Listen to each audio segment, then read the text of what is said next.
looked at it, 1,268 deaths. Now, it would be fantastic if that were the case.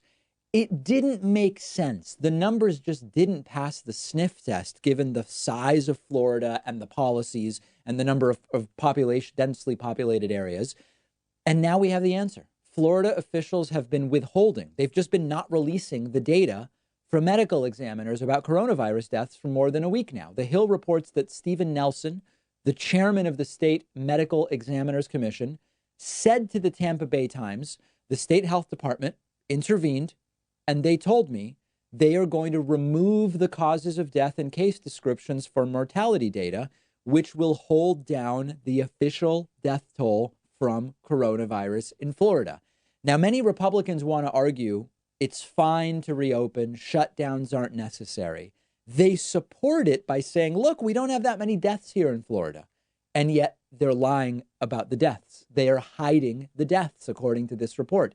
Not only is this disrespectful to people who have lost their lives, it's disrespectful to people who, seeing these fake numbers, will go outside instead of staying home, will not wear a mask instead of wearing a mask, will go and protest and lobby for opening instead of understanding why it is that we're doing what we're doing.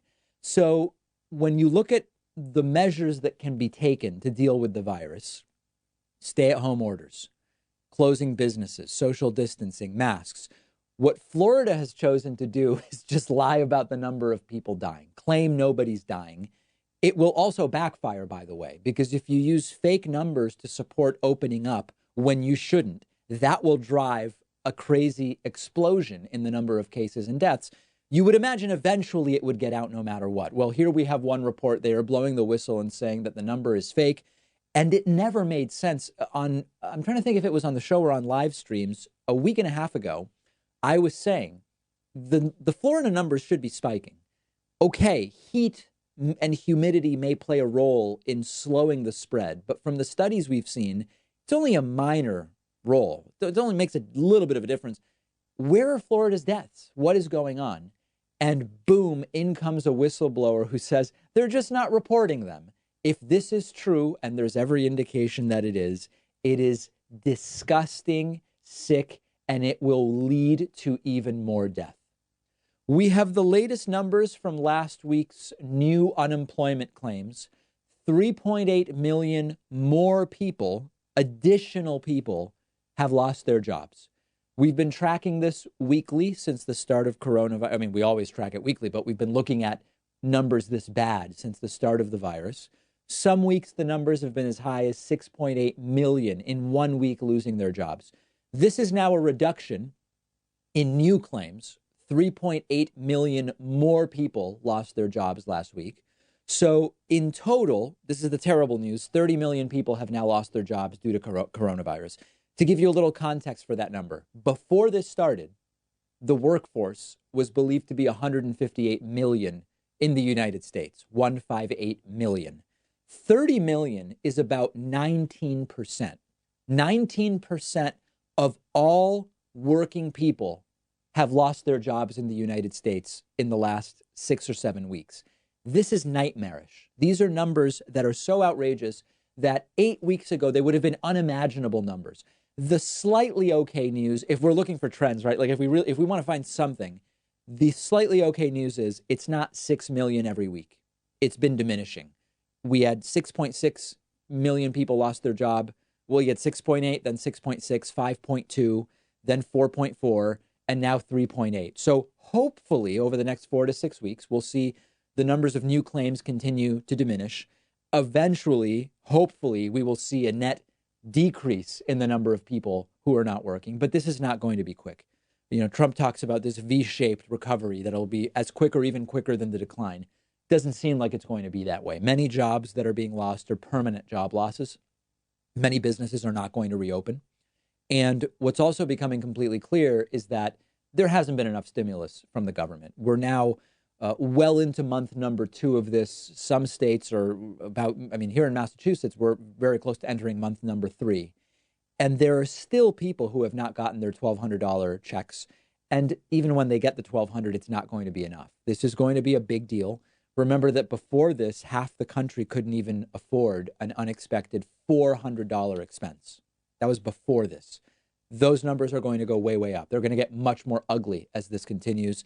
We are going to need more stimulus. I would like to also see infrastructure done. And I'll talk next week about how much more stimulus we are likely to need, as well as what an infrastructure deal would look like. And, the thing about Trump is everything is always a crony capitalist hit job.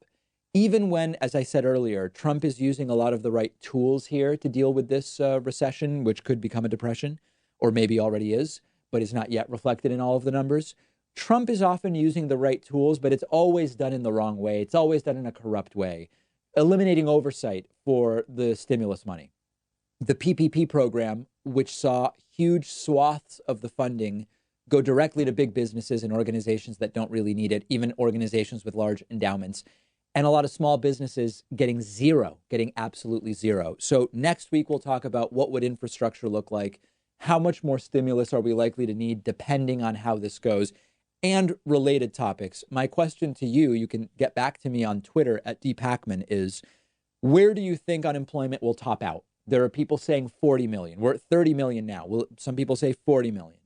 Others are saying it's going to be a full 50, 55 million, like a third of the workforce if this extends for another 6 to 8 weeks to this degree. Let me know where you see that tragic number. I'm on Twitter at dpacman. We've got a tremendously good program for you today. The David Pakman Show at davidpakman.com.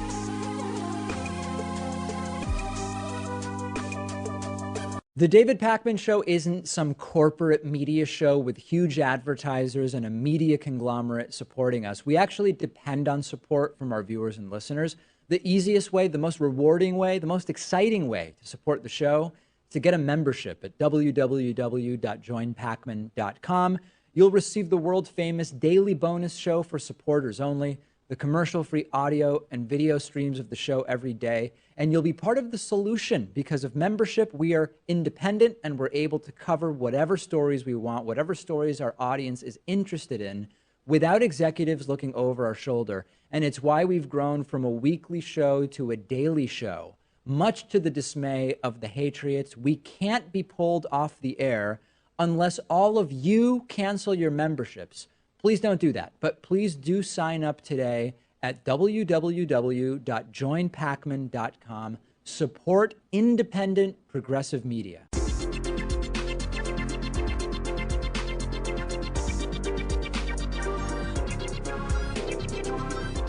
The David Pakman Show at davidpakman.com. Today's new members of the day are Yvette Cooney and Daniel Lightwing. Yvette and Daniel, thank you so much for your support. Also want to say a quick thank you to Richard Firestein, who's today's longtime sustaining member of the day.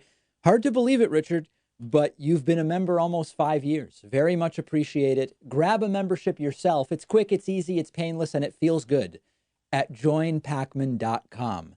Let's go to the phones, which are exploding today. At 617-830-4750 and see what's on people's minds, starting today with our caller from the 443 area code. Caller from 443, what's your name? Where are you calling from? This is Anthony calling from Maryland. All right, Anthony, we've got you. Sounds like you have gremlins in your phone, but go ahead. Ben Shapiro recently made a video titled "Fascism is Secretly a Left-Wing Ideology." He said that left-wing means more government and right-wing means less government. He said that fascism is left-wing by that definition and anarchism is right-wing. Would you agree with that, sort of that description of the political compass? No, I wouldn't. More versus less government is very different than saying more or less libertarian, for example. What matters is what government is doing. What matters is how is government interacting with people, and government doing things is not fascism. But Anthony, I'm going to let you go because your connection is so bad. It's just a very, very strange noise that's there. And hopefully it's not another one of those embarrassing instances where the problem is on our end. We'll find out with our next caller. Let's go to our caller from the 707 area code. Caller from 707. What's your name and where are you calling from? Hi, David. This is Bart, and I'm calling from San Francisco. Hey, Bart, what's going on? Your connection is pristine, I must say. Oh, I'm glad. Yes. Question for you is, did you figure out your YouTube issues with the algorithm? I know you were having issues with that, and I emailed you a while back about that, and I was just wondering if you had what the status was of that. Well, I don't know which element of that you're referring to because the YouTube algorithm is sort of like a lobster regularly shedding and molting and having a new shell, and it's a constant new series of issues. But certainly, so YouTube has whitelisted us for coronavirus monetization, so that issue has been solved. But there's always issues, you know. Good. There's search issues, there's other issues. So I don't know exactly which issue you're referring to right now. The biggest issue Oh, is it was the monetization. Sorry, it was the monetization. I was just gonna say there's people like me out there, tech people out there, I think that can help you. But just in case you're interested, there's people that follow you that I think could be helpful. If you need got help it. Okay. Well, in that arena. always any tips and advice are welcome. But right now, I mean, the big thing now is because of the virus and fewer advertisers Yes. wanting to advertise, CPMs, or how much you make for every 1,000 views, are down about 35%. That's more of a Okay. I see. systemic issue than an algorithmic issue, unfortunately. Gotcha. Then move on. I know you have other callers. My next question is, what can we do to help the Never Biden folks you mentioned that are saying Never Biden and so on? And who are the leaders of that movement? How can we help, convince them to go down a better road, at least get through this transition point? The leaders question is an interesting one. I don't know who leads the Never Biden movement. I mean, it's, again, I think that in the same way that support for Bernie was overstated if you just looked at Twitter and Reddit, the size of the Never Biden movement may be overstated if you're paying too much attention to Twitter and Reddit. I think it's a smaller movement than maybe people on the internet think. But Mm. I don't know that there are necessarily leaders to convince. I'm not sure. I don't know if there. I mean, like, are there prominent Never Biden people? I'm asking genuinely. I don't know.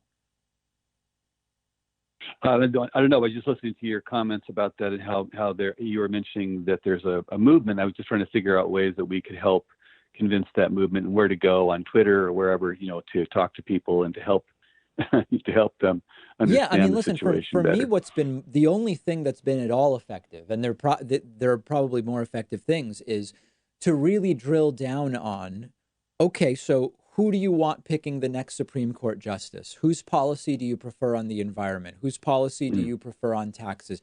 And usually with most of them, I mean, listen, if they actually prefer Trump's policies, then they should be voting for Trump, and there's not much to argue about. But usually people will realize, oh, I prefer Biden's policy on everything. Why would I do anything that helps Trump get Mm. reelected? It's counterintuitive, doesn't make sense. Yeah, it makes sense. Absolutely. Last question. And why can't reporters do real-time debating with Trump?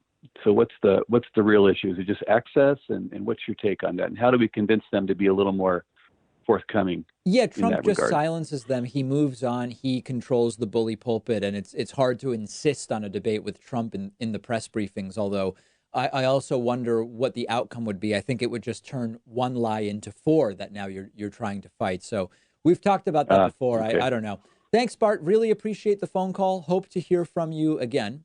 Let's go next to our caller from the 513 area code. Who's calling today from 513? This is John from Ohio. Hey, John, what's up? So we only just started getting some recognition of the Tara Reid story, like in the mainstream media, but it still hasn't been getting the attention that I think it should get. Mm-hmm. Do you have a take on why that is, or do you have a take or opinion on the issue in general? Well, listen, I mean, my view has always been that people who come forward and say this happened to me should be heard, and their claims should be taken seriously and investigated. And that's my view, regardless of who's being accused of or political party. Full stop. Right? I mean, that's my view. And then there should be a full and proper investigation. In terms of why it's not getting more coverage in corporate media, I have two ideas about that. One is that there is skepticism among some in corporate media about elements of the story. Now, I'm not an expert on the story, so it would sort of be beyond me to go through all of those details now, just on the basis of your phone call. I'm not prepared to do that right now, nor do I think that it's necessarily the best thing to be doing. But I think part of what's holding down coverage in corporate media is skepticism of some elements of the story. And whether that's right or wrong is a real debate to be had, right? I mean, if you believe that accusers' allegations should be taken seriously, then, take them seriously and investigate. And then I think the second thing is also we're just in a crazy situation with coronavirus constantly, and a lot of stories that would normally get more attention, stuff related to insane government corruption that would normally at least make more of a blip. The Tara Reade story arguably is part of that. Some recent thing that's being widely misinterpreted about UFOs, but still, there's a lot of stories that I think, were it not for coronavirus, would be getting a lot more attention. Okay. That's all I wanted to know. All right, Thanks. my friend. Thank you. Great to hear from you. Very much appreciate it. Let's go next to our caller from the 831 area code. Caller from 831. What's your name? Where are you calling from? Hey, this is Phil from California. Hey, Phil, what's up? Hey, so recently New York decided to suspend the primaries, and last couple of weeks, people have been researching into the exit poll discrepancies between Super Tuesday and some other states. Do you have a lot of faith in the elections these days, and how confident are you in your vote being applied accurately in November? Well, so there's two kind of the latter question is an easy one. I'm pretty confident my vote will be applied accurately in November. That's my belief based on what I observe voting here in Massachusetts in prior elections. But that's the more important question you're asking is the first one, which is general confidence in the election system. I mean, listen, there's no doubt that there is one party that has been working for 15 to 20 years to try to suppress the vote or to disenfranchise. And this includes everything from redistricting and gerrymandering up through and including voter ID, voter purges, etc. Right now, based on what's going on right now, my instinct is that November 2020 is not going to be as determined by maybe voting machines, as has been the focus in the past, but how people are interacting with the voting system in general, meaning vote in person versus vote by mail, and how coronavirus is going to affect turnout. So because that is unprecedented and crazy, and we see one side, Democrats saying we should be voting by mail, you see Trump saying we should not be voting by mail, that is making me scared about what is going to happen in November of 2020. Now, all the other things like voter ID, those are all still issues. But for me, what's most present and foremost importance for November is where are people going to vote? How are people going to vote? And how is that all going to be carried out? Because we know Trump knows vote by mail is bad for him. Yeah, true. And I have a lot of Bernie friends that, the earlier caller was talking about the Never Biden thing, and yep, they've discussed it. I think most people are going to actually vote for Biden because they kind of are going to do the math, and they're going to 2 + 2 is going to equal 4 for them. And they're going to most vote for people Biden. are. Most people. I mean, remember, listen. In just real quick, in 2016, I think you had about 10% of Bernie supporters ended up voting for Hillary. And that's, ended up voting for Trump, 10% of Bernie supporters voted for Trump. That's roughly in line with what we see in terms of abandonment in prior elections. Like there was not a crazy amount of that in 2016. Yeah, well, and Hillary's supporters voted for McCain more than Bernie's supporters voted for Trump. Yep. But I just think it's one of those things where the Democratic Party had a real chance to ignite a base. And they may have just created more independents and more people that just don't feel, like the party represents them anymore. Because, frankly, the whole campaign just felt like a smear. Everything on the media, it was just so negative. So I think a lot of people just have a bad taste in their mouth, and voting for Biden is not going to help them. We will see where it all shakes out. I think that there's a universe where you are correct, but Biden still wins, right? I mean, the number, you could be right and Biden still could get the votes he needs to become president. We've got 6 months to go, and a lot can happen between now and then. Yeah, we can put a lot of pressure on Biden to make our things happen if we want him to. So that's a better way to do it than trying to deal with Trump. Yeah, Yeah, I exactly. agree with you. I agree with you. Thank you, David. Thank you. Appreciate the call. Thank you so much. Let's go today to our caller from the 707 area code. Who is calling today from 707? Yes, my name's Gabe. I'm calling from Humboldt County. Hey, Gabe, what's up? Okay, so I was making sure you could hear me. Oh, I can hear you. Yeah, so I'll be real brief. I really appreciate you taking me on. I live in a rural part of California, and one of our major crops here is marijuana. Yes, I've been up there. In fact, I was up there once for a conference, and the conference was in. Oh yeah. It was near Ukiah. Arcata, exactly. I was up in. Oh, Arcata, that's in Mendocino. Yeah. And it was just like Humboldt weed County. country. Weed country. It was crazy. Yeah. Oh yeah. Yeah. Well, I live in a more rural part of California, and I'll try to be brief in my questions. So, first of all, Joe Biden does not have a pro-legalization stance. Now, my father was a grower. I'm a second-generation American, and my family still deals with immigration issues. So on that, I am extremely anti-Trump. But on that, I'm also anti-Biden because he not only doesn't support the main cash crop from my county, but he also was in power when I've had family members being deported. So I'm more so wondering why I should vote for Biden in terms of what's the difference. Because to me, I'm looking at it like you got red version and blue version of the same person. And by voting for Biden, I'm not only continuing my own family's destruction, but my country's destruction because it's a one-party system. Right. Well, let me ask you and this. I'm curious if there's any answer for this. Sorry, go ahead. Let me ask you this.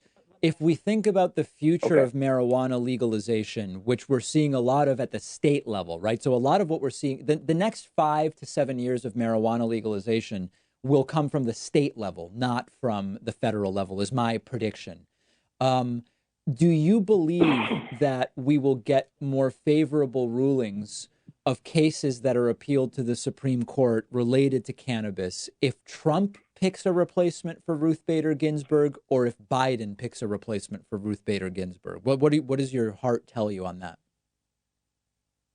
Okay, so I'm actually really glad you asked me this. I thought about this a couple days ago. I was talking to my wife about this.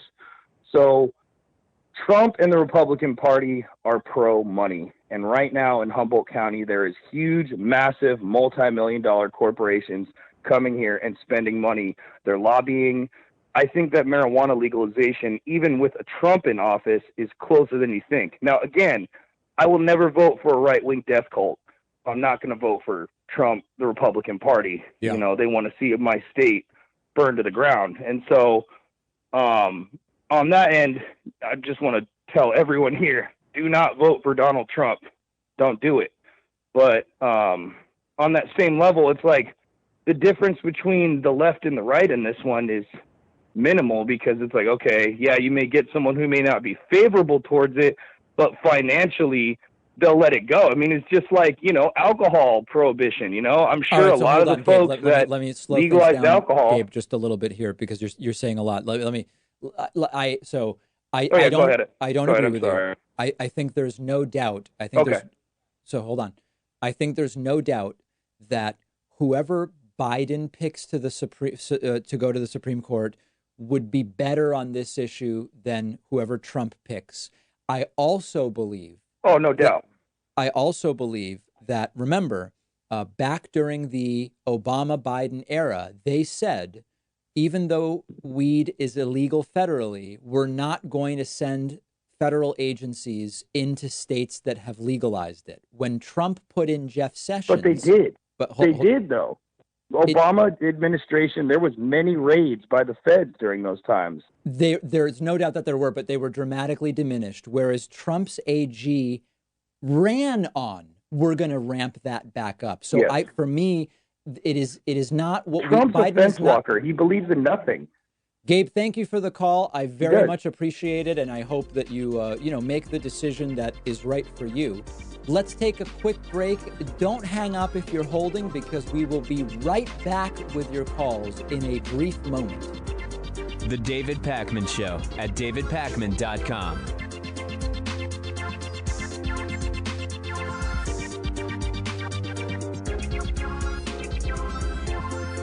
The David Pakman Show is audience-supported media. I really mean that, not just a catchphrase. And much of that support is small contributions on Patreon, contributions as small as $1 per month, meaning just cents for each hour-long episode of the show. Plus, patrons can also get the daily bonus show and the daily commercial-free TV show by pledging at patreon.com/David Pakman Show. We've rolled out great new perks on Patreon, including free bumper stickers, t-shirts, coffee mugs, and more at different giving levels, as well as exclusive content. And it all comes with the pleasure of knowing you're supporting independent progressive media, an alternative to the corporate stuff that is as much a part of the problem as our political system. If you value the show and have as little as $1 to put towards independent media, check out patreon.com/David Pakman Show and make a pledge today. It'll feel good, and I'd really appreciate it. Patreon.com/David Pakman Show.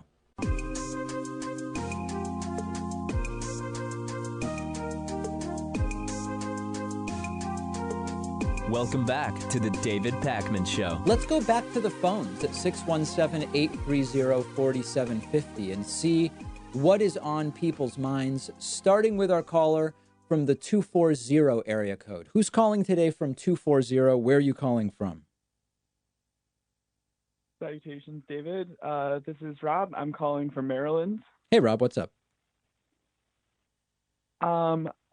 So I've always worked at small businesses. I've always resisted going to big corporate places for work because I know that I would suffer. It would be spirit crushing.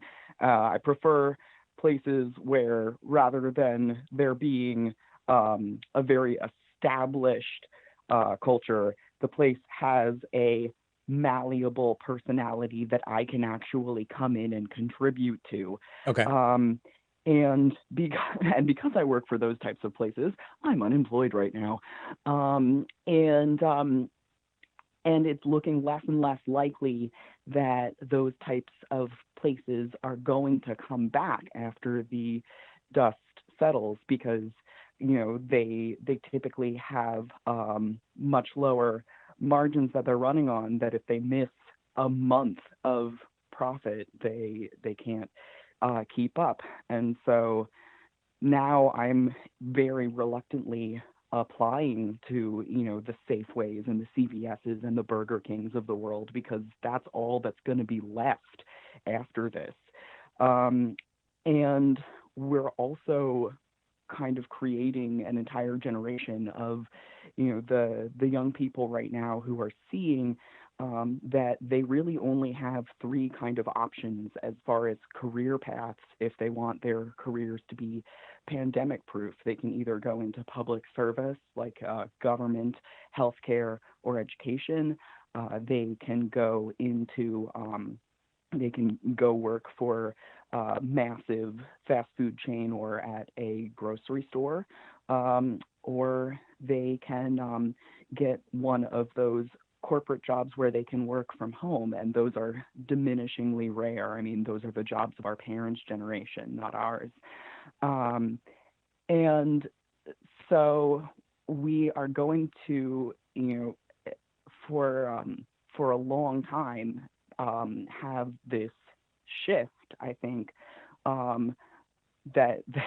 crushes the dreams of a lot of people who may have been better in non-essential fields such as cosmetology or the arts or culinary or being in a research field of academia where you have to actually go somewhere to study something. And I wanted to know just if you had any ideas about how we could incentivize, or if this is even a good thing? Like, should unnecessary jobs just disappear? And if not, how do we incentivize people to still follow their dreams?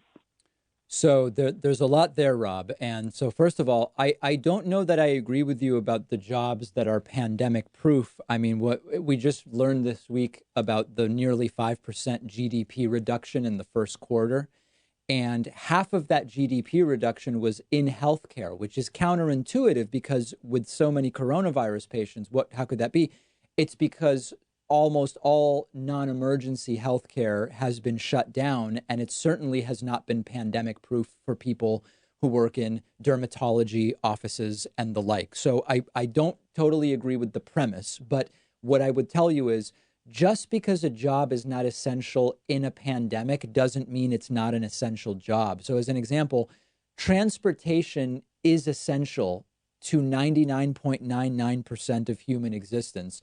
We're in a pandemic shutdown where people aren't traveling. So everything from cab drivers to airline pilots are suffering right now. But I would not want to disincentivize people from working in those fields because they're so important 99.99% of the time. What we need to do is we need to be more proactive, as I spoke about on the Wednesday show this week, about softening the blow to a lot of these industries. And by that, I mean to the workers, not to like the hedge fund people that are speculating in these businesses. We need to have an economic system that's more proactively protecting them. But the last thing I would say is, hey, during however long this is, if it's 2 months, if it's 9, whatever it is, to say there were jobs that weren't really useful during that time. These are jobs that are absolutely necessary to society 99.99% of the time, and I would not suggest people abandon them. We just need to be better prepared to deal with situations like this. My friend, I'm going to let you go because I have so many people that want to get on, but it's an important question, and I'm glad that you asked it. Let's go next to our caller from the 603 area code. Who's calling today from 603? Hi, my name's Eric, New Hampshire. Hey, Eric, what's up? Not much. I just have a quick question. Because of the pandemic, how wider will the separation between classes become without any policy or tax change? If say, Trump gets reelected and, everything becomes the way it has been for the past 3 years, how far do you think the haves and have-nots, that separation will grow? I don't have a mathematical answer, but it's going to grow. And you're asking a really important question, which is we are now seeing, that there's this implicit understanding of blue collar and white collar that exists. The idea sometimes is made very simple by calling it office work versus factory work. The reality is it's much more complex than that right now. You see, as I mentioned, for example, airline pilots very much affected by what's going on right now. You see people who work in restaurants, but also people who work in certain types of retail and even people in certain areas of healthcare that are being hit because they are typically non-emergency healthcare, et cetera. So we are going to see growing. Yeah. I was more talking about the people that the shareholders of the airlines, not the pilots. Yeah. I mean, I'm talking about the ones that have the wealth. Yeah. They're going to seize opportunities, whether, but not the person that goes to work, the ones that tell the people to go to work. Absolutely. Listen, any time there is a cataclysm, a crisis, a pandemic, a natural disaster, something like 9/11, these are opportunities for speculators and those who are flush with cash to make a ton of money with speculative and non-productive use of assets. There is no doubt about it. And you're completely accurate in that there is going to be a widening income gap, a wealth gap rather, as a result of this because of people who are in a position to seize some of those opportunities. Totally. Okay, great. I mean, that's what I thought. Unless there is policy or tax change. Of course. To So like one balance it example, now out, this is which I something don't. Trump actually floated this, but he didn't do it, which is what about suspending the payroll tax for a certain period of time, the Social Security, Medicare?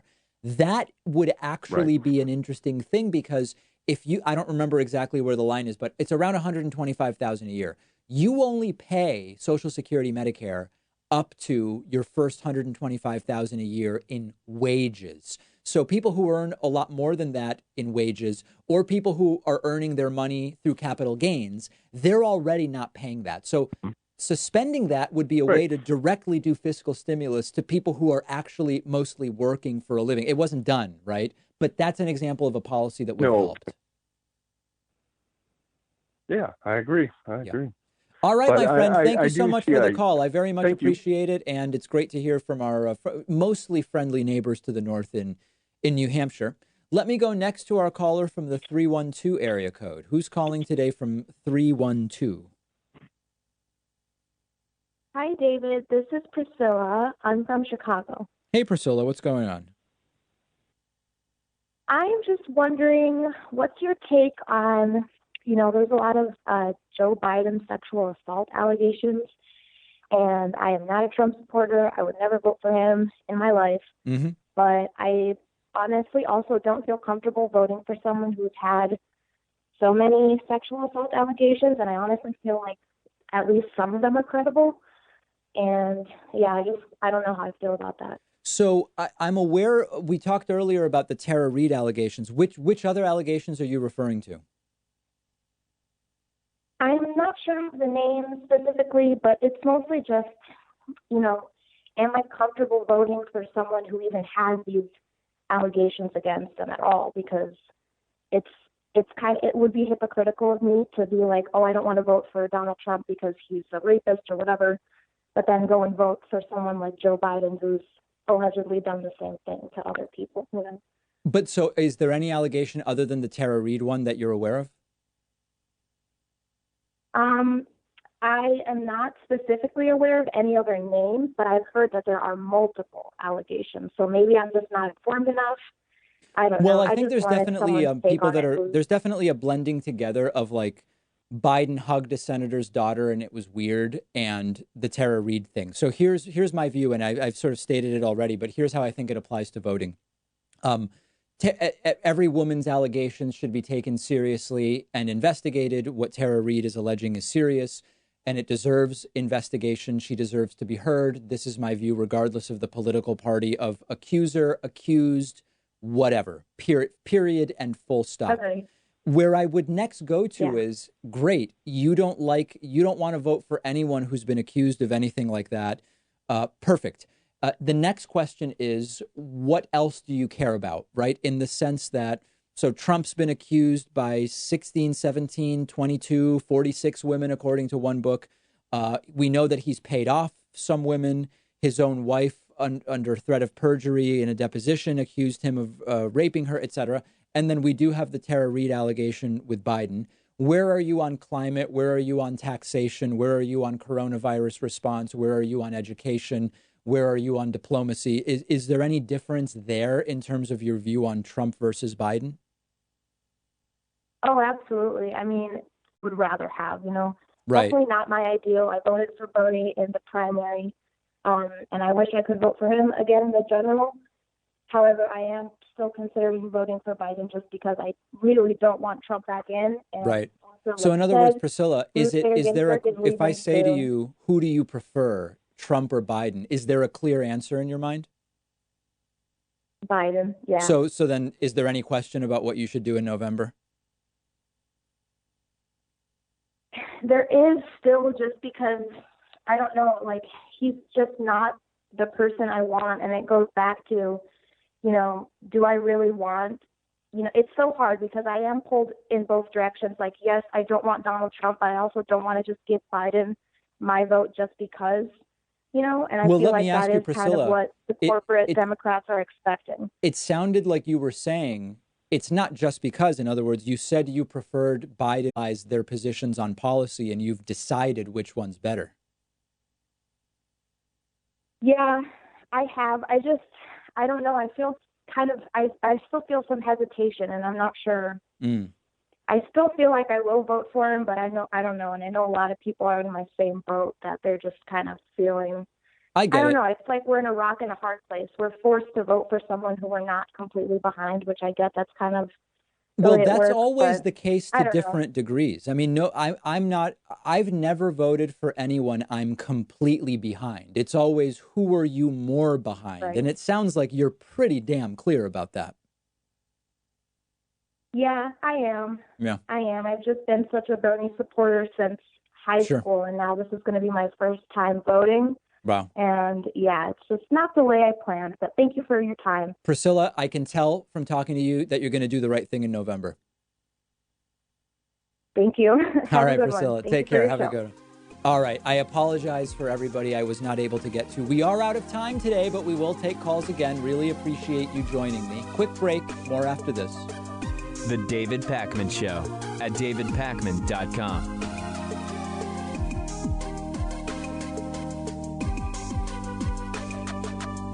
Did you know you can get David Pakman Show stuff, whether you're looking for David Pakman Show coffee for your Chemex French press or espresso machine, or a t-shirt? It's all available on our website, shipping to anywhere in the world at davidpakman.com/gear.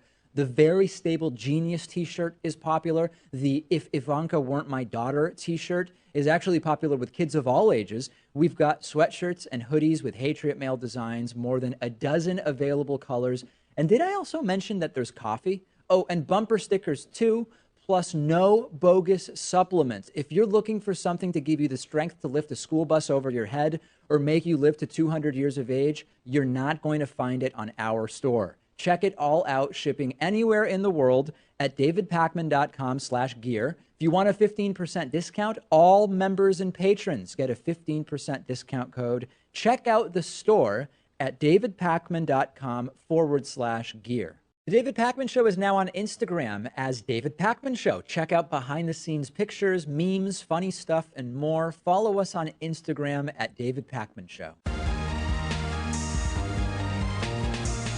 The David Pakman Show at davidpakman.com. Let's get into audience questions for the week, starting with, hey, David, what do you believe is the future of the progressive movement in the Democratic Party? Or is the future of American progressivism outside of the Democratic Party? So there's a philosophical debate here. There's an ideological debate to be had about, will the Democratic Party allow itself to become a truly progressive party, or will it not allow that, meaning that if progressives want a real foothold in the United States, they will have to work outside the Democratic Party as third-party candidates or whatever else the case may be? Beautiful conversation. I love it. Completely irrelevant if campaign finance is not reformed. And arguably, if we don't actually change our system of elections away from a first past the post, winner take all system. I think that if you look at the Tea Party movement of 2010, if the Tea Party movement had decided to work exclusively outside of the Republican Party, instead of just having Tea Partiers run as Republicans, had the Tea Party succeeded at taking seats, it actually would have weakened the Republican Party, and by its very by the inverse, it would have strengthened the Democratic Party. Why is that? If the Tea Party candidates were not running as Republicans, they would have been running against Republicans. They would have disproportionately taken votes from Republicans. They would have played spoilers for Republicans, and they likely wouldn't have won as many seats either, right? So you would have had some cases where Republican seats would have been lost to Tea Party seats as third partiers, and that would have weakened the Republican Party. You also would have had seats that a Tea Partier running inside the Republican Party could have won, but would not have, because Republican money would have poured into the Republican candidate and not the Tea Party candidate. So because campaign finance is what it is, and because we have a voting system that is what we have, the Tea Party won a bunch of seats in 2010 in the midterms because they ran as Republicans. At the local level, some didn't, but nationally they ran as Republicans. Eventually, the Tea Party became integrated into the Republican Party, and the Republican Party overall was moved towards the Tea Party. This was a massive win for the Tea Party. You don't really hear much about the Tea Party anymore. It's just part of the Republican Party at this point in time. That's an example of a success at changing the party. Now, there's an argument to be made that Democrats are not Republicans, that the Democratic Party would not ever be so influenced by a progressive wing like the Tea Party was able to influence the Republican Party, because they're just fundamentally different parties. I completely disagree with this. And the evidence is, look at how the Democratic Party has already moved in the last 5 years, since Bernie Sanders in 2015 started more prominently talking about Medicare for all, free college to a lesser extent then, more in 2020, minimum wage increase. A lot of the stuff that was made prominent by progressives back in 2015, 2016, 2017 is now relatively mainstream in the Democratic Party. Now, there is no question that because the Democratic Party, as much as the Republican Party, are very corporate influenced establishment parties, you still see, a majority of Democratic senators don't support something like Medicare for all right now. But I think the evidence is clear that the progressive wing, progressives, have already influenced the Democratic Party. So my position is, if we don't change campaign finance, move to public funding of elections, limit the duration of a campaign, limit how much money can be spent, eliminate PACs, all that different stuff, I don't believe progressives have a serious chance outside of the Democratic Party. It pains me to say it. There's actually also a backfire risk. If progressives outside of the Democratic Party did a good job of taking some seats away from Democrats, running independent third party, in the short and even medium term, it probably helps Republicans by strengthening them in comparison to the Democratic Party. The progressive wing, these progressive independents, would be too small to really get very much done. In the long term, it's a question mark, and we don't know. So right now, if progressives were to break off and form their own party, it could very much damage the Democratic Party. If you're an accelerationist, right, if you prefer Trump over Biden, if it can't be Bernie, then maybe you like that. Maybe you want to see the Democratic Party destroyed in order to, at some point in the future, build it back up. That's a philosophical discussion. In practice, I don't see any way that if we don't reform public campaign finance, and if we don't reform how our election systems work, I don't see any way that progressives succeed at the national level. Local is different, by working outside the Democratic Party. Go bigger than the Democratic Party, of course. But in terms of electoral politics, you've got to fix campaign finance and how we do elections first if you want progressives to have a shot outside the Democratic Party at really making an influence. Hey, David, does the hashtag Never Biden movement help or hurt progressives? So there are elements to this question that are similar to the elements of whether the progressive wing of the Democratic Party should simply separate from the Democratic Party altogether. First and foremost, the Never Biden people who insist Biden can't win, these are the exact same folks who believed, even when it was very clear Bernie had no shot to the nomination, that Bernie was going to be the nominee. So in terms of their ability to do political prognostication, I would not put too much weight behind the opinions of the hashtag Never Biden movement. But I think that they bring an important question to the table, which is, over the long term, does the progressive movement benefit or not from Joe Biden winning in 2020? Now, I did a segment about this a couple of months ago. I am no stranger to this idea. If you sort of take a game theory perspective, you can argue that the best thing for progressives is for Biden to be the nominee, but to lose to Trump. Why could that be the best thing for progressives over the long term? This is theoretical. Well, Biden's the nominee and loses, it gives progressives the strongest position to say, we told you an establishment Democrat can't win. We need an actual progressive as the nominee.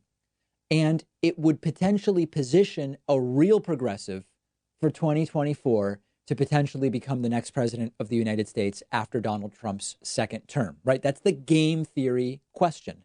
Now, in practical terms, how much damage is done for decades if Donald Trump gets to pick one or two more Supreme Court justices during his second term? Well, that's not trivial. How much damage is done to the environment if we get 4 years of Trump versus 4 years of Biden, who supports the Green New Deal as a framework, if not fully, admittedly? How much does our economy suffer if we get 4 more years of Donald Trump's tax plan as opposed to Joe Biden's, which is better on marginal tax rates, which is better on the taxing of capital gains? I could go on. So I believe that if you want to ignore the damage and destruction that Donald Trump will do in a second term, in a game theory hypothetical perspective, there's a very good case to be made that in the long run, maybe the progressive movement is more jump-started by Biden losing in November than winning. In practical terms, as a person who gets one vote and has the decision to make, do I take an action that reinstalls Trump or do I take an action that removes him? I have to vote for Joe Biden. That's my moral compass. I can't take an action that would make it more likely Trump gets 4 more years. And this gets us to incrementalism versus accelerationism. When I look at history, and I've done this before, I won't bore people by doing it again. When people say, hey, let's burn it down to build it back up, I don't see instances in the last 150 years of American history where that was actually what worked, other than through cataclysm and massive death.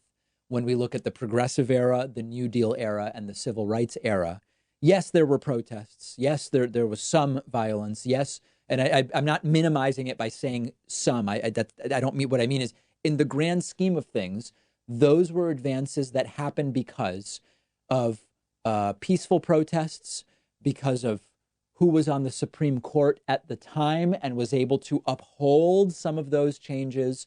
So the theoretical question of the long-term progressive movement's success, if Biden loses versus if he wins, let's do it. When it comes to November, I can't take an action that helps Donald Trump. Okay, last question today. Hey, David, are you worried about violence if Donald Trump loses in November? I want to be really careful when talking about this because I worry that I'm stepping into a minefield where I might be giving people ideas, and I really don't want to do that, which is why I've sort of resisted talking about this. But I think at this point, it deserves some discussion. Okay, let's game it out. Joe Biden wins by a lot. What do Trumpists do? Joe Biden wins by a tiny bit. What do Trumpists do? I actually think the more dangerous scenario is if Biden wins by a little bit, because if Biden really just crushes Donald Trump, my instinct is that you will see Trumpists sort of just like pretend nothing ever happened and say, hey, you know, coronavirus was a unique circumstance. This isn't really a big loss for Trump. This was, people voting because of a pandemic that affected every country. This doesn't say anything about Trump. Okay, Biden's the president. Good luck with that, guys. And I think you would see Trumpists be relatively quiet if Biden absolutely blows out Donald Trump. Now, more likely is that it's going to be maybe a closer election, no matter who wins. The scenario that scares me is if Biden wins very narrowly, very, very narrowly, and Trump fuels the idea that something unfair happened, that the election cannot be trusted, that the results have been doctored, that it was rigged in some way. That's the scenario that really scares me, particularly in the period between Election Day and what would be Joe Biden's Inauguration Day. That period, in my mind, could become one of these where you want to stay home when the virus is spreading. Maybe you would want to stay home during that as well in certain parts of the country. I believe that law enforcement, locally, state, federally, is more than equipped to handle it. But that doesn't mean that there could not be dangers. And yes, it is something I'm thinking of, and I am hopeful that it does not go that way.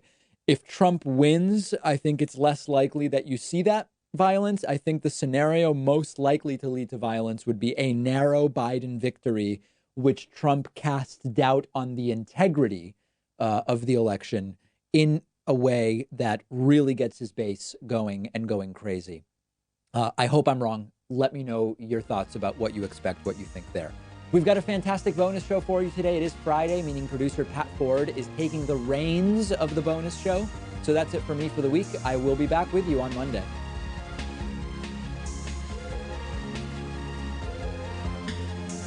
The David Pakman Show at davidpakman.com.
It is 6 p.m. on Monday, May 18th, 2020, and this is the Newfane Select Board meeting.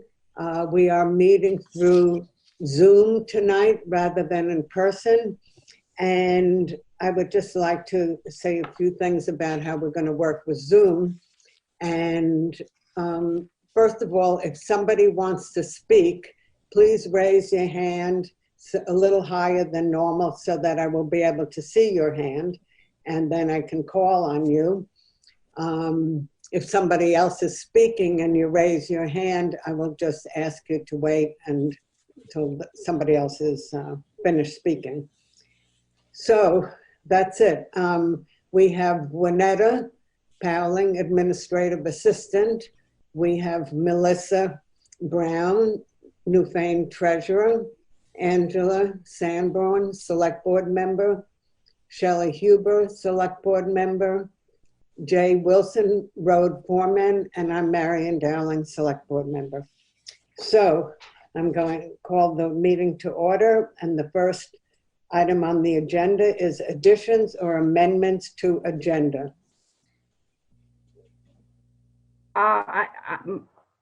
Yes?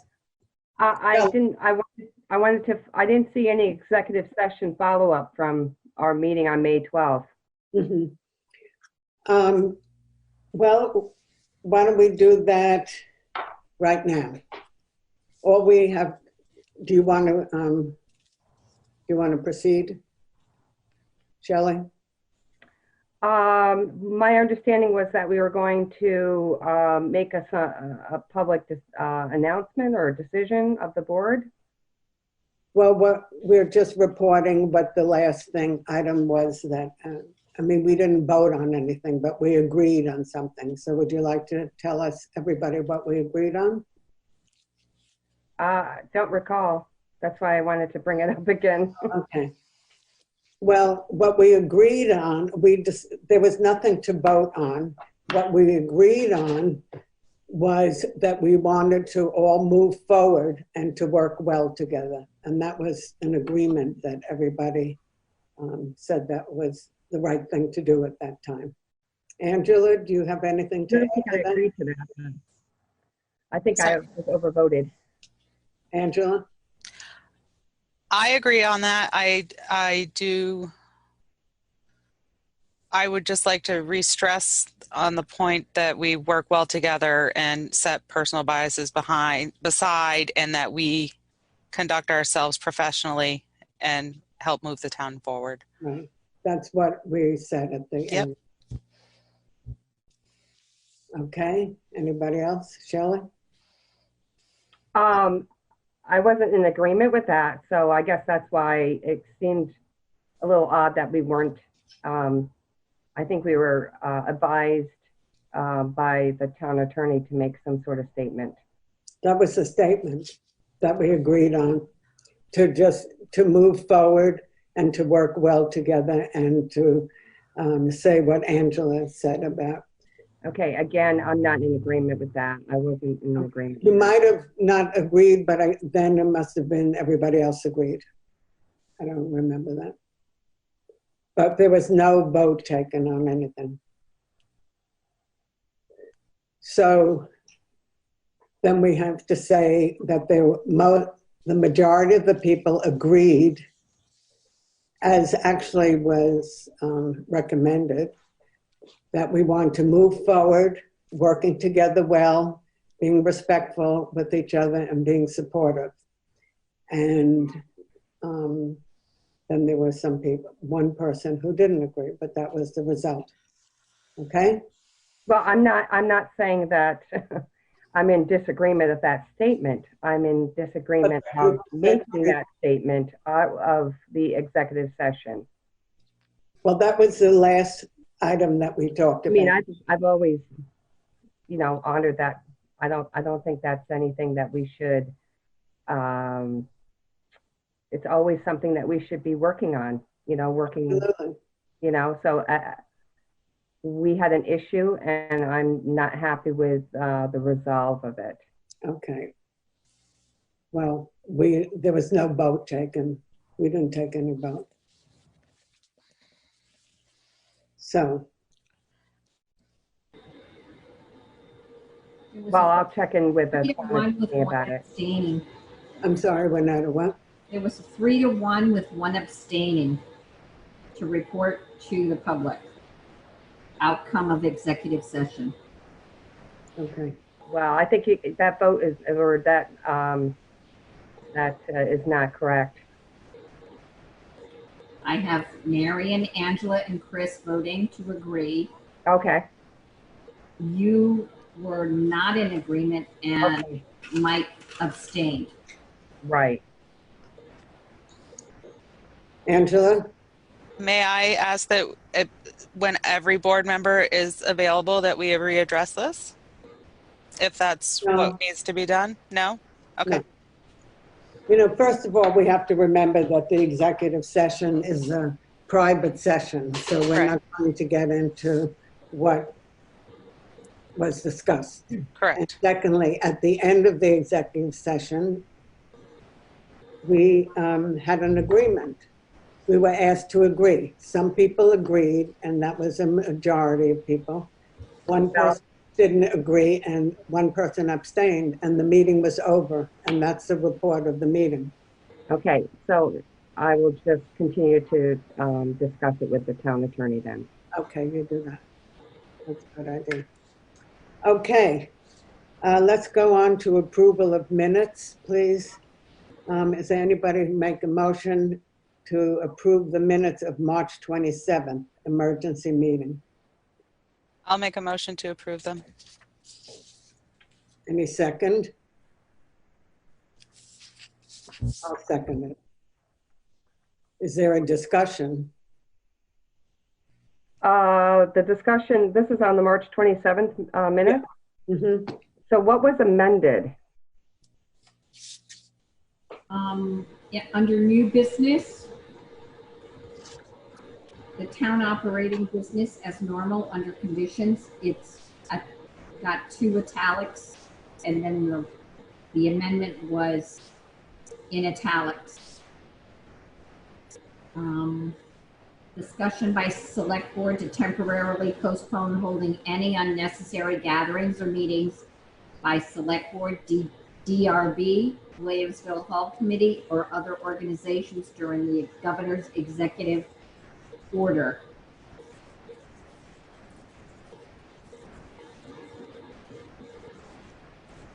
Okay, so that was something that was added. We had to talk about it at that previous meeting, but it was added in by whom?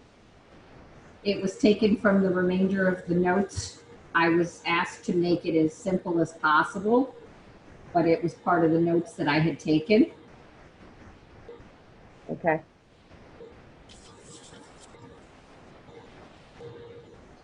Any further discussion? All those in favor of accepting the minutes of March 27th, please say aye. Aye. Aye. And aye. So the ayes have it. Thank you. May 4th, 2020, regular meeting by Zoom. Does anybody make a motion? Angela? Oh, I have discussion. I'd like to correct something. Oh, okay. Well, do we have a motion to do that? To make a motion to correct something in the report? I'll make that motion. Okay. Second, and then we can have a discussion. Shelley, do you want to second it so we can have a discussion? Sure. Under additions and amendments to the agenda, it talked about having the administrative assistant to return to work, and I don't see where we actually did take a vote at that, either at that time or during her report that we voted that she didn't have to return to work until today. No, May 15th. May 15th, yes, Friday, right? Right. Yes. So that vote is not in there. That's the only thing I saw that needs to be changed. So we have to have a sentence in there about the vote. Are you talking about under additions and amendments to the agenda? It said, take a vote to have administrative assistant return to work. Is that what you're reading, Angela? Yes. At that meeting, we took a vote for when she needed to return to work. Okay. And you're saying that's not in the report?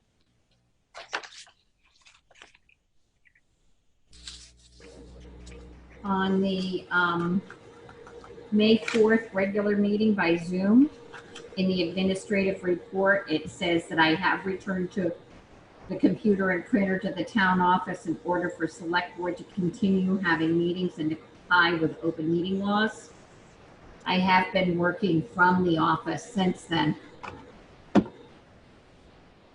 Well, what she's stating is that we did take a vote. I know, but we did take a vote on that. That's not noted in the vote. Who voted for what? I believe I made the motion that she returned to work on the 15th.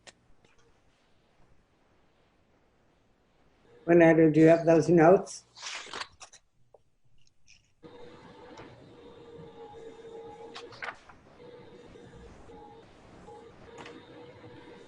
I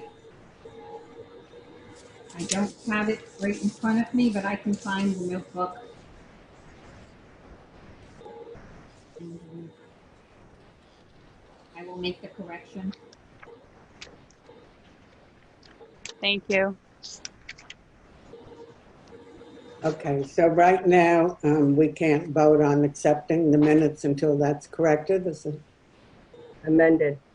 amended, I'm sorry.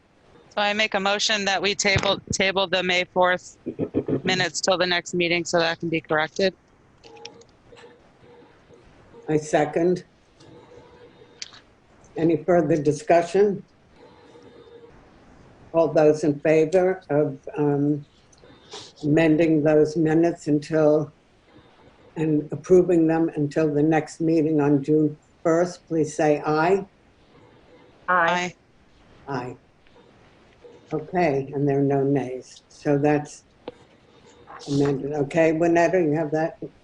Yes. No, yes, okay. Okay, so next item on the agenda is road foremen's and road commissioners' report. Can you hear me? I forgot to say something. Sure. I forgot in the beginning to mention that Mike Fitzpatrick and Christopher Williams are absent tonight, and therefore we only have 3 people on the agenda.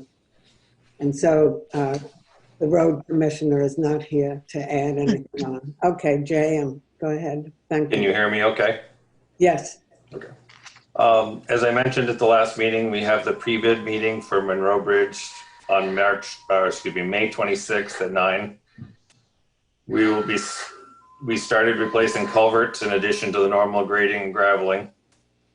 And the guardrail work was set to begin today. They had a slight delay because one of their workers had a fever. So they're hoping for tomorrow, but I don't know yet whether they'll be down tomorrow or not. Car tree service is going to be setting a crane up on the top of Newfane Hill to remove a tree. It's scheduled for May 28th. That section of road isn't, it's closed all winter anyways, so it's not a road people have to use, so it shouldn't be a problem. So how far up on the Newfane Hill is that? The very top, the last house on this side of the hill. Just past the cemetery? Yep. Okay. The access permit for Browns Road has been reviewed and that can be approved. There was no problems with that. And I received 2 prices for crack sealing the pavement to extend the life of the pavement until we can resurface. The first was from Nikon at $4,250 a day, and they estimate they can cover 2 miles of road per day. The other was from Gorman Brothers at $14,250 to $19,950 per day. They estimate 3 to 4.5 miles a day. Both included traffic control in the prices. I would recommend Nikon for up to 3 days of sealing. We're going to start at the Dover line and comes back towards South Newfane, since that's the last section that we'll be paving. We've got a couple more years of paving kind of on this side before we get over there again. So that should help to keep it from getting worse. So Jay? Yes. How many miles of road are we doing this? Paving? Sealing? Sealing, yeah. Well, there's pieces of, there's Dover Road down to South Newfane. There's a little stretch of Auger Hole Road, and the pavement from, I believe it was 3 years ago on Depot has a crack in it that we're going to try to seal, because that'll be another probably 8+ years before we can get to that again. So altogether, you're probably looking at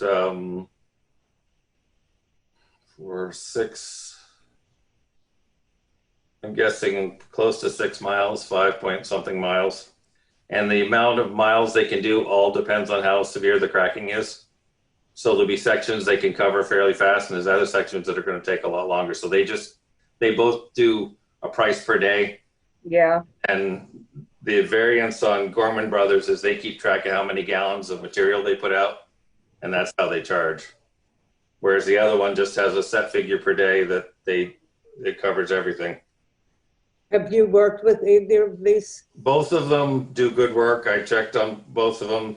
There's a number of companies that do it and it doesn't stay in very well. Both of these come highly recommended, and the one we've used in the past was Nikon. So for Nikon, you're basing it on a per day, and they estimate they can cover 2 miles of road per day. Yes. So how much is that total amount compared to the other one? That would be, well, if you do comparing it to 2 miles, 624. They're about 60% of the cost of Gorman Brothers. There's 60% less? 60% of the cost, so 40% less. 40% less, okay. Okay. So they'll do I saw you had a traffic control and all that. They do everything, yep. They blow out the cracks with high pressure, and they heat them as they go, and then they put it's the same thing they did on Route 30 last fall or summer. Yeah. And do you have, I'm sure you keep track of it and you have a ledger or something about which roads, just, so that we have a idea, For paving, you mean? No, for any kind of road work, when you're doing the sealing, you got like a sheet that says we've done this X amount of these roads and these are the roads that we have to do next. Right, we try to do that with paving. We've been working on a plan, and it gets redone almost every year because some roads, the pavement lasts better than others. Yeah. So you can say 5 years from now, we're going to do this road, but that changes. Yeah. So we had the states working with us to try to come up with a good plan of, if we can do a mile per year, this is how we make it. And then every few years we get a pavement grant. So we cover a bunch more and catch up a little bit. Uh-huh. I think if we don't get it this year, the next year we'll be eligible for a paving grant. Okay. So pretty much. When do you want to do this? They thought they could do it during the month of June. Mm-hmm. And by when do you have to? Sorry. I'm hoping to get it done before they put the yellow stripe. The state redoes our yellow lines every year. Mm-hmm. And I'd like to get it sealed before they come around and paint the line. Yeah. Yeah. We never know when they're coming to do that. It's just random and they show up. So. Yeah. Okay. Sounds good. So do we need to vote and make a motion on accepting one of these bids right now, or? Sure, if you'd like to do that, that'd be fine. I'll make a motion to use Nikon for the ceiling. Is there a second? I'll second it. Okay. Any further discussion? All those in favor of hiring Nikon, please say aye. Aye. Aye. Aye. Okay, so Good. guys have. Thank you. And then you have one more item, Jay, right? Actually, I have a couple more because there was some stuff that happened since I did the report Friday. Oh, okay. So I have a meeting with Northeast Municipal scheduled for Wednesday to go over the plan for the hazmat and safety procedures for the garage. They finally felt comfortable coming out, so we're gonna figure out how to meet, across the garage or however, outdoors, something. It's just an annual inspection. No, this is the company that was going to come up with a plan for us as to how to implement all this and train everybody. Because we have to everybody has to be trained in hazmat because we have stuff we use around here so they're going to come up with a plan, and then I'll bring that back with a price for you guys. Okay, and you'll probably let us know if there's any grants available. Yep. And then, so we had that little storm Friday night. We had some trees down, a little bit of washing, but pretty much we came out of it good. We were very fortunate. And then the stone wall repair on Cemetery Hill is nearing completion. It's coming out really good. And I figured maybe every couple of years we should look at if another section is bulging out or whatever, and maybe catch it before it's Yeah. down like it did this time. Yeah. But he's done nice work. So if you get a chance this week, take a ride up there. Mhm. And the sidewalk repair, the cracks in the sidewalk were done last week. So that's all done. Cracks in the sidewalk. That was one of the things that the insurance company was after. Okay. And that's it. Well, thank you so much. And Sure. thank you for coming out on that Friday. Marion? Yes? I have a question. Sure. So the cracks in the sidewalk, aren't those sidewalks part of the village? No, this is our walkway into the office. Oh, okay. Yeah, no, not those. That's the village part. No, it's just our walkway to I guess the insurance company was worried about somebody tripping on the cracks. Yeah. So. Okay, gotcha.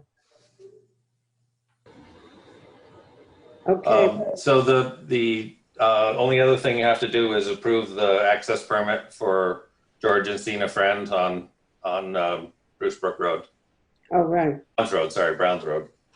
What's happening there? They're putting a house in that field.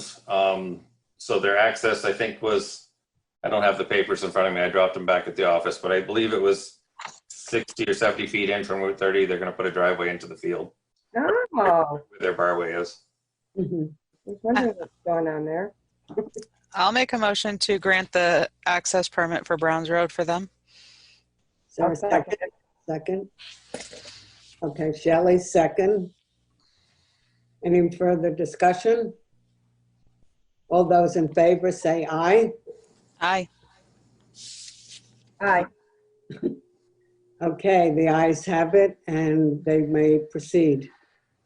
Thank you, Jay, for all the work you have been doing, and thank Chris also. May I also make a motion to approve the road foreman's report? I'll second it. Okay, any discussion? Further discussion? No. All those in favor of accepting the road foreman's report, please say aye. Aye. Aye. Aye. Okay, thanks, Jay. Great. I just have a question. I just want to, everyone's well and good on the road crew? Yeah. Good. You have to unmute to do that. Yes. Everybody's fine. Good. That's great. Good to know. Okay, next item on the agenda is treasurer's report. And that's Melissa. And you're on, Melissa. Thank you. Okay. Thanks for being here. So last week I had mentioned the 5 CDs that are with Bradford Savings and Loan. I received the interest for the CDs. They totaled $2,034.31 for all of them. They've been allocated accordingly. I've also completed the rollover for the new CDs for the 91 days. Next, we have a town-owned property. Last year there was a tax sale held on February 28th, 2019. The property was bid on by the town and is now town-owned as of March 3rd, 2020. Can I ask what property? The owner of the property was unable to redeem the property. What's that? No, I'm asking Shelley, can you wait till she finishes her report and then you can make time for questions. Go ahead, Melissa. All right. So the owner of the property was unable to redeem the property within the 1-year time frame from the actual tax sale date. The property is located on Glebe Road in Williamsville. This is not actually the first time that the property has gone into tax sale, but usually the mother pays for the taxes so the owner doesn't lose it. I've had a couple of calls from people asking when this property will be going up for sale by the town because they are interested in buying it.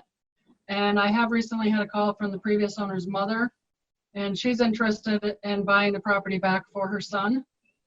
I did speak with Bob Fisher in regards to the matter briefly. He said that we have 3 options as to what we can do with this. If the mother wants, she can write a letter to the select board letting them know that she's willing to bring the property current. The board would then have to decide whether they want to sell it to her. If they decide to sell it to her, they would have to advertise it in the newspapers in case anybody wanted to challenge it. The second option is we can advertise and set a date to auction the property off. Third option is we can advertise and set a date to bid the property off by like a silent auction where everyone would send in sealed bids. So with all the options, I would calculate what is owed currently on the property along with what went into tax sales so we can recoup all the taxes and the attorney fees. If you auction the property, the starting bid would be for what is owed, which is currently $3,543.71. Anything above that goes back to the previous owner. If we do decide to do any kind of auction or sealed bid, I would like to add in a couple other properties.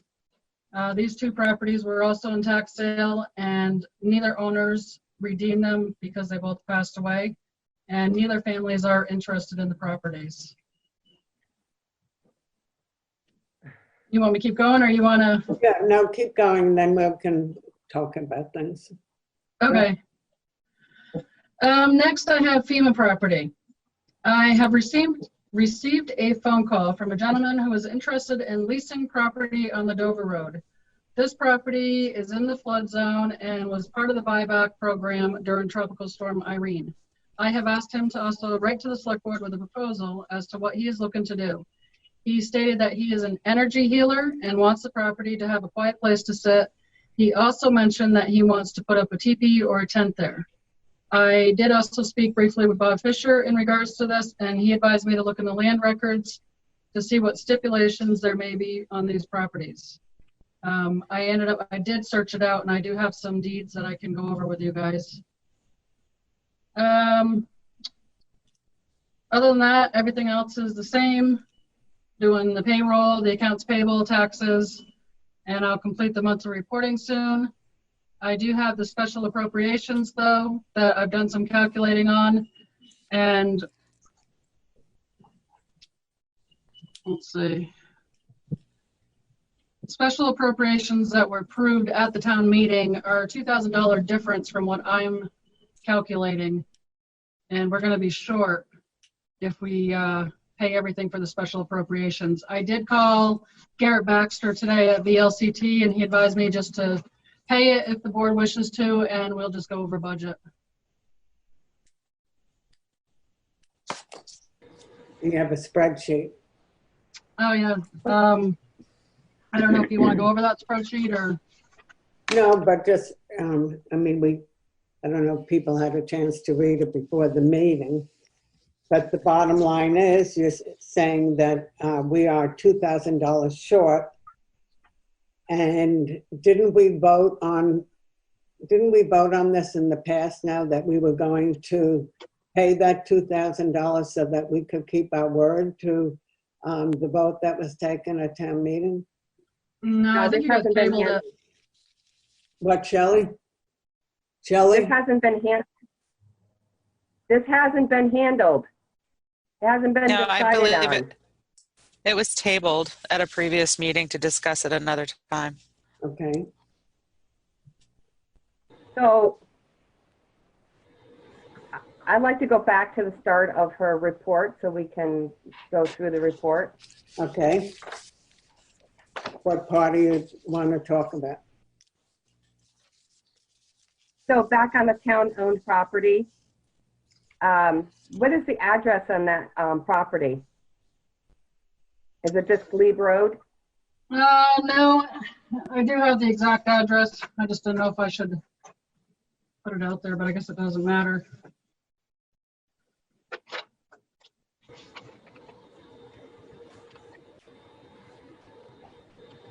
It's actually 16 Cramp Lane, which is off from Glebe Road. It's kind of a private road. Okay. So I think we need to think about, make a vote, take a vote on how we're going to handle this.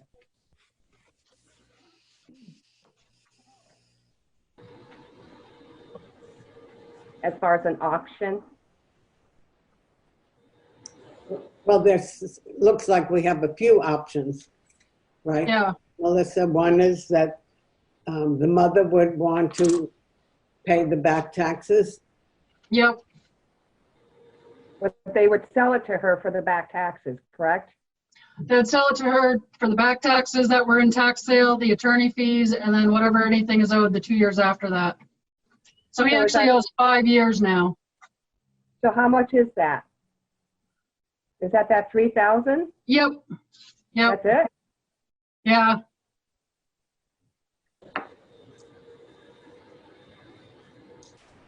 Well, I think we need to make a decision as to how we're going to handle it as far as auction, you know, or I think by rights, we have to do it, you know, legally in an auction. It hasn't been paid. It continues to be unpaid. And the mother would have the option of, you know, being in that auction. She could, yep.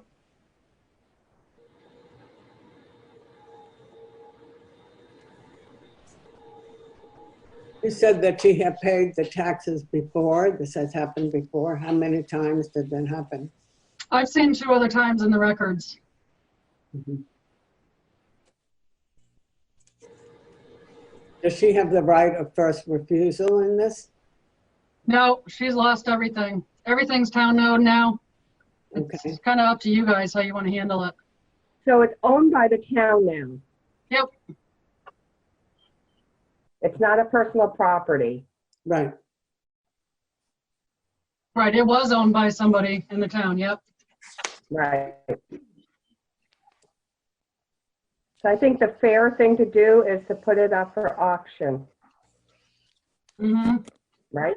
Yeah, especially That's whereas there's other people that are calling about it and have been calling and waiting for this property. Mm-hmm. So I make a motion that we set a date to auction the property off. I'll second I it. don't know if it's, okay.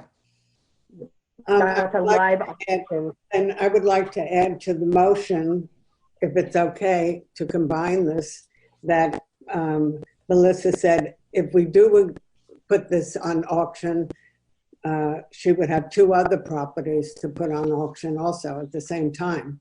I did find out about another one today, so this morning or this afternoon. So can we make that 3? Can you give us the addresses on those? One of them's on Depot Hill Road. And the other one is out on South Wardsboro Road. So Melissa, would you be doing a tax sale the way we've done it in the past? Where They're already tax sale, they're already town owned. So, I mean, I'm sorry, who would be doing the auction? Bob Fisher would have to be in charge of it. Okay. And it would be held at town hall? No, you can either do a town hall auction or you can do it kind of like you do the bids for Jay's stuff. Have a sealed envelope. Oh, You kind of set that base amount that you need or want, and then they'll just bid above it or that amount, whatever they want. Okay. I mean, I guess they'll, you know, the other one, the first one I was talking about, the mother could bid like $50,000 and just pay off that $3,500 to win the auction. And then anything above that would actually go to her son. Mm-hmm. So you got the Glebe Road, Camp Road or something, Depot Road, South Wardsboro, and where else? The other one's up on Hunter Brook Road.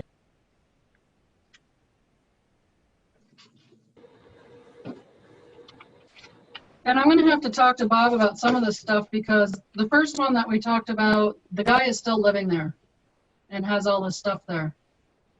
So find out who's going to be responsible for removing him, removing the property. I don't know who's going to be in charge of that. If the new owners will have to take on that responsibility of getting him out of there or what the deal is. Mm-hmm. Well, we're the owners right now. We don't sell a property with people on it. Yeah, I know. Some of them did state, though, the ones that we're calling are willing to take on that issue.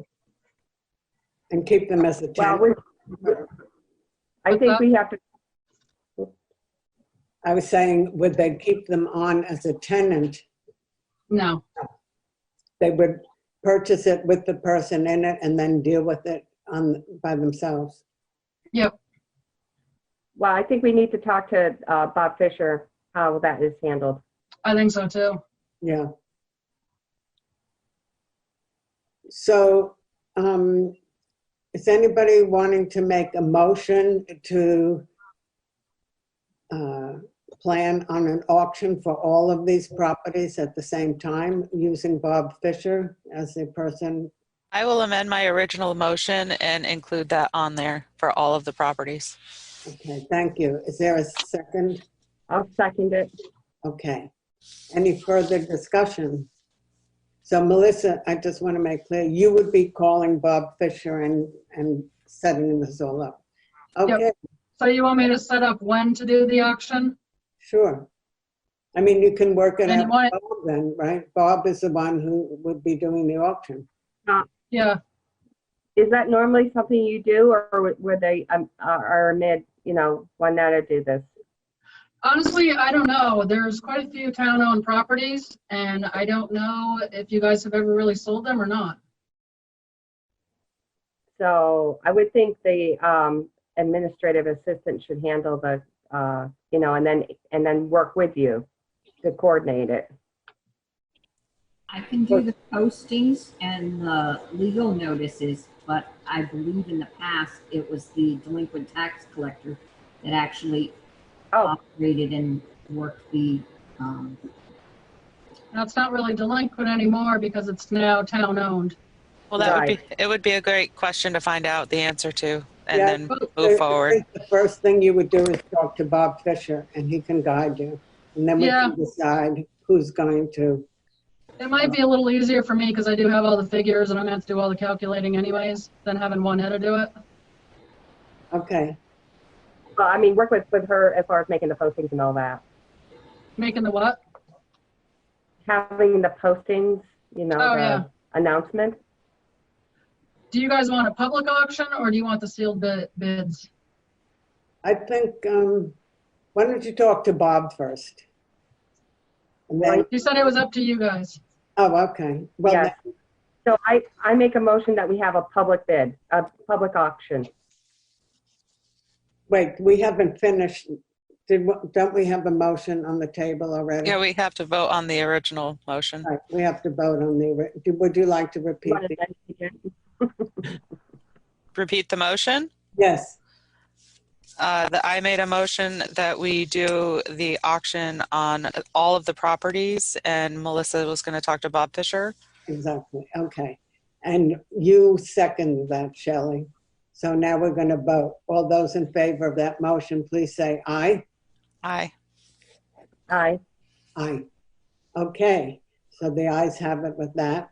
And now the second part is that Melissa will contact Bob Fisher. No. What are you saying? No. I'm just saying that I think we need to make a second motion that it would be, the sale would be done by a public auction. I make Can a you motion. do public auction right now? I don't think so. That's why I'm wondering if it should be sealed bids, just because you can't get together with everybody. Yeah. Yeah, that's a good idea. Yeah. Yeah, I think I would go with sealed bids if we vote. Yeah. So does anybody want to make a motion? Shelley, you want to make a motion on that, please? I make a motion that we do a sealed bid auction.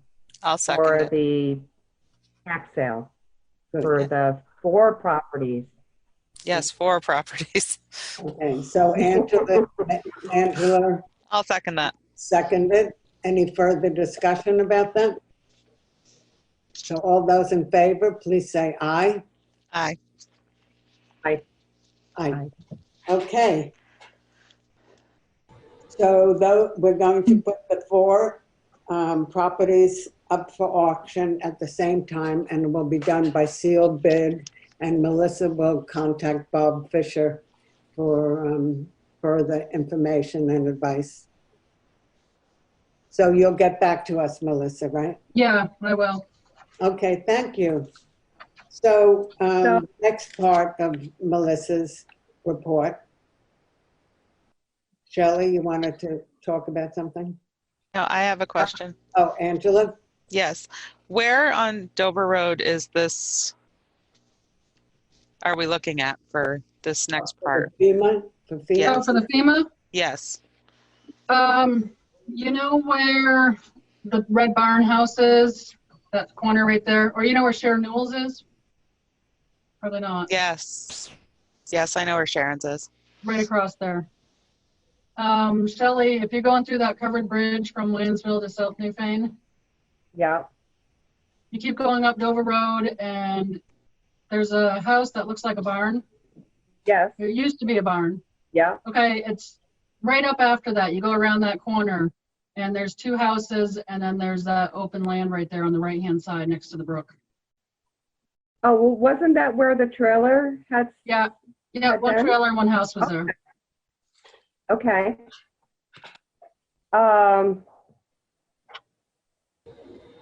So we own that, correct? Yes, that was part of the buyback program through the state after the flood. So I'm sure that has a lot of restrictions on it. Has Well, Bob looked at it? Did what? Has Bob Fisher looked at it? No, I didn't have Bob look at it. He told me to actually go into the deeds and look up to see what the restrictions were. I tried to email these to you guys today, but they wouldn't scan. Oh, okay, yeah. So I actually did find compatible use. The property shall be dedicated and maintained in perpetuity as open space for conservation of natural floodplain functions. Such uses may include parks for outdoor recreation, activities, wetland management, nature reserves, cultivating, grazing, and camping, except where adequate warning time is not available to allow evacuation. How much land is there?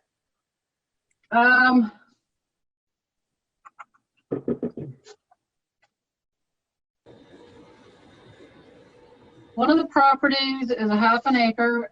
Actually, they're both a half an acre. There's two properties there? Yeah, there's two properties, 246 Dover Road and 236 Dover Road. 246 and 236? Yep.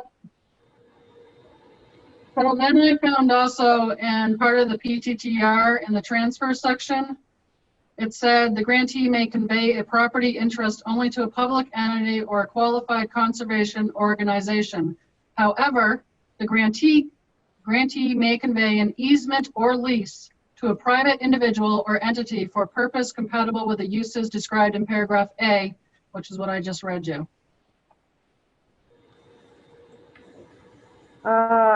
Yep. I know how I think about it. What do you think of? Well, I think that it should remain as a public entity, and my understanding at one point or another there was some discussion about making a community park there and keeping it as a public area.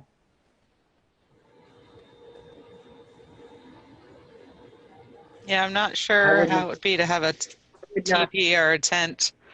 Maybe put a picnic table as a place to sit or something. Right.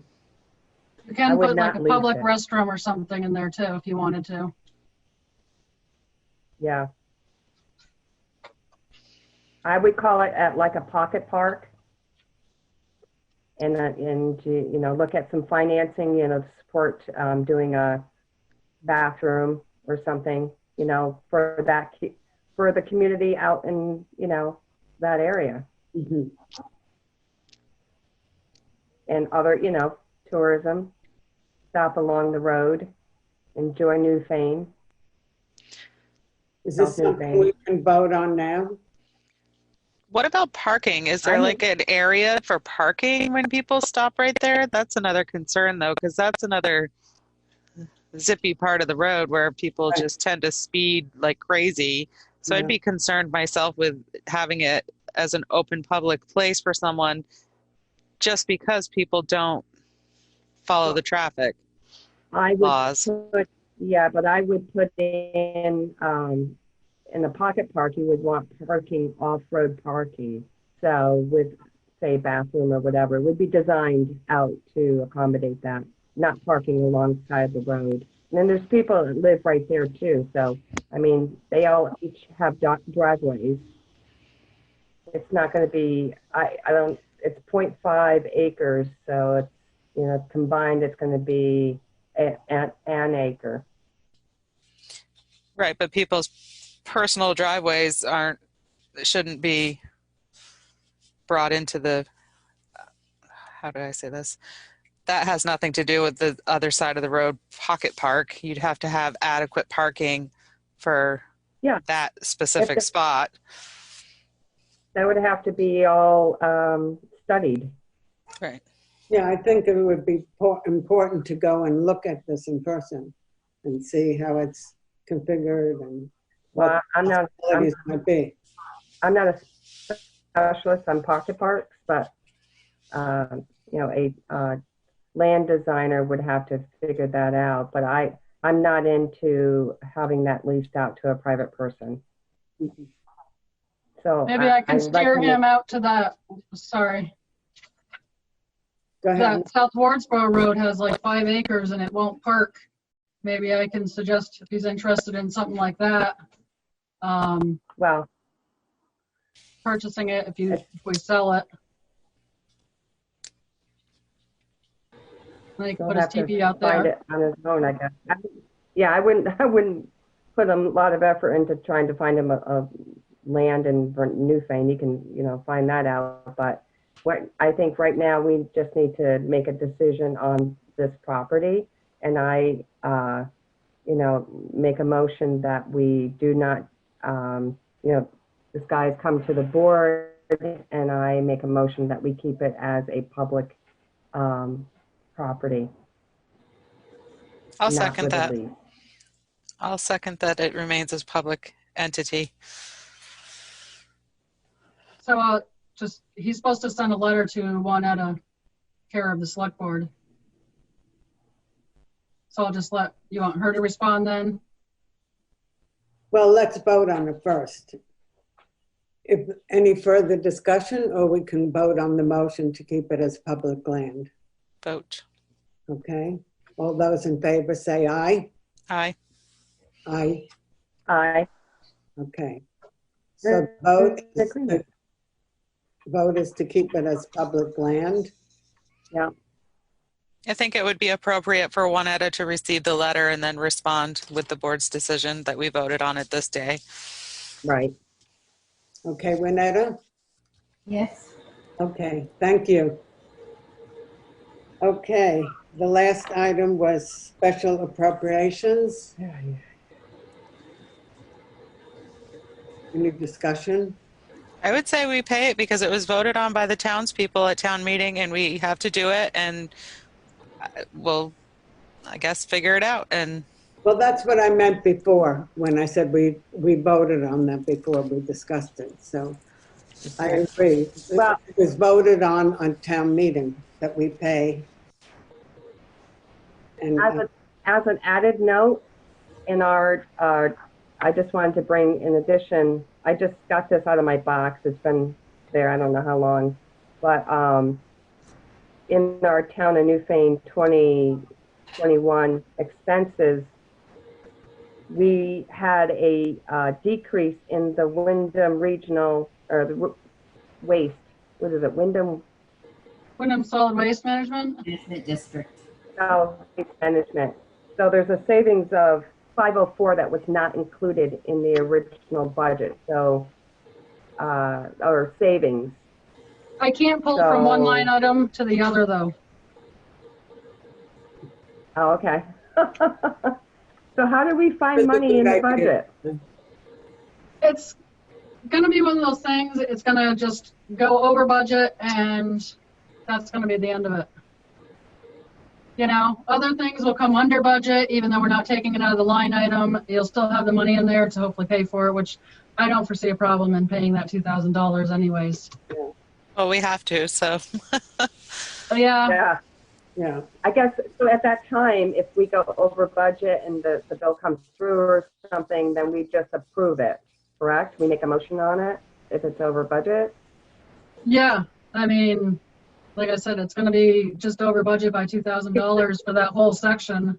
The only other way to do it is appropriate each one to come up with that $2,000 difference. But whereas the town voters voted to restore everything back to last year, Yeah, the I think it's VLCT very attorney, important. We have to honor that vote from the the town. VLCT attorney advised that we do it that way. Yeah. Yeah, I'm not saying that I voted for it. I just was asking where we get the money. That's all. I'm just. No, I know. So we need to vote on it though and make a motion to vote on this so we can get it handled. I make a motion that we pay. I mean, the townsfolk already did it. We're just discussing what happened and what's going on. So Okay, we don't have to make a motion. Right? I don't think so. No. It's already No. been done. Okay. So that's it. Melissa? I will make a motion to approve the Town of Newfane Treasurer's report, though. Yes, absolutely. Is there a second? I'll second. Okay. I'll second it. Any further discussion? All those in favor say aye. Aye. Aye. Aye. Okay. So that passes. And Melissa, I have to say that it's really great when you come to our meetings because you help us understand things sometimes, which at least I can speak for myself. Sometimes I don't understand everything you're doing, and it is really great to have you here in person so that things get clearer, and you're doing an excellent job. And Thank you. Thank you very much. Thank you, Melissa. You're welcome. Yeah, you did an excellent job. Thank you.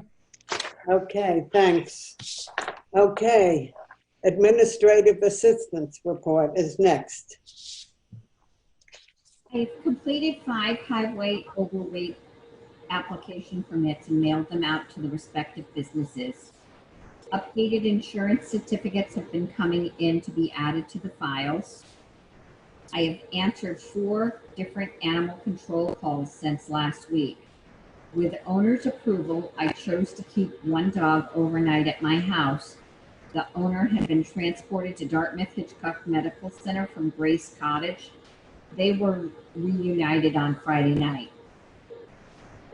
Windham County Humane Society wanted to check up on elderly couple that might need assistance with caring for animals in a rabbit hutch or cage. That was done and nothing was needed. A missing small dog on Baker Brook Road is still missing. The golden retriever has been reported lost and came home on her own. There has been a complaint of somebody picking up firewood off of property along the new road. A phone call was made to the individual to avoid sending the Vermont State Troopers out. I received a call from American Legion. They will not be holding Memorial Day celebrations on the Newfane Common due to their elderly ages and current COVID-19 conditions. The fax machine in the town clerk's office is old. I have not been able to find a replacement ink cartridge. We moved an additional machine that was in the office, and that one is not receiving or sending fax based on the tests we made. Would like to order a new machine from Staples. In addition to all of my other duties, I've been cleaning the town hall while our building is still closed to the public. Sierra has not been in since the executive order was placed. Thank you for doing that. Yeah, it's amazing. And she wouldn't even accept help. She wanted to do it all by herself. And you do a great job, Renetta. Thanks. Do we have to vote on getting a fax machine, or do we have the budget for it? I'll be with you in a minute, Angela. Okay, thank you. It would be under office appropriations, wouldn't it, Melissa? No, I'd go under small office equipment. Okay. And is there a budget to get a new replacement machine? I'd have to look at the budget. Okay. Shelley, I think you might, oh, you probably don't have it in front of you. Well, Angela, next. Wait. Shelley, wait 1 minute. Angela had her hand up first. I just wanted to know, Juanetta, if you and possibly Carol had looked at them and found prices. I did look at the ones at Staples, and they range from the low 100s to over 400. Okay. It would not need to be an expensive one, just to use several times a year. Okay. Shelley? Are people still using fax machines? Oh, yes. For what, legal stuff? Real legal stuff? If there's a document that needs to be signed or added to something, it's sometimes easier to send it via fax. Yeah. So you said Carol could look up prices, or she did, or you're doing that, Juanetta? I was doing it. Okay. So yeah, I would just get a cheap. What, Shelley? I said I would just get a cheap one. I do a lot of business, signing back and forth. We do it all by email. But how often do you fax?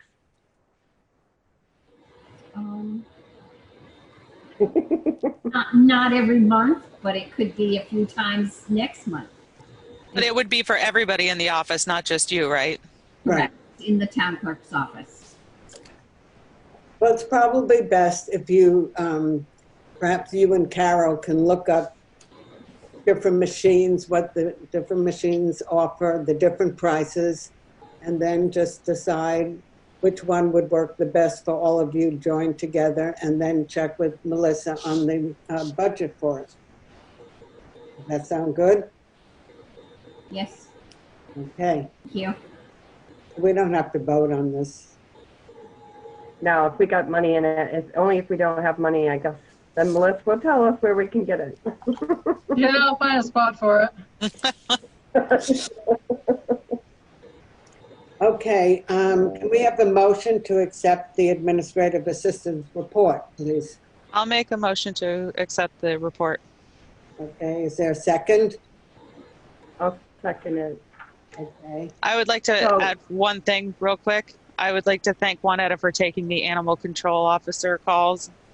That is above and beyond your duties, and I appreciate that so much.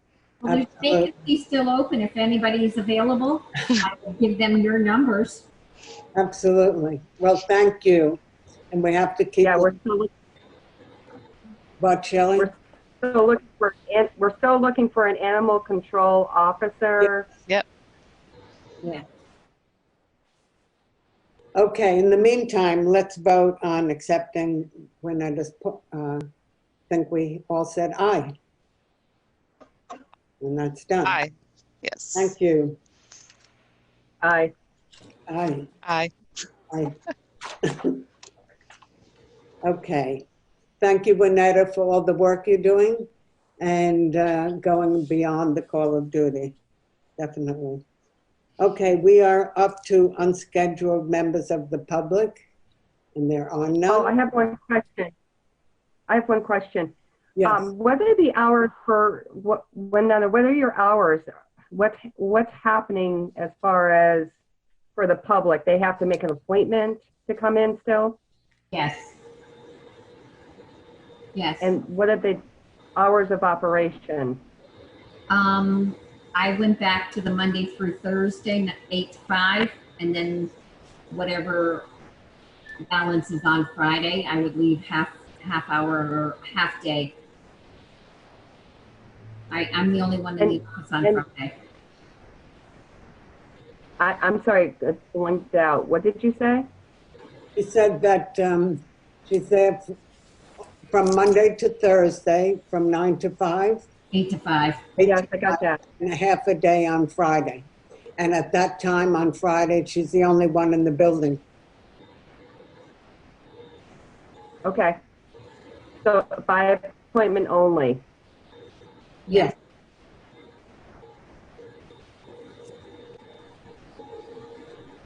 Okay. Okay. Okay, so we don't have any unscheduled members of the public, so we will go to the next item, which is old business. The first one is about an appointment and reappointment of town forest fire warden. And Winetta, would you like to talk about that, please? We received a request from the Department of Parks, Forest Parks and Recreation, asking to have a reappointment before June 30th of our current fire warden. It's a 5-year appointment, and I contacted Todd Lawley to see if he was still willing to serve in this capacity, and he agreed. So I emailed him the form, he signed it, accepting the appointment, and all it needs is for the select board to, the select board to approve the appointment. I make a motion to approve the appointment. I second that. I'll second it. Oh, okay. I just have one question, Winetta. Yes. Given that we're all over the place, how do you want to do this? Do people come to the town office and sign this for you that we can get to Todd? I already have the original here, and if at some point you drop in, that would be fine. We just need a majority. Okay. I will do it tonight when I come over for pay orders. I'll sign mine. Okay, and I can sign it. And Shelley, if you come over. Is Mike going to be there? No, I'm sorry. He had other commitments at work. Okay, so are you two signing the pay orders tonight then? I'm sorry. Well, you and Marion? I said I would volunteer unless you want to do it. No, it's fine. Okay, I'm going to do it with Angela then. I'll go over to the office, and then I can sign this. Okay. Angela can sign it. Sign it. Angela, and then you need one more. Yeah. If you want to come over. I probably can run over. Okay, good. All right, so we'll get this signed tonight. Is that good? Winetta? Yes. Yep. Okay, thank you. So where are we? We don't, do we have to vote on that appointment, Winetta? I made a motion, Shelley seconded it, now we need to vote, right? Yes. Right, okay. All those in favor say aye? Aye. Aye. Aye. Okay, so the ayes have it, and Todd Lawley will continue being the town forest fire warden, and we thank you, Todd. You're always great, and you work so hard, and thank you for doing that. Okay, VLCT procedures for COVID-19 safety and health work plan. And Winetta, I'm going to pass that on to you again. It was suggested that I go on to VLCT and see what safety and health templates they had. What I came up with is what you have in front of you, and all I did was fill in the blanks. I did put administrative assistant for the town office and road foreman being responsible for following these procedures at the different locations. That's good. That makes sense because you're at the town office Monday through Friday and Jay is at the town garage, so you guys can manage the buildings to make sure everything's good. Right. I like that idea. Yeah, I do too. And then you guys have all, I know the town crew has taken the testing, right, Jay?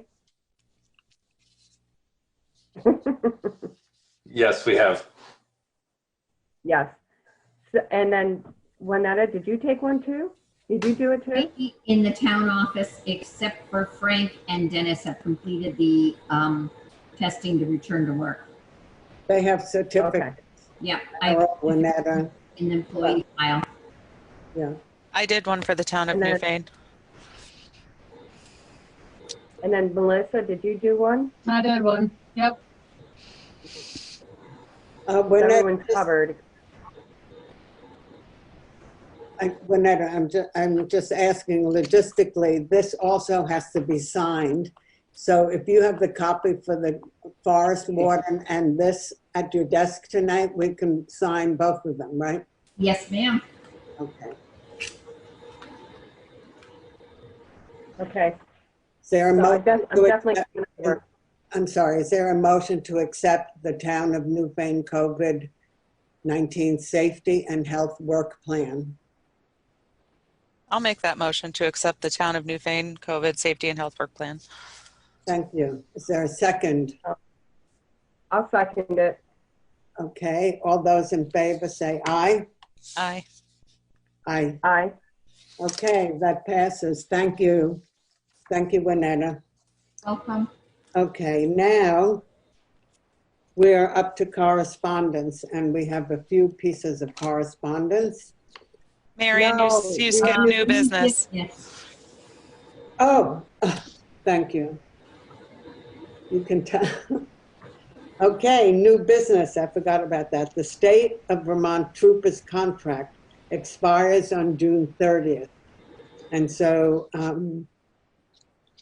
Winetta, you have the paperwork for that? We can, no, I know why you know what, Winetta, I didn't get that in my package. That's why I skipped over it. Yeah, you don't have it.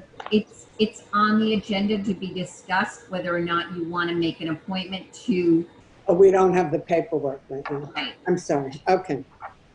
You want an invitation to increase the hours, or do you want to have them come to the office to discuss the additional funds and where the areas of need are? I do remember that you and I were discussing that this week, and we were thinking perhaps we should postpone this for discussion tonight and put it on the next week's agenda for June 1st. Mm-hmm. We don't have a new contract yet from the state police? No. Okay. When are we expected to get a copy of that? The current one expires June 30th, so I would expect it by the end of the month. I'd like to see that too before we make any decisions. Yes. Yeah. Plus, I think we had also talked about considering splitting those hours with the Wyndham Sheriff's Department. Yeah, we would have to talk to them and see. Right now, the Sheriff's Department is paid by the Village of Newfane, the incorporated Village of Newfane, just to do Newfane. Yes. But in order for us to make a decision, we need to get it in motion. Like, we should probably contact them and invite them. What's our next meeting date? June 1st. So I would invite the Wyndham Sheriffs to our next meeting to discuss about using them throughout the town, or instead of?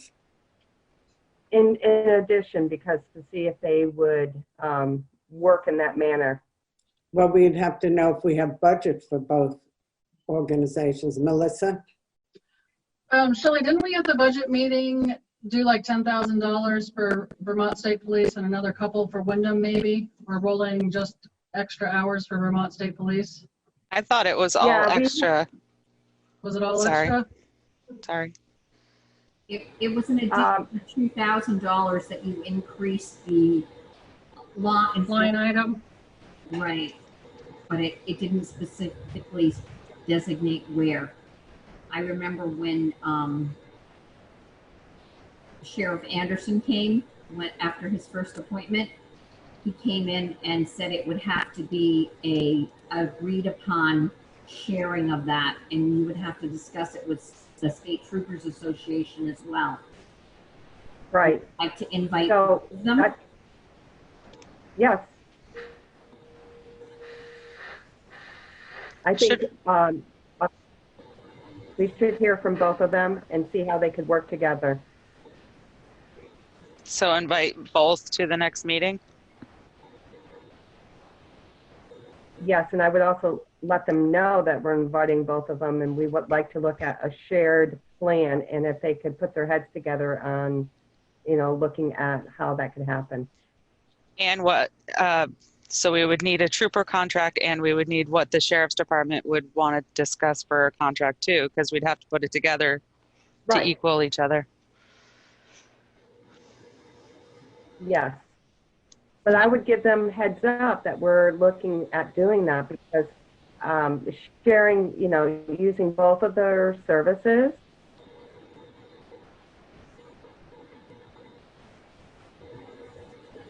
So I'm assuming that we would have to send them an invite via Zoom unless you're going to meet in person at the town office. Appointing for a lot of people when they cannot get any, they can't speak to a problem with the Wyndham Sheriff. Wyndham Sheriff is right here in our backyard, right in our front yard, basically. And I think we should take advantage of them and, look at their services. They're a contract service for people that don't know.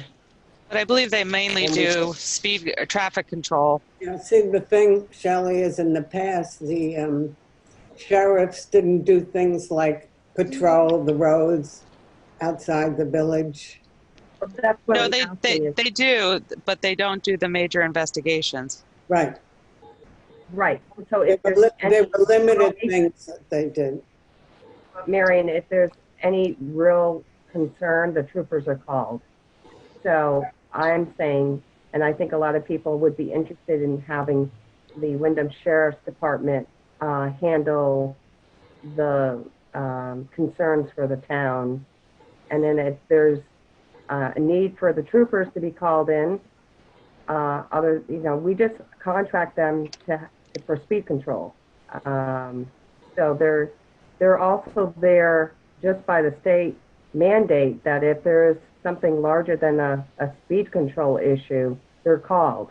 Any family disputes or anything large, anything, they're there. So we don't necessarily have to contract with them for traffic control. I'd like to see the Wyndham Sheriff, and I believe there's other people on the board that would like, who are not here, that would like to be able to contract with the Sheriff's Department. So I think we should table this for our next meeting with an invite to both agencies to have a discussion with them about what they do and don't do and what their contracts would be for. Right, and we would have, we're inviting them to the meeting. We have to ask them in advance to please write a letter saying exactly what Angela just said. We need to know what they are able and willing to do, and there are things that they're not willing to do, each party. Right. So to have that. So that's what we talked about, that's how we started this conversation, and for the next meeting on June 1st, correct? Yes. Yes. Okay. So, well, then I will do that for us. Yeah. Thank you. Okay. Thank you. Thank you. Okay, under new business, there's also town office building permit process. And the committee consists of Winetta, Mike, and Melissa. And the first thing that they did, I think, was to meet with David Cotton to discuss hiring David to do plans, and he also would be the one to get all the permits. And I think, Winetta, would you like to talk about that for a minute, please? I had an email from David. In order for us to obtain his services for not only the building permit and the processing of getting all of the permits, we do need to have a $15,000 retainer. We have a purchasing process, and I think we need to follow that. It has to go out to bid.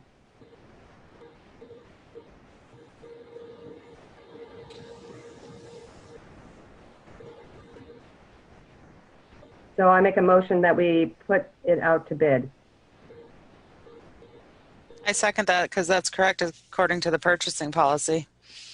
Exactly. Anything I think over $3,000, it goes out to bid. I would like to make sure, though, that when we follow the purchasing policy, that it's not just for the lowest bid. It also has to be the ability of the person's record, and That's all stated. That's all stated in the purchasing policy. Yes, I know. But sometimes with the bids, people are just concerned with, well, that person has made the lowest bid and they should get that, and it's forgotten, or well, there are other qualifications that we need to look at. Well, I'm just reminding everybody. Yeah, we'll have our purchasing policy procedures out. Yeah, good. Okay. So you made a motion and you second. So is there any further discussion? Yes. Yes, what?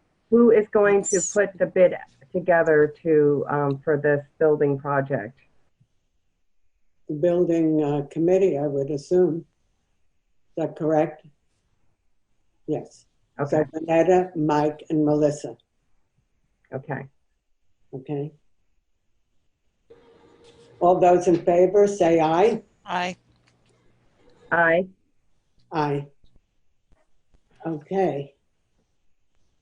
So the ayes have it, and Vanetta and Melissa and Mike, if you could please make a scheduled meeting for the three of you to discuss this, that would be great, and let the board know that when you're going to do that, please. Hey. Thank you. Okay, now we are up to correspondence, and there, if you have your packet with the different correspondence letters, I will read them.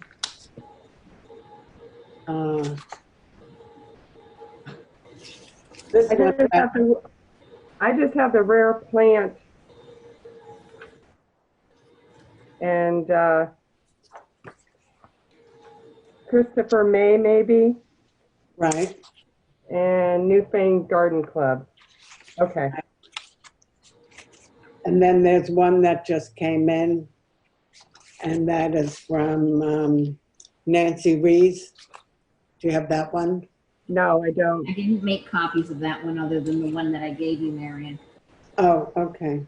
So that should be copied for all of us. Yeah, she'll give you copies. And for the record. Yeah, it's going to be in the record. Okay, Juanetta, this one about seeking permission for rare plant survey. Yes. I personally find it difficult to read it. It's very light and small print. Is there anybody who's willing to read this letter? I take my glasses off, I can read it. Okay, good, thank you. Okay, so seeking permission for rare plant survey from Hannah Hartman to Town Clerk of Newfane. Hello, Miss Hasselbach. On behalf of the Native Plant Trust, formerly New England Wildflower Society, we'd like to request permission to conduct a brief survey for a rare plant called Northern Tuberculode Bog Orchid, plant Atheria Bavia, on property owned by the town of Newfane near River Road on the banks of West River. Our field methods, including counting plants, measuring population area, and taking notes on ecological habitat characteristics. Surveyors may also take photographs of plants and habitat. The information from the visit will be shared with the Natural Heritage Database to update their records of plant populations. We hope the information gathered will help us better understand the biology of the species and ultimately develop better conservation strategies. We can contact you on the dates we plan to be out on the property, and a report of our findings will be sent to you at the end of the year. The Natural Heritage Program in your state maintains detailed information regarding population location, species biology, conservation status, and beneficial management practices for species listed as threatened, endangered, or of special concern. If you'd like more specific information about the populations located on your property, please contact your state natural heritage program. If you could respond with 1, your permission for us to send volunteers, 2, your preference for being contacted before the survey, and 3, if and how you would like a report sent at the end of the season, that would be great. Please let me know if you have any questions. I'd be happy to answer them. We look forward to your response and thank you. Hannah Hartman Everett, Conservation Intern from the Native Plant Trust in Framingham, Massachusetts. And what they do is conserving and promoting New England's native plants to ensure healthy, biologically diverse landscapes. Thanks for reading that, Shelley. I think that's great. I think the only question I would have is if they have insurance to be on the property. So if something were to happen, they had their own insurance. And also, where are they going on the property? It's by the town, owned by the town of Newfane near River Road. So where is that? If you look to the next pages, I've attached a screenshot of the parcel that we're looking to talk about. I spoke with Doris, the lister, and she claims it's a no man's land. It should have been added to some of the other properties adjoining Sawmill Road, but when they did a subdivision, it was not included. So it's the northern part of River Road? Yes. Okay. It's above Cannoli, but at the beginning of Sawmill out to the end of where the Green Iron Bridge is. Oh, okay. So it's right along the river? Yes. And that's town of Newfane property, I guess? According to the listers, it was not added to the subdivisions of the parcels. So we might need to let the property owners, there's 3 houses out there, let them know that there might be people on the banks of the river. I think water banks of the river are public domain as long as they're in the water or on the bank. I think the water is, but not the bank. Water is public. Some people think that that's their property. Yeah. Whether it is or it isn't, some people think that it's their property. So it's nice to let people know if something's going to be happening but I think it's a great idea. Yeah. Me too. Just need to figure out whose land it is and notify them.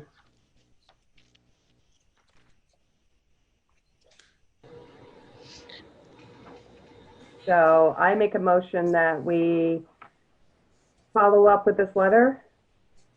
Have Juanetta follow up with the letter and see if we can identify the properties and have them be able to do their research. And also ask if they have their own insurance policy. Yes. Definitely. Okay. And then find out a date when they're going to want to do this. Yeah. What were those 3 questions? It was 1, your permission for us to send volunteers. 2, your preference for being contacted before the survey. And if and how you would like a report sent at the end of the season. So I think our permission is to figure out, we would allow the permission if the property is identified as public property. Otherwise, I don't know, do we go ahead and contact the owners of that property? Like the abutting landowners? Or would they have to do that? I would think they would have to contact the landowners if it's private property. If it's our property and we give them permission, that's fine. But if it becomes private property, they need to contact the landowners. Right.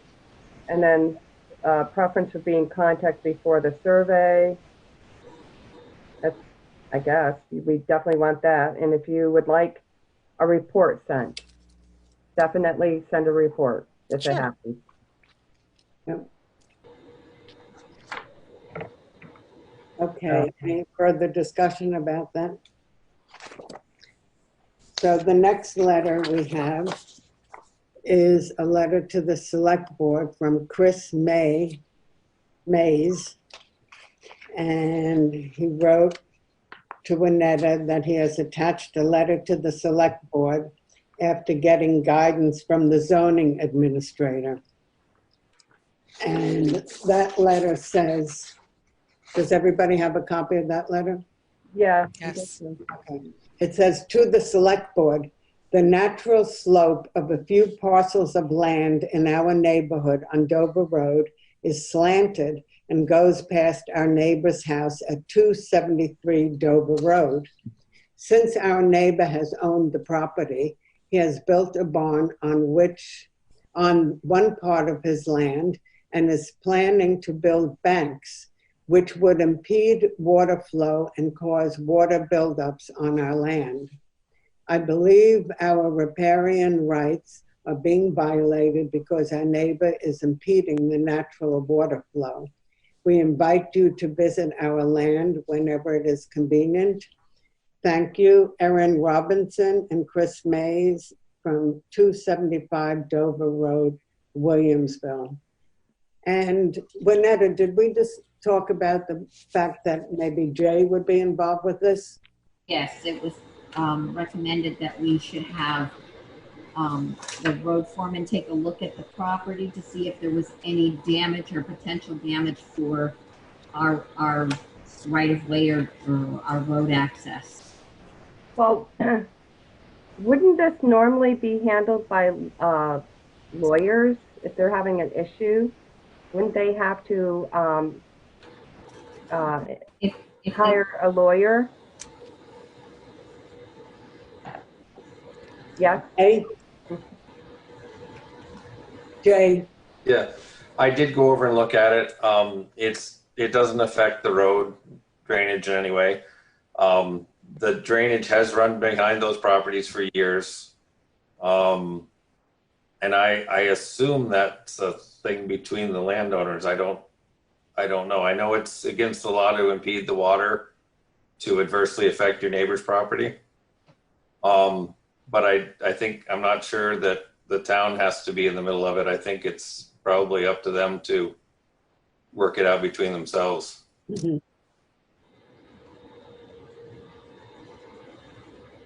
So it's going to be a civil matter?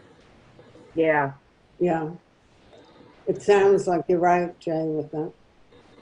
Thank you for going out there and looking at it. Yeah, really. So Winetta, maybe you can write a letter back to Chris Hayes saying that it was discussed, his issue was discussed at select board, and it is recommended that because it's between he and his neighbor that they really should be working it out on their own.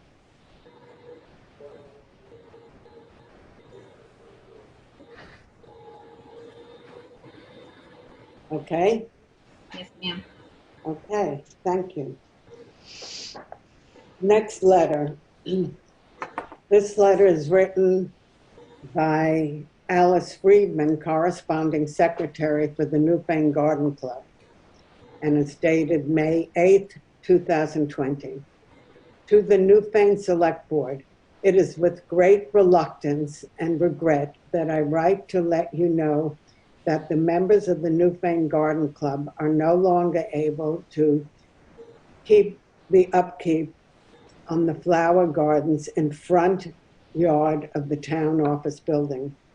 Our membership grows older and sparser with increasingly limitations on our physical abilities. We hope that you are able to find younger persons who would like to continue the garden's care, or perhaps hire a professional gardener or landscape care firm. If you have any questions, please don't hesitate to contact me. Sincerely, Alice Freeman, Corresponding Secretary of the Garden Club. Aw. And personally, I want to say thank you very much to all the members of the Garden Club. They have been working diligently for many years to make the town hall look very attractive on the front, at the front of the building. And yes, unfortunately, just some of us are getting older and can't do that kind of work anymore.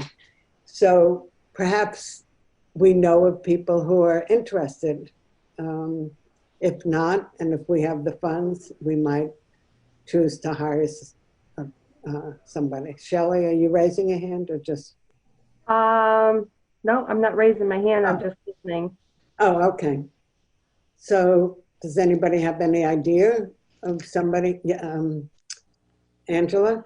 I think now that it's been publicly known and everybody who watches and sees, if there's somebody that would be willing to donate a portion of their time to the town and want to plant some flowers or take care of it, or anybody who works at the town hall or any one of us that wanted to put in a few minutes. I mean, it's great to beautify the front of the building.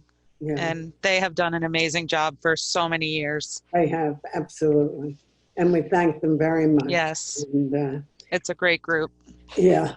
Yeah. So I would suggest that if anybody who's interested, you can come to town hall. Excuse me. Call Juanetta. Or call Juanetta or call Carol, the town clerk.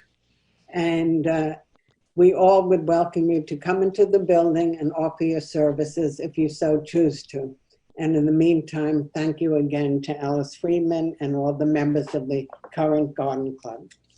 Because they just donated all of their time to do it, right? Oh, I know. Yeah. Absolutely. So wonderful. Okay. The next letter is from Nancy Ann Rees. Is that how you pronounce it? Rees? Yes. Mm-hmm. Rees. Okay. This is to the written on May 12th, and you didn't receive this until today. Is that correct, Juanetta? Yes. Mm-hmm. Okay. So we should get copies of it, please. Yes, we said. You asked that, and I said she'll get copies for you.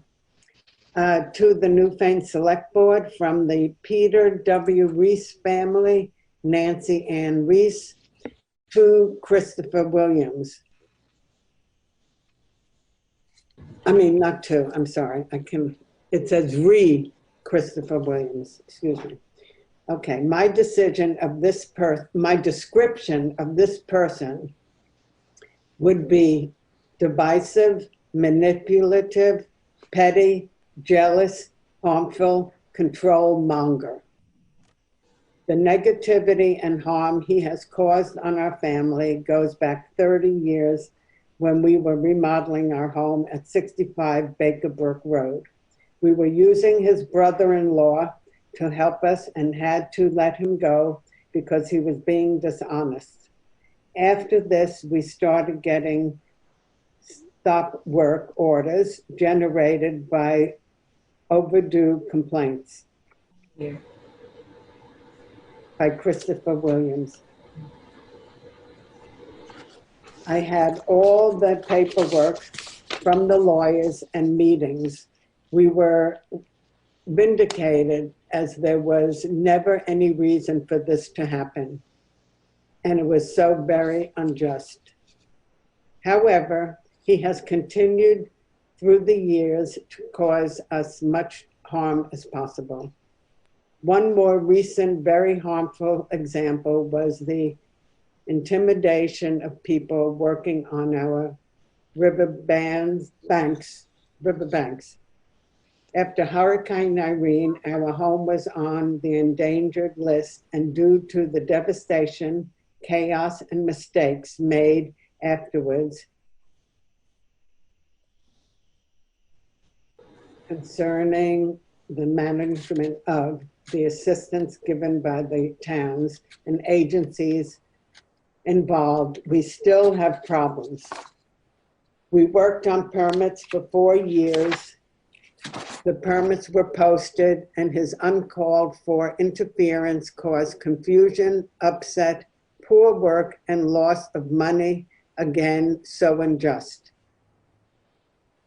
I would be of our opinion that Chris Williams should not be involved in any aspect of town business, as he is a liability and harmful to its residents.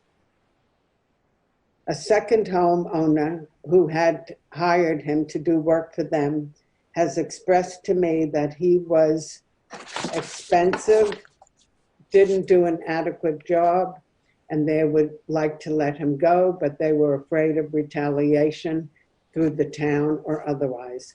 As someone who has experienced upset, negativity, tragedy, and monetary loss over the 30-year period of time, unfortunately, I have to admit to them that their concerns could indeed be valid.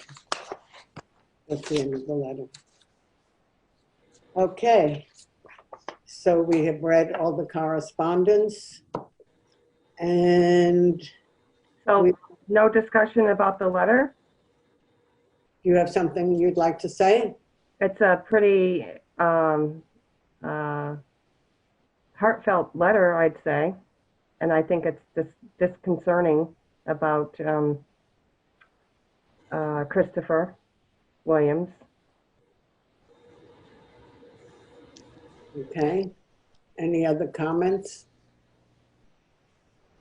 Okay, so we read all the correspondence, and we are up to pay orders, which means that we're going to have a few of us gather at town hall now. So it would be Angela and myself doing the pay orders, and Angela and myself and Shelley coming together to sign the two pieces of paper, one for Todd to continue being fire warden, and the second one was what? I already forgot. The COVID-19 safety and health work plan. Thank you so much. Okay, is there a motion to adjourn? I make a motion to adjourn. Okay, thank you. Have a good evening, everybody. I guess I'll second it. We don't need a second for adjournment. Okay. Thanks a lot, you. Melissa, Winetta, Angela, Jay, Shelley. Have a good evening. We'll see some of you in a few minutes, and the others have a peaceful night at home. Bye. Good Thank night. you, Marion. You too. Thank you.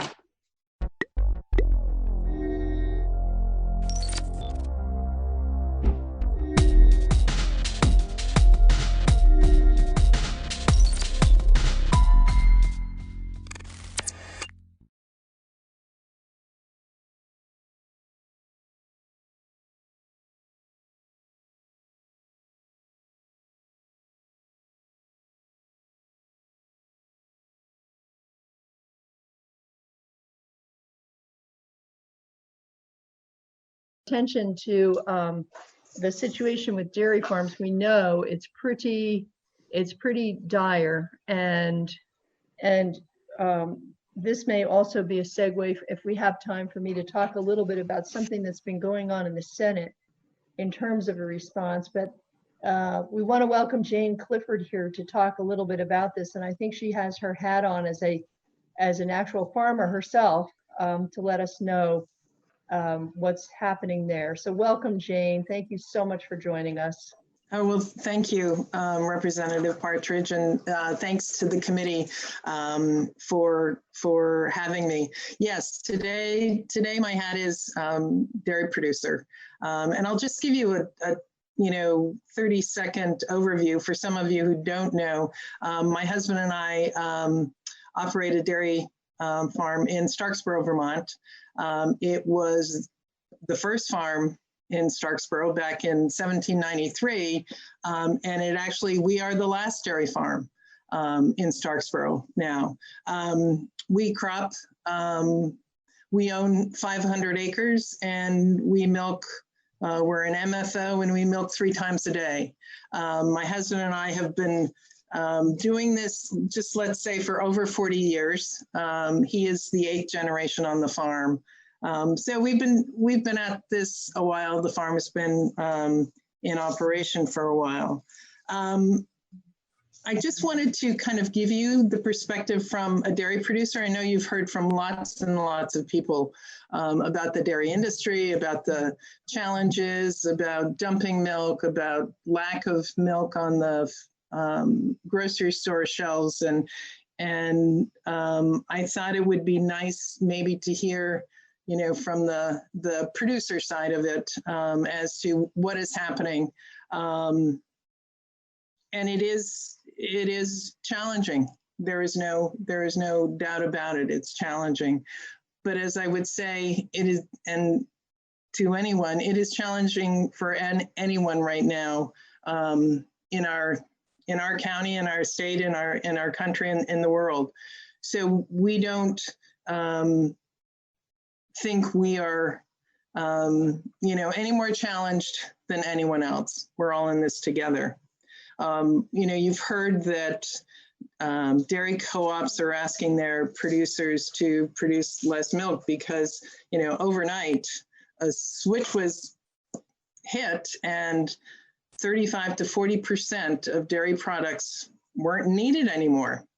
You know, there was no restaurants, there was no colleges, there was no, there were no schools. There was, you know, limited need for that product. So overnight, it's like, oh my gosh, what do we do? And I think the other challenge with that was the supply and the storage capacity. I think that's the other piece. You know, dairy is a very perishable product. You know, within less than 48 hours, it leaves my farm and is in either on a store shelf or made into something else. Otherwise, as you saw, it has to be disposed of. So I think many people are looking at this and saying, oh, I can't do it. I can't reduce, I can't do that. And I think, you know, one of the things about the dairy industry is there are a lot of things that we can't control. So we have to be flexible. We have to be nimble. And I know that doesn't sound like, you know, the dairy industry is, but it is. Weather, we can't control weather. So every year when we plant crops or we try to spread manure or we harvest crops, you know, we are at the mercy of the weather. So with this management approach and reducing milk, you know, we've looked at it on our operation, and we actually have management tools in place, and we're feeding our animals to produce higher components rather than for volume. We are transitioning. I don't like the word culling. You know, culling cows just has a negative connotation. Our cows are transitioning either to another home or another occupation. We're drying off animals earlier. So we actually, within the last, I would say, month, we have reached our reduction goal for our co-op, doing those management, utilizing those management tools. I know other farms, you know, are doing other things. We actually milk 3 times a day. We were considering, you know, if we had to, we would milk 2 times a day, which would again reduce the volume. So we are very confident that we will meet the volume that our co-op is looking for us to do, which it's a responsibility that I see as a producer. If there's too much product out there, which we've been talking about for years, how do we get a better handle on the amount of product out there? I think it's my responsibility as a producer to work to make sure that there isn't an over excess. If there's no home for a product, why do you want to produce it? You know, that's always been our philosophy. You know, we work really hard to produce a very high quality product. Cow comfort is a big part of how we manage our operation. So I think it's important as a producer of something to be responsible and make sure whatever I'm producing, there's a home for it, and not just go willy-nilly and make as much as I want just because I want to. I know there are a lot of producers that have a different approach, but that's been our philosophy. So I think that's an important piece going forward. Again, this is not an easy thing for farmers to do, but it is doable, and it's all about management, and it's all about knowing your animals, knowing your business. And please stop me if you have any questions. Jane, I actually, you may have said it, but I missed it. You ship to Agrimart, and so no, we ship to DFA. Okay, so were you also then cut back to 85%? Yes. So we were. The letter came, and it wasn't. We had late last fall. Our co-op DFA had looked at doing a program in the spring, that because in the spring, there's usually an excess of milk. So back then there was a discussion on, let's talk about not producing as much milk during the spring flush, as it's called. So the conversation had been going on. And I think, being a member of the Vermont Milk Commission, for the last couple of years, it was a big conversation there that how do we get a handle on supply? How do we create a market that is much more beneficial for the producer because they're producing a product that has a home rather than not. So yes, and there are other co-ops that have taken a different approach. Maybe it was a lesser amount of reduction, but on the other side, there was a greater penalty for overproduction. So I think every co-op is doing what they feel fits the needs of their producers and their business model. So I think that's the other side of this. Yeah, thanks. Vicky's up. So Vicky, would you like to ask a question? Yeah, thank you. Jane, I'm so impressed. 8th generation on your farm. That's pretty outstanding. My goodness. So you're doing good things there. And we have been talking about culling cows and such, and I like the idea of transitioning that you mentioned. Could you elaborate on that a bit more for us? And in transitioning, do you even change breeds of cows on your farm? Like, well, maybe cream is better. Let's do Jerseys. Tell us a little more about the transitioning idea instead of, quote, culling. Culling. So when I use the word transitioning, the cow is leaving our herd, and sometimes it's being bought for beef, and sometimes it's being bought for a dairy replacement for another herd.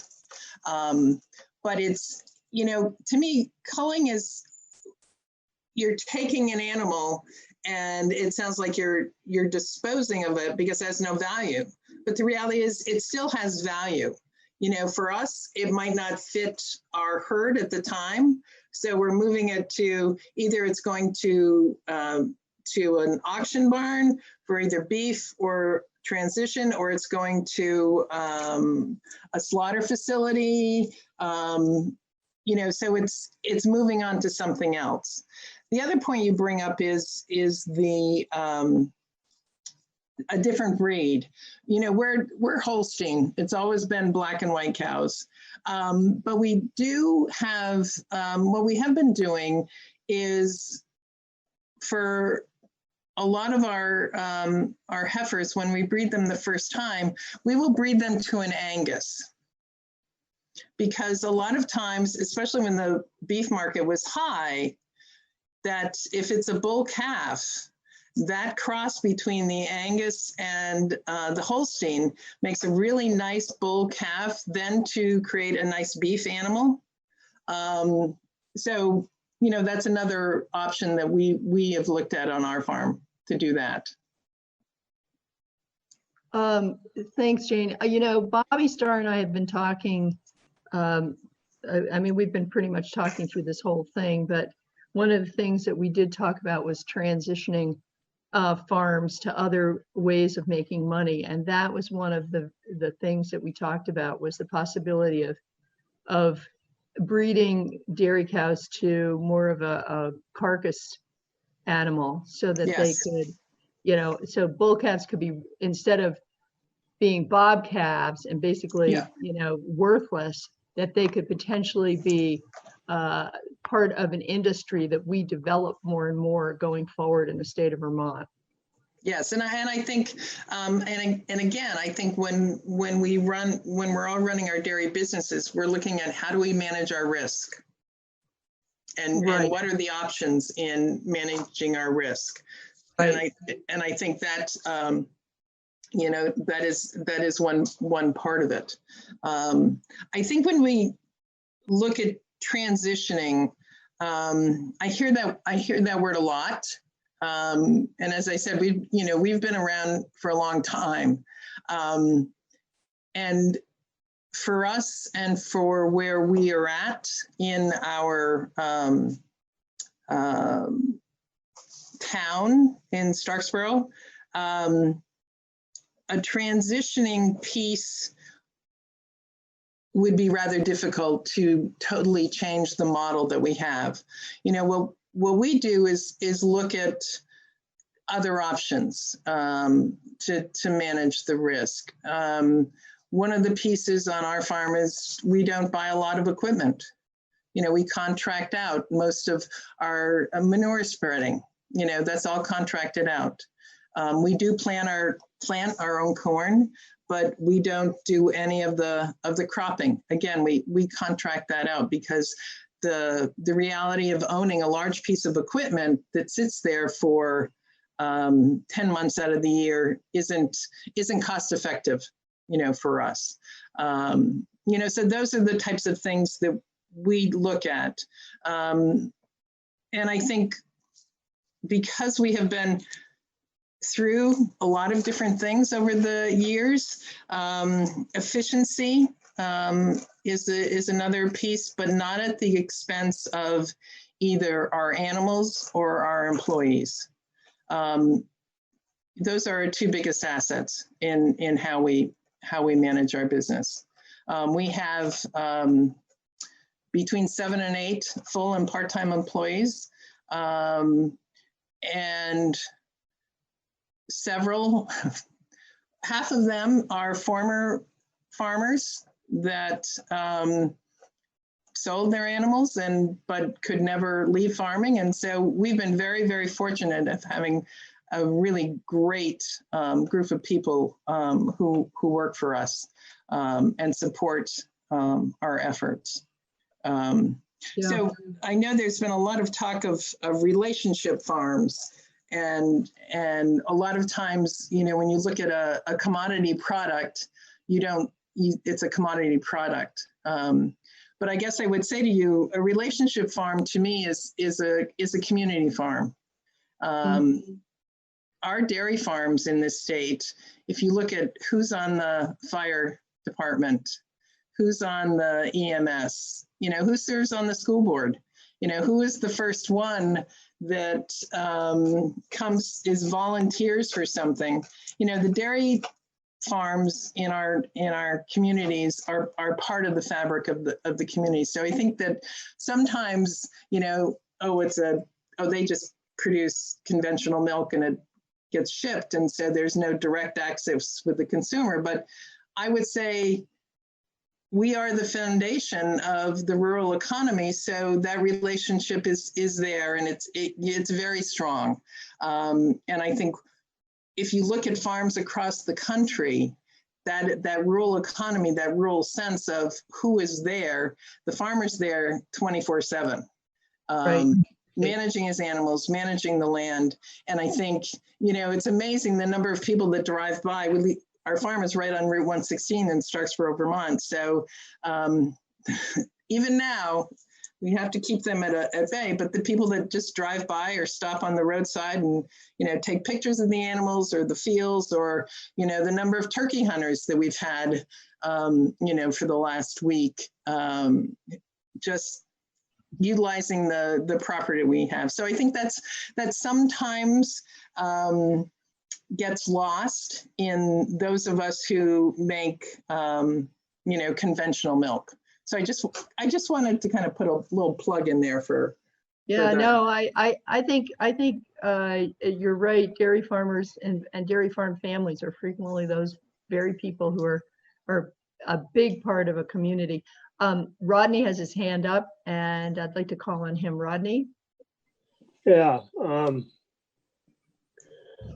Jane, it seems like naturally you've been in a family farm for many generations, and you probably have a pretty good equity built up in your operation. But do you really believe that a lot of these farms are going to be able to survive on $14, $12 milk that's coming along, that don't have a big equity or have a lot of debt?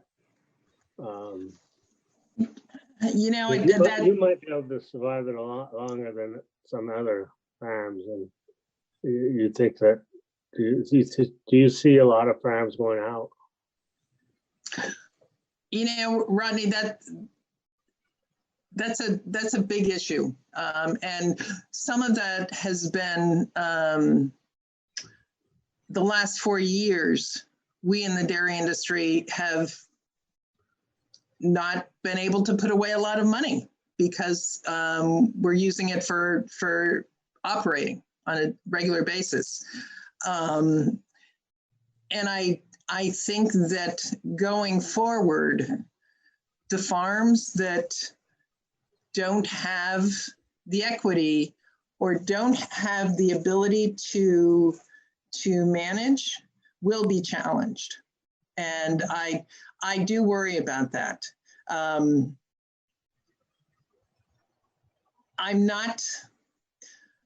I think that we have to look at how we go forward within the industry and how we're not going to change pricing.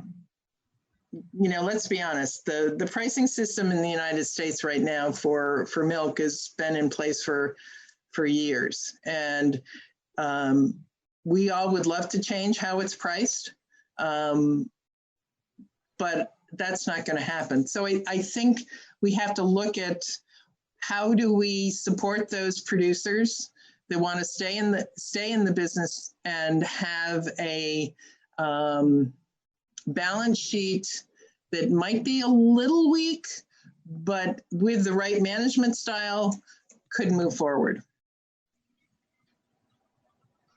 I'm an optimist, Rodney, because our farm has gone through some challenges, and we haven't always had a strong balance sheet just because the farm's been in the family for a number of years. There's been some major challenges, and we've had to look at some things and made some changes. Well, yeah, and my farm's gone through a lot of those challenges as well, and I understand all that. I'm really concerned for the younger farmers that are, don't have the equity because they're trying to get going, and this milk price. And yes, it's very simple to say we can't control the price, but we don't try. We don't try to fight that system hard enough to make a change. And we're very, very quick to say, well, we can't do anything about it. And I know it would be quite a battle to change it, but these younger farmers, I'm scared, are not going to be able to survive this. Well, I think you're right. I think I don't think we can change the pricing, but I think we can change the volume of milk that we as an industry make. we can do that, and eventually that would change the price. But it's still, I think, when you start investing on predictions that you're going to get $18-19 milk, and now all of a sudden you're 12 or 14, you don't have the equity or the ability to borrow more, you're going to be in a hard shape. And it's not, the prices ain't going to come back overnight. No. It's going to be a while. It's going to be a long while. So I think we're going to lose a lot of our younger farms that are trying to get into this, and we're going to be back to the older generation that's eventually going to want to get out. and the only thing I could say is I'm so glad my cows left last week. I don't have to deal with it. Yeah. I think one of the pieces that I think is important that there were the PPP, the payroll protection program. I encouraged as many people as I could to, as a producer, get in line for that. I know our farm was able to get through that program. I think it's an excellent program. And I think as a business person, and it's the same with the Lidl program that has just come available to agriculture. Again, there's an opportunity for an investment, the PPP program, using it for payroll, the opportunity to have that become a grant. That's a huge piece for a farm, for that period of time. And the Lidl program also offers an opportunity at a very, very low interest rate with not a lot of, shall we say, back of the house for the producer. And so I really encourage all in the industry to look at both of those programs. Yeah, so let me share my experience with the PPP program. We file our income tax as a partnership, and they say their response was, well, a partnership typically takes draws from the business and not paychecks. You don't qualify. But then the other program was the PUA, which was, that one also came out, and that has, for the independent contractor or the logger or the dairy producer that is part of a partnership, there is an opportunity to apply to that program and get money too. Yeah, I was denied that one too. I would, if you were, then I would definitely question that. Yeah, thanks, Jane. So this brings me to something that I've been talking with Bobby Starr about. Senator Starr, who, as we all know, chairs the Senate Agriculture Committee, has been working on a bill that he presented. I wanted to be careful that we didn't, bring this out, talk about this too quickly, but they've been working on a bill that has to do with dairy assistance during this. And Mike O'Grady worked really hard on this with Bobby to come up with some ideas, some numbers. And Mike, would you just like to, and committee, this is on our website. Linda loaded it onto the page. And Mike, would you like to take a minute or two to go through this? I don't think it's too complicated. Be willing to do that? Sure.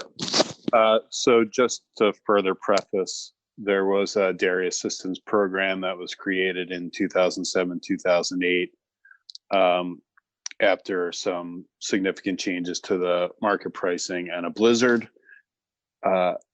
This is based on that, but it is simplified. The 2007 assistance was based on a differential in price. This is not based on a price differential. This is based on basically what category of farm the milk producer might be in. So you'll see that there's section A that creates the assistance program. There are some definitions. I think you or the Senate committee needs to make some decisions about what scope you want this to apply to. Do you just want it to apply to dairy? Then you need to change the definitions. If you want it to apply to anyone that qualifies as a large farm, medium farm, or small farm, then these definitions work, but that's a decision for the committees about scope of this program. And then you'll see that on page 2, line 16, this section establishes a program to provide financial assistance to milk producers due to the loss of markets such as schools and restaurants caused by the COVID-19 public health emergency. The program shall provide assistance to a milk producer in the form of a direct payment based on the size of the farm operated by the milk producer. Assistance to milk producers operating large farms, medium farms, and certified small farms shall be based on the average number of cows maintained in each category of farm. The average number of cows shall be 1,000 cows for a large farm, 450 for medium, and 125 for certified small farms. Large farms and medium farms shall receive assistance at $50 per cow, and certified small farms shall receive assistance at $100 per cow. Assistance to the small farms that are not certified is not based on a per cow average, because we would have difficulty calculating that. So applying the criteria in subdivision 2, the program shall award a direct payment to producers as follows. Large farms receive $50,000. Medium farms shall receive $22,500. Certified small farms shall receive $12,500. Small farms shall receive $5,000. The assistance is paid as a one-time award on or before July 1, 2020, and then the payment comes as a separate check direct to the milk producer and does not pass through a co-op or other milk handler. Section B is probably, actually, why don't I stop there and ask him if you have any questions? Rodney, your hand is up. Rodney, you need to unmute yourself. Yep. Yeah, I guess I forgot to put it down before. That's okay. I haven't. Is this gotta be retroactive to when the pandemic, when the emergency was declared, or is this? Well, that's a great question, and that kind of is related to my point at the beginning about the scope of the program. There were at the beginning of the year 644 dairy farms. There's probably less at this point. This is based on the 644 number. I think if you wanted it to apply retroactively to those farms that were in existence as of, say, January 1 or March 12th, you could do that. That's kind of what the issue with scope. For example, in the Senate committee, there's at least one member that wants it to be broader than just dairy. Wants it to be for poultry and potentially other production. And so that's a question. That's a question for you and the Senate committee on who you want it to apply to, how far back you want the assistance to go. And that is not specifically answered in this language. Okay, so that's something we could discuss. The Senate has not passed this bill out of committee, right, Mike? That's correct. Okay. And I'm not seeing any other. Oh, Sharon has her hand up. Sharon? Thank you. So I'm looking at this and I'm thinking about how, if I were a small certified operation and it would only take me 5 cows to qualify as a medium, and I knew this was coming down, I'd go buy 5 cows. And I just think that we don't want to encourage the growth of herds right now. So I'm not sure what the answer is, but that's just like one spot where I feel like it's worth commenting. That's all. I know from appearances it looks like that would be an easy thing to do, but you would have to get a medium farm operating permit, and the requirements under the MFO rules for operation are more stringent than under the RAPs for certified small farms. So you might actually be doing economic damage to yourself rather than benefit. Okay, so I know some farms that have already culled some cows, and if I know they culled, they have what is the cutoff to be medium farm? 200? You have to have 200. 200 to 699. Okay, so this is a medium-sized operation, but they were at about 200. So they have offloaded, I want to say 15 cows already, but they would still qualify as a medium farm with this. Right. I think that depends on how you want. You could say a farm with a medium farm operation permit as of March 12th or as of January 1st. It really depends on how you want this to apply and whom you want it to apply to. I think the original concept was for it to help existing operating farms prop themselves up over the next 3 months. Yep. But at the same time, I see an argument for helping out those farms that were in existence from January to today that maybe needing to go out of business and need some assistance to cover past financing. Thank you so much. Okay, I have John O'Brien, Terry Norris, and John Bartholomew on deck. John O'Brien. Mike, if you run the numbers on this bill, what's the price tag and how do our colleagues in the Senate expect to pay for it? I wondered if they were thinking of redirecting, say, federal dollars, or would our Vermont revenues needed to be raised? Well, if you're gonna base the calculation on 644 dairy farms and the breakdown of those farms by the numbers that are available, it's about $8.7 million.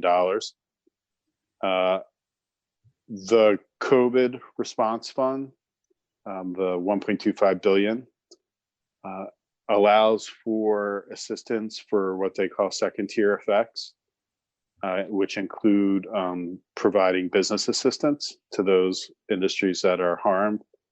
I think this program would likely qualify under the existing 3 criteria for use of those federal funds. And so I think those monies would be probably the preferred way to fund this. Okay, thank you. And so Terry, your hand is down. Did you want to ask a question? It was kind of pretty much what John just asked. I was wondering if we were going to be able to get this money from the CARES Act or whether it was coming out of general fund, because I didn't see that as being a possibility. But I mean, I think it's a good idea. Hopefully we can make it work, because I mean, when we were farming back when they had the original original program, I think we received it, and it certainly does help. Right, and I actually was on the Agriculture Committee at the time. I was not the chair at the time. David Zuckerman was and Al Perry. Al Perry from Richmond. Richford. Richford. Really worked hard on this, and we ended up, I think, spending $13 million, as I recall. I might be wrong about that number, but it was, I would say at least that, right, Mike? Well, the initial appropriation was $3 million, and then there were some supplemental appropriations. I can't remember what the supplemental amount was. Right. John Bartholomew, you had your hand up. Did you get your question answered? I had same question. Okay, great. Yeah, if you scroll down to the end of the bill, if you pulled it up on your own computers, you can see what the cost is. Now, Mike, in my conversation with Bobby, he said something about this Section B, the loan buy down program, probably not being included in the bill ultimately. Do you know? Sure. So the 2007-2008 program did have a loan buy down through VITA, the Ag Credit Program. Senator Starr, the Senate committee, asked me to reach out to VITA to see what would be the benefit of buying down interest rates by a point for the 3 months following, for the next 3 months, effectively, to see if that would be helpful to farming. And Cassie Polhamus, who is Joe Bradley's successor, was very responsive and very helpful, and very willing to brainstorm further on ways to help the ag and forestry industry. She responded that for the dairy portfolio, 3 months of interest is $163,000. For non-dairy, 3 months of interest is $112,000. So a 1% reduction in their rates will not have a material impact on their cash flow. Their total dairy portfolio is $65 million in assistance, and their non-dairy is $45 million.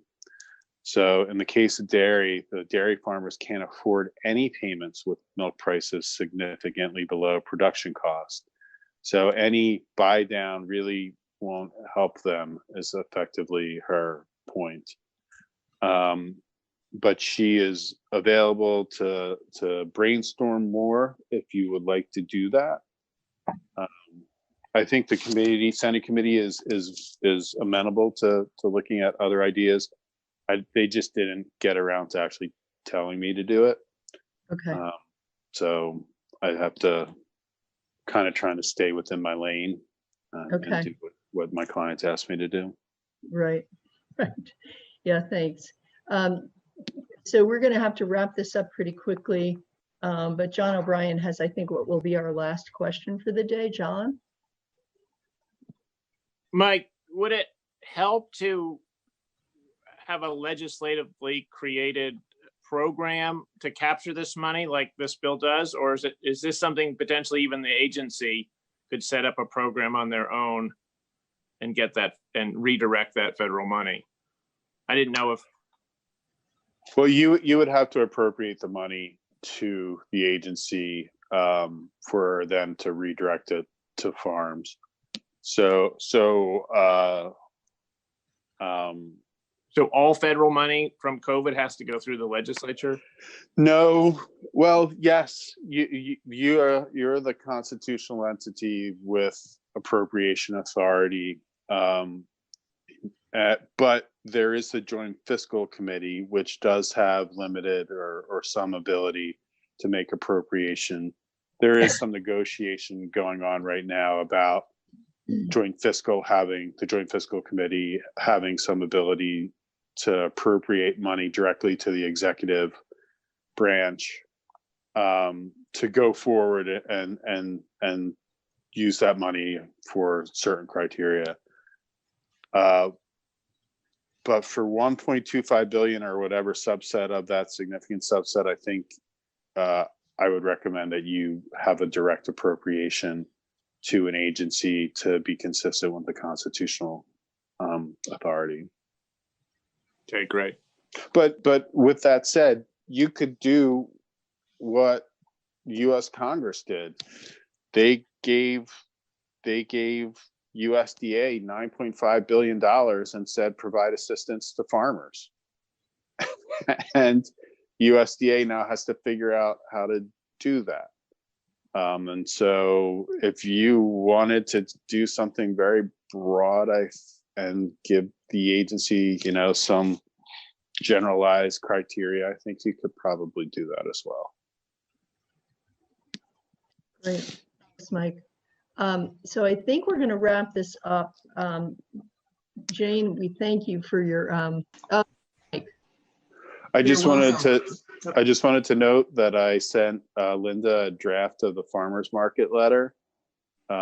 So I'll ask her to send it out to the committee so you can review and let me know if you want to make any edits. Perfect. Thank you so much. You were sort of reading our minds. We appreciate that. Jane, thank you so much for joining us today. And did you have a couple of last words? No, I just wanted to say thank you very much for your time. And if you have any other questions from the, wanting to hear from a dairy producer, you know how to get in touch with me. But I appreciate the time, and I also appreciate the effort that you all are putting into this. Thank you. You're very welcome. Thanks. So on Friday, we have pretty limited time. I think going forward, I'm going to try and get us to be able to meet at 8:30 on Fridays, but I wasn't able to accomplish that for this week. So we'll be meeting at 9 on Friday. And I would like to be able to vote the two hemp amendments to 656 formally. And John, I don't know if you've got your little sketch pad there, but we will do it as just a roll call vote, but not, we're not using Everbridge. It's just going to be a roll call vote, and we'll conduct that. We'll have what we usually do in committee, and it will be both the language that the Senate Ag Committee sent us regarding hemp seed quality and properties, and the other language regarding the coming in compliance with the 2014 Farm Bill as opposed to 2018.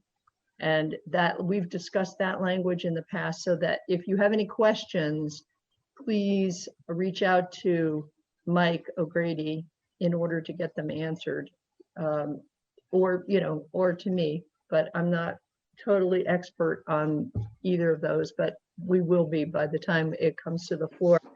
I've had conversations with the speaker, and H656 will be dealt with pretty quickly when after we get by this next week or two, because of the growing season for hemp. We want to get that through. Sharon is going to be reporting that, except for the piece on feral swine, and that's you, John O'Brien. So we're going to be on the floor. Everybody's going to be paying attention, and I want you to be able to answer questions and be prepared. So if you need anything to be able to do that, please reach out. So are we all good? Any questions? Any last questions on any of this? John O'Brien. Carolyn, yep. Going back to the tree warden's bill or this House Ag miscellaneous, how quickly are these apt to come up? Are we just going to be, on the floor one day and they're like, oh, let's bring up this. We've got an extra 20 minutes. Or is it going to be like, no, this isn't happening till August, or we'll just not know? I think you'll have a little bit of warning. This usually comes up in meetings. The chairs meet every week on Wednesday afternoon, and we usually have a discussion about what's going to be brought up on the floor the following week. So I think we'll have a little bit of notice, but is that Brock? Is that Brock? No, it's me barking at a chipmunk. Okay.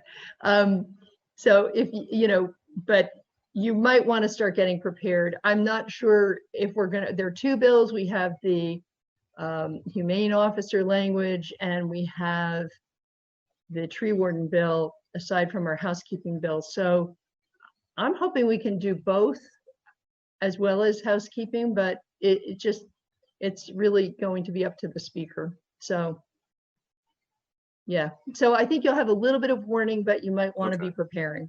Yeah. Right. Okay, Vicky has her hand up. Vicky. Well, Mike is here on the phone. The question came up yesterday about the mandatory composting date, July 1st.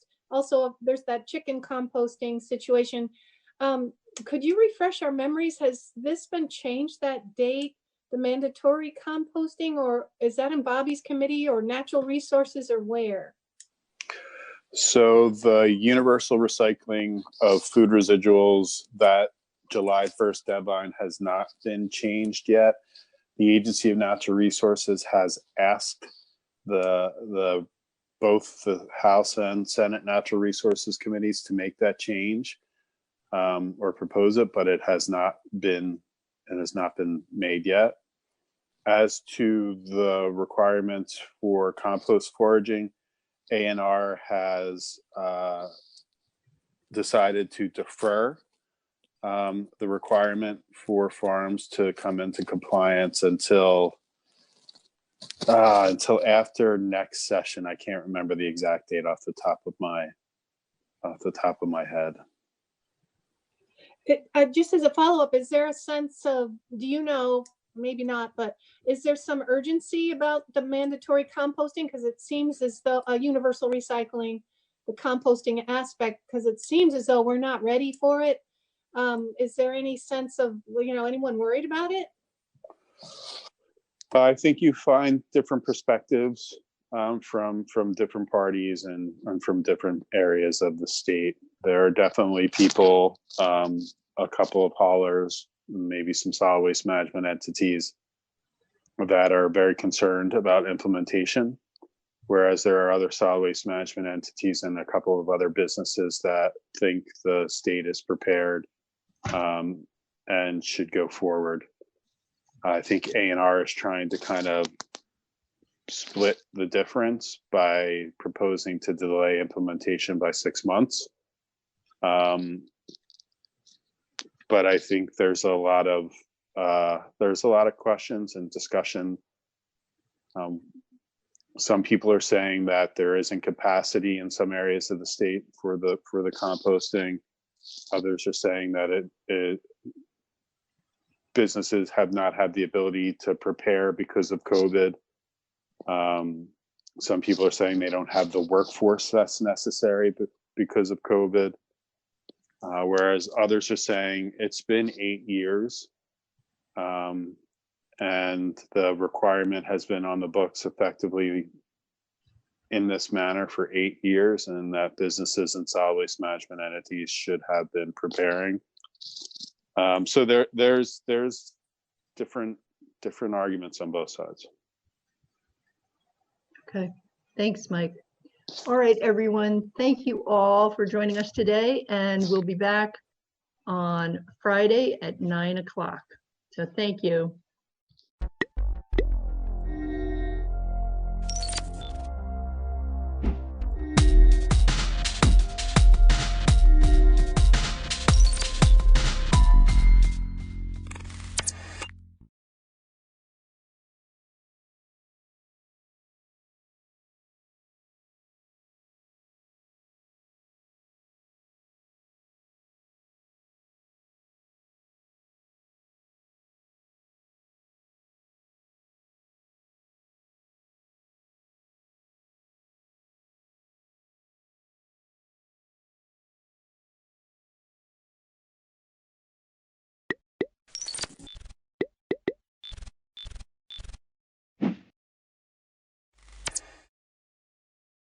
Okay. So I will officially call the meeting to order. Hold on a I'm second. seeing Hold on a second. 7 o'clock.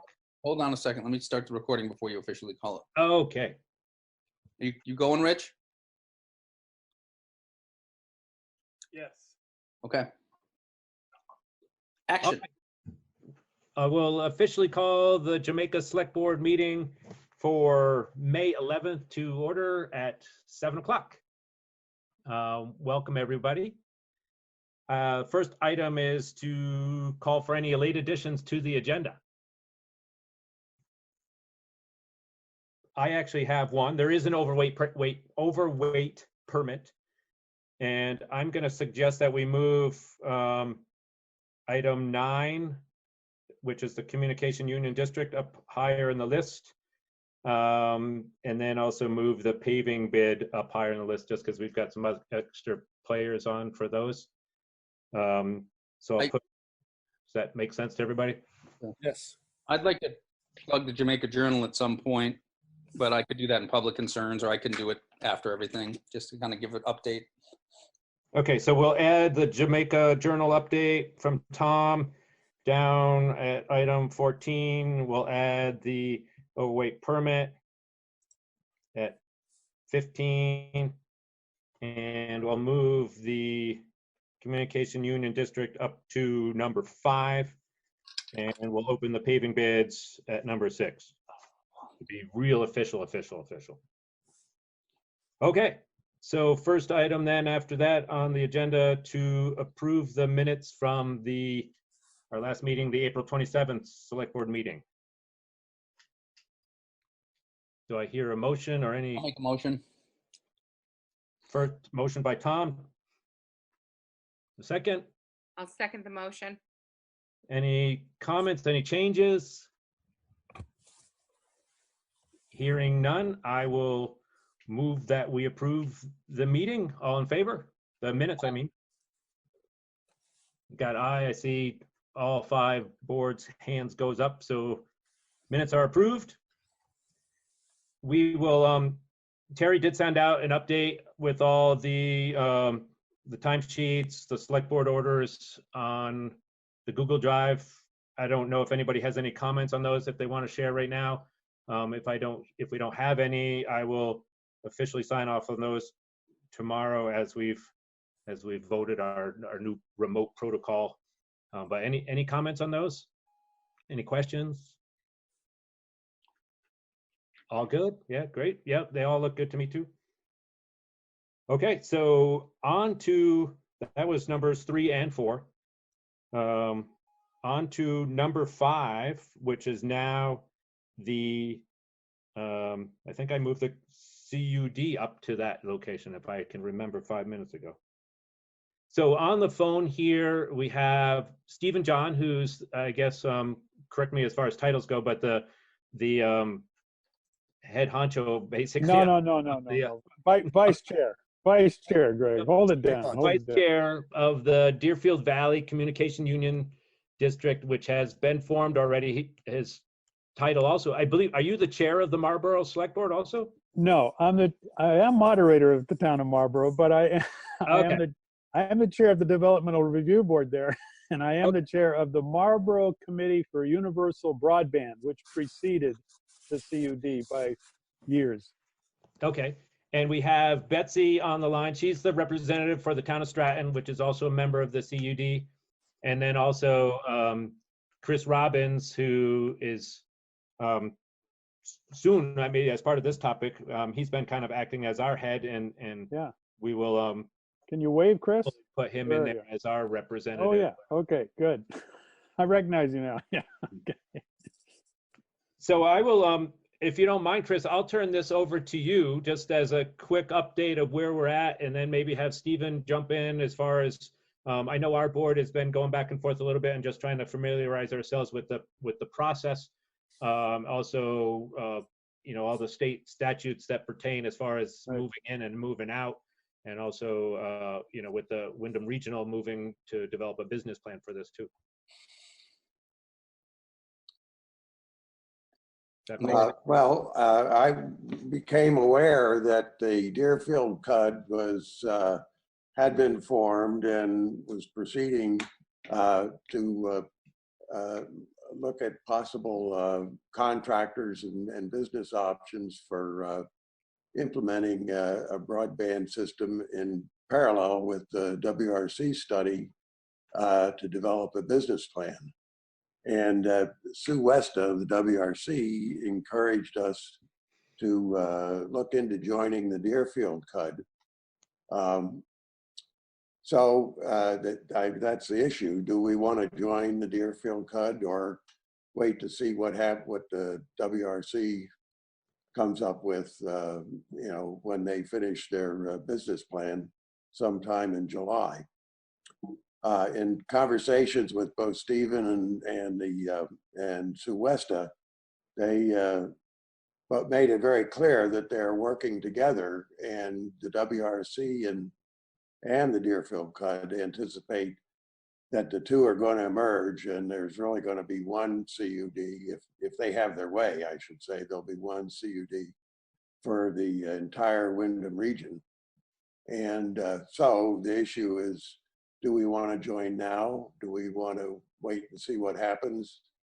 I guess there is some possibility. I don't think it's very great that a second CUD would form in the Wyndham region, but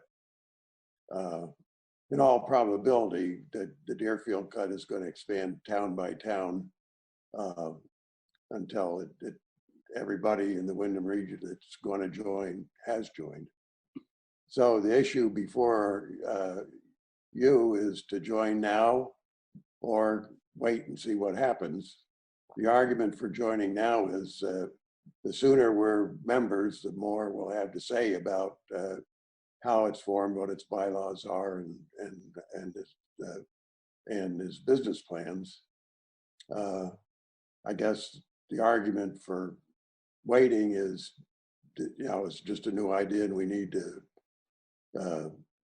think about it a little bit and see what else might happen. There is an off ramp. This was one of the questions that I asked both Stephen and Sue West, is if we join now and then for some reason regret the decision and want to get out, we can. You can join. If you join now, we join by vote of the select board, and we can leave by vote of the select board. And if we do before they make any financial obligations, it's just that we leave. After financial obligations are undertaken, then there's a clause in the statute that says the board of the CUD can impose fair and equitable conditions on our leaving. That does not, repeat not, because involve any tax obligations to the town or our taxpayers. So, that's about where the matter rests. Right. Oh, there's one other condition to join, or two other conditions to joining. We have to appoint a representative and two alternatives to the board.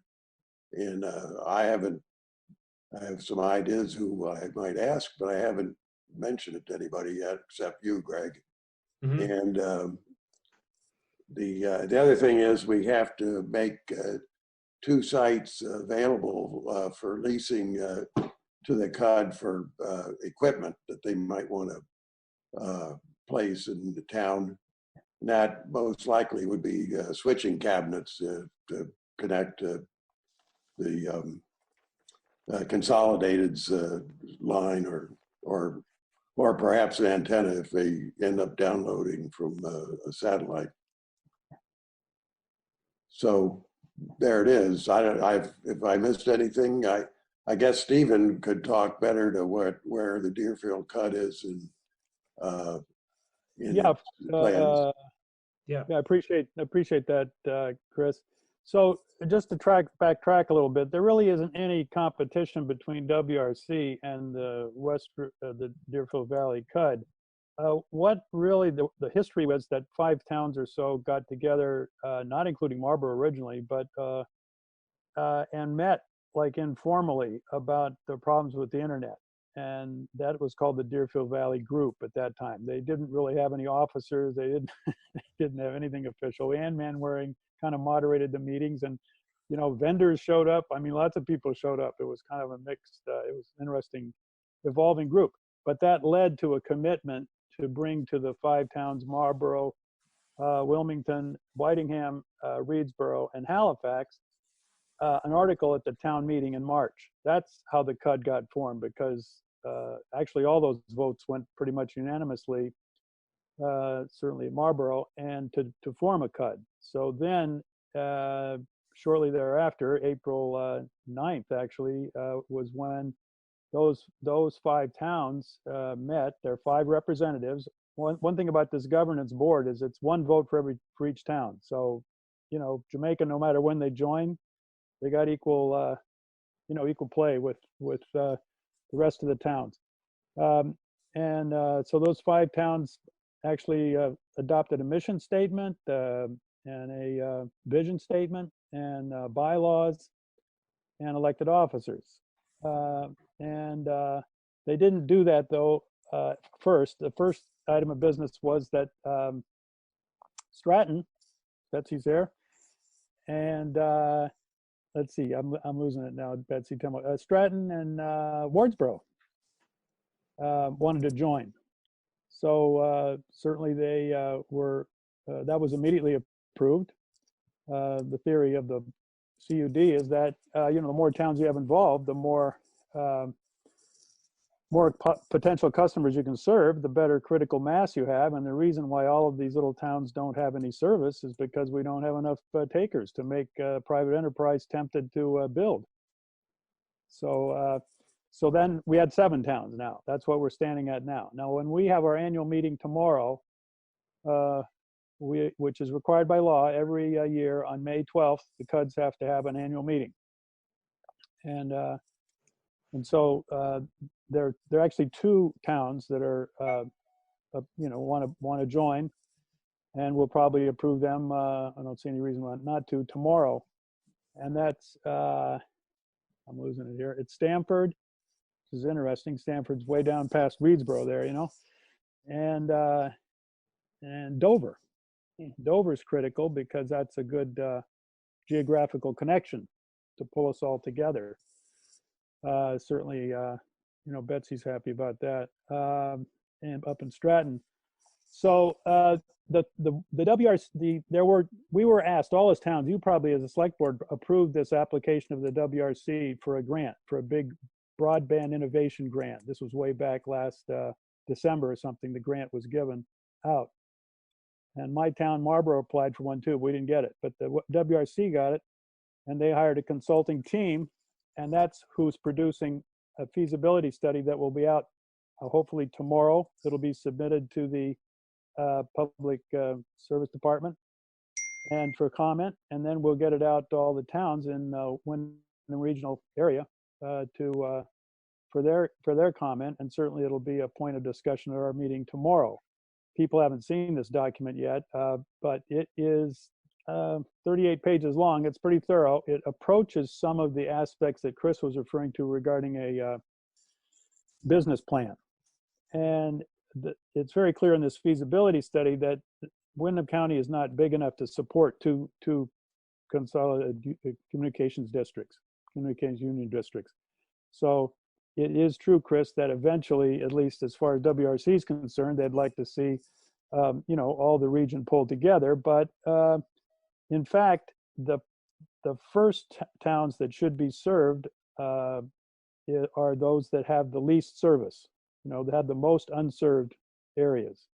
And that's actually coincidentally the 5 towns that originally, no, not Wilmington, but except for Wilmington, the other towns are all on the, pretty much at the top of the list of unserved across the state.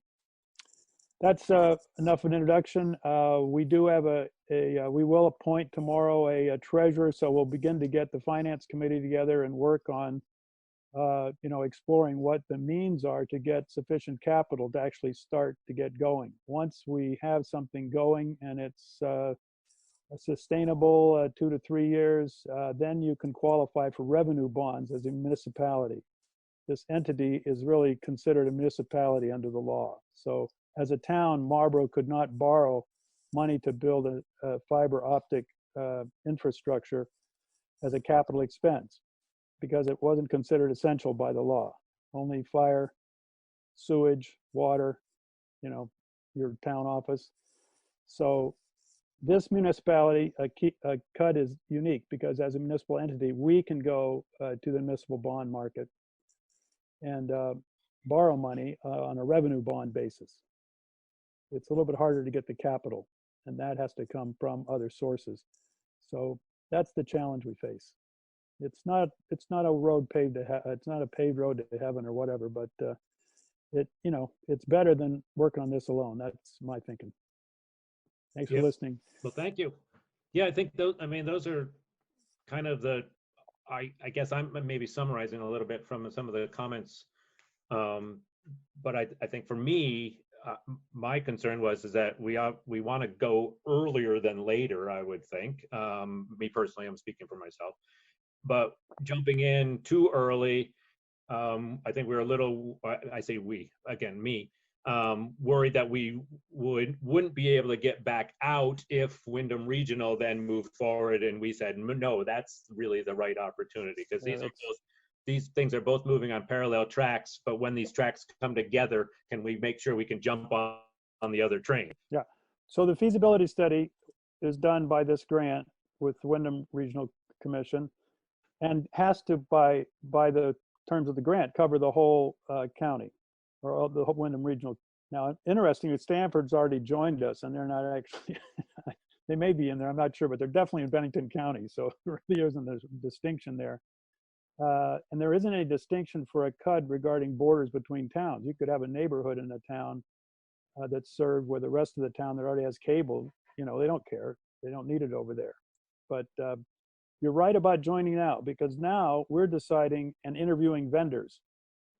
Not that we have anything to propose to them, but we're trying to learn what it is that they can do for us and to what extent we do individual contracting for the various stages, like engineering, pole study, and then construction, and then management. This CUD doesn't want to have any employees, doesn't want to, it doesn't want to be a business itself. So like the most successful cut up north, EC Fiber, we have to contract or have a relationship with these various vendors. It's going to end up being a private-public partnership, probably. But we would like to maintain as much control and not have dictated to us what we can get and what we can't get by big corporations such as Comcast or CCI or whoever else is providing service for people. So this is a good time to get in, but it's always a good time to get in. And it's if it's not satisfactory, you get out. That's the way I rationalize it with Marlboro. Yep. Paul, you had your hand up. Comments? I have my hand up because I couldn't find the button. Okay. A couple of questions. Question number one, you said earlier, you alluded to the fact that if we join the CUD, prior to any financial decisions being made, we can bail. After the financial decisions have been made, then you vote us out, or you have to come up with some sort of a plan to, I guess I'm not even sure what, to cover the decisions made, the financial decisions. What is that all about? Well, the law is trying to be very complete and very clear about protecting the taxpayer from any liability if the whole situation goes bankrupt. Okay, say we take out money and we can't pay it back because we don't have enough customers. Okay, but it's very clear the way that law protects any of the members, citizens or taxpayers of the towns that are members of the CUD from any liability at all. So the only thing that can happen, and what you say, what happens to the assets? Well, the assets get distributed by the judge of the bankruptcy court or whatever, whatever assets there are, which at that time may be some physical fiber or maybe some work that's been done. But the way any borrowing gets paid back is by a fee, a user's fee, in addition to what the ISP would charge. So for example, if I'm paying $75 for internet right now, I would pay $85, I mean, I'm just quoting how there's a little margin there. And then that money's collected from all the takers and is the means to guarantee the bond will be repaid over 10, 20 years. And that's solely coming from that user fee on the individual user. Right, that's it. Yep. And that's what EC Fiber's been doing up north too. There's no, there's been no liability or any default on payments or anything happening up there with, I think they're up to 27 towns there now in that group. All right, so that fee would then be deposited into the CUD. No, well, just transferred. It just transferred. Yeah, just transferred directly to the bond payment. Yeah. Okay. Yeah. And initially you won't have enough to make it, but that has to be one of the understandings about the bond, about the loan, right? And we can't go forward until we have enough takers, of course, to support that. Let me ask you a technical question that you may not want to answer right now because I'm not sure there is one. I had a conversation today or the other day, I lose track, about the actual, the geography and the physics of running fiber optics up, say, the Deerfield Valley and then over the pass into Falling 100 down this way, or coming up the West River on Route 30. And it seems to me, with what little I know about the way you've got signal loss and that sort of thing with fiber optics, it's certainly cheaper than copper wire, but nonetheless an expense. So would we not presume that the physics and the geography would be more, let's say, it seemed to me a little bit more practical to run up the West River instead of going up Route 100 through the Deerfield Valley. Now, you're saying that this CUD, you're talking about the entire Wyndham. So it's going to be priced out at the entire county as opposed to individual feeder lines? No, you can only base it on what you have. I mean, we can't project whether other towns will join or not. So we're in the planning stage, depending on what our area is that we're trying to cover. Mm-hmm. And you're correct. In the feasibility study to be released tomorrow, there is an idea about incrementally how you build out in the most efficient way, and how you you don't go to the towns. For example, Wilmington would not be one of the first towns to be built because they have so much cable there. There's no sense sending a fiber over the same place that a cable is serving people. Right. Unless the reason for that fiber is to get to Stratton or to get to Wardsboro. So, and the other thing that, I didn't know about till this last month of interviewing vendors is that one of the keys is how do we get connected to the rest of the world? Yes, that's another question. And there are these really large, what I'd describe as large, they aren't that large, but they're fiber cables that have a lot of fiber in them. They have 14 tubes of fiber in each, and each tube has 12 fibers. So the group up at 27 towns, they only lease out about 48 fibers for the whole shooting match. So you don't have to have much, but we're very lucky right here in one way, and that is that we have fiber going across Windham County to Bennington that's already pre-installed. That is what they call available unused fiber. From where? Velco owns one of them. Velco is the Vermont Electric, anyway, it's something that the state put together to hook up all the electrical facilities in the state so that they could communicate with each other and maintain our power. Basically, Green Mountain Power has most of the control over that. In our region down at Whitingham, there's Jacksonville Electric too, co-op. But so, by the way, that's the Green Mountain Power takes care of their poles there down there. But anyway, another one is Consolidated Consumer. Consolidated Communications Incorporated. They're running a fiber across Route 9 as well. Velco's goes across Route 9 and then goes down towards Stamford 2 and over to Bennington. Then there's another one. The most promising for us is really First Light, which is who bought SoberNet. And if anybody's on a school board when I was working at that time, they know that we supported 19 million being spent to put in fiber to connect all the libraries and schools. And that is the backbone that is still there, that is underutilized by any of our towns in terms of residential access. We don't have residential access. But that's the most promising thing and would determine what you're pointing to there as to what's the most efficient and effective way to connect and the cheapest way. Who's going to, this stuff is out to bid. Who's going to give us the best price? Where is this? Now you say it's running across Route 9 to get to Brattleboro. That makes it sound to me like it's coming from the Albany area. Is that accurate? Well, Albany, Keene, Boston, Montreal, those are all the big, hub centers. They call them carrier hotels. All right, so there's one in Keene to use. Yeah. There are. We don't have to go all the way to Albany. We could come out of Keene. Springfield, Mass. There's all that level of stuff's going to come out of the feasibility plan and the business plan and all that, and really not so much our worries, so to speak. I mean, if it doesn't make sense to move forward, even once we're part of this, then it just dissolves. Right, but just to point out, that's the responsibility of the board to oversee this and make the judgment call on those things and direct the action to happen. See, that's why it's important to have a very capable representative from every town involved. Okay. Yep. And it helps to have a local committee to support that person, or at least give sounding board for that person. So when they're coming to vote, they're representing the town adequately. Thanks. Yeah, Chris, yeah. Yeah, I just wanted to add, I think Consolidated has fiber running up Route 30 and up Windham Hill Road too.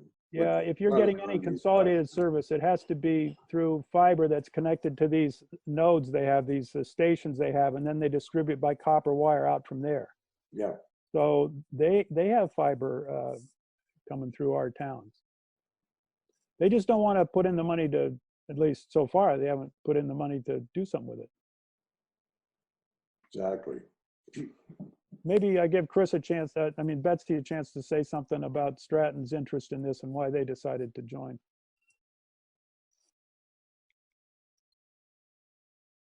Unmute yourself there. I did, sorry, I was clicking on the wrong button.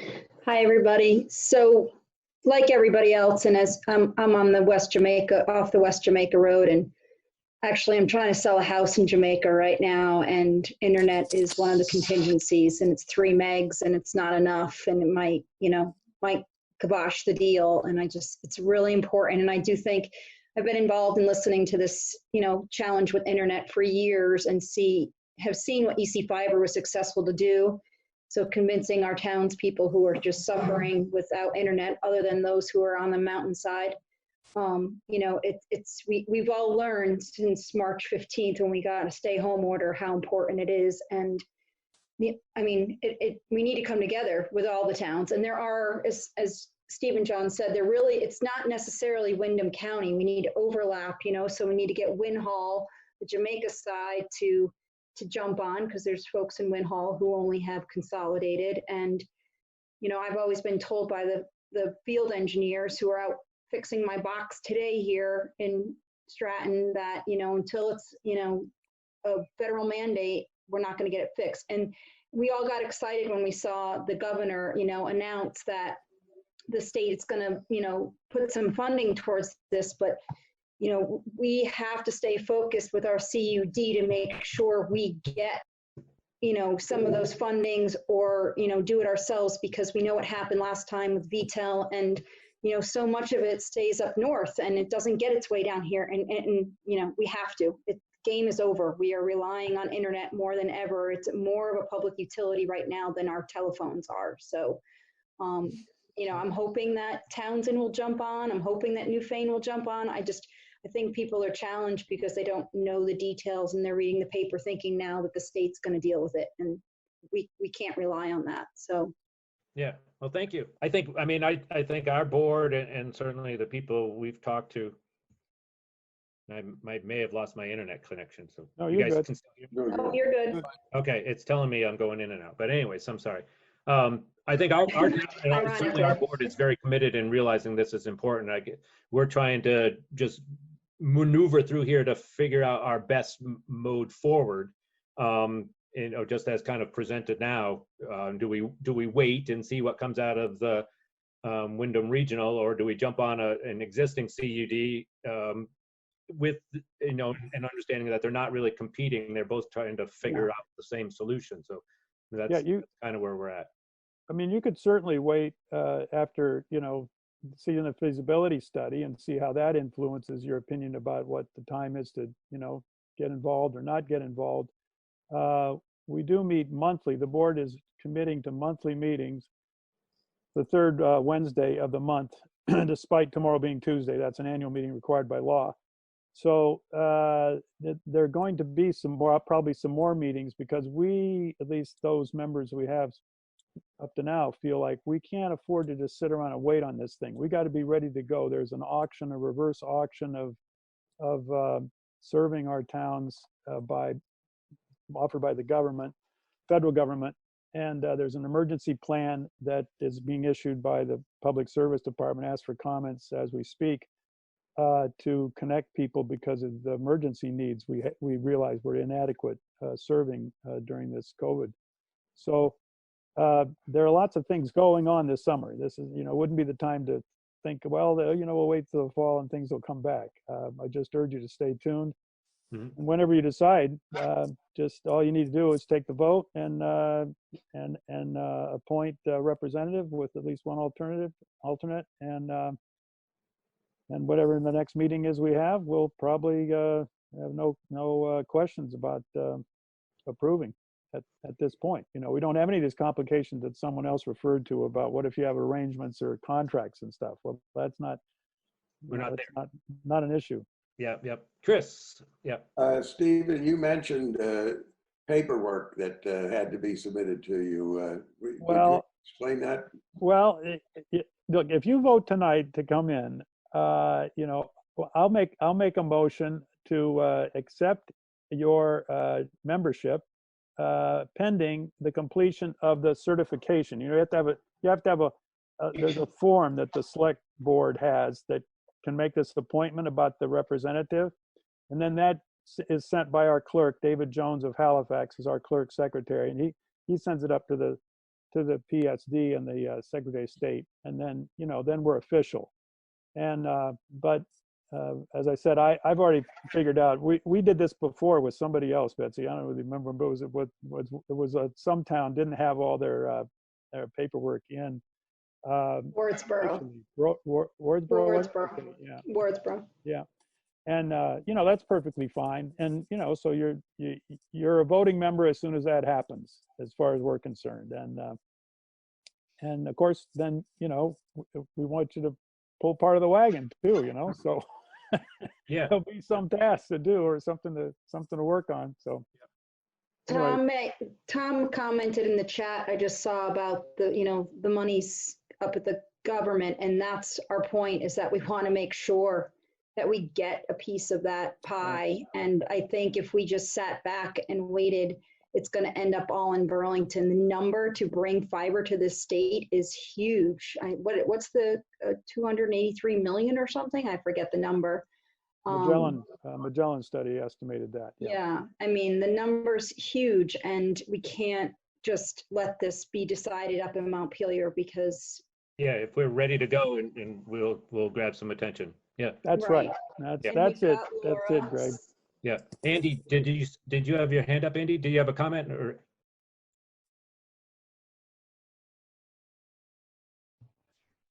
Not to put Chris on the spot, but I was wondering what he thinks we as a board should do.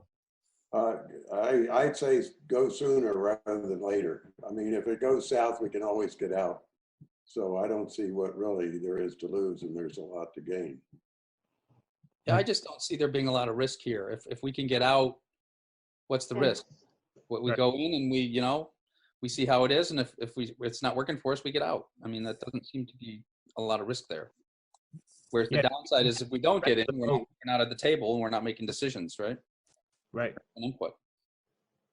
Wearing my Marlboro hat, I feel very confident that I got to be on this team to make it work with the CUD. If it doesn't work, we got to get out. The whole thing falls apart.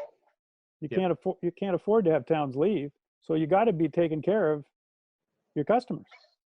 Yeah, and if we can learn a lot from this and make a stronger case and form the leading CUD, if you want to call it that, in Windham County, then everybody will be joining into this. So I mean, that's helpful. I mean, I agree that I don't think there's a whole lot to lose, and we can benefit by being in the beginning. Yeah. I don't see how there's going to be a way to have another CUD within Windham County. In our meetings, we've also talked about Bennington and Windham actually consolidating to get more buying power and making one just Southern Vermont CUD. It's just they're focused on getting their members, and eventually we may all be just one, so that we overlap and provide the best service to all of Southern Vermont. Yeah, yeah, and I didn't mean that there were two of them out there. I was referring that if another one, if Windham Regional thought it best that they start one and then everybody jumps onto that one, or versus.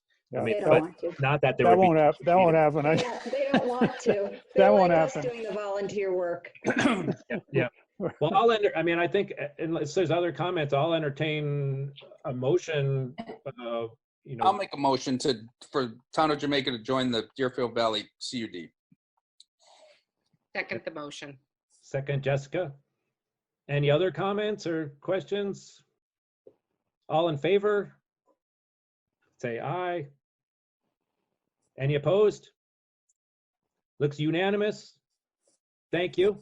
Yeah, so we'll, and then the next part of this, I guess maybe Steve's getting to it, is we need to appoint a representative. Well, but also just be clear that your minutes show that you voted to join the Deerfield Valley Communications Union District. That's the official name. Okay. As far as the state's concerned. Right. And then you're right. The next step would be to just, and you can indicate this or send it by email. It's okay. I mean, Betsy and I will certainly attest to your. Yeah, well, I know Chris has expressed interest and a desire to be our representative, and I would like to propose that we nominate Chris to be our representative. Absolutely. I'll second that. Second from Paul. All in favor of that? Aye, aye. Unanimous. Any opposed to? Unanimous. Thank you, Chris. And then I guess you had mentioned also, Chris, I mean, there's some potential people that would make sense to be our alternates, but I'm not sure we're prepared to announce any of those now or ask it. I'd like to ask him first. Yeah, exactly. That's why. That's what I mean. Before you go on camera. So Chris, you're going to be available tomorrow at 5? At 5? Yeah, I'll be there. Okay, so I'll try to make sure that yeah, I got your email. So I'll try to make sure you get the link. We do the same. We meet the same way, just like this. Only it's maybe a few more people. Okay. But, that's by Zoom. And thank you very much for your time. And thank you, Stephen. Thank you, Betsy. We just gotta be committed to making it work. And it'll be a struggle, you know. Don't get any expectations out there. You're going to be able to light up your broadband tomorrow, or a year from now, or 2 years. These things take a long time. Exciting though. It's good. It's awesome. But making any progress would be, wonderful from my point of view. So, having a plan is the first step. Thank you so much. Thank you. Good to see you. We say goodbye. Yeah, it's good to see you again. Some of the familiar faces. I wish you all well there in Jamaica, and tell all my friends and enemies I still love them out there. Bye-bye. All right, thank you. Bye. Thank you. Okay, super. I guess the next item, and moving up, just because there's some others on the call here, as far as opening the bids. We had two bid estimates go out, or two RFQs go out for bids. One of them was for mowing of our cemeteries, which we'll get to later, but we do have some representatives on the call here, or at least one from All States Asphalt. And so we will open up those bids. And this is kind of an interesting process too. I've got all the envelopes here. Terry had put out there, and hopefully everybody had a chance to grab our bidders kind of estimate sheet, I guess. But if not, it's fairly simple. Did everybody get a chance to see that or get that? I mean, it's just a spreadsheet. Was it out on the share? I didn't see it. And the spreadsheet I saw it there was blank. Was blank, same. Okay, well, I can recreate it. I mean, if everybody has a scrap piece of paper, it wasn't all too complicated. More or less, there's 4 bidders. We've received 4 bids from Allstate Asphalt, Pike Industries, Sunapee Paving, and Bazin Brothers. And on the estimate, I don't have a form in front of me, but on the RFQ, we were looking for two, and Terry, jump in if I miss something. We were looking for two numbers, basically, paving per ton and the reclaiming price for asphalt that was going to be reused. And we're looking at two projects here. We're looking at a South Hill Road and Pikes Falls. So Terry, I'll let you jump on too a little bit more. And Wyndham Hill Road. And Wyndham Hill, a little section up there too. Yep. So the reclaiming is just a square yard price. So each bid should have two different prices, one per ton for the paving and one square yard for the reclaiming. Okay, so I'm going to open up those and I will read anything extra that's in their cover letter or whatever. And then also read through the bid form or the estimate form. And I'm probably not getting all the right terminology here, but the first one I'll start with, I'm sorry, F. Aldrich, I'm sorry, that's all I see on my screen, and I missed your first name because you had mentioned you're from Allstate, so I'm going to start with. It's Fred Aldridge from Allstate. Okay. Yep. So Allstate, nice big envelope, perfect. This is kind of odd. I've never done a bid session remotely. So within here, we have a cover letter. Dear Madam Sir, we are pleased to submit the following proposal for the town of Jamaica paving bids.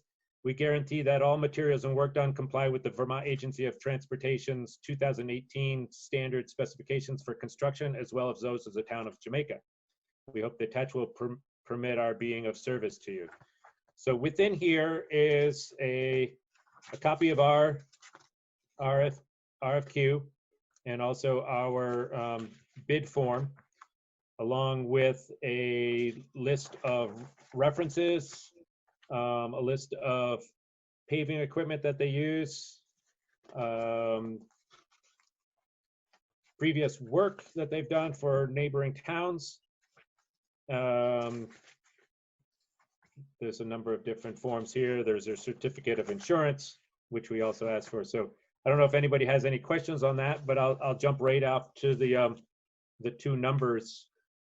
The first one for the actual paving per ton, our estimated need is 9,200 tons, and they bid that at a price of $65 a ton. So that would be into the spreadsheet. That's what Terry had prepared, just so we could kind of lay everything out and kind of do apples to apples. And it was nice to have a bid form that consolidated that too. Blank.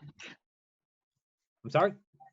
Did you say the one that I posted was blank though? Okay, well, thank you for doing that. I picked up in the office. I have it here. Okay. All right, so backwards. Yeah. So that was $65 a ton, and then the reclaimed price square yards was $1.75 for approximately or estimated 9,400 square yards. So Fred, did you want to add anything, comment to that, or? No, I think I figured Fuller would be in I figured Fuller would be bidding this job too. I think they picked up Stratton just a little while ago and also Wyndham. So I'm surprised that Fuller wasn't out this one. But no, it's the nice easy haul up there, right up Route 30. Okay, yep, that's always key. So super. All right. So the next one, just in order of how they were listed, that Terry had them listed here, was Pike Industries. And I'll find that one.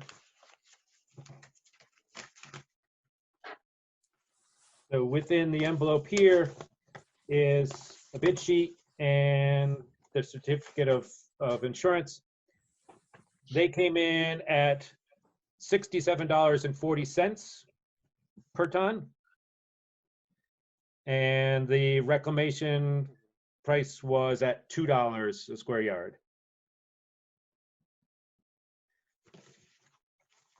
Any questions on that one? That was a little bit more straightforward in the packet, at least. The next one was Sunapee Paving.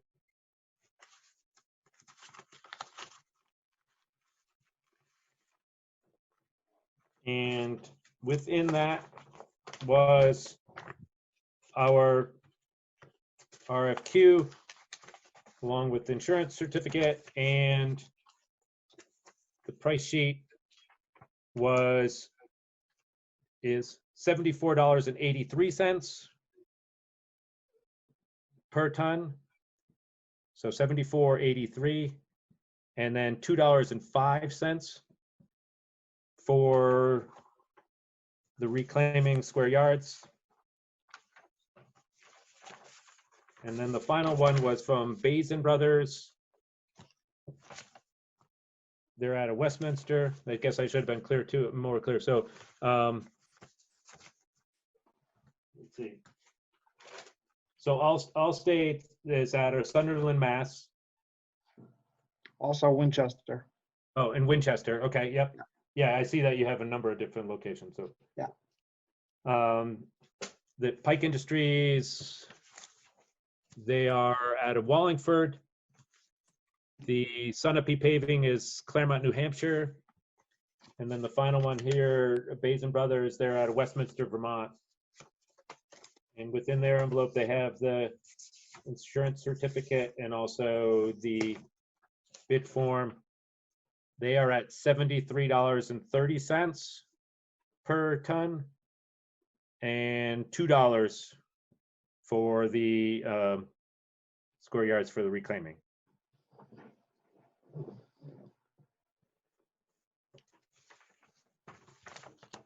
So I don't know if anybody has any comments on that or questions, or not that I have any answers, but. So quick question. Sure. So that was the, the per square foot price. We had said in the RFP and in our meeting when we discussed it that we were going to consider some other maybe soft characteristics versus hard, if you want to use that expression. So are we doing that, or we're making a decision based exclusively on price?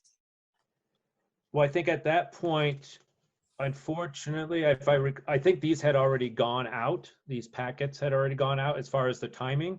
And if I remember right, we were I think timing was one of your key ones, right, that you brought up. And we talked about integrating that into a contract. I don't recall. Were you talking about the amount of time that it's going to take them and when they would to do? Right. Okay. Yeah. So I did talk to a few of them about their timelines, and I think it was going to become pretty difficult to give a firm timeline because of plant closures, breakdowns, things like that were beyond their control.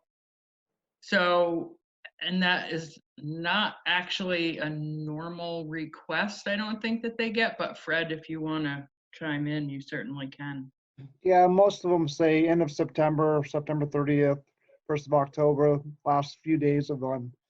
That's when you usually want to put down your top course, because it is a thin lift. So you don't want the temperature up there in Jamaica is a lot cooler than Massachusetts. So right, we need to get it down. I'm thinking well before September 30th. And that would be my. You should always put a completion date on these.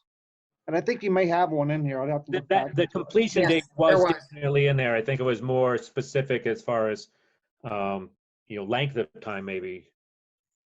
Yeah, usually we go there, we stay right there, we get the job done. Didn't we have a 30 September date on it? Yes. Yes, we did. Oh, it is? Yeah, I thought so. Are all the bids for the exact same work? What was that, Andy? You're little. Are all the requests for quotes or whatever, they're exactly the same, right, for the work to be done? If I'm you're a little. Not money-wise, I mean the work itself. Still a little muffled. I'm not. Every one of the bids is for the same exact work. Right, exactly. There is a bid form that that very Okay. specifically says how much tonnage and of what type of material. And the VTrans, basically, it's the state standards as far as the road course Right. goes. Does that answer the question? Yeah. Yes, and what does what Aldrich what does he think about the plants? Are they even open yet? Are you guys expecting to be delayed in general? No, or- we're actually a little light this year.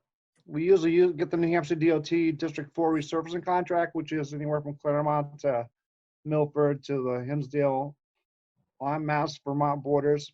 So we didn't get that contract. So this year we're chasing after all the towns. So right now I have 40,000 ton on the books, and I'm looking for a lot more than that. I'd like to do 100,000 in 1 year. So we definitely, this one fit right in there nicely. I'm thinking right now, based on my schedule, what I have scheduled, I'm out to the middle of July. So I'd be looking probably late July, early August. Thank you. Yeah, Paul. I have a question, and it just came up today at noon about this issue of out-of-state contracts. And the discussion with Phil Scott and a couple of other people, ACCP and some others, ACCD rather, was how they're managing out-of-state contractors coming in to do long-term projects. And the discussion went back and forth, and the ultimate last line of that discussion was that they would expect to have the employees of a construction company, specifically they were talking about something happening on Route 11 apparently, to come into the state and stay there to get the job done instead of going back and forth as a commissioner. I mean, as a commuter. Jessica, you're nodding. Did you hear that comment today? Yes, I did. How Yes, did I you hear did. that? I did, but it's not implemented in an addendum yet, I don't believe. I haven't had a chance to look at what was promulgated, but I agree. By the time this project is done, that could very well be a requirement. So that may be a concern if there are people who don't want to come in here and spend 14 days sitting in a motel before they can actually get out and start work. And that's brand new. That I just got today at noon. I apologize. That wasn't something we could build into this. I had no idea. The governor also kept saying over and over again that we don't know what's going to happen day to day. Andy, So, I'm not hearing you, Andy. So project that further out. I mean, can you hear me? Nope. Come to your right a little bit. That worked better. Yeah. Yeah. Now try it. Okay. I don't know where the speaker is on this thing. No, it's the microphone you're aiming for, not the speaker. There you go. That's better. The governor did keep saying that, you know, we don't really know how this thing is going to go, and that, you know, we can't project a couple of months down the road. There might be nothing going on, or, you know, we might have to pull back on some of our on the guidelines. But he kept going back to we didn't want to get too far ahead of ourselves on guessing about what might happen and what might not. But I did hear that about Route 11 also. None of this is being enforced. It's all guidelines, sort of. So. Well, I think one of the advantages of it, I mean, it's not being enforced because people are adhering to the guidelines. As quickly as the guidelines go down the toilet, I think the enforcement action may come up. I hope not. Mm-hmm. It's a good question to ask. You know, if it turns out that that or something similar is implemented by the state of Vermont, could a bidder utilize local labor, or could they accommodate keeping, you know, the crew residing for some period of time while these 3 projects are completed? A few of our employees are Vermonters too. We have like a couple from Mass, a couple from New Hampshire. I think 3 of them from Vermont. And the other side of this is if these guidelines or recommendations, executive orders, et cetera, move out further, there's always the possibility of, you know, pushing the actual work out further, you know, before we get to September at least. I believe part of the conversation was that the governor's going to continue the emergency a declaration, but relax the stay-at-home order, which sort of colors it one way, depending on which order you're looking at. It's unclear and probably won't be any more clear, at least until the end of the week, when he was promising to make some more specific proposals on Friday. Is that the way you read that today? Yeah. Yeah. Okay, do we feel that, I don't know if there's do we feel that we want to push off on making a decision, or do we feel comfortable we make the decision and then work with it, you know, a month from now when it's ready to roll, or 2 months from now, or whatever? My thought about this as this was developing was the ground is moving underfoot. I think it's unfair for us to ask for proposals from a company when something is dramatic as a requirement to use Vermont labor, for example, or to come in for 14 days before you start work. That seems unfair to the contractor to have to build that into his bid, and nobody knew about that until Right. just now. Unfair, probably super impractical. Well, I'll give a slight counterpoint, which is that bids are being, proposals are being issued, bids are being awarded, and typically contract boilerplate requires compliance with law in completing the work. So there is a risk that's being undertaken by vendors that they're going to have to figure out a way to comply with law.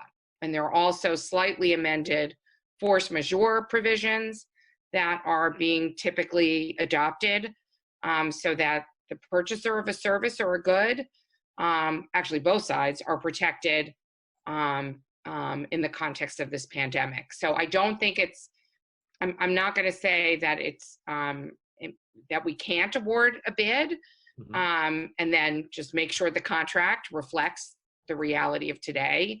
As most contracts, and even arguably, there are elements of Vermont law that read terms into contracts that would accommodate, such as compliance with law. So I'm whether or not we go ahead with it or not, I don't think from a legal perspective we are inhibited completely from awarding the bid if, you know, that it's a risk that both sides are taking, but the contract can accommodate that. Let me ask Fred a question. Sure. Fred, as a contractor, would another delay of us making a decision, say for till the next select board meeting as an example, screw up your time to get the job done very much? Not at all. No, there's just this week, I have 4 bids that are due.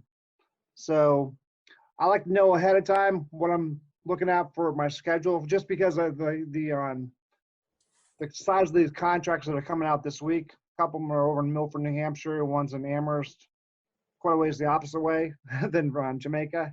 So when I schedule my trucking and stuff, I kind of like, we already have Reedsboro, we have Whitingham, we have Vernon, Vermont. When I go to those, I want to kind of schedule that with the Jamaica job. So because of the truck, if you get 10 trucks all in one day, you want to keep them on for 3 or 4 weeks. It's awful nice for the truck drivers to stay with us. It's hard when you go local, then you go long distance and local. So that's why it does make a difference if we get this or not, because it dictates my bidding from the next 2 weeks. Greg? Yes. I'd like to make a suggestion, and then we can see if we want to bother with a vote. I've got a telephone conference with the state on Thursday. Between now and then, we should get some written guidelines. If not, perhaps I can put it to the people on the state call to ask the specific question, because it would seem to me to complicate things. If not, I mean, I don't have any problem so much awarding it as I just seem like it's unfair to the contractor to be bidding on something. Now I understand, first of all, it just heartens me to think of our governor as force majeure, but I understand the concept. But having said that, we're asking them to bid, and they have 2 sets of state laws they're going to have to adhere to, plus all the international compacts and all the other kinds of things, interstate.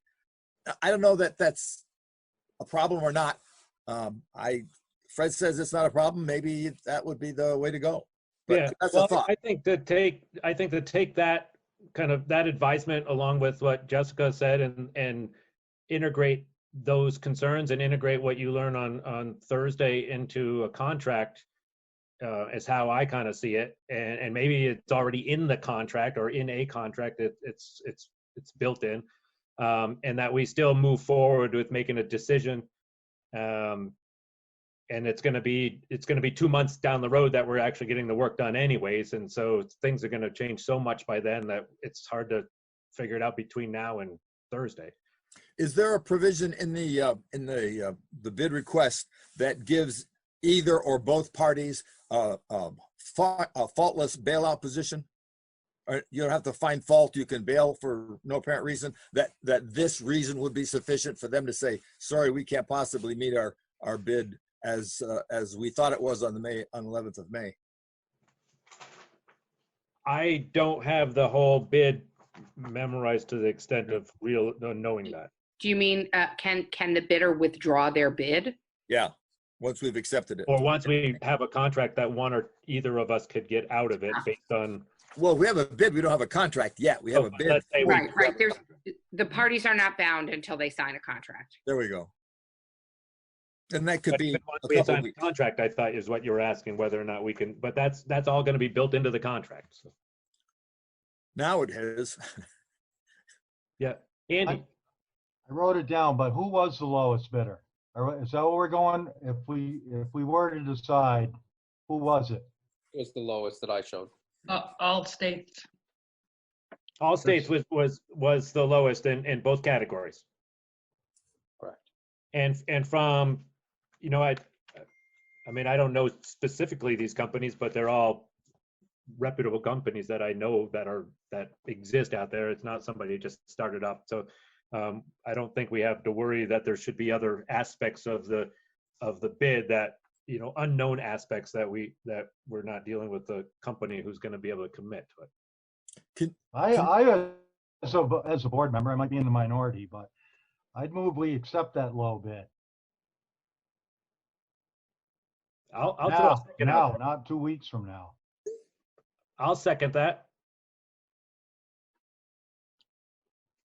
Jessica?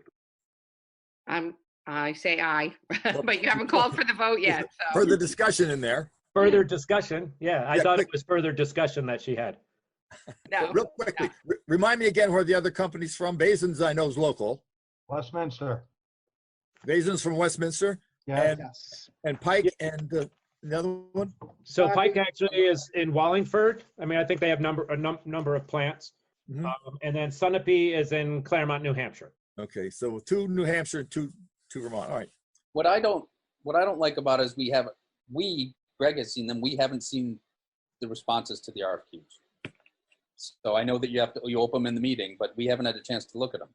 Right. So, well, that's an intangible thing described. I mean, it's the form filled out. I mean, and 3 out of the 4, that's the only thing that was in there.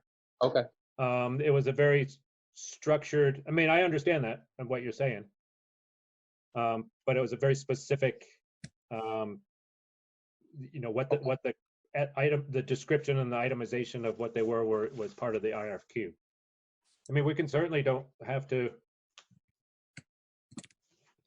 Yeah, we certainly don't have to vote on it if that's a concern. I mean, it's obviously a different time of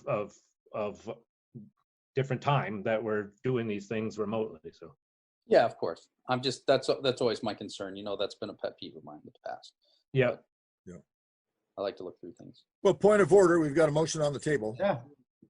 Yep. I will. Any further discussion? So Andy's made a motion to accept the lowest bid, which is from Allstate Asphalts, which has been seconded by myself. All in favor?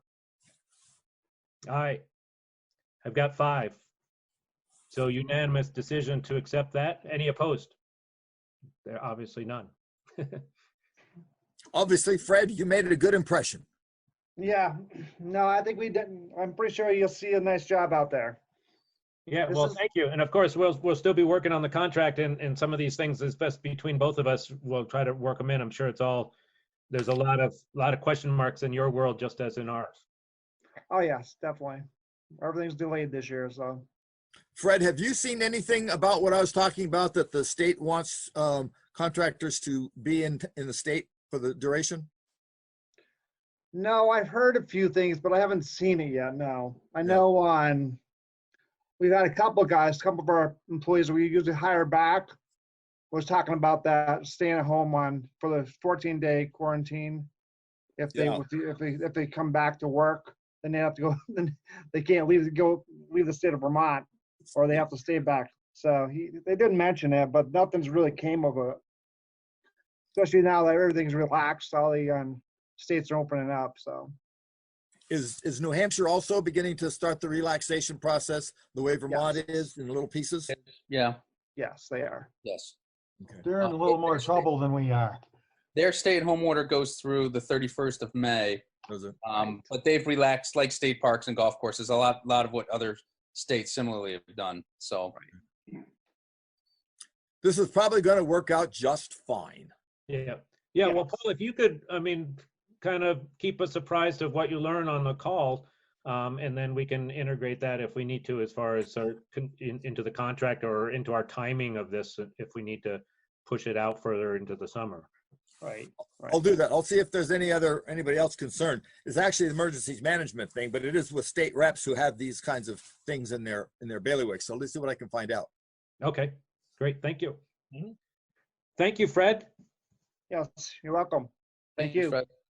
Yeah. Take care. Okay. So next item, trying to find myself on the next item we had was I don't know if I want to change. I was going to do the other bid right now, but let's stick to the order, I suppose. Was updates and discussion regarding COVID-19, and this has been kind of a standard item on our list, obviously with everything, but just to see what kind of thoughts are going on, any community issues that need to be brought up, if anybody's hearing anything, any office issues as far as operations go, or anything like that. So, just an observance. And Andy, go ahead. Yep.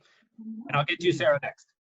State Park has a whole bunch of no parking signs all around their pavement now. Inside, they weren't there the other day. Yep. I don't know what that's all about. No parking in there. I don't know if somebody blocked their access but and just another observance was the other day, I stopped counting at about 25 cars. I think that's part of the reason, if I had to guess, that there's so many cars parked in there that they couldn't get into their, to get to the dam or whatever if they had to. Yeah, I know. It's an observance. I'm not complaining or anything. It's just, I don't know who put those signs in. I imagine the state of Vermont. They're the ones you buy in the hardware store. So I know I've heard some of those same comments as far as parking, and I've seen other locations use the parking aspects of their facilities in an attempt to limit the usage. And I did notice somebody in the state park building today. So I just drove through there, did the loop, and saw somebody in the building. Maybe they're just gearing up for operations, and that was one of their first steps, but I don't know the answer either to that.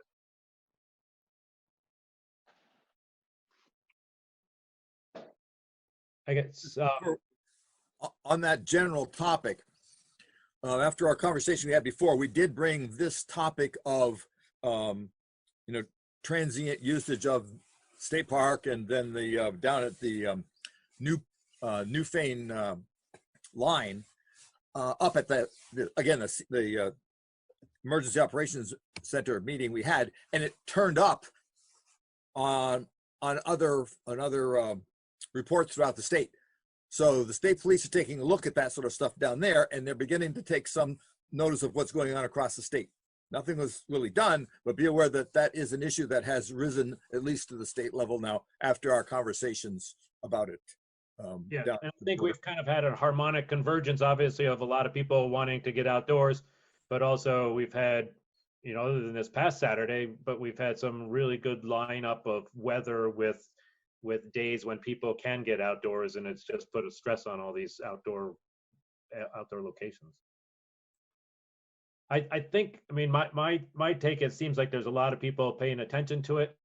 I don't know if we want to pass any comments back up to the state. It seems like they're concerned and aware of this taking place at a lot of different locations. I know it came up last week, at least in one of the press conferences with the governor, with their outdoor person. I don't know their title, but they're definitely aware of these things. So I saw, Sarah, your hand up there too. I think the other aspect of what we're talking about is our outdoor opening up, but then we're also talking about our office and all the other people that work for the town, the road crew and the office crew and things like that. So Sarah, you had a comment. My only concern is the lack of cleaning supplies. I tried to make my own like Clorox wipes, and it was like wet paper, toilet paper. Okay. So that's kind of my only concern, is you can't get disinfectant wipe stuff anywhere, and you can't spray bleach on the copier in the books, and so that's my only concern. No, very, very valid concern, and certainly as we start to make appointments for more people into the office and things like that, and something we need to address. I don't know if the vendors, I don't know where you typically, I guess obviously Staples and everywhere else you go look, you can't find this stuff where we normally get it, but so restaurant supply stores still have, and in fact I happen to have it, they are still carrying the tablets that you can dissolve in a spray bottle. That is it's a sterilizer, and it's actually used for food services, and it meets the CDC requirements. So for the time being, Sarah, I can bring over tomorrow, at least for now, a container that has a sterilizer. What is it? TSP? I can go down to my kitchen. I have it. I took it from the house, not just for the bakery, but for the house. I can show it to you. It's these tablets that you dissolve. Trisodium phosphate, probably. Yeah, that's food grade. I have a can of Lysol I can bring up to town too. I got a couple of them at Walgreens last week or 2 weeks ago. I can bring one up if you can use that. Okay. There's really no way to fill a bucket in the office because the only sink we have is in the restroom. If it's a small bucket, we could do it, but it's just a hand sink. And like I said, I can't spray the copier down. I can't spray the land record books down. I need to just wipe them with a wipe. Right, but you could spray the wipe, right? That's how I do it. I spray the wipe, or you're not comfortable with that? Yeah, I mean, I don't want to break the copier, but yeah, I mean, that's what I've been doing, like with the fixtures and handles and light switches and everything else, is spraying the paper towel and wiping it down. Right. Like, I get that. But yeah, I can do it on the copier too. Hopefully it's fine. Yeah, as long as it's probably not a direct spray, if it's into a towel or into We need a new one anyways.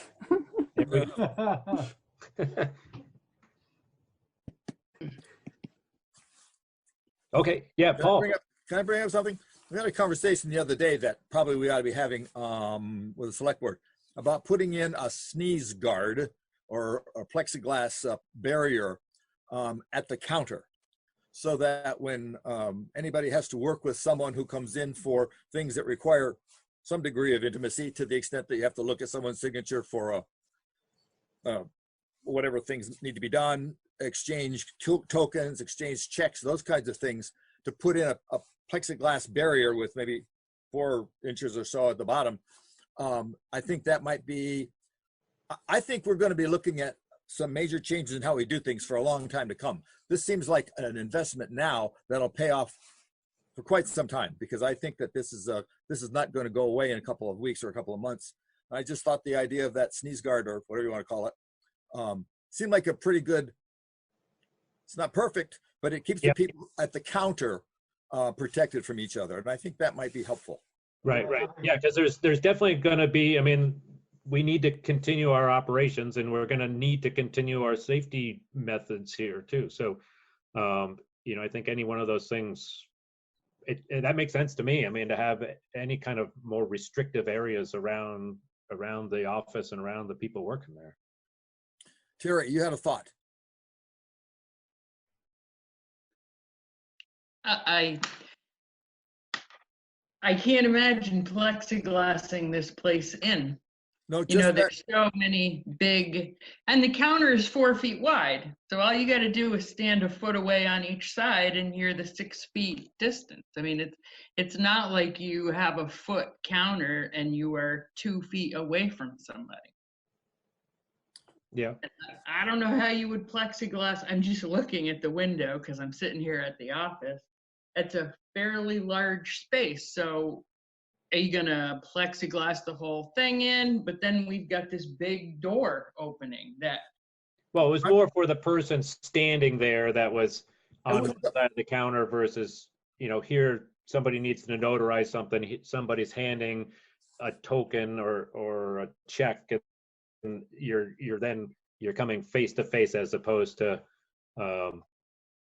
you know, that I think we're obviously not going to fence in or box in the whole office. Well, I would think you just hang it, right? You just have some hooks and hang a piece down that would kind of be free floating. That's one way. Yeah. Yeah, it's cheap way. But and just enough so that there is a sufficient barrier between the customer and whoever's working at the counter. Yeah, and if it's hung there, then you can always remove it too. I mean, when that's why that's the easiest way. It's removable. No, there's nothing permanent. Yeah. So I would recommend that if that's something that we want to talk about. Yeah, I think it makes sense as far as, I mean, I think any little piece of what we can do to make it safer for people that work at the office, coming into the office, and if it's easy to do, I'd say do it. But I think we're going to be faced, I think, in the next week or so with the state's going to pull a lot of the restrictions off, and people are going to be expecting us to be open a little bit more than we have been. If we could just start kind of preemptively putting up the kinds of barriers that are helpful to us at our pace, we'll be a little bit ahead of the mandated stuff, and I think it'll be smoother for everybody, because I really think this is going to go on for a long time. Right, and it is going to open up more and more, and like I think the word you just said, the expectations is people are going to expect that they can walk in the office and still have them limited to where they can come into, have them cordoned off and plexiglass in place.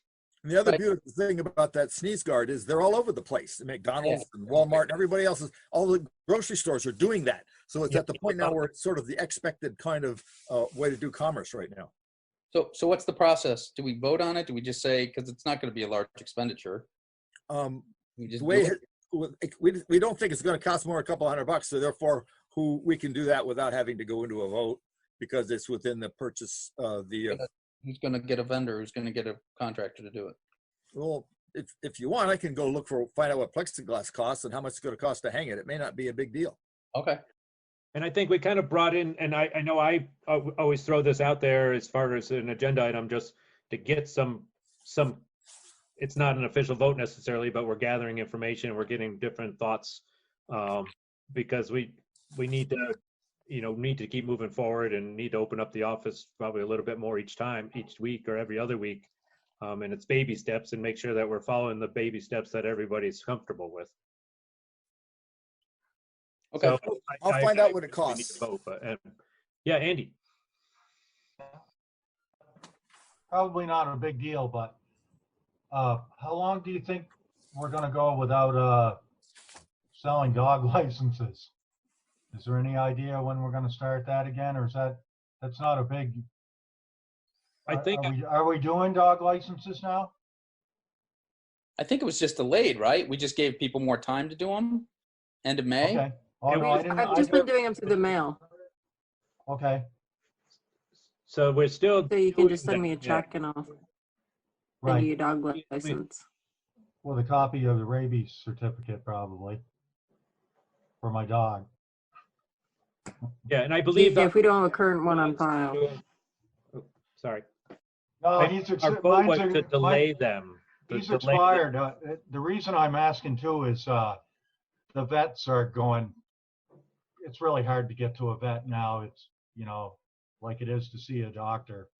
So I imagine people will be having some trouble if their pets need rabies shot, their dog needs a rabies shot, but I don't think it's a huge amount of income as much as a safety precaution. Yeah. I mean, we did vote to extend it till June 1st. Okay, I couldn't remember. Do we want to have a vote to extend it further? No, I was just curious. No, it's a good point. It's And I fine. wasn't even thinking about it from the vet side. We were thinking about it from our side. Right. I'm in favor of letting it just run its course and let it Okay. lapse unless something else comes up. Right. Yeah, makes That's sense to me fine. too. Agree. All right, so I will get the information on the plexiglass, and if it's anything more than $200, I'll get in touch with everybody. Okay. And then as of now, we're still in the operational mode where the door is closed. Terry and Sarah are taking alternate weeks off. We may, and I'll throw it out there, say, hey, both of you can be in the office and still stay in the operational mode where it's only by appointment and the door's still closed. It seems to be functioning people are getting done what needs to be done. I don't have any real thoughts on that other than slowly getting back to a normal operation would be our main objective. But we want to be safe about the whole thing too. I don't know, Terry or Sarah, any thoughts on that? It kind of sounds strange coming from the boss. All of us are the bosses. To say, make it up and come in if you'd like. I think both of you in the office is practical because there's a lot of stuff that gets done in there, but I don't want to push it too quickly either. Did something change today to allow 2 people in the office though? Something has actually changed even before today. Today, it did open up that even retail starting next Monday can have up to 25% of the capacity of the store in there. So as long as they're following the safe distancing guidelines and we can set our rules as far as wearing a mask, and the same what we're talking about now is washing your hands before you enter the vault and those things. But we are allowed to have 2 or more, up to 5 people in the office. Exactly. Oh, okay. I didn't see the one today, so. So that was, I don't know, it seems like there's one different every day, but I think we've been moving forward on the more cautious side than we need to be. And as long as we're staying functional and, you guys are getting done what you need and you're feeling safe and the outside customers or whatever are feeling comfortable and getting done what they need, then we're okay. Yeah, there certainly hasn't been anybody coming to the door, really. And if they are, they've called beforehand and said what they need. And then we just put it out there on the post and they can just drive in and pick it up. So yeah, and that all seems to be working. I would suggest that we still keep the door closed for now, and it's better to be safe, and it's working. Judging from the sounds of the governor and the people in that area, we can anticipate the lawyers are going to get busier, and the real estate thing is going to get busier in the next week or so too. So that might make a difference. Yeah. Okay.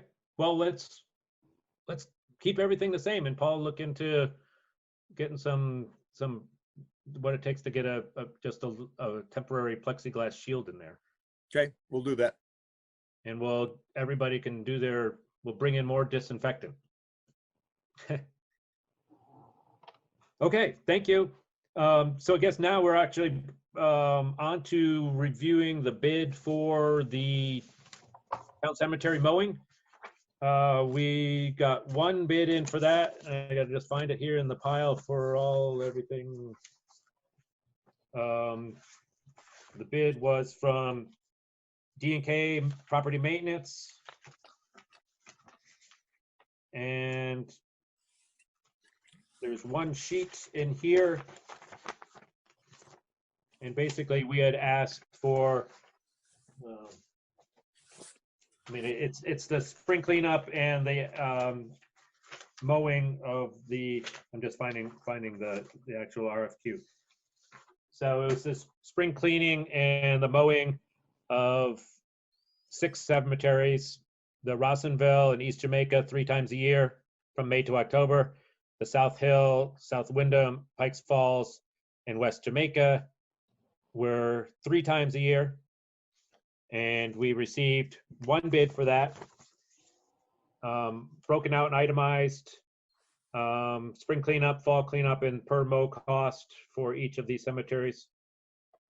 The total was $5,000 for the season, was $1,300 for Rossonville, $1,200 for East Jamaica, $710 for South Hill, $1,000 for South Wyndham, $395 for Pikes Falls, and $395 for West Jamaica. For a total of how much? A total of 5,000. 5,000. Let me see if I can find their bid from last year. I was just going to ask you. Yeah, and that was one thing I was thinking of this afternoon too. Damodon, or is it Damodon? It is. It's for D&Ks. Yeah. And they did do it last year. Who's here? I thought he was. Look at Big Bear. Dreyfus. Wasn't there 2 last year? Didn't Ben Lowe try to get into? I think it was 2 years ago where we weren't very specific in the bid request, and they were all bid on independently. Right, that's right. We had to figure out. And then last year they were bid on together. This does say in here in the bid, it says note that the bid reflects D&K's being awarded the entire bid, and that's how we quoted it too. Right. And that, you said 5,000 total, correct? Yes. So that's the same as what they bid last year. Oh, really? Yep. Well. All right. I'll make a motion to accept the bid for D&K's property maintenance for the cemeteries, to mow the cemeteries and take care of the cemeteries. I'll second that. Okay. Further discussion? Any further discussions? Yes. Paul, thank you. I thought you to remind me. That's what, hey, Tom reminded me for the last bunch of years. I thought that he specifically said that he wasn't going to do it for the last year's price, and that's why we had to go out to bid. Wasn't that your understanding, Terry? No. No? It has to go out to bid because it's such an amount of money. Yeah, but I just thought he was not, I mean, he was, all right, never mind. If he says 5K, that's what it was last year. I'm in favor of it. No, Okay. We've put it out to bid every year for the last probably 4 or 5 years. Okay, I just got my memory has him making comments that what he got paid before wasn't worth his time or whatever. He didn't want the cemeteries, he didn't want to get just some of them. He either wanted all of them or none of them. Yeah, that makes sense. And that's a proviso he put in this bid, right? And it was in there last year. In there, yes, yep. Okay, all right. Okay. All in favor of accepting D&K as the cemetery mowing contractor? Say aye. Aye. Aye. Aye. That's unanimous. Thank you. Okay. Next item, just an update, quick update on the RFQ for the trash hauling. That has gone out. We, at our last meeting, we decided to extend that to, I can't remember the bid date deadline, but prior to our next meeting, or not our next meeting, but our first meeting in June. I have spoken with Casella, and they have sent a 1-month contract extension to cover us for the month of June. So we're basically taking that 3-month extension and extending it 1 more month. Upside, that gives us a little bit of time to accept and review new quotes, and also kind of lines it with our fiscal year too. So that's a good thing. So that's an update on that. Okay. The item, we're on to the original item 10. I don't know what it is now, but review and approve the road standards. Wait, before you go. Yeah. Yeah, back on the trash. Tom sent a letter out. I got a copy of it. A couple of others did, regarding the issue of bags and trash. Do you want to talk about that now or later? Yeah. Well, I received it from a resident in town about our plastic bags. Now, the law that I understand, basically in 2014, said that towns now need to charge for the amount people throw away. So there's different ways to approach it. You could get a scale, you could weigh the garbage, you could get bags. Bags seems to be the easiest. But the townsperson was concerned that the bags are not compostable, and it's a lot of plastic we're using, and just wanted us to take a look at different options and think about, is this the right way we want to do it, or is there other ways to do it that would be more environmental? Obviously, if you have a scale and Dan has to weigh everything, it's going to slow everything down, and it's going to cost a lot more money, potentially to have all that running. So, I mean, those other things to look at from that side. I don't know where we get the bags, but is there a possibility that we could get compostable bags? And it might raise the cost a little bit. I don't know. I'm just throwing that out. I can ask them, but the problem is I just ordered bags. Okay. They're more expensive. Remember, we brought some up for they were for compost. And I brought some back to the meeting. I think they're $4 a bag. But anyway, if we're going to discuss this, I think it should be at least an agenda item where there's a lot more people know about that we're going to be talking about this, because this is like a huge change in the middle of a pandemic. A news flash, I guess, for us. But and another thing, it was a lot of work. I'm not saying that, I'm not closed-minded to this, but it was a lot of work to get to where we are now. I don't know what Wyndham Solid Waste District does with the bags, but I couldn't imagine trying to tell everyone in town we're going to use barrels or do things differently, especially right now. I'm sure we could talk about it, but well, I think I was in on all of that transition and then bear in mind on July 1st, we're supposed to be composting 100%. And I'm telling you right now, I don't compost. I haven't started yet. I guess I better hurry up. But we're going to have a lot of there's going to be garbage still coming into the transfer station. It's a tall order that I don't know now if they will enforce that. Greg might know a little more about it than me, but I think the state of Vermont's got other things on their mind right now. I thought, Andy, they had delayed that now because of the pandemic. I don't know if they're clear on that. They never enforced it anyway. Right. I don't think they've delayed it. I don't think so either. There's been discussion of delaying it, and right now it kind of fits in with the other mandatory recycling of other products. It's called mandatory, right? But there's nobody out there policing it. It really is just saying you're not gonna pay for it is really what it boils down to, because it's free recycling or free food scraps or something. I think that the point that the concerned person brought up about the plastic bags is well worth looking into. And like you said, Andy, we're not going to decide it right now.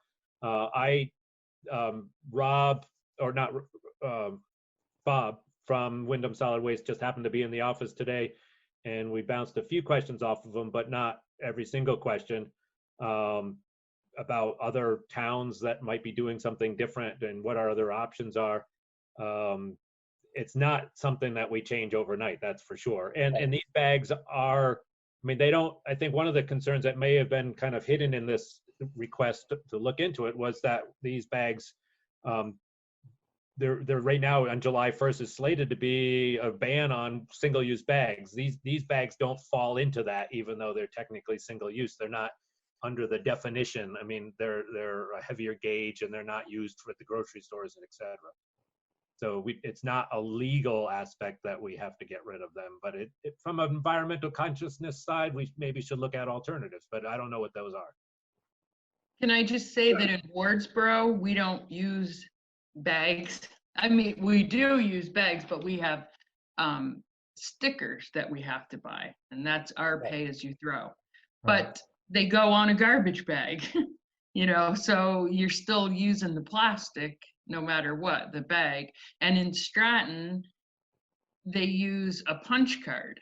You buy a punch card, but the bag still has garbage in it. You know, you still. Same in Londonderry. They do a punch card. Yeah. So no matter, unless you're gonna weigh it and just throw it in there, it seems like there's, no matter which way you go, there's always gonna be a bag. Now, I will say, using our bags, now you got 2 bags, because a lot of people put their bag in the bag. So Yeah. Right. Exactly. Or it's 5 bags in a bag. Well, that too. Yeah. The other thing too is if we did get stickers or something like that, you know, then if someone wanted to use compostable bags and spend the extra money on that, they'd have the choice to do that. So just idea to throw out. And stickers take up a lot less room here than cases of bags do, for sure. But yeah, like I said, I just ordered the green bag, so. That's okay. Well, any change we would want to deplete our store, obviously, and then do a transition. So, but I agree with Andy. We should put it on the agenda so that, you know, we could potentially get more townspeople input. Yeah, and I'd like to also include in that, and it's something I've been thinking about, and Dan's pointed out on a few things. There are some of our pricing right now is a little bit out of line with what the costs are to get rid of it. I mean, one that comes immediately to mind is refrigeration. We used to have somebody come and take that away at no charge. Right now, they're charging us $10 per refrigerator, and we charge $12. We're still not losing money on it, but that's just one example of a lot of our cost or pricing at the transfer station hasn't changed in 10 years. Right. And then in conjunction with reevaluating the contract and things like that, it's a bigger picture that we should probably be looking at the whole thing. Maybe put it out there on the agenda for into July or so, once we got our new cost structure for our hauler, just to make sure everything else lines up within that. Yes, I agree. I can't speak for all the contractors, but they, I shouldn't maybe phrase it this way, but I don't think that they would be too alarmed if things went up a little bit, especially in the demo, the construction, and then they would be grateful to still have that, you know, that we offer that service for a little more money. Right. I agreed. Yeah. Myself included. Yep. Okay. Well, maybe we'll put that on there as an item for review in a little bit later on this summer. Okay, that sounds good. Thanks. Good point. So on to the reviewing of the road standards. These, hopefully everybody had a chance to. They were out there as far as the document goes. This is something that the state requires us to sign off on every year. They publish a set of road standards, and we basically certify that we're going to adhere to those standards. I think that's what it boils down to. And we get more money in a disaster. Right. Eligible. Yeah. These are this is one of the rules and how they hold our feet over the flame. Right. I had 2 quick questions. One was, there's a reference to an inventory of roads. Do we have that? We do. Yeah, it's right here on the wall. I mean, have it, but it's there. Yeah. In the town clerk. Yeah. Okay, terrific. And then just, you know, you might know this, Terry. Do we feel, how far off does the road crew think we are from these standards? Or do we feel like we're pretty, I mean, there's actually some wiggle room. I read them, and it does refer to feasibility.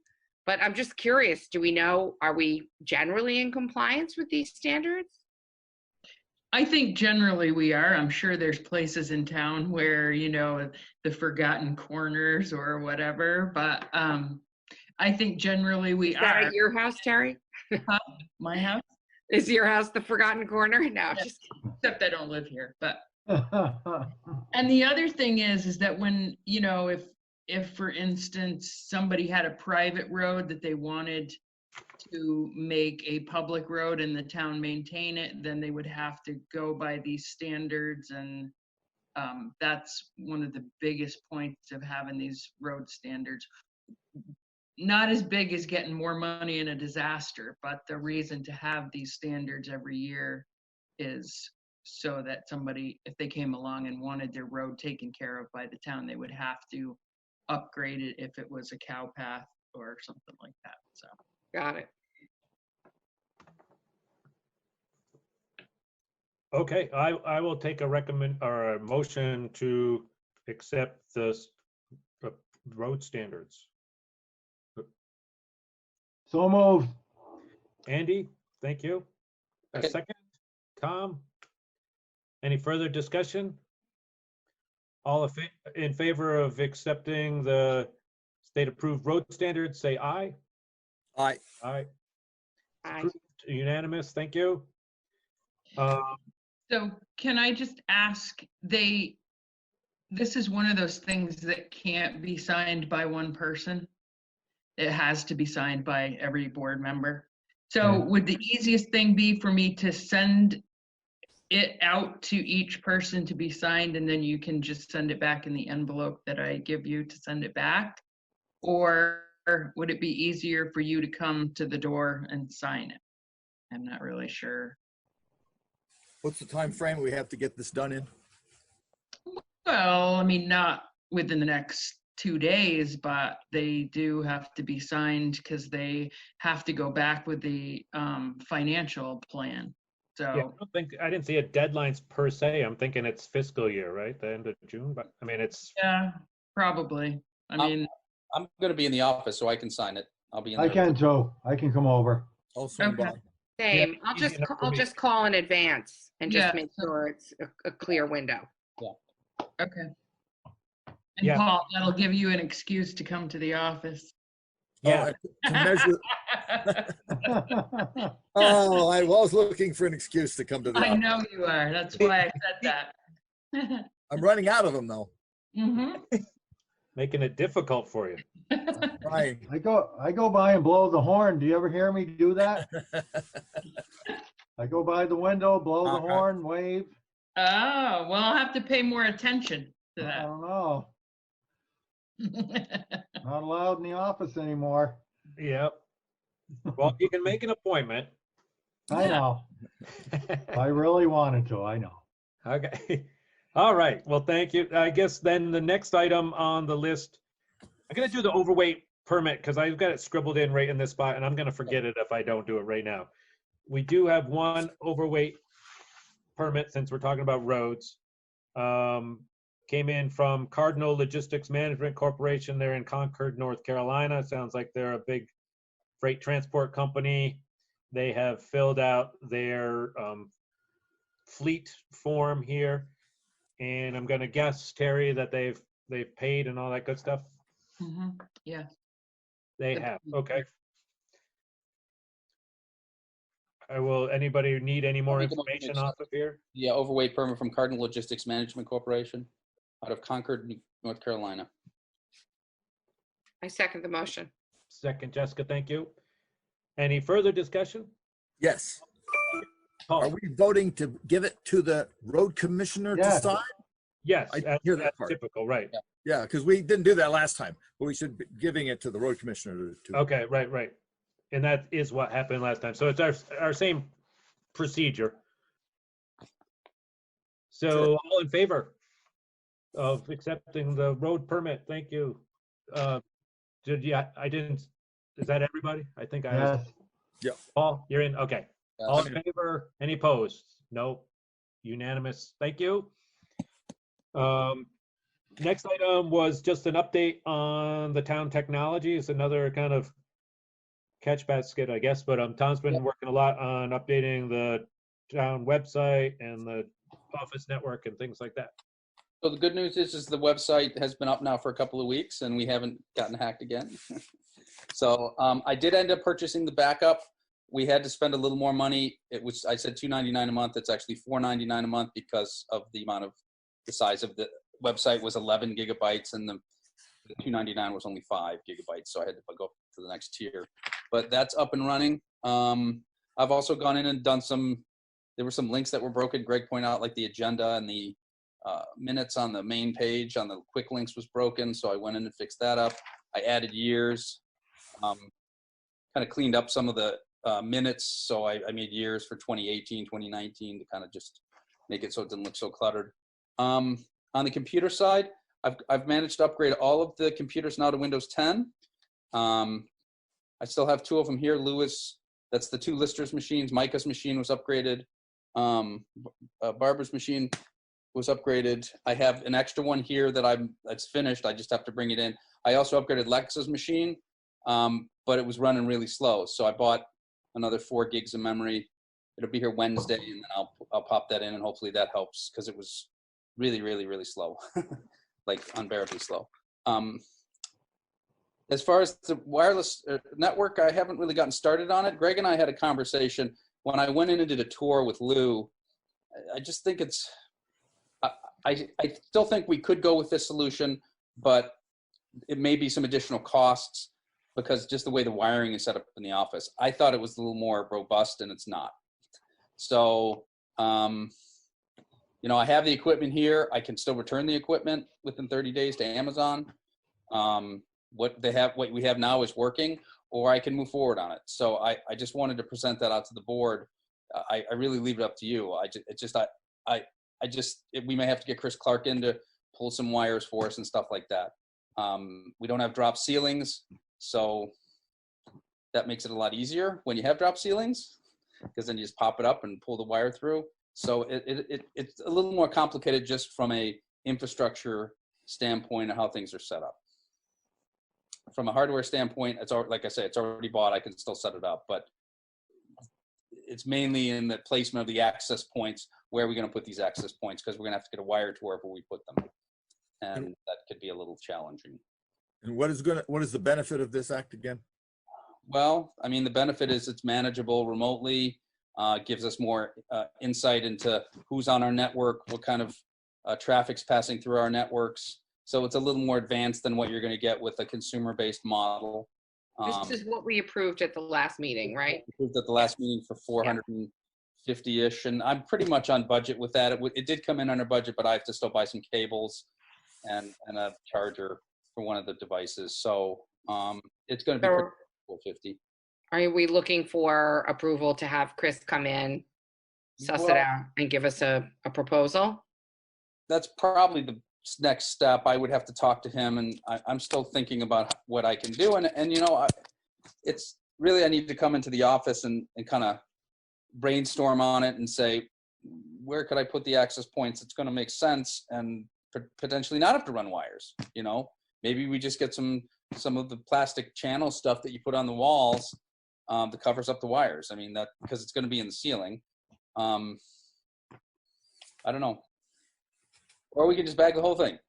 I think we maybe need an estimate to, I mean, we discussed and decided that this was something we thought was worthwhile. Yeah. I'm not sure we can go backwards and send it back, but I think we need to go forwards and say how much, I mean, maybe get an estimate of what it might cost to pull some wires here and there, or best case scenario, you can find a location.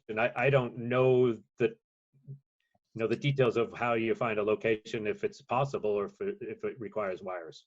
You want a central location, like you wouldn't want to put it right next to the vault per se, because the vault's going to block a lot of the signal.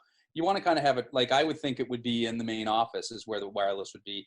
That probably would cover the wireless, the second floor and over into the listers area. And then if we put the second access point in, we put it in the meeting room. And then that would cover the entire building there. So that's Tom, are you willing to continue to kind of pursue a resolution and yeah, sure. Let me talk to Chris. Let me call him up, and I'll go and meet him over one day. We'll let you know when, guys, when we're going to be there, and we'll just kind of look at things and see what he thinks. Because you know, for him, it may be like, oh, I can do that in an hour, and it's no big deal, and it's whatever he's charging now, $30-40 an hour, or a couple hours. So I would say probably it would only be a couple $100 more, but I just don't want it to be 500 more and everyone goes, oh, now we spent $1,000 on all this stuff. What are we doing? So I just want to be transparent about where we're at, and that we could back out of this now still if we wanted to do so. My thinking is, as the further we get into this Corona thing, we're going to be fighting the technology battles for months, if not years to come, based only on all the changes that are happening right now. My thinking is that we should move forward and drag ourselves kicking and screaming into the 21st century. Okay. Yeah, it makes sense. I would say have Chris look into it. I mean, and do that maybe before your 30 days is up, and just in case it's an unbelievable number. But I will call him and meet with him. I'll have him come over this week. I'll call him tomorrow. Thanks. Wonderful. Yeah, thank you. Technology. I'm trying to think if there was any other technology. I think there was one other one that I wanted to throw out there. I know Lou brought it up because I think in this meeting we're using your license for Zoom. Oh, the Zoom. That's right. Yeah. Lou So brought this up to license, get a town one, Zoom, so right? the listeners could use it, and a few other whoever else from the town needed to do the meetings. And it's what, $99 a year? I don't even know. There's different levels, I think, aren't there? Yeah. I mean, a single license. Let me see what I can work on. I gotta meet with my sales rep anyway tomorrow. I have an email out to him, so I'll see if he handles. Yeah, a lot of times they just handle higher ed or whatever, but I'll figure out who's doing Vermont, and maybe we just buy it. I think it's $99 a year. Yeah. So, from a standpoint of cost, it's not that much. And I think it's into everything else we're talking about. And if the listeners may need it, and any other town organization, maybe not ultimate town organization, but any with, the library or whoever might need this, I mean, it's better to have our own than. I agree. Yeah, I agree. We shouldn't be using my account, right? Oh. But that's fine. I mean, I'm willing to do it because we needed it. But okay. And So I think I will look into that. I will also look into the Zoom budget account, somewhere. where that goes, and see what we can do for that. Great. Do we need to approve that $100 so that we shouldn't have to approve that? I think that's. I don't think we need to approve it. I mean, if we're all in consensus on it, and it fits into our office supply budget type of thing. Yeah. Okay. While I'm talking, I'm just going to also want to bring up the Jamaica Journal, which is the new online newsletter for Jamaica. The first issue came out May 1st, and Jackie Brown in town is the editor. And if you want to, shoot, she texted me. Hold on a second. So it's a monthly newsletter for residents and friends of Jamaica. First issue is online right now. If you want to submit content or to the next issue, you have to do that by the 20th of the month for the following month's newsletter. You just go to www.jamaicajournal.info. So the old issues are there. The new issues will be there. The old issues will be there, and there's information there to submit new content. So always looking for interesting things going on in town. If you go read the first one, it was very impressive in my opinion. I thought you just really covered all sorts of events, had some COVID links, had events around town, had a shout out to a student who wrote a poem. It's just a lot of interesting stuff, and it's really for the Jamaica community. So go and check it out. Yeah, I liked it. Yep. Okay, thanks, Tom. Let's see, on to the next item. We're getting there. We're almost done. Throwing out there a decision on whether or not to hold our next meeting, which is typically, it's the fourth Monday, which lands on Labor Day, and in Memorial Day. Sorry, yep. And in the past, at least for the past few years, we have punted on having a meeting there and just left it open. If we needed to call one for an emergency, we would do that. That sounds good. Yeah, I'll make a motion to not have the meeting on May 25th, Memorial Day. We don't have anything important pending, do we? Any other decisions? I'll second that. Second. Oh, second by Andy, and then discussion to Paul. I don't know of anything, and having typically not had a meeting that day, going back to refer back to what did we discuss last year, says we didn't discuss anything. So true. And this meeting and the last meeting we covered a lot. So yeah. There's always there's always the option, I guess, if for some reason something unknown pops up, we can call an emergency meeting and just schedule it for that night. So sure. Okay. Works for me. So there is a motion and a second.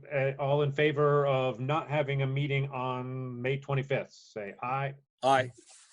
7 yeses and Aye. so unanimous. Thank you. Rich, Just get have that? one other thing, and I throw this out on every meeting so far, is just a reminder again of the school vote, school district vote. Sarah's all ready to go with absentee ballots, so call for those. Sarah, anything to add? Yes, yay. I spoke with the I spoke with the Secretary of State on Thursday, and they told me anyone who had requested a ballot already, I could send another one to. So I did that today. So if you'd requested one before and done one, you'll get another one in the mail this week. I got mine yet today. Perfect. Thank Yeah, you. thank you. Any other comments, concerns, public? Concern, I've been taking walks up Warden Road. I was talking to you before the meeting. And they put a new culvert in at some point, and the old culvert's just sitting on the side of the road. And I'm curious if the town's going to pick that up and get rid of it, because it's plastic. It's not like old metal ones that would rust away or whatever. It's just sitting there. And it's ugly, and it's like you're in the middle of the woods, and all of a sudden there's just all this plastic on the side of the road. Yeah, that up. in my mind shouldn't be there. I'll bring that up with Keith, or Thank point it out to Keith. I mean, I just go in the back of a truck, bring it down to the town garage. Yeah, absolutely. It's not even, but I'm just bringing that up. Good observation. Thank you. One quick thing, Greg, I think I'd mentioned to you that I'll raise, and we're getting up to 2 hours, so I'm going to go really quickly. But there was a reference earlier to the $1.5 billion available and COVID-related relief. We received a kind of a referral or a note of interest from Dufresne Group around the fact that since our village area is still struggling with the elements of public water permitting and wastewater permitting, part of the new statute and the new money within the state of Vermont will be allocated to towns that will be undertaking or be shovel ready for projects, infrastructure projects that in the long run will help the towns accommodate increased either second home ownership or even individuals who had been second homeowners spending more time in Vermont. So this type of, looking at potentially a wastewater project would fall, in the opinion of Dufresne Group, would fall within that. So this is just a quick note to say that the Planning Commission is looking at the feasibility, costs, size, and potential location of a wastewater solution, much lower cost, lower complexity than a water system for the town. But again, they're just at the looking phase, and just wanted to let everybody know that that's something that's being looked at. And before we get too close, temporally in time towards the point at which that COVID money would be allocated, it's the intention of the Planning Commission to have a dialogue with the Select Board and to potentially, put together a shovel-ready project. Yeah, I think that's great. Yeah, and thank you for forwarding that to me too. And I think that, and you had mentioned that Chrissy is willing to help and act as an intermediary and a consultant off the record, so to speak, or whatever, to help guide us. She said it to me in writing. Yeah, and to have these options out there and have knowledge, it's maybe not a full fleshed out plan, but at least some options of what opportunities may be out there to grab some state funding and things like that. That's awesome. And I'm super psyched, and I'm glad that the Planning Commission is being engaged and I mean, they always have been, but I mean, it's great to have a relationship with them with our board here too. Yep. Thanks. And thank you, John, for sitting through a meeting with us. And John actually was the person who sent that, but at the time he sent it to me and I forwarded back out. So just to give credit where credit is due. Yeah. Well, thanks. I had it to only send to the host. So I'll make a motion to adjourn. Oh, can I just ask a question? Yeah, Andy. Has anyone seen one of these meetings come up on SB Cable or whatever? One of our Jamaica meetings? I've looked at them, yeah, because I post them. So yeah, I've Did looked you at 'em. search it out, or have you seen it on the cable? It's on the cable. Okay. No, I've seen it online. So I mean, it looks just like this online. Online, right? Nope, I was just wondering. I'm up all hours. I haven't seen it, but and I wanted to ask Rich. Rich,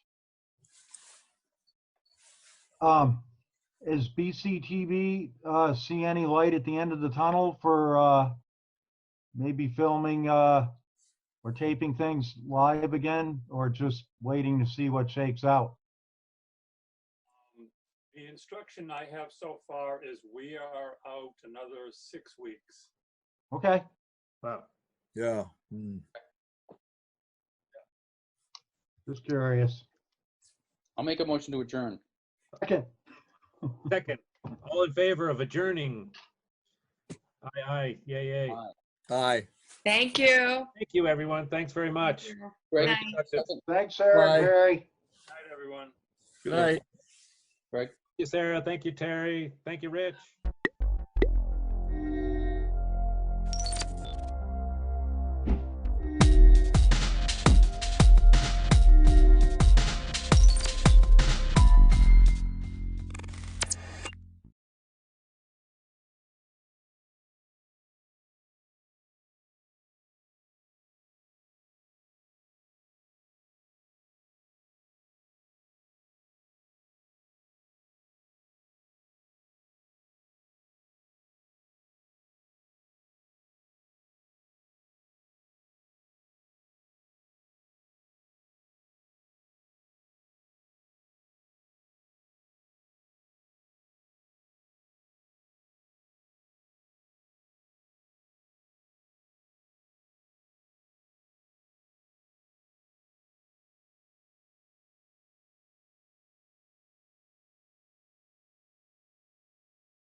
It's 7 o'clock, so let's go ahead and call this meeting to order. My name is Church Hines. I'm the chair of the board for the Vermont State Colleges System.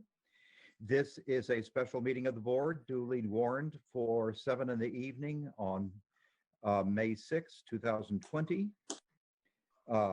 We do anticipate that this evening will be significantly shorter than some of our other evening meetings have been recently.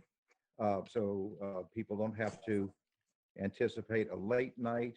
We have a fairly abbreviated agenda. I don't know how long it will take to go through each of the items, but we are scheduling another full meeting at 1 in the afternoon on Monday.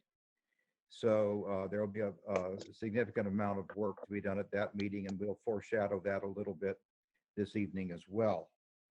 I would ask, Yasmin, do you have anything to make us aware of in terms of our technology this evening?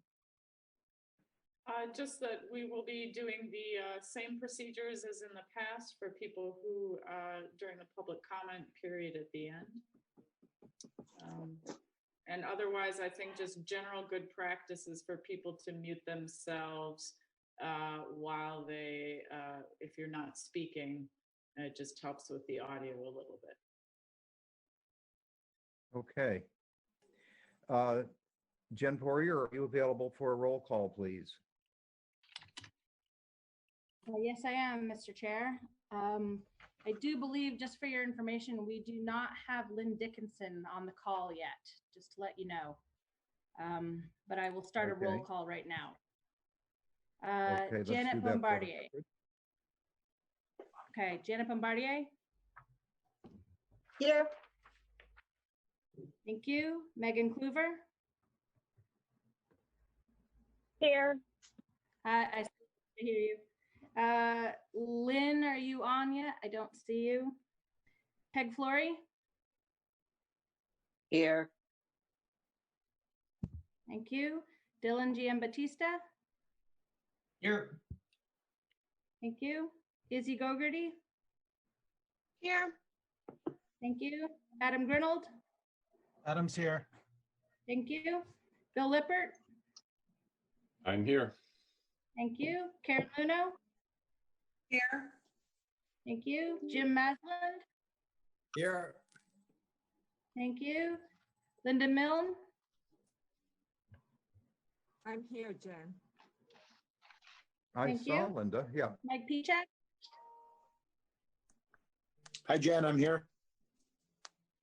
Thank you. David Silverman. Here. Thank you. And Lynn, did I just see you come on? Are you here? Yep. Lynn, you're here, right? Yes, Lynn is here. Here. Okay.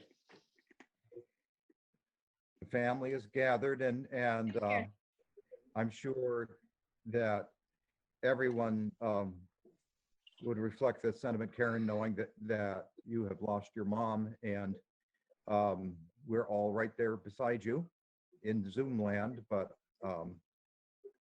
most of us only get one mom, and it's an unavoidable loss, and our hearts are with you.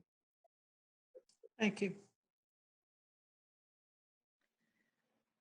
Okay.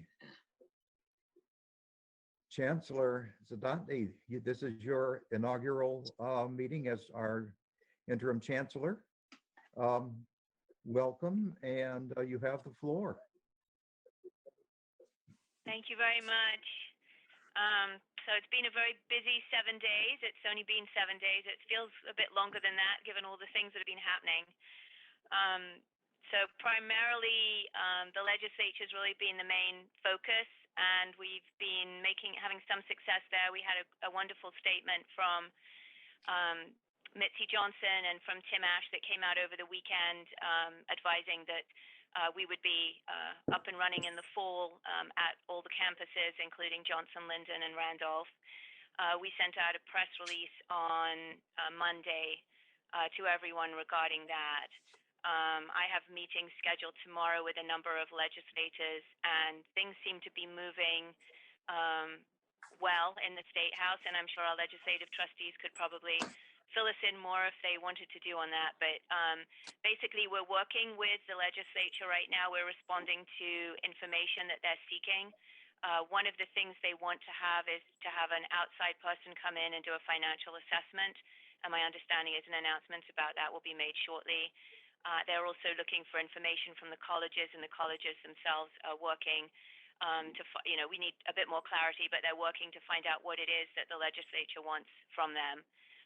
So the signs seem to be encouraging from the State House. We're cautiously optimistic. We'll do what we can to work with the State House and make sure we can persuade them that we're worth investing in, and that we can have a bridge year to really sort out things and make sure that we're in good shape for the future.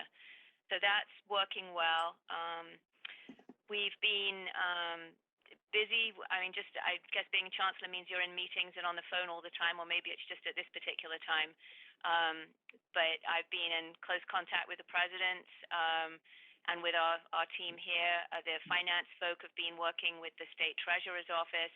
They've also put together information to submit to the joint fiscal office and the appropriations chairs regarding a request for reimbursement for funding from COVID-19 expenses, primarily room and board.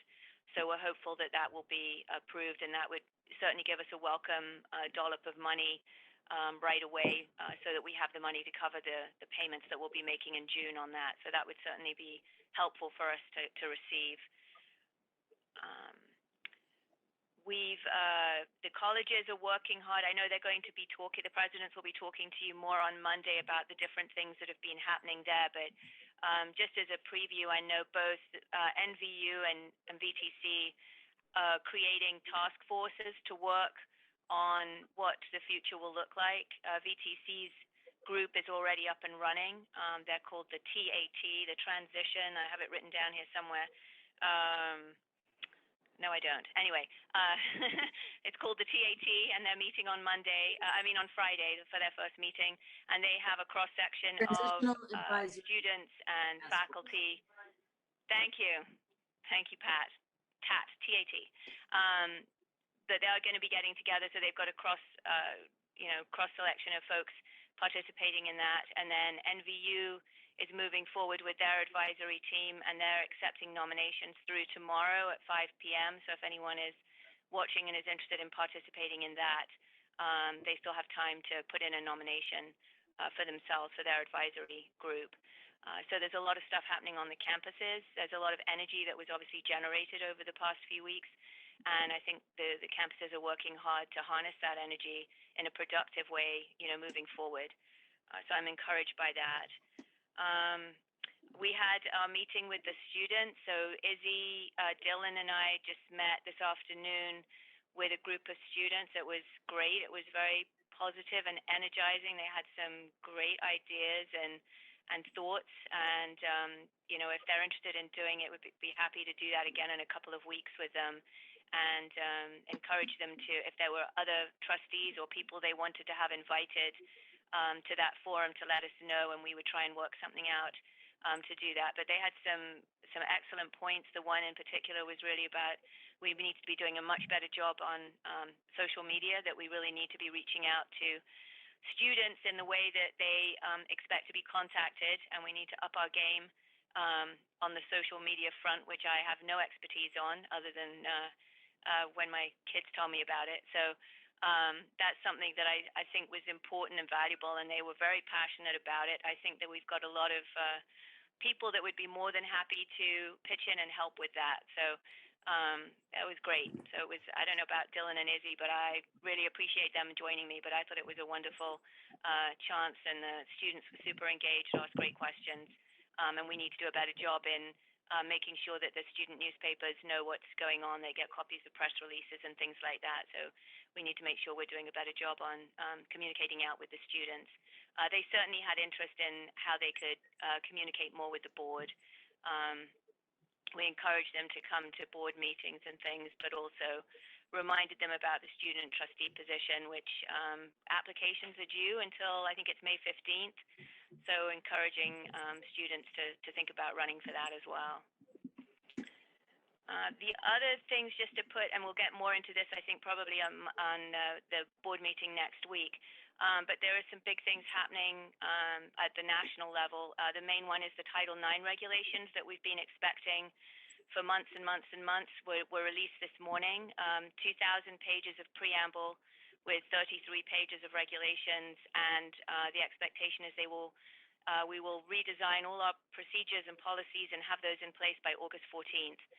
Which is a tremendous lift and is going to be extremely challenging, and will require board approval, obviously, of any policies that come out of that. So I just put that out there as that's a big project that we're going to have to undertake in a very short time period. Normally we have 8-9 months to do it in. That was true under the Obama administration.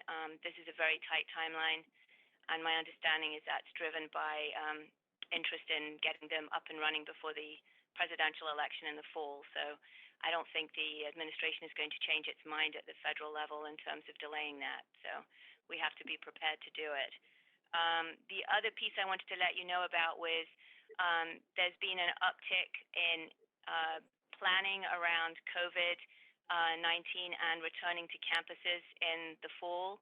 I think there's a recognition that we're getting ready to import tens of thousands of students in September, and maybe we need to have some plans around that. So our deans of students have really stepped up and are participating in weekly calls with the Department of Health, and they will be working with Rich Snyder, who's the former president of Norwich, who's putting together, he has a task force he's putting together to try to come up with planning for the education sector. So they're trying to come up with a plan for all colleges and universities in the state. But our representatives are part of that and will be involved in that. And that's obviously going to be important work that needs to get done. And there's a lot of complexity to that. And just even listening to some of the calls I've been sitting in on and realizing just how challenging that is. But that's another big project that we have coming up.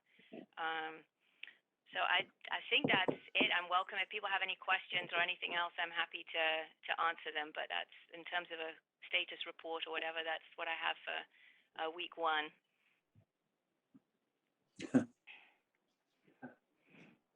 Thank you, Sophie. Thoughts and questions from the board? Hey, Church. Yes, Michael. Sophie, I don't have a question, but just a comment. I just appreciate the update and appreciate you keeping the board up to date as well. I think you hit on today a lot of important things that we've been wanting to move our focus on and looking forward to. How do we secure the financing we need for a bridge loan? How do we start preparing to reopen our campuses in the fall? All really critical things that need a lot of time and attention. I'm just glad that we're able to start focusing on those and that you're really making those a priority and doing a great job in the process. So thank you. Thank you, Mike. Welcome. Thanks.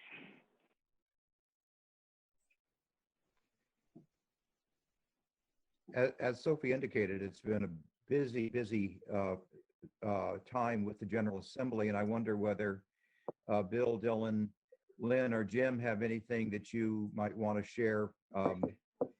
It's an unusual time to have the Vermont State Colleges front and center in the limelight, or however you want to describe it.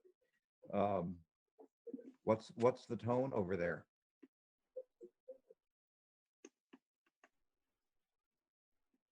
Well, I'll speak up for a moment.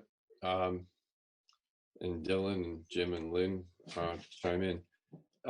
You should know that there are initiatives being taken in the legislature and in different parts of the state, initiated by legislators around the state college system. It was announced today that there's going to be a meeting with the Windsor County delegation. I believe President Moulton is going to be part of that.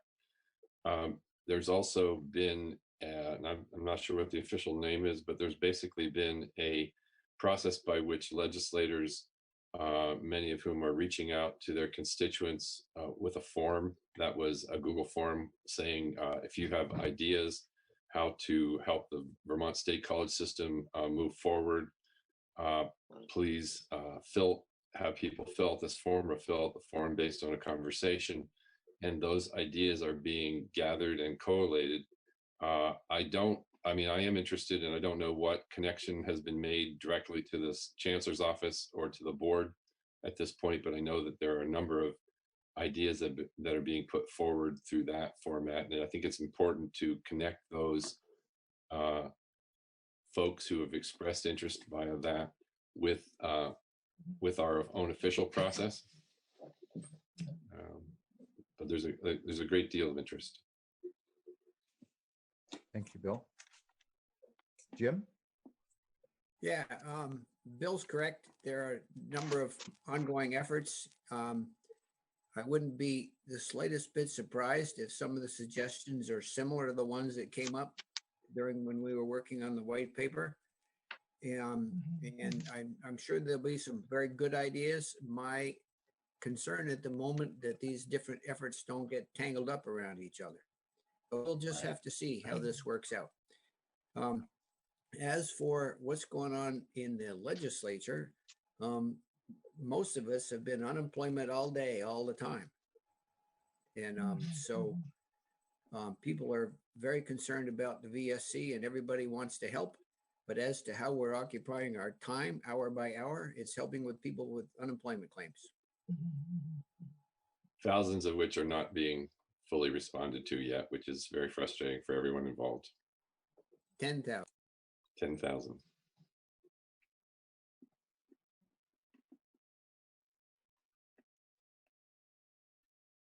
I would just add that I just posted a link in the chat. The Speaker of the House, in collecting the ideas that Bill referred to, has begun posting them publicly with the disclaimer, just to clarify, these aren't ideas that have been endorsed. They've just come to legislators through the form. So there is a venue convened by, in this case, the Leader of the House for those ideas. And I would just say that, I think it's been helpful here over the last week to get feedback from legislative colleagues. I'm still hearing it, and people still have a lot of ideas, a lot of enthusiasm. I was invited last week by some members of the delegation in the surrounding communities of NBU Johnson to a meeting about brainstorming ideas with their constituents, and I attended because they invited me, and I listened in to that. So there are a lot of individual efforts. So I assume those will go forward. But I also just want to take a moment here to just say I really appreciate the information we've been provided by Sophie, because it really helps me understand where things stand on this side as well. So I'm appreciative. It appears we have a good two-way line of communication going, and I assume legislative leaders will be appreciative of that going forward. Thank you, Dylan. Yeah, I agree with Dylan, and I agree with the others who have spoken. I read the suggestions, and it's an idea. It's an idea. I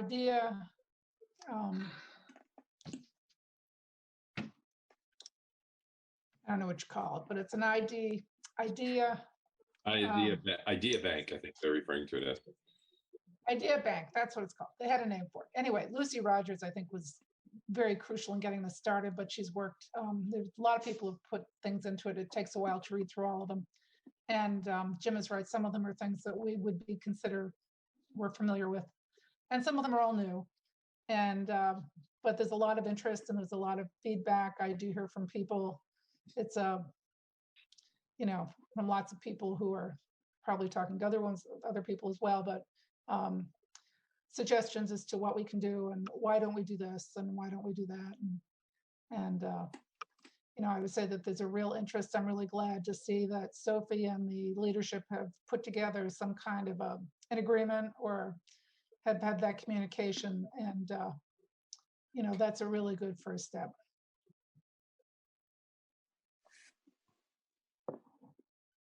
I've been encouraging Sophie to come up with a clever name for her newsletter. Maybe she'll take suggestions as to what might be catchy. If anyone has any, they're welcome to send them to me.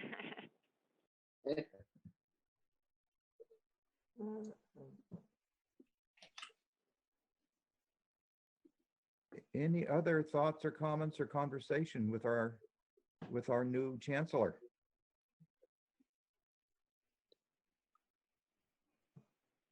Church, Yes. this is Linda. I just want to say the communications and the efforts that Sophie has communicated with us over the past week strike me as sort of proving out that enthusiasm that she said for the job. So I really appreciated seeing that. Thanks for your efforts, Sophie. And we also note what hour they tend to be coming across. Yeah. Okay. Izzy. I just wanted to thank Sophie and Dylan for joining the students, the student leaders and their students at large. Just to hear their voices. We had, like Sophie said, a really great Q&A today.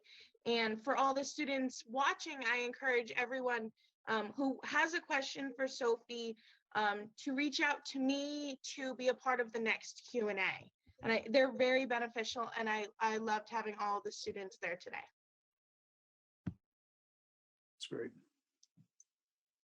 Thank you, Izzy, and appreciate all the work that you did to make that possible.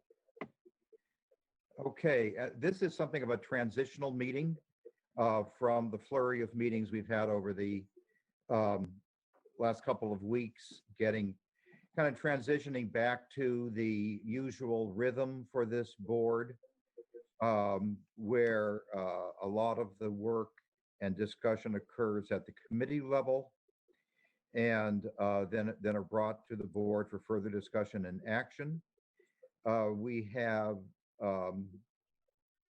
We have major issues to deal with, and we're anticipating that Monday we're going to spend the entire time focusing on the issues at hand, getting updates about where we are from a number of different perspectives.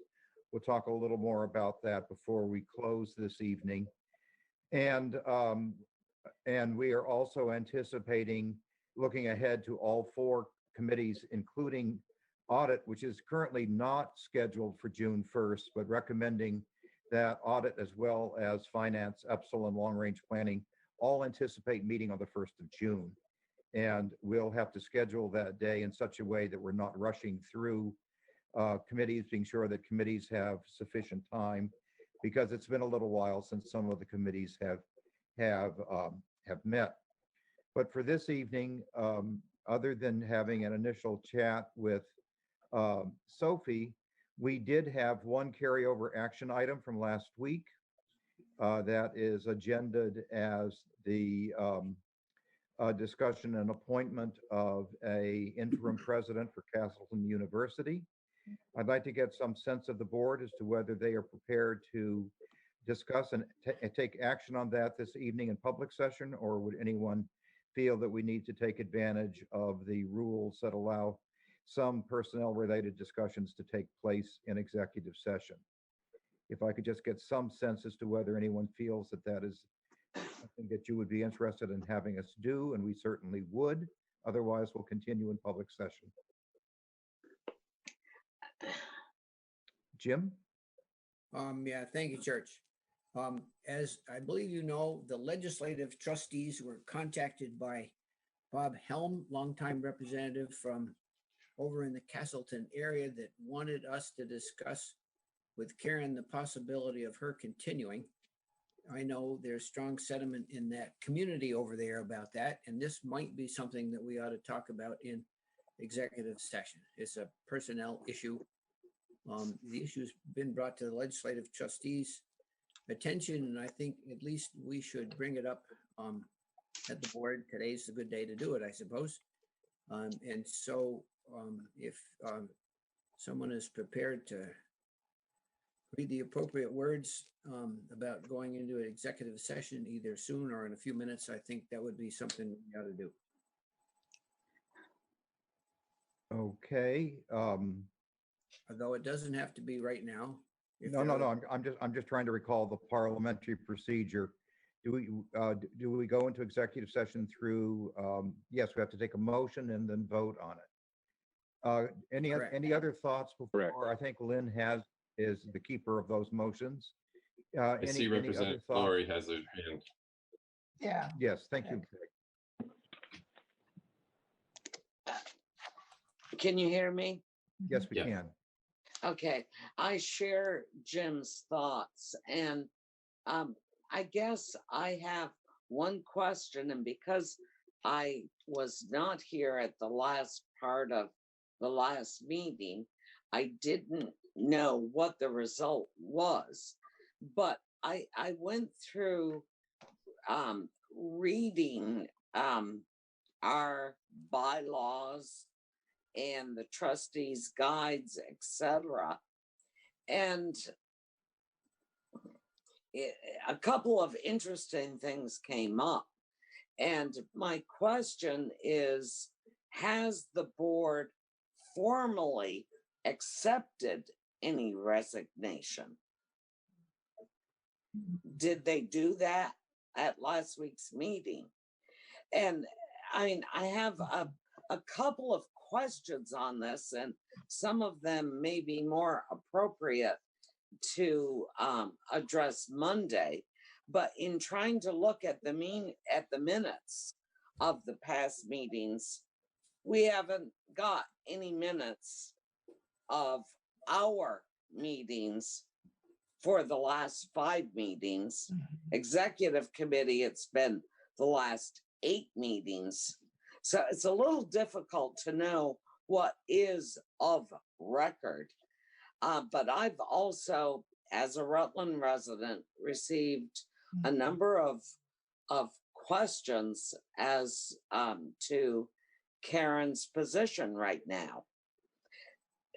And I guess part of my issue as a trustee, and again, because there's no copy of minutes, I don't know what's recorded. But in reading our bylaws, the Board of Trustees is the one that approves presidency. My understanding is Karen withdrew because she was told someone else was going to be president. Unless she was told that by the Board of Trustees after action by the Board of Trustees, I don't know that it's valid. So I guess my question is, should she be approached again?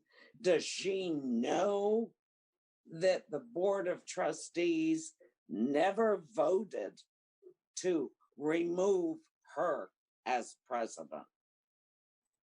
I don't know that. And it's not public record. It's not in any minutes. It's just what most of us have read or seen on the news. Mr. Chair, if I may for a moment. I hear the voice. Yes, Todd. Yeah, sorry, this is Todd. I believe all the minutes actually have been posted on the VSC website. I was just confirming that with Jen Poirier, that the last several sets of minutes, including last week's minutes, are all available on our public website. So I'm happy to help Trustee Flory find those. I might also just suggest to the chair that a conversation of this nature would be appropriate for executive session, recognizing that it is ultimately up to the board whether to take that step.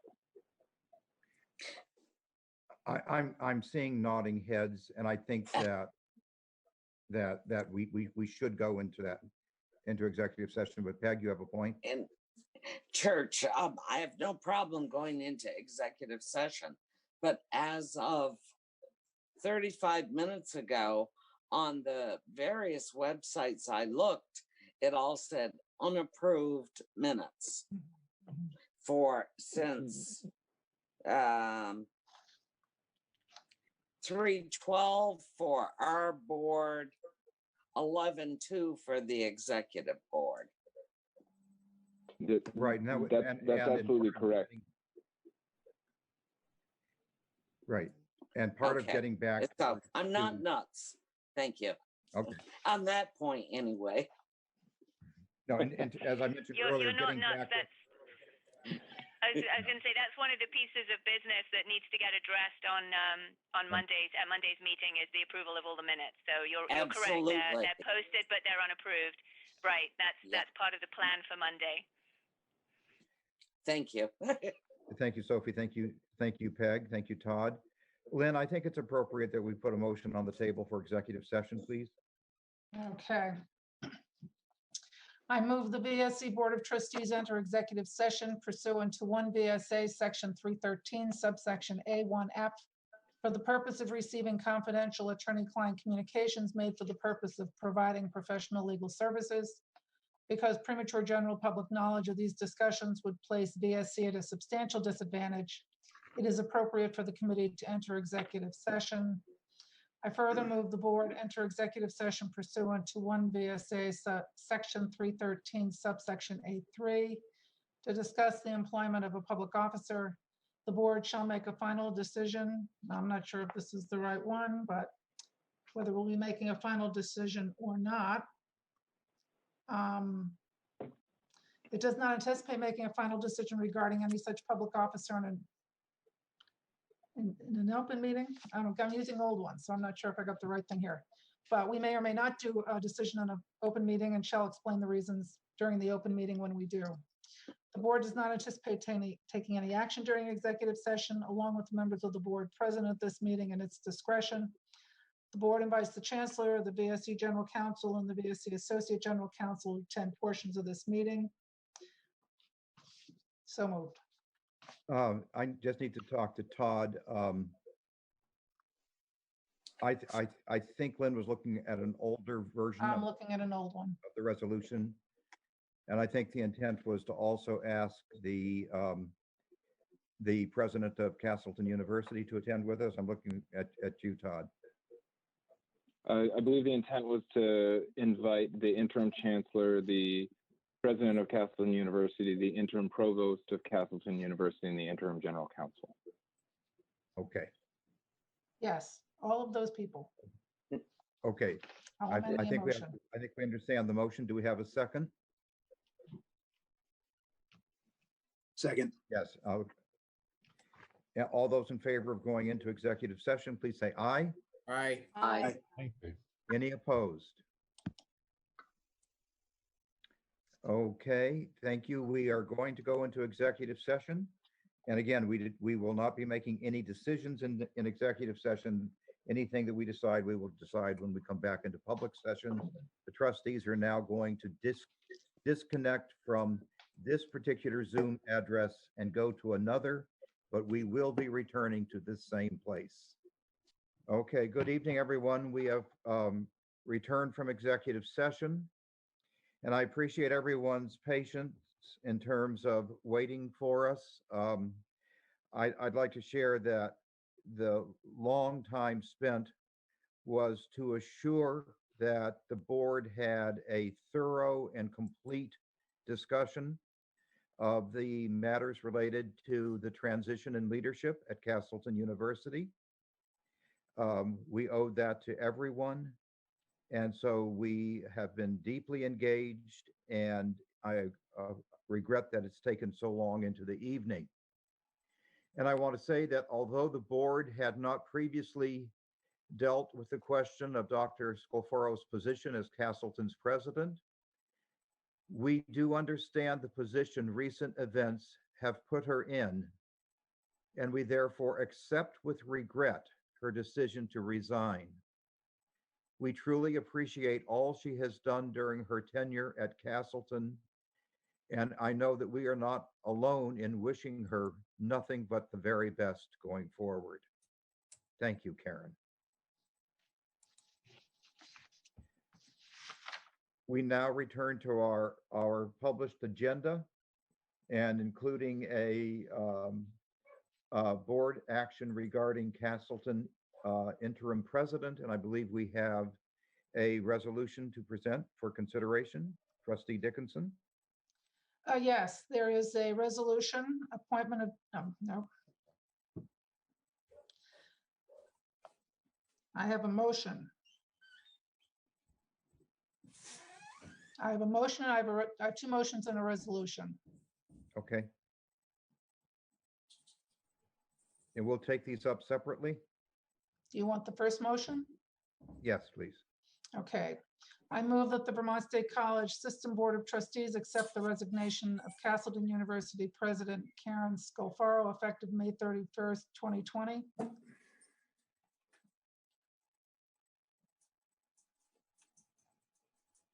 Is that the, I just want to be sure we heard every word, Lynn.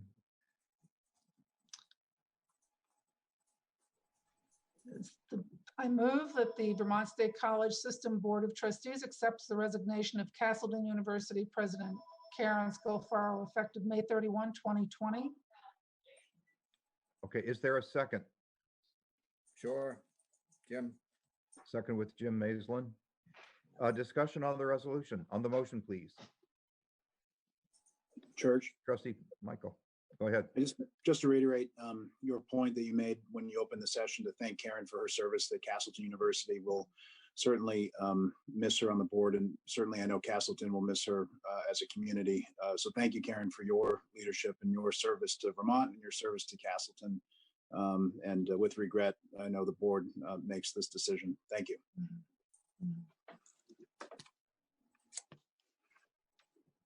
And Karen, when we were together as a board last time, I told the world how I felt about you, and I just want you to know I meant every word. Thank you, Church. Is there further discussion? Izzy? I just want to say, and I think I stand with a lot of the Castleton community, we will miss you, and we really do support everything that you have done. Thank you. Thank you, Izzy. Seeing no hands, all those in favor of the motion as read, please say aye. Aye. Aye. Aye. Any opposed? Any not voting?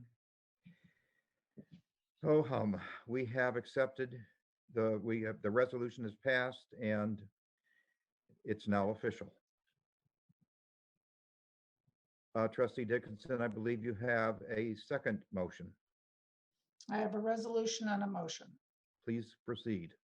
And which one do you want? Well, I'll do the resolution first. Yes, I believe that's correct. Okay. This is for the resolution from the Board of Trustees, the appointment of Jonathan Spiro as interim president of Castleton University, whereas the Vermont State College System Board of Trustees is responsible under 16 VSA Section 2174 and under Article 5, Section 1 of the Vermont State College System bylaws for the appointment of the Vermont State College System presidents.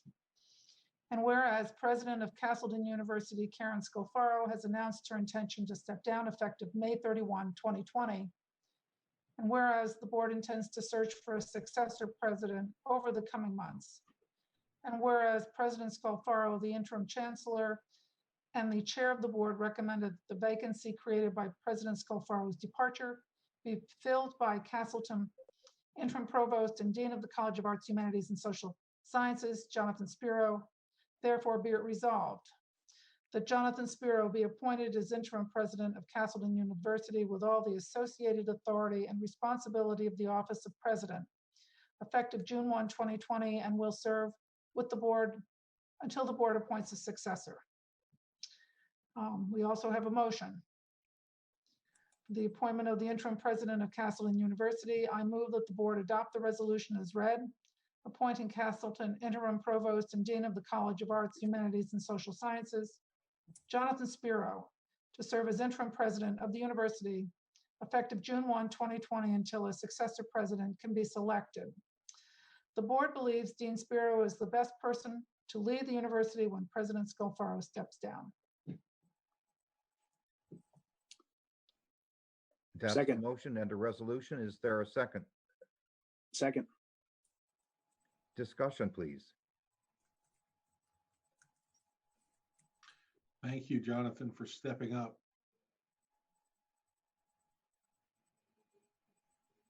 A lot of nodding heads, Jonathan. Thank you, David. Hearing no further discussion, all those in favor of the resolution and motion as presented, please say aye. Aye. Aye. Aye. Any opposed? The motion passes. Congratulations, Jonathan, and we look forward to working with you.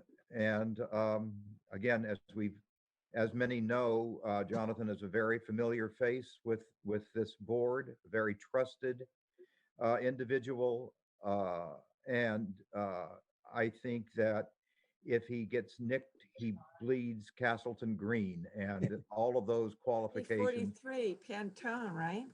I think that's his blood type. And no, we look forward to working with you and seeing where this all brings us. Congratulations.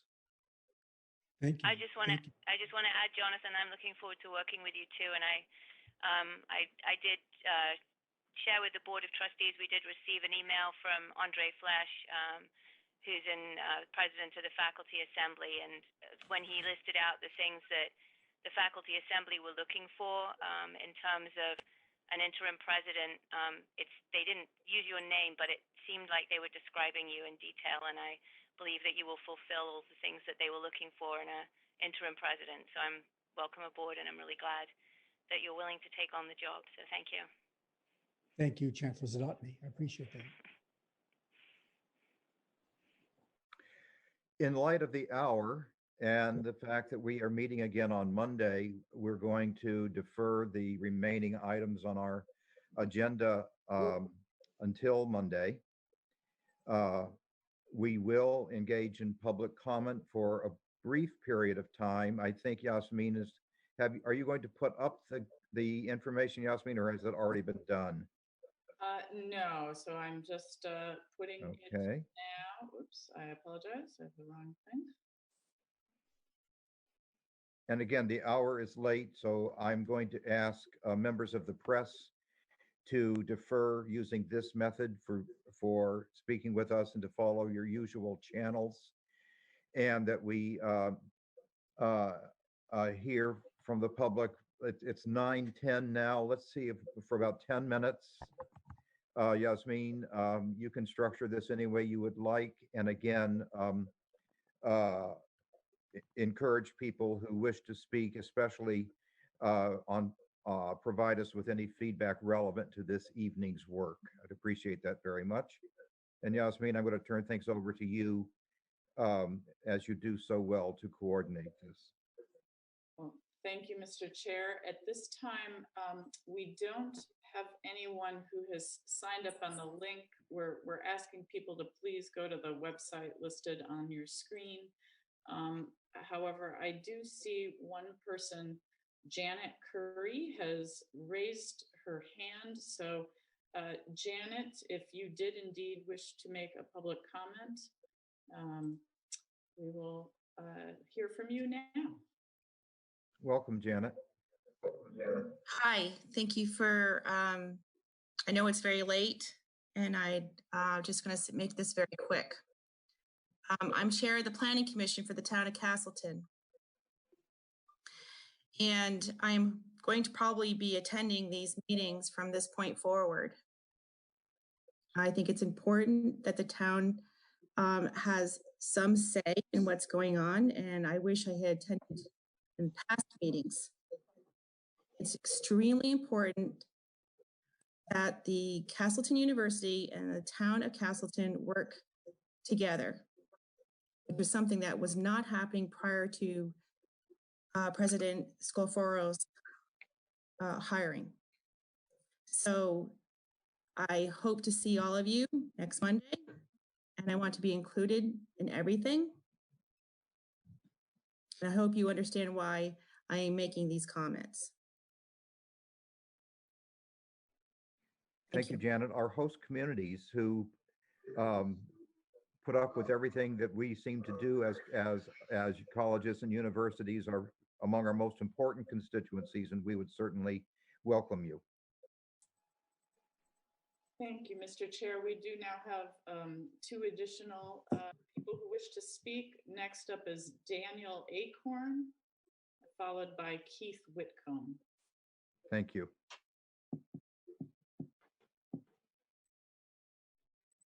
Good evening. Daniel Acorn.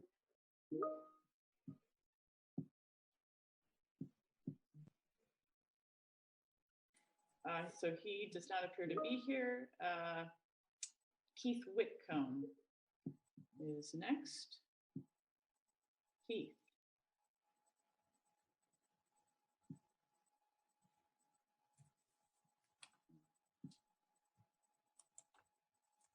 Keith, you are unmuted if you would like to make a comment.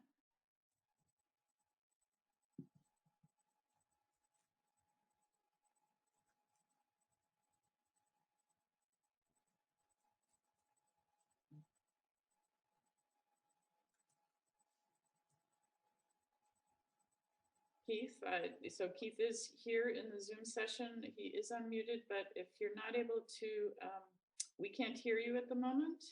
We do have a place on our website for people to submit written comments. And that is it for people who have requested to speak. Thank you, Yasmin. Then we would go to our final item on the agenda today would be other business. Is there other business to come before the board?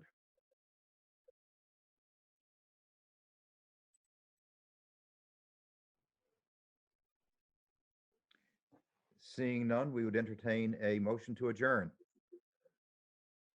So moved. Is there a second? Second. Any discussion?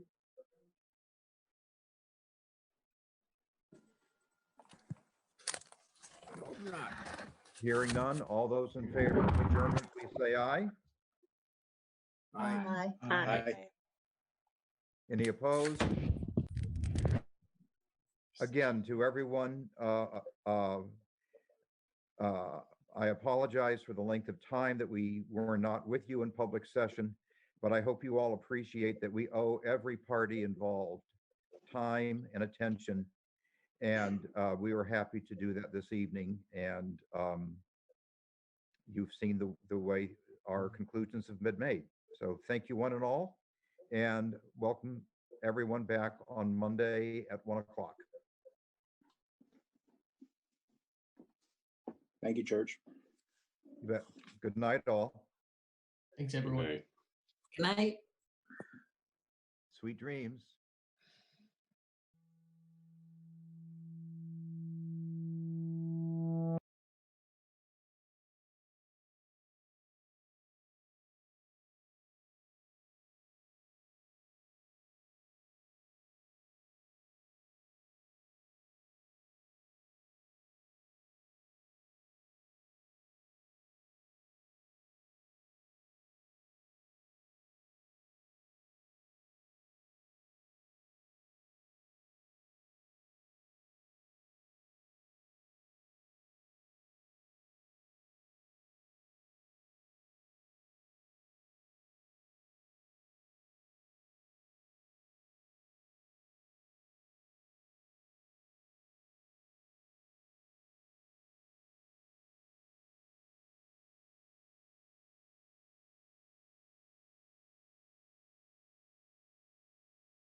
So we have a DUI language proposal, and as soon as Bryn's available, we'll restart the meeting. Is this from the House or is this ours? This is ours, but it was, if you remember, when we passed our second bill, we had a DUI section so that when somebody was picked up for DUI, the civil suspension wouldn't be effective because they weren't able to hold the hearing that the person deserves within a certain time frame. And those Right. timeframes were eliminated. So it was Matt Valerio's suggestion that we do something about that. When it got over to the House Transportation Committee and the Department of Motor Vehicles had some concerns about the section. So to make it easier, we took the section out of whatever that bill was. And this is our replacement language that I think is acceptable to DMV and other groups except the state's attorneys who have an addition regarding CDL licenses. So with that, I'd turn it over to Bryn to just kind of briefly go over what the new version is from what we had passed previously. Very Okay. good. Yep. So hello again, committee. For the record, Bryn Hare from Legislative Council. That was really a great introduction to this language. Hopefully you all have it. It's just free floating language. It's not attached to any bill currently. So it's draft 1.1. The date is April 29th at 12:21 p.m. So the difference between this language and what you looked at in S114 is that this language would only suspend those statutory timeframes for DUI license suspension hearings for DUIs 1 and 2 if the person requests a hearing.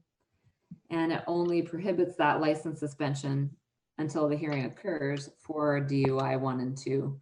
So that means that the court and the DMV operations would continue as provided under statute for third and subsequent DUI offenses.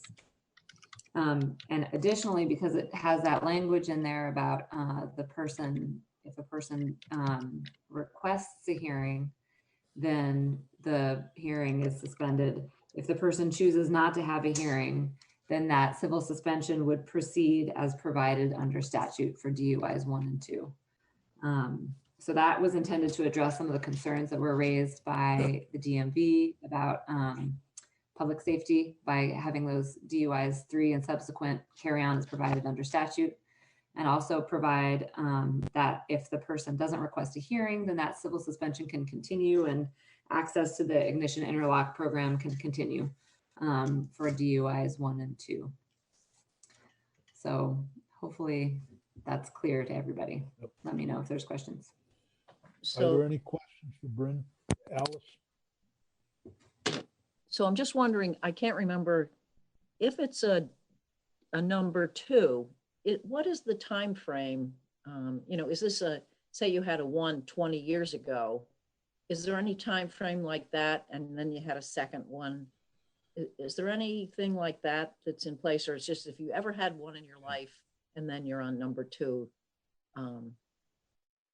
Yes, so that was a recent addition that I think you guys worked on that last year. Yeah. And I believe the time frame is 20 years. I'm sure Heather will correct me if I'm wrong about that. But I believe it's 20 years. If you don't have another within 20 years, then you go back to having and you get another one. It's a DUI 1. But if within 20 years you get a second one, then it becomes a DUI 2. Heather, please correct me if I'm wrong about that. But that's my recollection without having looked at the statute recently. Okay. That's correct. Don't have anyone within 20 years. It goes defaults to a 1. And then once you have one within 20 years, all your priors count subsequent to 91. Wait, say that latter part again, please. So if you had, so today's 2020. So if you had a DUI in 1999 and then you picked up a DUI today, that would be a DUI number 1. But then if you picked up another DUI in 2021, your 99 now comes back in and it's a 3. You just have to have a 1 within 20 years. Okay. Okay, thank you. Now, Heather, the state's attorneys. Oh, go ahead. I'm sorry, Senator White. I was just gonna say, although I understand why our DUI laws seem very draconian. I mean, somebody has a 19-year-old and then now they're 39 and they have one. Anyway, I just think they're very draconian. Well, we tried to make improvements last year, and someday we'll probably make more improvements. But right now, I would agree in terms of looking at the past for a lot of people who may have, when they were teenagers, gotten a DUI and then in their 40s get one. And the fact that the one from their teenage years can come back if they have a second one and becomes a third, that's a little, yeah. But it was, it was an improvement from what it was. We're still an outlier in terms of using past DUIs. And in some states like New York, it gets confusing because it's a civil suspension and first offense over there, not a criminal. So if you have one in Vermont, then is that is that your second? Anyhow, Heather, you were going to speak on behalf of the state's attorneys. There was a concern expressed regarding people who hold a CDL license. Did you want to Yeah, so comment on that? So there was a concern that because the suspensions for CDLs are separate to your personal license, but they are kind of parallel with it, and it's set by a federal standard. So the Federal Motor Carrier Safety Act is what sets those suspensions. And we were concerned if we change the timing on it, meaning that how our suspensions go in place and left the two open until the hearing, that we could jeopardize federal funds. I have now since been able to be in touch with the National Traffic Law Center, their subject matter expert on CDLs, and she informed me that as long as the suspension goes in place at the time of the conviction, that we shouldn't be in any issue with funding. So that would need to be in place. We were just concerned. Okay. Matt Valerio, any comments on this? I'm fine with how it came out, because our key to this was that you don't want to be depriving somebody of a license without a hearing, and this provides that that's exactly what's going on with the ones and twos, and with the above twos, they get their hearing or they keep their license. So it is fine as it is. Mike Smith, did you want to comment for the Department of Motor Vehicles? Hi, this is Mike Smith, and I turned the camera on because I do have Wanda Manoli, but you can only see her. Oh my gosh, you are socially distanced. You're doubly distanced. A mask. Oh, all right. I'm gonna just first on the language. We've been talking about this because of the Administrative Order 49 with judiciary, and that I want to say that I really appreciate the opportunity last week to discuss this with the committee and to have some communication on the proposed language between Bryn and the chair of Senate Judiciary. I think that it's a balance. I think the language is a balance with the administrative order that came out of 49. I appreciate that you're hearing DMV's concerns, and that the way the language is drafted, that there's it's suspension for ones and twos if they choose to go to a hearing. Otherwise, the language, we move forward with the statute as it is outlined. And I would like to have Mike just quickly talk about the CDL if you don't mind. No? Okay. So from the CDL perspective, the state of Vermont is required to issue a disqualification of the CDL privileges upon receipt of a conviction. So my read of the statute is that it's kind of delaying the conviction. So on your 3s and 4s, when the conviction comes in, we're going to take appropriate action. On your 1s and 2s, if the hearing is delayed and the conviction does not show up, then I am under no obligation to issue a disqualification because there's been no conviction. Hence, there should be no impact on federal funding or compliance with the CDL program. Good. So,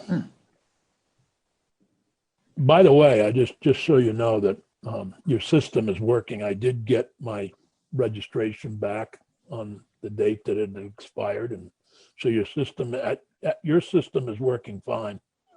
Well, thank as you. far as registrations go. Well, remember, behind that system is a lot of people power still. Yes. Yep. And they're working, Yep. which I'm ever so thankful to work with such a great group of dedicated people. I mean, we have been here working, we do have some staggered shifts, some alternative shifts, but every day. So, and Mike was sending me a note. I just want you to know I got distracted. and so I'm glad it did. I'm going to encourage all of you and with your constituents, continue going online for your renewal or your license renewal, or mail in, because we are moving these really quickly. No, I was surprised at the turnaround given the situation. So I was late sending it in, and so to have it back on the day that it was expired was pretty good. We planned that. Oh, you did? Yeah. Good for you, Mike. Well, anyway, thank you both for all you're doing. All of you, actually. Thank you, Senator. That includes you, Judge, and Matt and Heather too.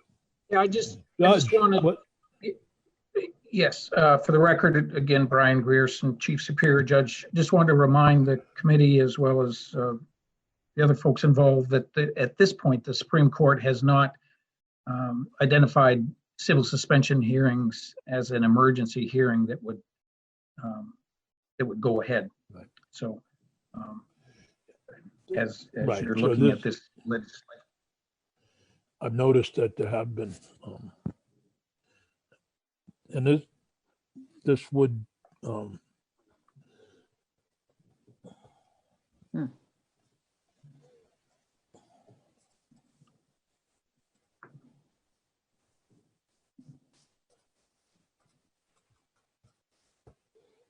which is why we're doing this in the first place. right. Great. Any other comments? Do we want to fashion this into a bill that could be dealt with? I mean, obviously, it's something that. Is there anything else you can attach it to?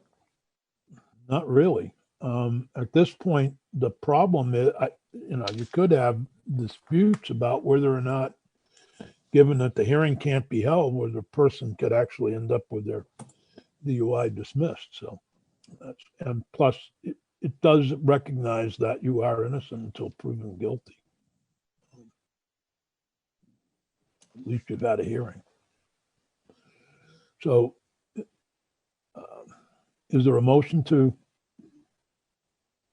I guess right now we're creating new bills, Bryn? Are we?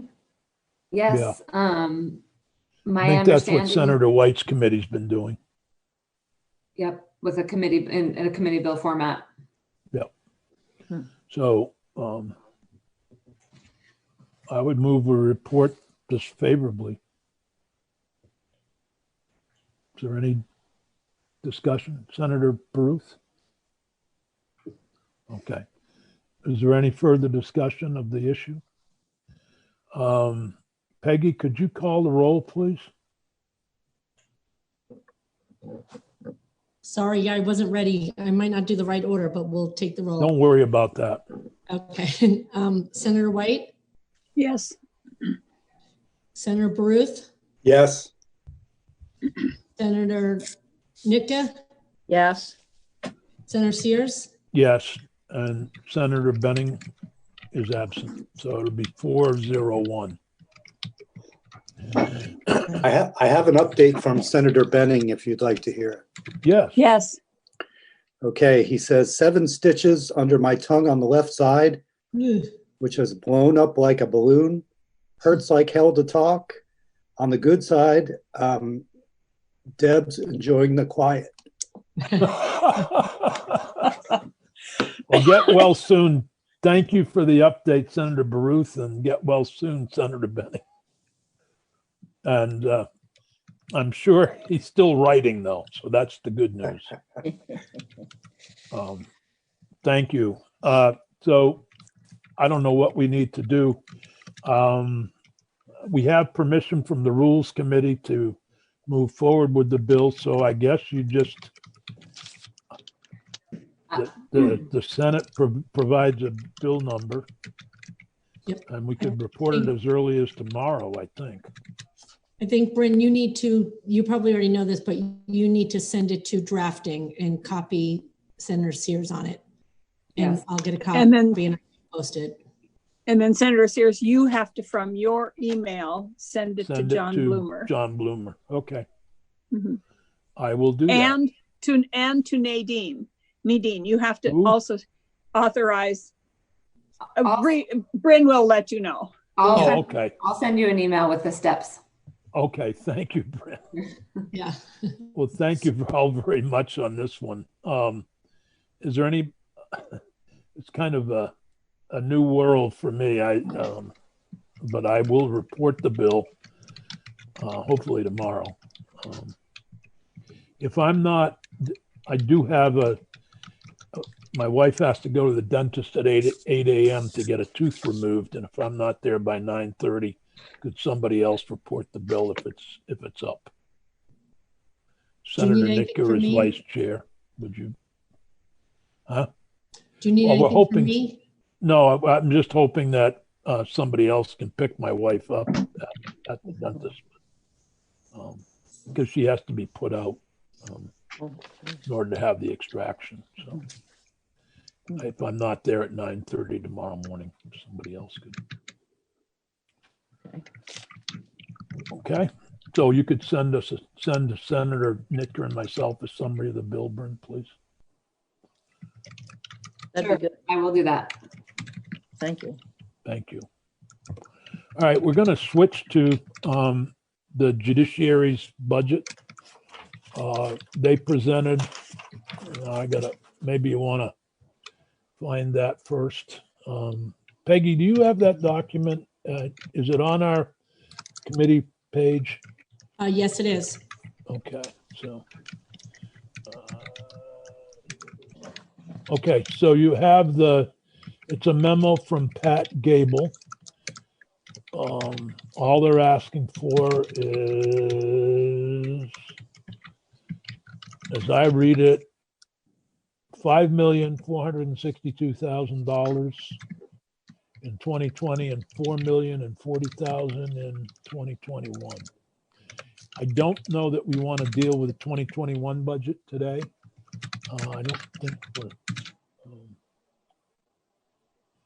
I don't think we're dealing with 2021 until next year, or until in appropriations. Our first step will be the one-time money out of the COVID-19 fund, and then she's got FY20 ongoing, which I assume is your budget adjustment request. Am I correct in that, Pat? You're muted, Pat. We can't hear you. Pat, you're muted. Sorry, I just joined you, Senator, so I didn't hear the question that you asked. We have your summary of costs, and you may want to go over the whole memo, but we've got your memo. And this will be recommendations to the Appropriations Committee regarding your request. I'm questioning whether we should do the FY21 today or hold off on that, since they're going to be dealing with that at a later time. Yes, The I plan would right agree now is with to that do- in terms of to do the budget FY21. adjustment bill. Obviously, you can mention FY21, but you have ongoing of about 615,000, but you have 4,847,000 in one time, which I assume is part of the COVID-19 CARES Act money. Yes, this entire recommendation, we believe qualifies under COVID-19. So I haven't yet had a read from joint fiscal, which we may get now, but our proposal is that it would all be covered by the COVID-19 Okay. funding. Yeah, I'm not sure about the 2021, but Stephanie would certainly know more about that. Yeah, right now the funding goes through December 31. And so part of the FY21 may not fall into that category, which is why I agree. FY21 is a little out there for us in terms of our estimates. So it's probably more helpful right now to talk about the FY20, which is a combination of one-time funding and then ongoing in FY20, which equals 5,462,000.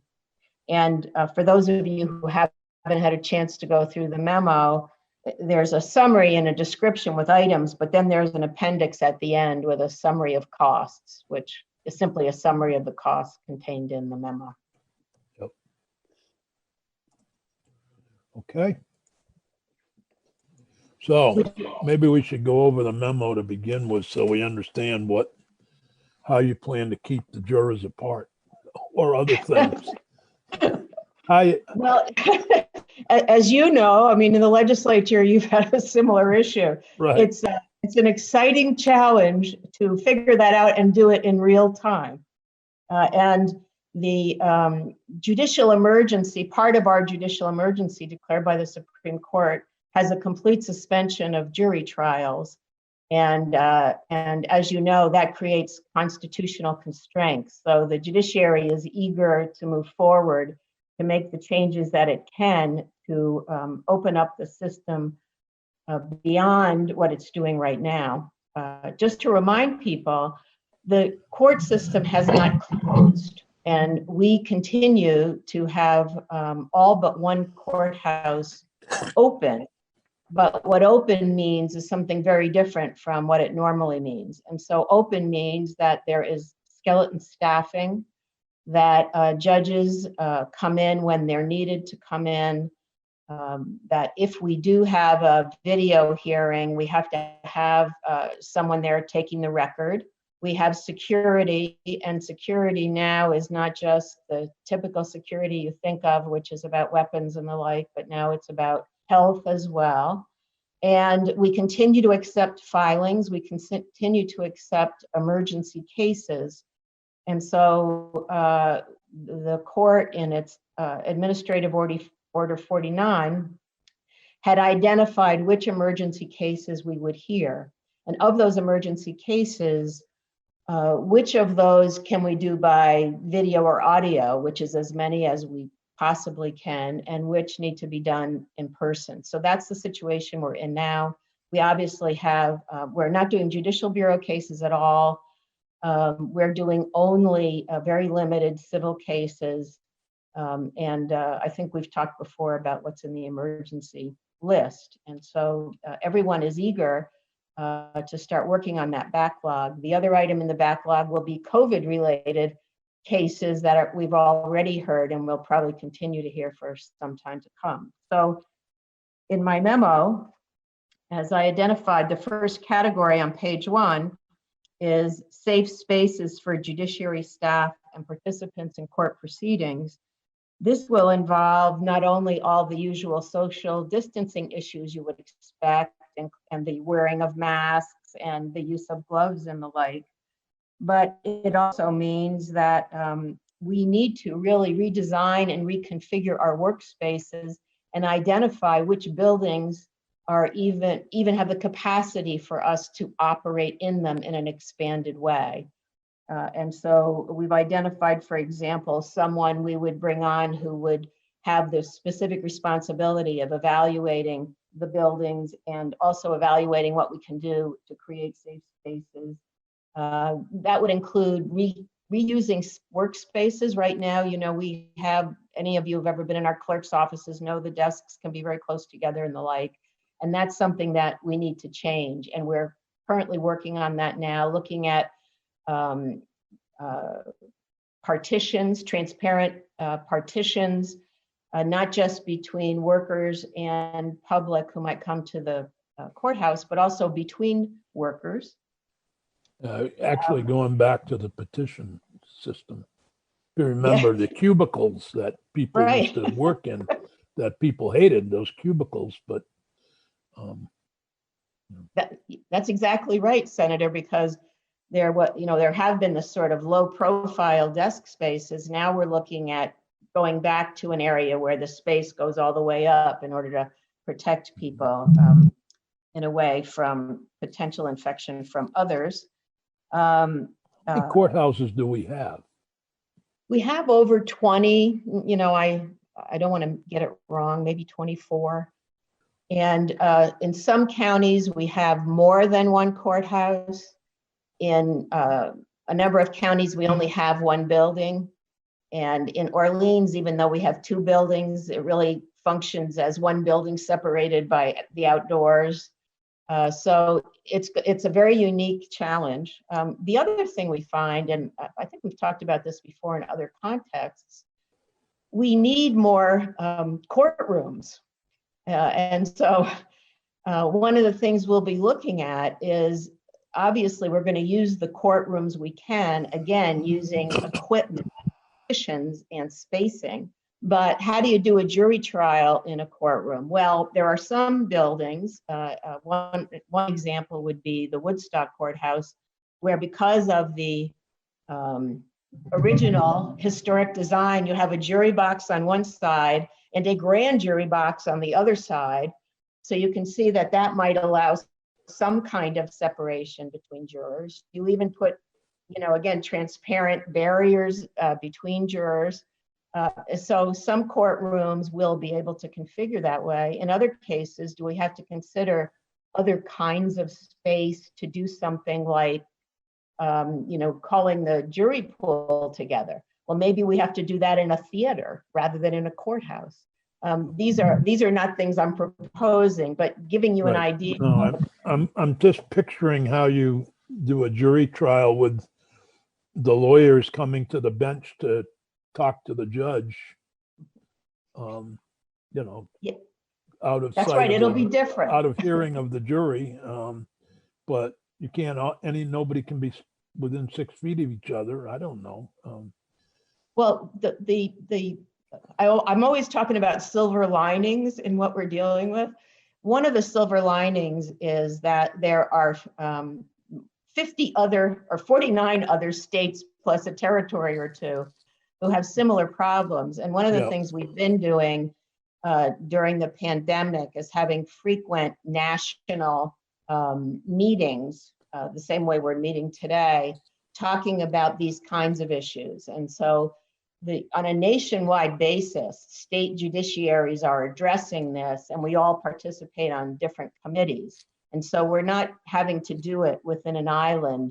One of the areas I would have hoped was further along, but is not as far along as you would like, is the extent to which one could use technology to handle some of the preliminary parts of a jury trial and even handling a jury trial. I don't think there's any shining star yet out in the country where they've mastered this, but all of us are looking at that right now. And just as the judiciary right now is conducting pilots of all kinds of different ways to do things on a nationwide basis, we'll be trying to learn from our colleagues on that. But in order to if we could get to some specific, I'm looking right now at your, and one of the thing I know the Appropriations Committee and the administration hates is limited service positions.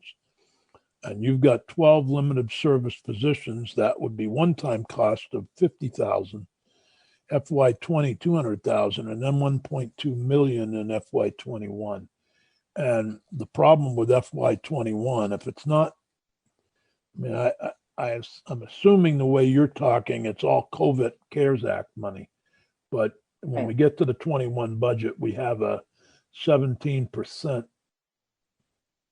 reduction in revenues from what we anticipated. So, yeah, so we're in. But anyway, yeah, if you could explain those, why we need 12 limited service positions.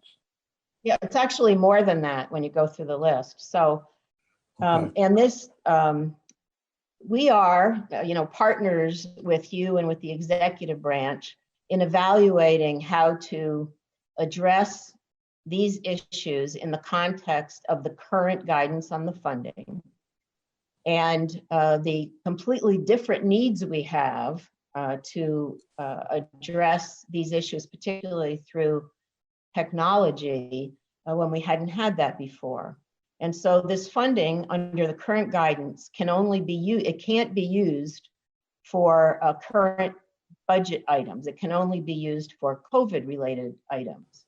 Right. And so I'll get into the details in a minute, but we understand that there's a time at which this funding goes away, and then we will be back addressing things in the context of our normal general funds budget. And so I think as partners with the other two branches, we hope to have a process that might be a little bit different from the usual process. Usually in budgeting, there's this linear process, things that happen in the governor's office, and then we knock on the door and say, remember, we're a separate branch, and we talk to the governor, we talk to you, and it's very linear. I think for all of us, in state government, we are going to have a little bit more consultation about that so we can all be planning and brainstorming. So we understand that when we bring all these limited service positions in that will be funded by COVID-19, that it's unlikely that the next day when the COVID-19 money runs out, the legislature is going to go, oh, here's some general fund money to cover these additional new positions. On the other hand, we will have time between now and then to manage I think, how one plans the transition back to a more normal budgeting cycle. So I would just say that as a big frame, but let me explain to you where those positions are being used right now. So in terms of the spaces for judiciary staff and participants in court proceedings, and this is around all our 20 plus courthouse buildings, we'll be engaging one individual either in a limited service position or in a contract consulting role, depending on who it is and what their organization is, to oversee that, to have the expertise, develop the expertise, to come up with the best way to work with our buildings in a kind of project management role, hopefully working in collaboration with BGS, who is our landlord, and with people working in the courts. We don't have cookie cutter courthouses, each one's unique, and therefore that position is necessary due to the lean normally we're very leanly staffed in the judiciary at the management administrative level. And so, for example, Greg Mosley, who's our chief of finance and administration, not only does budget, but he's also getting masks. We're a kind of microcosm of a larger organization. So we need one position that's just dedicated to this. And then in the remote technology for court proceedings, which is covered on the bottom of page 2 and the top of page 3, we are, as soon as we are comfortable that we can proceed, we will be installing video endpoints in all courtrooms so that we could do video from all courtrooms throughout the state. and purchasing the WebEx licenses that, because remember, these will be unlike now when we're doing a video here and a video there, and we're bringing in existing staff and taking them off one job to experiment with, does this video work? We'll be running all our courts as much as possible in the beginning, certainly on video. And so we need licenses for the hosts of those will be judges, superior court clerks, and court managers. But then we also need limited service positions in the courthouses to support the judges, because there is, as you know, even in just a committee hearing for the legislature, you have technical support you need to manage the broadcasting, if you will, the conducting of a remote proceeding.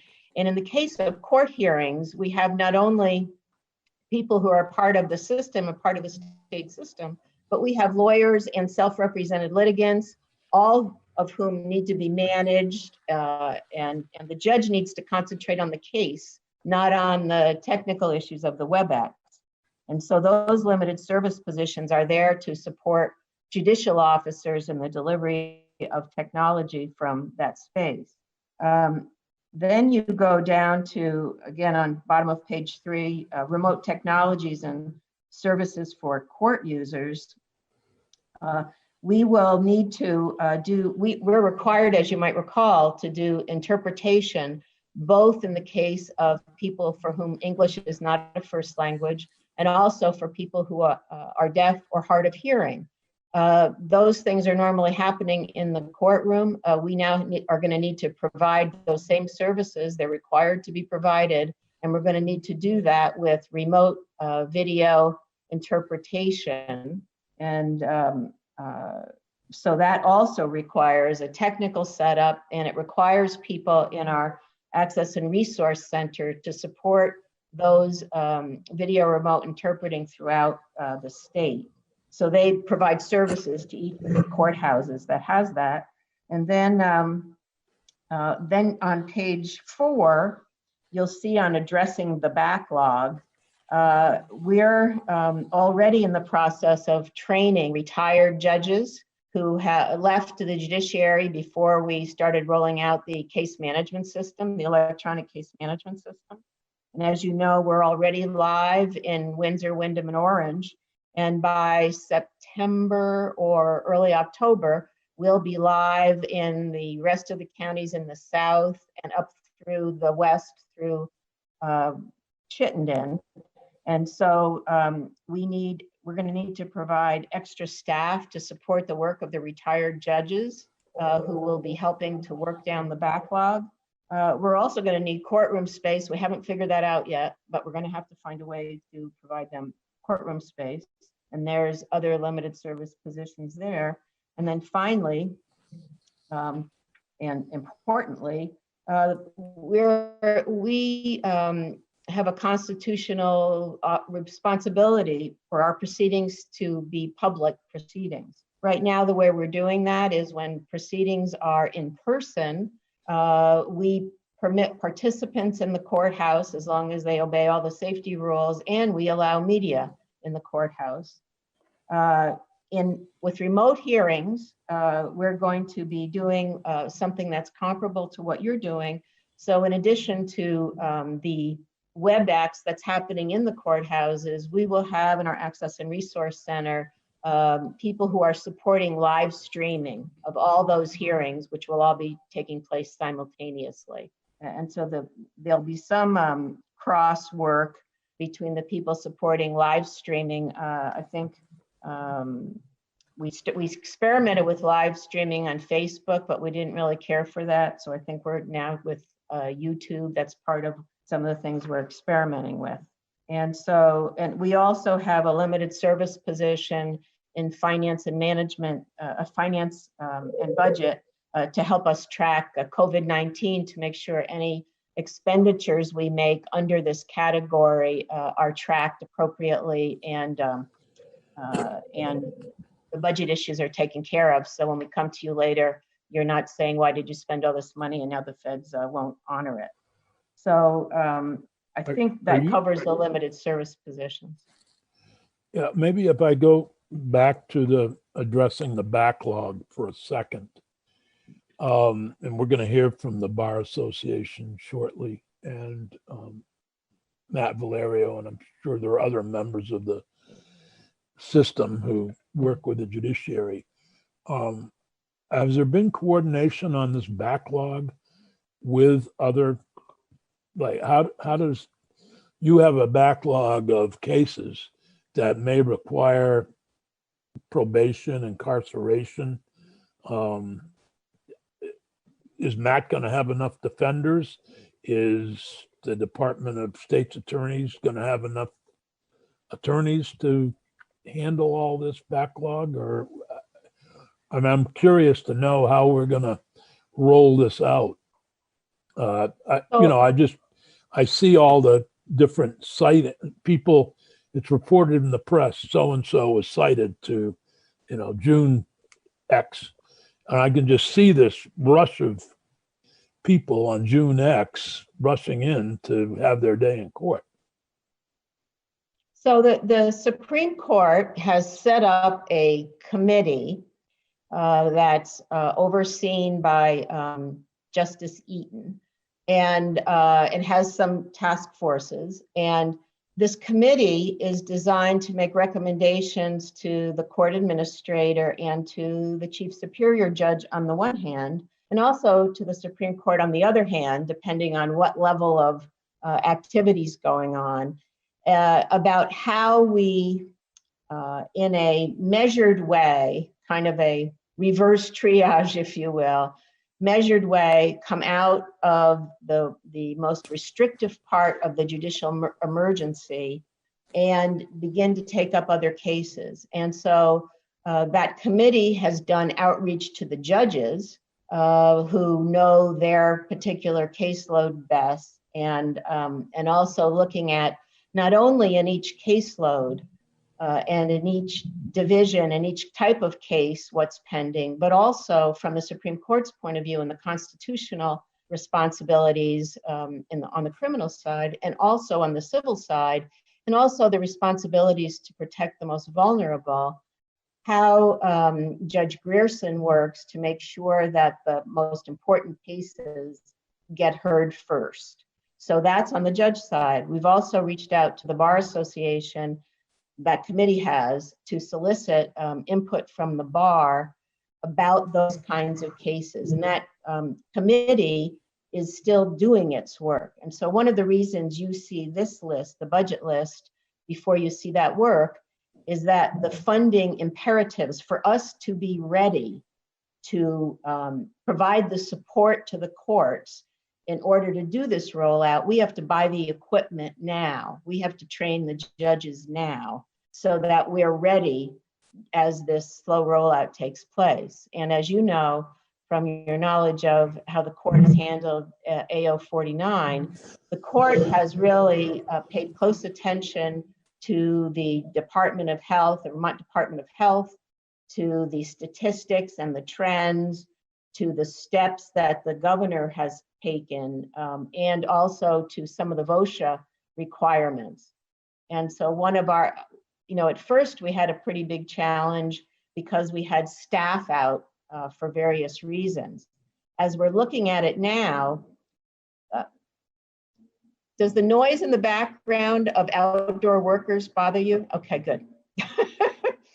So as you're, as we're looking at it now, and I got distracted from that. Let me just think where I was before they started up the drill. So in any event, I lost my train of thought there, but we need to already be ready for what the court is offering. And the reason we had to do this right away is that we're already spending the money. And we know that now that the legislative process has kicked in, we don't want to get out ahead of the legislature, but we also want to be ready. And so I think we will continue to be consulting with the various parties in the system over the next, I would say, week or so, what we hope is that the court would be able to assimilate all the input it's received and produce a recommendation to me and to Judge Grierson and to the court sometime next week.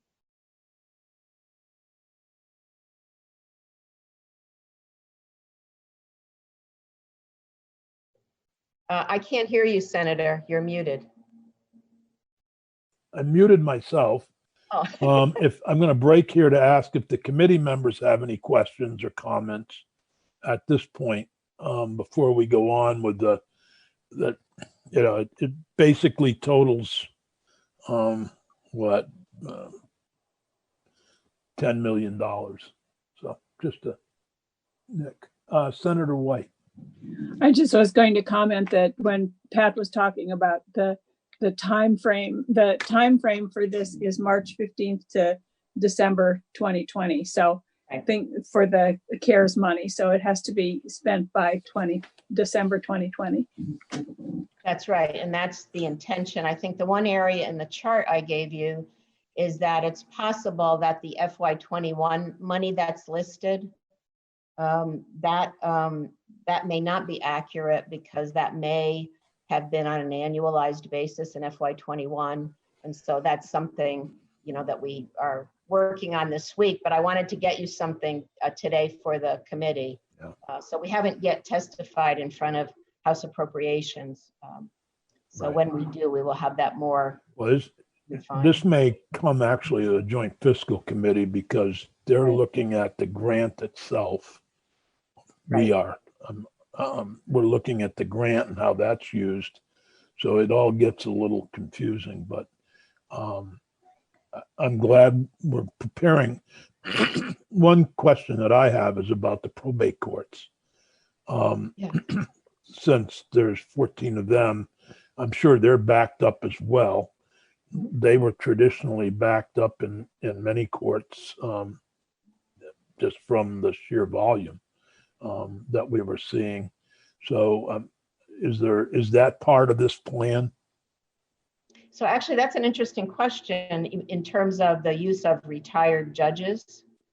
And so I would have to defer to Justice Eaton's committee as to how that, because remember, there's only one full-time probate judge in the system, and that's in Chittenden. In the other counties, those are part-time probate judges. Some of them have their job as a probate judge as their only job. And so then the question might be there, if you had a backlog, would the legislature want to do something, you know, to add some temporary extra time? And some of them do have other jobs where they might not be able to. So, you know, the probate division is a part of the Superior Court now. And we're going to be meeting later this afternoon with Justice Eaton's committee. And so that's something I can raise with him in terms of looking at the probate division. We are also looking at backlogs. To collect the backlog right now is a little challenging because we've got 3 counties that just went on electronic case management system, and then we have our other counties on the regular system. But we are putting together information about the backlogs so that we can be more evidence-based with our approach in terms of where we put resources. The electronic system will be in next week. Yes, I know. That's what But I was looking forward to talk about money today. yeah, Terry or Matt Valerio are still on, or Judge Grierson. Any comments on where we are so far? Matt? Sure. I think as I had indicated a little bit earlier, you know, our biggest concern right now is with this wave that's going to be coming of unarraigned and undocketed cases that have basically been deferred over a 3-month period. You know, we're in an odd situation right now. There's a hiring freeze in government. We have people who have left in positions we were attempting to recruit for and hire for that we can't recruit for and hire for. We're also coming up at the end of the fiscal year where we will be renewing contracts And as you know, half of our system is contracts and the other half is staff. Yeah. So, one side is just as important as the other. And we don't really know what our budget is going to be like in dealing with the, going forward with the next year. So all of our contracts end at the end of June. So we have a lot of stuff up in the air. And, I had, as has routinely been the case, the governor's recommend didn't provide increases for any of the contractors, particularly the assigned council conflict contractors. So it's not a matter of increases is one thing and getting more people. I don't know that we'll be able to do that. But if the courts have increased capacity to push cases through the system, we aren't going to have increased people to make that happen under the current scenario. So that's clearly a concern. I don't know how that's all going to pan out. I generally feel that if we were able to fill all of the positions that we have, that we would be okay. But, I could see things getting tense with the courts as there's this surge of cases that comes in and the desire to move them through. It happens on a regular basis when there isn't a surge. So, it's just we're dealing in sort of uncharted waters here, trying to anticipate what will happen. But I know it's not going to be easy.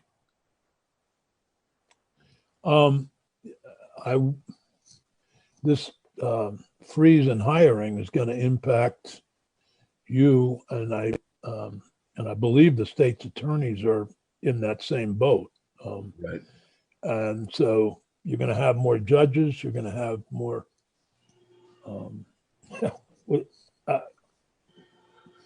I'm going to take this too as a problem that needs to be addressed by the special committee on reopening Vermont. Yeah, I think too that one of the things that really has to be. And by the way, if you drop the freeze, are you going to be able to find lawyers to take the job? That's exactly what I was going to say. That's the overriding issue, because we've had trouble hiring now for a couple of years, both in the staff system and in the contract system. We every now and then we're able to add one, but we lose one, and we can't hire unless it's Chittenden County and Burlington, Montpelier, we can hire. Even then, it takes a little longer than it used to. You get to any of the other counties, and it's next to impossible. We've been recruiting for positions up in St. Albans in Franklin County for 18 months, and literally don't even have applicants. It took us almost 2 years to fill one position in Rutland. Wow. God forbid if I have an issue in Lamoille County or someplace like that where I was able to fill. Somebody retired there, and I transferred somebody from Franklin County to fill it, but I was getting no interest whatsoever from anywhere else to go to Lamoille County. So it's very difficult out there, and it's all of the issues that we had before regarding hiring are going to be exacerbated by this situation. But all we can do is the best we can. So I'm going to suggest that we continue this conversation next Wednesday with the state's attorneys, the Attorney General, and Matt Valerio, and regarding the surge and how we're going to deal with the surge, and also involving corrections in that conversation, so that Senator White. I just wondered if, in terms of the hiring freeze and the fact that and it isn't just in the judiciary, it's kind of all over when we go back. We're going to need people. If that can be considered part of the COVID, so that there's at least a temporary hiring there from June to December. I don't know if we can, instead of having an absolute freeze, consider that in general. From the judiciary's point of view, the judiciary manages its positions as a separate branch. And so any positions that get proposed, so in general, we're not filling positions in those categories where right now people are home. But I have a comparable position to the Secretary of Administration.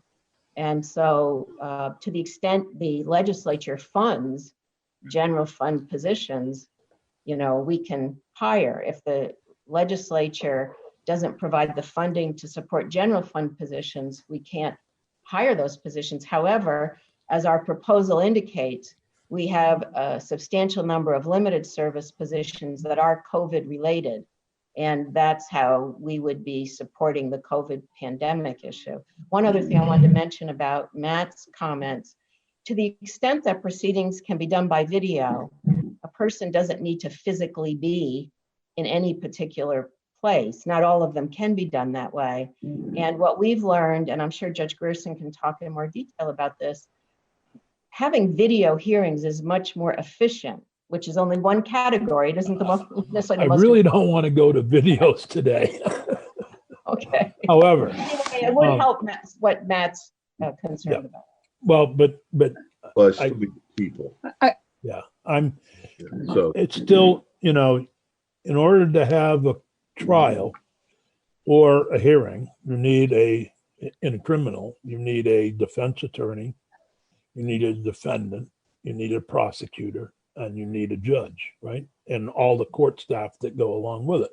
That's right. And if there's no defender available and no prosecutor available, you know, you're not going to have a great hearing, even though you've added the retired judges and all that ability. So this is one of the things that this committee will need to work on as we prepare for the reopening of these things.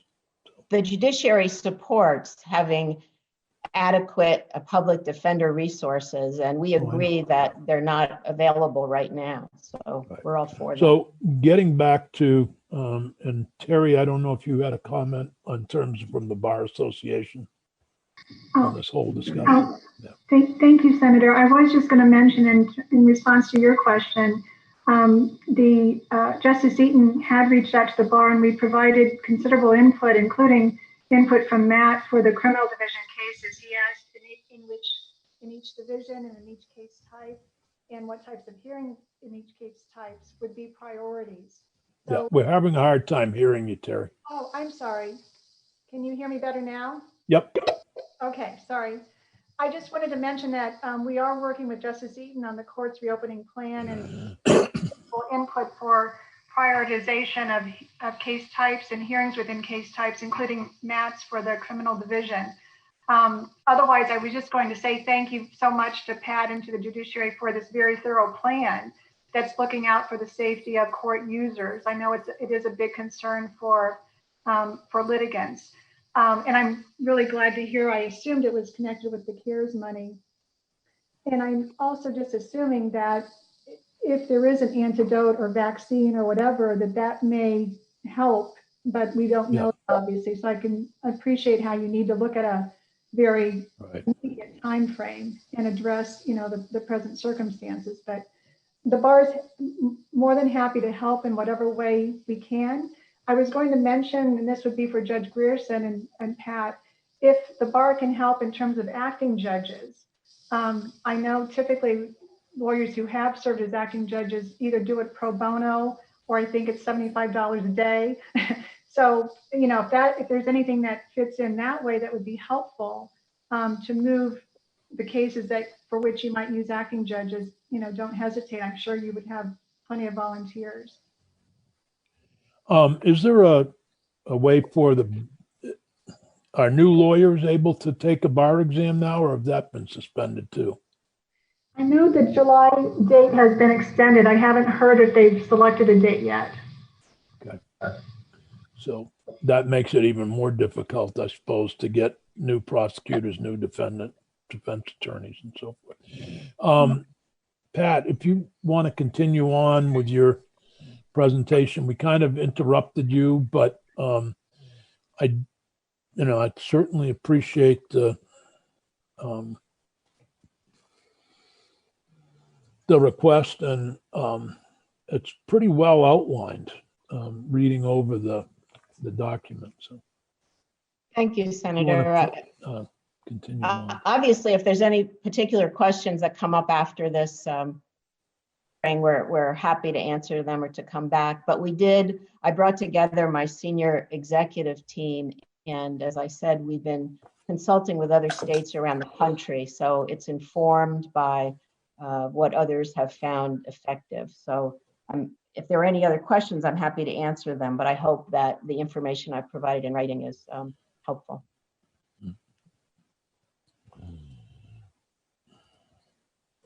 Yep. No, that's good. Thank you. Trying to learn how to chat too. I don't know how to do that. Well, this is a whole new world, and I'm just. Senator Sears? Yes. Remember that if we're live streaming, any chat that you do also goes out to the world. No, that was fine. It was just we've been Stephanie stepped out, and I don't know if she realized Stephanie Barrett from Joint District, and I was just connecting with Peggy about that. So it wasn't a secret chat. It was just Stephanie left, and I'm sure she has this document, and we'll be talking about it anyway. Any other questions or comments on this before we? It's just what it is, what it has to be done. But it's going to be difficult when you do open, and I'm really concerned about how that works. One thing I've learned, Senator, is that we're all doing our best. Many things we hope and plan for go well, and many don't. And I think having kindness and collaboration with the other parties goes a long way, because nothing's going to be perfect for a long time, I think. So as we're setting the agenda for next Wednesday, and we may meet on Thursday next week as well, depending upon whether or not we're going to continue to work, if we're going to continue to start to work on House bills. I really would like something similar to what I've gotten here from the court, from the state's attorneys and from the defense. And I'll talk to corrections. So Peggy, when you're putting that agenda together, please add those groups in on the budget issues. Okay. Is there any, we've got a little extra time, but I don't mean to hold everybody. I know you've all got wonderful places to go and things to do and other meetings to have. And other meetings. It's Right. This is I will say one thing about this system. At least I can do my laundry downstairs. So I got to go check on the laundry and before the next meeting. So we'll see you all soon, and thank you all very much for everything. Really appreciate it. Thanks. And,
welcome everyone to the House Agriculture and Forestry Committee meeting this week. This is Representative Carolyn Partridge transmitting from her home in Wyndham. It looks like we have our entire crew here. Sharon has her beautiful daffodils, and we have our witnesses here. We're very thankful to be able to, of course, we're dealing with COVID-19 related issues. In a week or two, we'll be able to get on to our housekeeping bill, which is H656. But for now, we had a great conversation last week with Michael Snyder and Sam Lincoln. Sam didn't say a lot, but but he was there. But Michael, we're welcoming you. You're going to talk about forestry. Last week, you talked to us a lot about the state parks and the impact that COVID has had in some respects. But we're going to hear more about forestry, I think, this week. Or if you wanted to finish up with the parks and then move on to forestry, that would be fine too. So welcome. Great. Thank you, Madam Chair. Nice to see you all. Good morning. Am I transmitting okay? Just to confirm? You are. You're sounding good. Okay, great. And I can't see. I'm assuming Sam is on as well. I can't see him. He is Great. on. Excellent, Sam. And yes, and so thanks for the chance to visit last week. And you know, we had anticipated just giving a rundown of both kind of aspects of our work on the parks and outdoor recreation impacts as well as forestry. That there's a lot to that other one. So and that's an area where Sam doesn't focus. So you had to listen to me. But I think today unless you have follow-up questions about parks and related recreation, I think we should just dive right into the forest side because that's a pretty big part of what's going on. Sound good? Yes. Are there any questions for Michael about the parks at this point? I don't see any hands, so go right ahead. Okay. Well, just to close that, then I would just say, as we were indicating, you know, there's really been no material change since we spoke last week with regard to parks. We're still in the trying to figure out if we can open, how we could open, when we could open safely and in a reasonable way. So that work continues, and we're hoping to be able to resolve that soon. And I'll leave it at that. Happy to keep you posted and let you know where that all lands. So as I teed up at the end last time, I guess our story here for COVID-19 impacts on the forest side of things. Remember, we often use the forest economy, the phrase the forest economy, kind of like the tourism economy or the recreation economy or the agricultural economy. Ag and forestry, part of the working lands economy. When we say forest economy, we mean a supply and value chain that runs from forests and the landowners through the foresters and loggers who work in those woods, the truckers that move the material, the receiving mills and facilities that add value to harvested wood of all types. And so that is often broken into kind of primary processing, sawmilling, firewood making, pellet manufacturing, to secondary manufacturing of taking the boards that come from primary manufacturing, for example, and turn them into value-added flooring or cabinetry, et cetera. And so that's the entirety, and it's quite diverse and it's all linked. It includes energy uses for heating as well as electric. And so it's diverse, it's complex, it's connected. And I just wanted to start with, we're going to talk about the forest economy and the impacts, and just to reset what we mean by that. And where I would begin is to say that at the very beginning, I think I indicated this last time, it was, I think, great and important that we were able to establish that at least the forestry and logging, the sort of primary end of the supply chain in forestry, were deemed essential. The secondary, the far end of the supply chain, if you will, was not. And on the one hand, it's really great, I think, to have established the importance, and there's a real reason for that, the forests of Vermont were and continue to supply important, necessary, critical goods and services for the pandemic response. Everything from packaging and of medical supplies, sanitation products, food products and packaging, paper for use, but also pallets, in transportation and distribution of all kinds of goods, as well as, I mean, we even had a facility here in Vermont being asked to create wooden cribs for hospitals. Energy, sawmills and wood chip producers supplying hospitals and schools with heating fuel. It's snowing here right now, so it's still actually of interest to have this heat. And then there's all the way to sawdust as a byproduct that's used in dairy. It's a very important component. So we're connected. It was deemed, it was pretty obvious that we needed it. And that was really great, both for just sort of the morale of our folks in the forest industry. But it's also just not the end of the story. And that's really where we want to pivot to, because it is disconnected and not all elements were able to work, and not all other, so you could have a facility being able to work, but the rest of their supply and their end users being disrupted, it means they couldn't really work. So we'd like to sort of unpack this a little, get into it, explain some of these impacts, and walk you through what we're seeing, that despite the good news that, well, it's essential, it doesn't just end there, it's complicated, and we can try to paint that picture for you. And so maybe at this point, I would reference that Linda told me that you have our market assessment, that we could look at that. It kind of explains sort of generally what's going on, and this is where I'll invite Sam to come in and maybe walk us through it. Before doing that, I would just say this is the result of Sam in particular leading some of our key veteran staff in listening, putting out feelers, making tons of phone calls. We developed a listserv, and we've just been very active in communicating out to Vermonters involved in the forest economy, and taking input, which is, where are you at? What is your status? What are your challenges? What are your needs? What are your successes? We've tried to compile resources and information and created a web page, a listserv. We've been holding live webinars, welcoming folks to come ask questions, give us a chance to answer them. And so we've built this background of information as a snapshot in time, and to help us think about what's needed and how we can help. So that's where we've been busy. I want to acknowledge Sam for leading that in a big way and being very thoughtful about it. And maybe, Sam, are you ready? I can turn it over to you to maybe walk us through just sort of painting the picture of where we're at now. Does that sound good? That sounds good. And Linda is sharing the screen of that presentation. Got it. If you can you see that, Michael? I can. Sam? Oh, good. And Sam, can you see that? I can. Okay, excellent. So Linda's going to drive, but you can just tell her when to proceed. Okay. All right. Thank you. Again, welcome. Nice to see everybody virtually, and thanks for the intro, Mike, and I appreciate it. We have a great team to work with at FPR.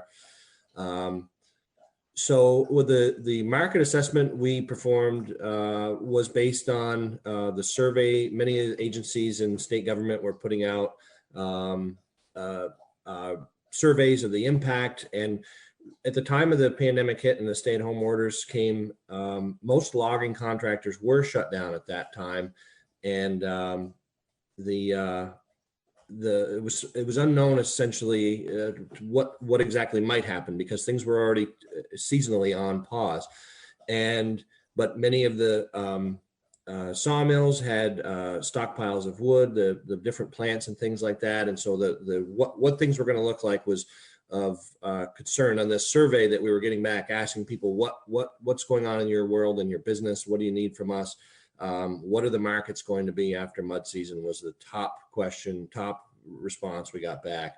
So we communicated with people both in state, out of state, everything from a one-person sawmill to 500 employee paper mills, and around in 3 to 4 states here. And just building on the department's historical relationships with these enterprises and saying, essentially gathering this information, not disseminating anything that was proprietary, but just to give this snapshot, as Mike said. And in general, the forest economy has seen this double-edged impact. One is where the food and paper packaging products, some of these goods are essential. There's been strong demand for them. And some of these mills actually lacked inventory, needed loggers to keep producing wood to put into their yards, and still need that wood. Many of the mills were full of winter cut wood and had large stockpiles that they wanted to get sawed before the humidity came up and it stained or spoiled.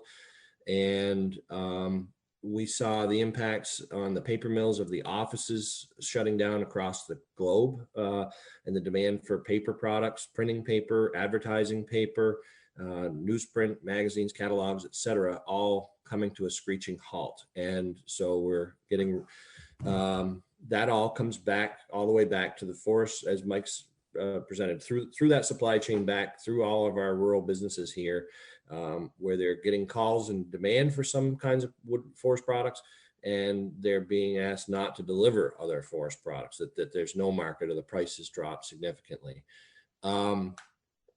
And so the housing market has stopped, which again cuts off the market for stud lumber and various products used in the building markets. I think February and March saw about a 30% drop in housing starts. We haven't seen the latest updates from April yet, but it's pretty significant, and that stops a lot of the supply chain that needs to produce those goods. Furniture manufacturing, et cetera, is all impacted as you would expect. Linda, if you could scroll up through, please. One of the bright sides is the fuel price has been down so much. That is a big on and off-road diesel fuel are really the lifeblood of the working lands to keep trucks and equipment moving. The price is down and predicted to be down, but it's just like everything else that could change tomorrow. Moving along, as I said, the hardwood markets have generally were expected to be really poor because of it's more of a, I don't know if the disposable income is the right term, but more higher end purchases, or hardwood flooring and cabinetry and things like that and furniture are not at the essential side of a family spending power. But that's actually, we're starting to hear little trickles of positive things of both logs being exported, demand increasing for export logs, and in some places the hardwood log markets leveling out and starting to see a little bit of demand again. Moving into softwood, the stay-at-home orders drove a lot of people that went home were buying softwood lumber for projects. The do-it-yourselfers were home again. Everything from our very smallest to very largest sawmills in the region mentioned that seemed to be driving some demand. It wasn't necessarily going to sustain them all the way through this and keep them at full production by any means, but there's a lot of do-it-yourselfers that were using up a lot of 2x4s and boards and things like that as people stayed at home, and that helped. And we've also been hearing everything again from the local sawmills creating material for raised beds. There's a lot of a victory garden kind of mindset going on out there in the world, and people are buying forest products to help with that. And we have the Ames True Temper mill in Wallingford, Vermont, that has been emailing out and letting folks know that the demand for their tool handles, anything garden related, is driving. They're actually in a buying mode, again looking for ash logs to supply that market. As I mentioned, the paper mill is the paper products are on both sides of this. We have severe demand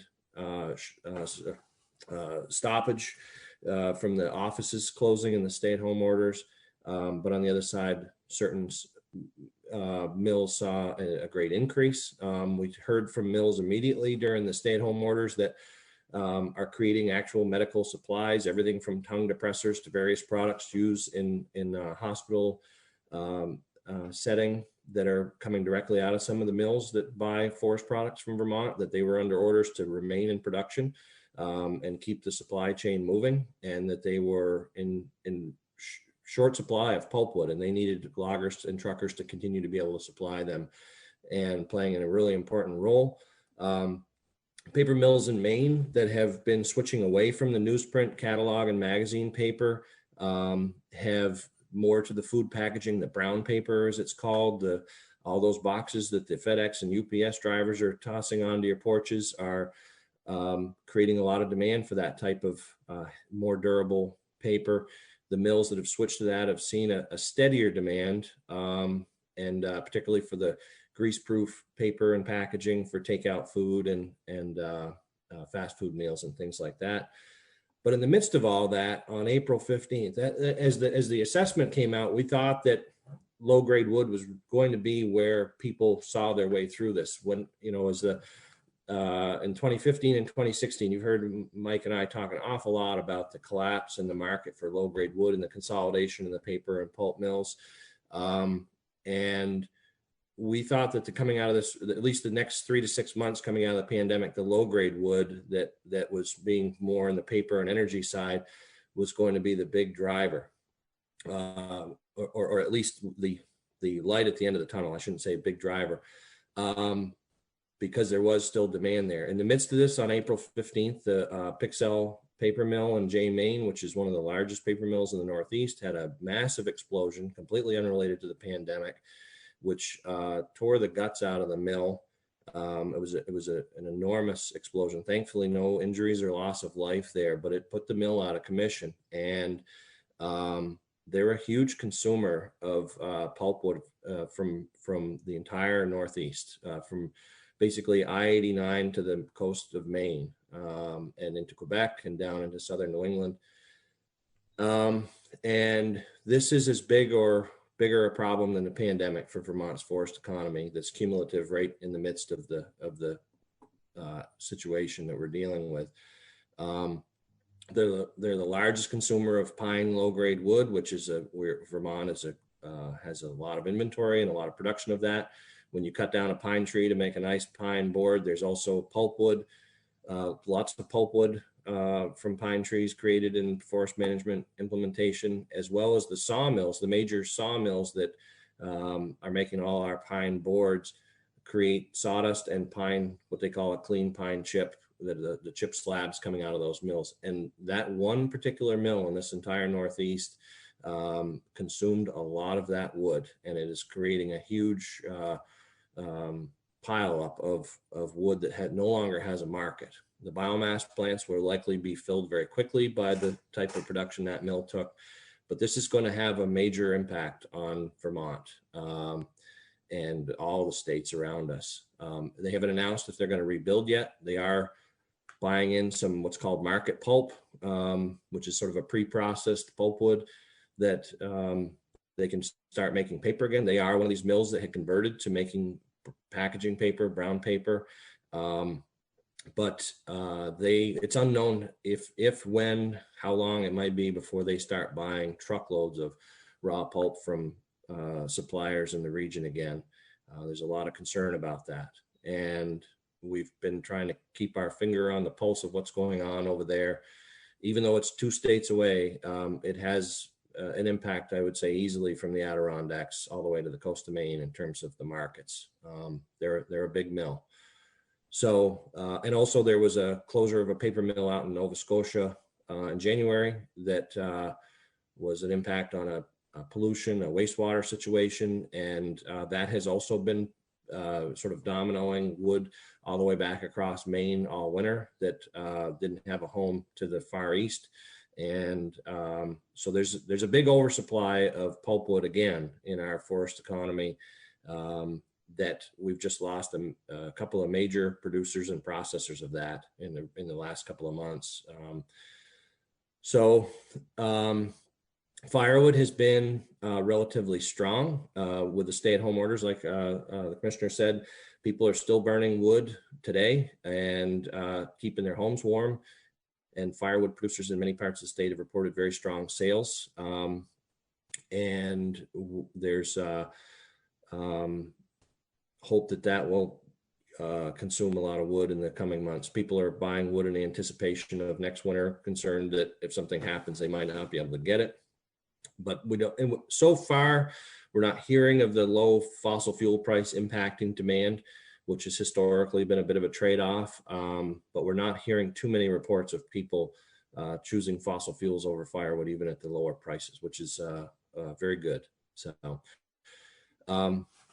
excuse me. And then we also had some calls, emails requesting information about the sugaring and the maple production. And we did some research into that and generally found that there was a very strong maple production season, but bulk pricing is likely to be affected by a few parts noted in the assessment there. So I'll stop there if you have questions or comments regarding the assessment. Thank you very much, Sam. That's an incredible piece of work. Sharon has her hand up. Sharon? Thank you. I just wanted to kind of echo what Sam said at the very end about the bulk maple producers. I know that at least up in these parts, one or more of our producers have experienced that, where suddenly all the sales stopped and the orders, entire truckloads, the orders were stopped, even though they'd already been made. And so we have a huge backlog of the bulk maple that people are sitting on and worried about, because they can't, if you're selling to grocery stores and restaurants, you can't really afford to sell it in bulk, because your whole setup relies on a profit being made by selling it in smaller containers. Yeah, it is across the working lands. This is just a new challenge. The loss of the light switch being flipped to various markets, and many businesses reinventing themselves and how they're moving product has been inspiring, and I think we'll reshape a whole new business format. But without people going into restaurants and sitting down and using all these products, it's definitely going to hurt. It's going to sting for a while, but I think we'll recover. It'll take some time. So last week we heard that sugar has been a challenge to get a hold of, in part because a manufacturing plant in Yonkers is in the middle of the COVID epidemic, and also it was a bad sugar beet year. So this would be a moment where people would be really smart to support their local maple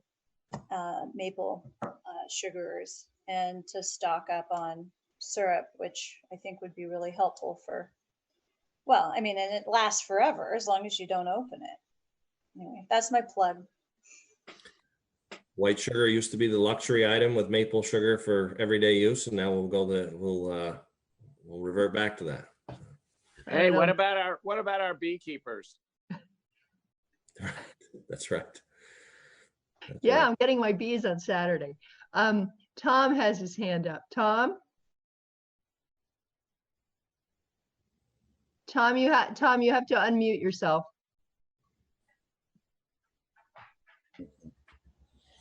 Sam, it seems to me in the last week or 10 days down here, I've been seeing a lot more log loads being up and down the highways. Is that seasonal thing, or is that a market-driven thing, or am I imagining that? Well, without knowing where they're going or what species they are, it's a little difficult to answer. But generally, the typical seasonal trend would be that there's a lot of winter wood cut and stockpiled at log concentration yards that's then rehauled during mud season. The truckers are put to work redistributing that wood to the mills it was purchased for around the entire region. You could be seeing hardwood logs going to Quebec to mills, or softwood. You could be seeing pulpwood being shuttled around to the paper mills. Generally under high production conditions in the winter, people try to what they call short haul it to a nearby, get it out to a paved road to a concentration area as efficiently as possible during the high production season. Then that capacity is switched over to move it longer distances when the production season is down. So that could be what it is. The Canadian markets, the hardwood markets are opening up a little bit, but I don't know in terms of, typically all of you that drive south on Fridays from the State House are likely seeing all those Canadian trucks with Quebec plates going north with a lot of hardwood and softwood logs. How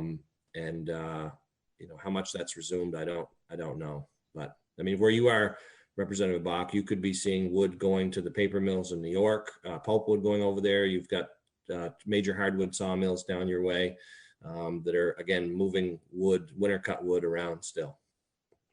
Thank you. Where are you seeing them? Going through Chester or on 91? And I look at them and they seem to be predominantly hardwood. I don't look that closely, but it just seems every time I go out, there's way more trucks than there has been all winter. Maybe I'm just imagining it. But I have another question. Maybe, I don't know, for Sam or Michael. Is that all right, Madam Chair? Yeah, that's fine. Is it too early to ask about the emerald ash borer damage, or is what's going on there? It's not too early. It's still here, and we're still trying to slow the spread. And we're about to enter the flight season, which is a kind of a whole different realm where we have to adjust our practices accordingly. So our team, accordingly, is still on it. We have our sort of a group of our staff who are forest health staff and utilization staff working together to help spread the idea of slowing the spread and being and sharing with folks that information, as well as like where it is and what you can and what you can't do. So Sam, you want to sort of give the latest? I know we're about to push out some stuff on the EAB and the slow the spread messaging. So maybe a refresher on how that works. And this is seasonally appropriate. Your question's well timed because it's about to become active again. June 1 begins what's the flight season of the emerald ash borer, when they emerge from trees or forest products that have not been treated, and they're searching for a new host tree. And so this is when our recommendations for how wood is moved is change, and from June 1 through September 30th.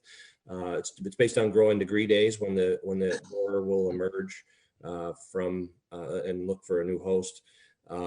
So we are right now across everything from the utility companies that are tree trimming along the right-of-ways to the sawmills, the firewood producers, everything. We have a whole network built, as the commissioner said, within our department, where we reach out to the various constituencies with messaging to remind them that the slow the spread recommendations change, that the flight season comes around as of June 1st, and that they need to be, we request that they follow the recommendations the department has developed that are the lowest risk methods for spread of emerald ash borer.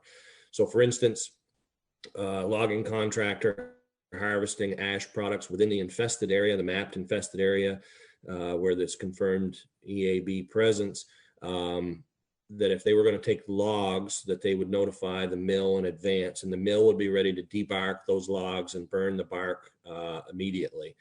Or if it's a firewood producer, that they would be prepared to put that ash wood in a kiln immediately, within 1 business day after they receive it. That is intended to mitigate the risk, reduce the risk of those borers emerging during the flight season from that. So the heat treatment kills them, the debarking, the grinding process kills them. If it goes through a chipper, it will essentially eliminate the EAB from being a threat. And so our first choice is that they don't move the ash out of the infested area during the flight season. That's the optimal choice. But with our diverse forests, it's very difficult to harvest any hardwood in much of Vermont without an ash component there. And so helping facilitate what our partners in the Forest Service call facilitating safe trade. We give out we've provided recommendations and the supporting information for people that are moving ash forest products to do it in the safest manner possible. And so we're about, as the commissioner said, we're about to send out a letter to the sawmills asking them to make sure they're communicating with all their suppliers, that if they're harvesting ash within the infested area, some mills have already taken it 2 years ago, took it upon themselves to request that no one moves ash logs to their mill during the flight season, that they will not accept them. Others accept them by scheduled delivery so that they can process them immediately in parallel with our recommendations. And so there's lots of good work going on, lots of collaborative, and we do get calls occasionally of people doing things, the wrong way, and we get them the information right away. And the slow to spread effort that we're working on with COVID-19 is very similar to the emerald ash borer. We want to protect the resource and minimize where it finds a host. So might be helpful by way of sort of reminder background that we're calling it slow the spread. Because so what's with that? Like what that we it's here, and it's highly destructive. It's been in 30 some other states and devastating effects, and we want to minimize that. This insect, as an adult, well, as an immature, it doesn't move at all, but as an adult, it flies. It doesn't fly all that well, actually. That you can't really travel all that far, but it moves at 65 miles an hour. In loaded material. And so that's why this is so important, to keep it in the places where it is, unfortunately, minimize that spread. Why? As Sam says, it's kind of like the pandemic response, in that in a way we're slowing it so as in part to minimize spread for sure, keep it wherever it is, all towards trying to buy time for biological controls of parasitoid wasps and fungi or bacteria, that biological agents that can control this non-native pest that has no such enemies here. That's being developed. There's continuing work on genetic work to build on heritable resistance that it seems evident, at least in some populations, and also to develop new silvicultural guides for how to manage the ash that we do have. All of this is like emerging science and research and development. It's ongoing, it's somewhat hopeful, and we don't want to have things just go crazy before we've had a chance to actually put something in place that can maintain ash in our forested ecosystems for the long term. And that's our goal. So it's very similar and it's working. I'm very proud of our team and Vermonters. As Sam said, we've had folks in the industry voluntarily trying to make this work. And just to be clear, we took a different path than many other states would have when there were quarantines, et cetera. And we said, we got this, Vermont. We're going to do this our way, locally, helping each other with a coordinated approach. Again, all towards slowing the spread, buying time for more long-term control and recovery to keep ash on the landscape. Michael. Thanks, Tom. You can go. You can go ahead. But we have a bunch of hands up, and I just want to acknowledge we have John O'Brien's hand up, Terry Norris, Vicky, and then John Bartholomew. Michael, going back to last fall, I think you guys, or I saw a map of the infestation sites around the state, and I was kind of surprised myself. Are you surprised by the quickness of the spread in Vermont? No, I mean, what's surprising is that how long it took for us to find it as present here at all. Given it was in every state and province surrounding us well before, and then because of the activity and movement, whether it's firewood, somebody coming from an infested area in southern New England coming to their summer camp, or even a state park campground in Vermont with a little bit of firewood, it moves. And so you see these isolated, it's here, and next thing you know, it shows up far away. It didn't fly there, that got moved. And so because of that dynamic, Representative Bach, it's not surprising that it would, move the way it does. That's how it moves, and we've seen it elsewhere. it's really kind of surprising that we've, I think we've actually been luckier than many, and maybe it's not all luck that this approach is working, that where people are pretty vigilant, pretty on top of it. We've done a good job with information, I think. So I think the surprise would be that it hasn't gone even farther and done more damage. Thank you. All right. Next up is John O'Brien. John? Hi, Sam and Michael. Just Morning. For our viewers at home, and because it's part of the forest economy, could you give us a tutorial on toilet paper? I'm just interested in, everything from the mills, like where it comes from and what happened to the supply chain, because like Ingrid Seacrest from the Vermont retailer said, it was one of the first things to go away and will be one of the last to come back. And my sister-in-law was, trying to order it online from China, and it's, back order. So it's an interesting example of a forest economy product that's seemed to have a lot of problem with COVID. Right. Well, it's paper, and it's a particular kind of paper. And so as Sam was getting at earlier, there's pulping facilities that take low-grade wood that turn it to pulp, and then turn that to paper. And there are different processes and different approaches for different grades and uses of paper. Toilet paper is a very specific one. Sam, do you want to shed any further light on how that's where and how that's done? Where our toilet paper tends to be sourced from? Well, I will do the best I can. I know that in the far eastern parts of Maine, there are a couple of mills that make tissue and towel paper, and that they have seen obviously strong demand. In terms of the entire supply chain of it, I don't know, because there isn't a lot of it made in our region. We're heavily based on that writing copier paper and packaging paper.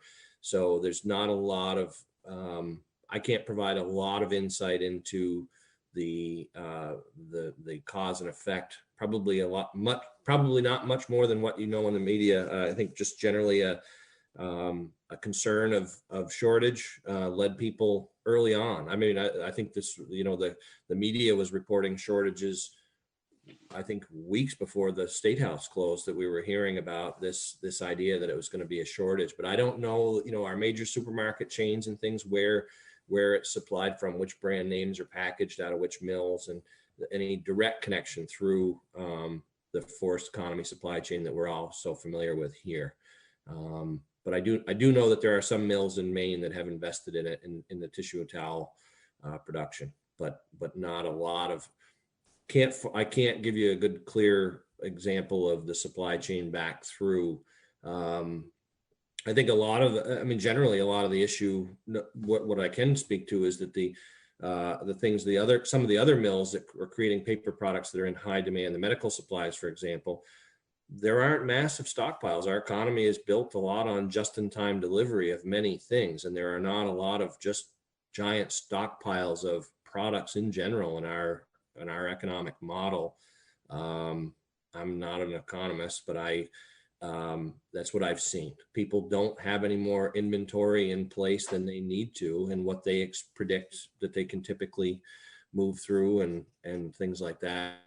And when this all happened, I think it caught an awful lot of our economy and society short, and it's having quite an effect. And I don't expect that the cause and effect of this are different than other things that we've seen happen, other than toilet paper is something people don't want to run out of. And, Sam? Yes, sir. Is something like tissue or, even like N95 masks must have some sort of paper in them, I would suspect. Is it hard for these big mills to pivot to, if you made brown paper, to go to tissue all of a sudden? Is that just an impossibility? It's the mills in Maine that have converted over to making the brown paper versus the newsprint magazine catalog paper. Those are multi-$100-million investments that take years. So it's statewide news in Maine when the Skowhegan paper mill #3 machine is back up and running. I mean, it's the state, they're that big a capacity. It's newsworthy. So there's a handful of paper machines in the region physically located here, and they're an enormous logistical mechanical challenge to change over. Thank you. All right, next we have Terry Norris, and then Vicky, and then John Bartholomew. Good morning, Sam and Michael. Last week, or maybe 2 weeks ago, I had a call from a reporter for the Addison Independent, and he wanted to know pretty much everything about the tree warden bill.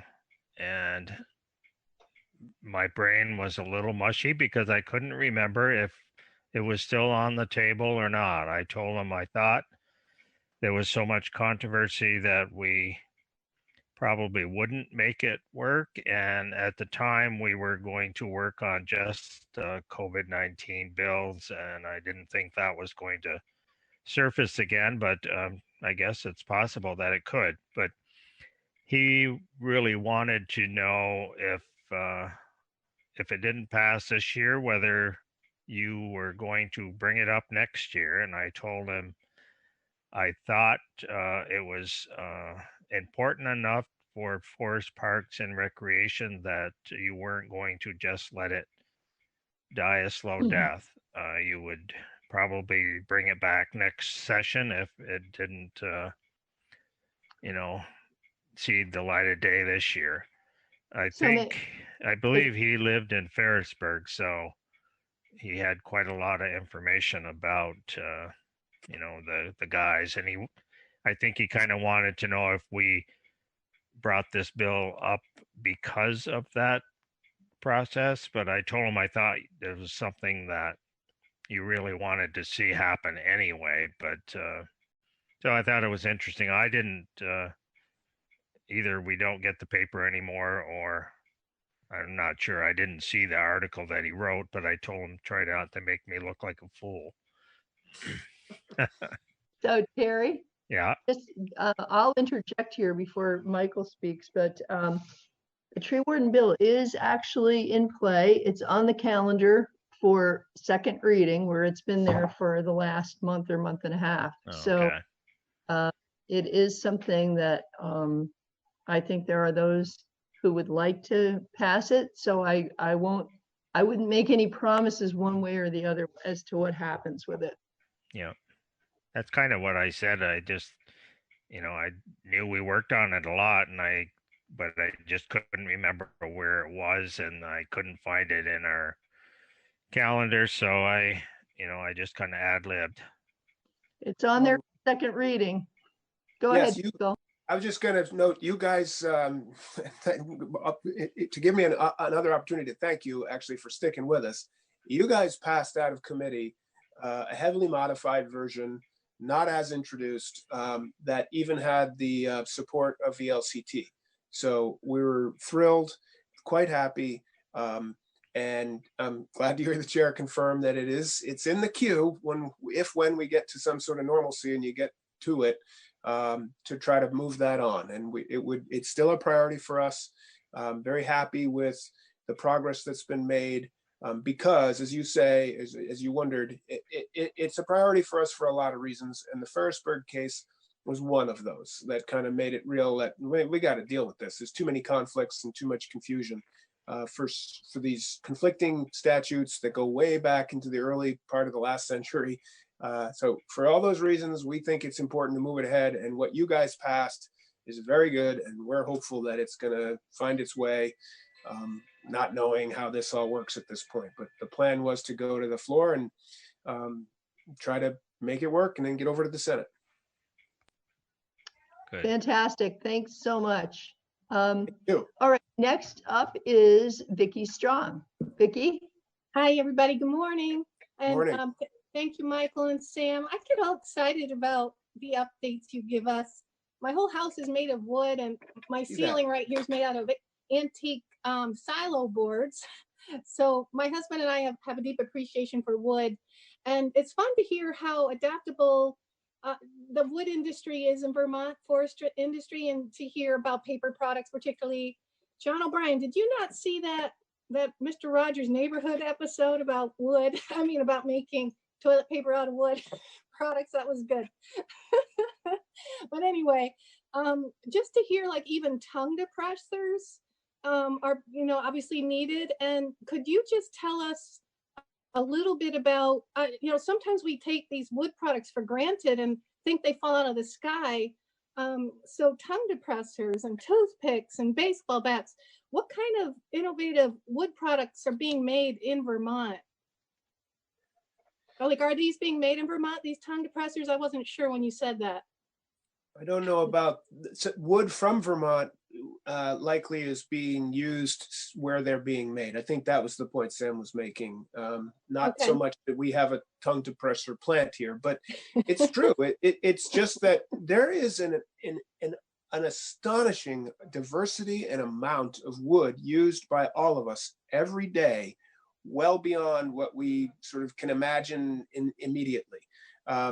And basically everything that's currently made out of plastic either once was or could be made from wood. And we would suggest probably ought to be. And it's renewable, it's local, and we can keep the money here. It's not made from dead dinosaurs.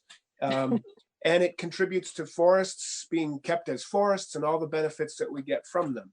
So that's our big story here. And I mean, I'll happily dig up some document that can show you the range of products. It'll blow your mind what is made from wood. And now what's really cool is the new things that are being developed with what's called nanocellulose, the constituent components of wood, just like when they're ground up and chemically altered in a pulping process to turn wood into paper. That sort of the constituent products of that build wood can be used to make all kinds of new products that are being developed. Things like it's wood is being used in food products now, in brownie recipes. There's constituent parts of wood being used as an additive to concrete. There's this nanocellulosic technology spans from construction to food and all kinds of things, which we've heard about mills being able to, what's that word, Sam, they use, like piggybacking, or when you kind of have a current facility that's made for pulp, you can actually add on to it in a new way, relatively simply, to have a whole nother output of a product line that is needed by society. So that's encouraging to us that there's these emerging products and demand for such products that contribute. They're climate smart, they're safer, they're cheaper, can be made here. There's all these reasons why it's a winning concept, and that's something we want to push for more. There's some research and development at the federal level at certain universities, and it's starting slowly to creep into actual use, which we think is exciting as well, Representative Strong. And maybe I've seen a couple of papers published that kind of describe the long history of use of wood, the variety of products that we use it for, and now this diversification of new products and new technologies using components of wood, lignin, cellulose, et cetera, for this wild, really exciting array of new products. Anything you'd add, Sam? Just really briefly, first, the tongue depressors are made in Maine from white birch. And I think, was it popsicle sticks and things like that are white birch products too, I believe. I don't know if Mike can confirm that. Yeah, beech and birch have been used both. We had a Scrabble tile factory here in Vermont for some time, largely using beech wood, I believe, and some birch. Those kind of specialty products have gone, but they could come back. And I would say that back to the beginning of the pandemic, the 24 hours from when the stay-at-home orders were issued to when the guidance came out from ACCD clarifying that the forest economy was, though it was not explicitly named in the essential business list, and then it was in the clarifying guidance. The phone calls that Commissioner Snyder and I received, the text messages, the emails of things that people were doing up your way, Representative Strong, the North Country Hospital. That was one of the first phone calls we got, was the sawmill owner that said the Canadian mills can't bring wood chips down here, and we're the secondary supplier, and we have to we're being told this, we're under the impression we can't operate our sawmill. We're putting the wood chips in to heat the North Country Hospital. Again, like I talked about the paper mill producing those things. It was a 24-hour childbirth process where the outcome when the guidance came out was clear and helpful to those businesses that could stay running. But we learned an awful lot. It was incredibly informative. The interdependency, the connectivity between the businesses in our state, the products they're producing was really impressive. And we need more of them here, as the commissioner said. I think, sorry, go ahead. Oh, I just want to say that's exciting, and I really appreciated everything you guys are doing and how much wood products are somewhat behind the scenes and yet so vital. And one vital thing I need is a comfortable kitchen chair. I'm just standing here today because my wooden kitchen chair really is too uncomfortable. So let's design a good kitchen chair. But anyway, thank you. Thank you. Get right on that. Yeah, I actually heard, I've heard about this before, but I heard about it more recently, probably within the last month on VPR or NPR, about the fact that they're thinking about building skyscrapers out of wood again. So, yeah. It's not just thinking, Madam Chair. I'm glad you raised it. It's happening. It's happening in Europe. It's happening in Australia. It's starting to happen here. There's a couple of big famous facilities in the Northwest. The federal government is investing. This is the concept of using what's known broadly as mass timbers, or cross-laminated timbers as one particular application of the mass timber concept, which is basically creating massive plywood, if you will, that is made by using small, like 2x4s or dimensional lumber, laminated, glued up crossways to make huge panels. These are structurally sound. They pass seismic code. They have actually surprisingly, astonishingly positive fire resistance. And 30-story buildings can be built from these panels as just the structure. And then there are many designs that are incorporating, that doesn't include all the other uses, the traditional uses of wood and flooring and millwork and trim, et cetera. And that's exciting. The idea that we're returning to worldwide to building with wood again after fears of fire and some real fires that, because of the different kind of construction that was dangerous. This is a whole new application. Architects are starting to come on board, and you're seeing facilities being built to create cross-laminated timbers. And that's been discussed here. It's not likely a really short-term viable opportunity for us. It requires a production softwood milling capacity that we don't have. We have the resource, but we don't necessarily have the facilities. We could contribute to it, and we're excited by the prospects, and everybody should be. And as an alternative to steel and concrete, it's cheaper, it's way more climate smart, directly and indirectly. And so there's so many good things about it that society really needs to be demanding it, asking for it. And one of the great things on top of all of that is they create nicer buildings that are just better to be in. And everyone seems to be confirming that. Yeah. All right. I've got John Bartholomew's hand up, and John O'Brien and then Sharon. So John. We're bouncing all over the place, and now I actually have a new question based on what you're just saying about using these materials for construction, the wood. What about termites? That it wasn't my question. My first question. This is my second question. Termites are amazing if you think about it. they are, but so I mean, we don't want them. You don't want to have a skyscraper with its foundation eaten away. Right. Well, the foundations wouldn't be. These buildings are not entirely made out of wood. They're predominantly made out of wood, and I think in those places where termites really are an actual, threat, there's all kinds of there are mitigating strategies that include traditional foundations and basements, et cetera. and treatment. But because I hear people in Mexico who, if they've got big cabinets, they have to move them from time to time just so the termites don't eat the furniture. And yeah. Anyway, the main question I wanted to ask was going back to the emerald ash borer, and you mentioned some resistance in some individuals. Is that? Can you say more about that? Is that in individuals within a group of the same species, or are we talking resistance varying among different species of tree? Or just say a little bit more about natural resistance. Yeah, this is the idea of a genetic heritable resistance in a population of trees. So this tends to be within a species. Now in Vermont, we have a handful of species of ash. All are vulnerable to the emerald ash borer. Predominantly, we have in the woods white ash. In certain sites, enriched seepage sites, for example, with brown ash or sometimes called black ash. That's the basket ash that traditional pack baskets would be made from. We also have an abundance of green ash species in particularly riparian or wetland areas, and that's the species most commonly planted in street tree plantings. So we have a handful of species, and within a species, a population of any species, there is, trees are among the most genetically diverse organisms on the planet.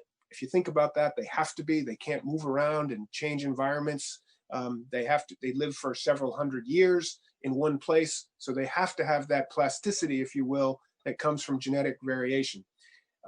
Included in that genetic variation in white ash, evidently, in certain places where, like in Michigan, where the EAB first emerged, in the aftermath forest, is after the infestation and devastation, there remained what have been deemed lingering ash, living ash that seemed to survive it.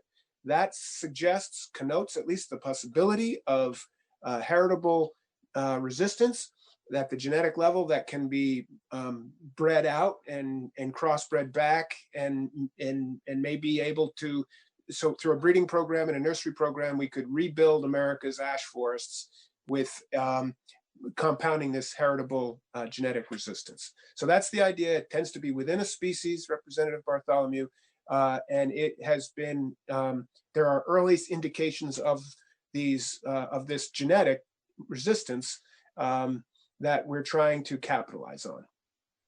So then that would raise the other question. A lot of towns are talking about how evidently they're much more difficult to bring down once they're dead.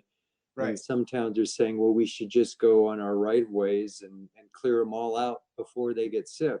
But if some of them are going to survive, that approach doesn't make sense. Right. And that's why our guidance at the department to foresters and managers and landowners is to basically says, yeah, if you've got ash trees that are are high risk for damage to people or property, that's a whole nother category to be analyzed and mitigated. Say street trees, and that's why communities are thinking this way, because it's true, once infested, they become exceptionally brittle and unpredictable and dangerous to take down. So that's worth paying attention to. But our guidance speaks to that and encourages thoughtful assessment and removal plans.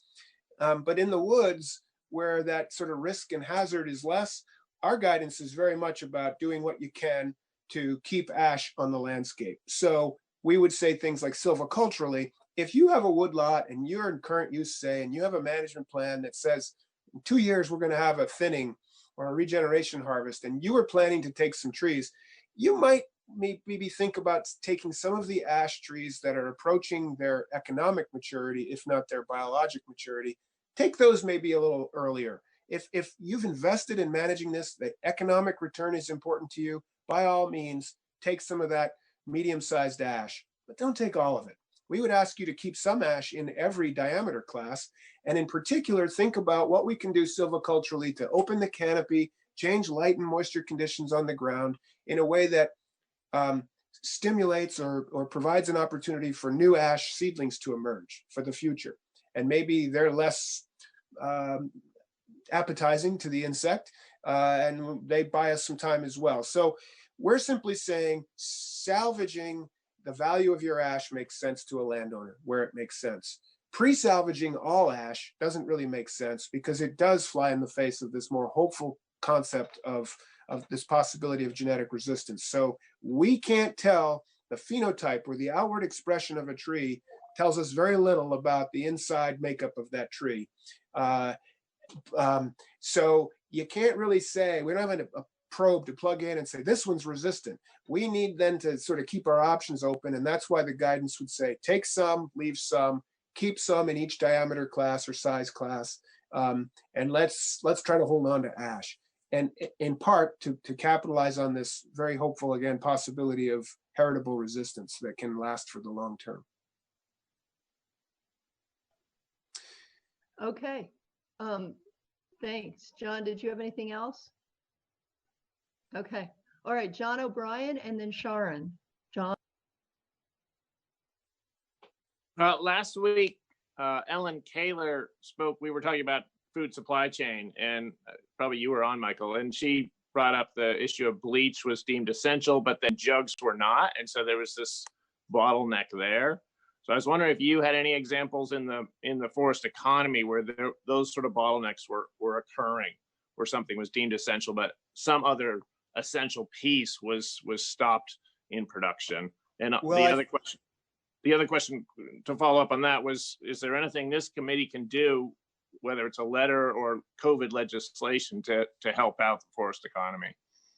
Thank you. Let's get back to that one importantly. And the first one, I think what comes to mind, Sam, maybe you can help explain this even better, is right off when we had this supply chain that the early side was essential, but other parts weren't.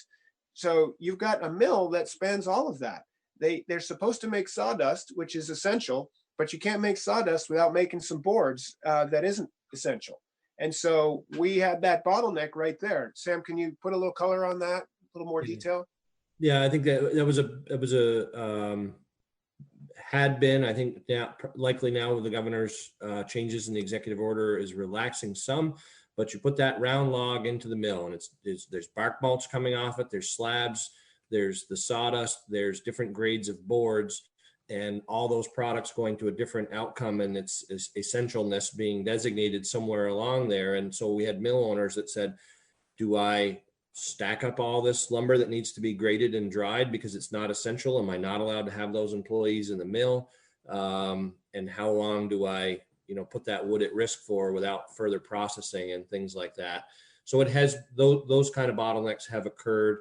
In your lower grades, it's more traditional. All the product goes into one thing, but the higher grade, think of that round log going in, entering a mill, and all the different products that come out of that are made from that one log.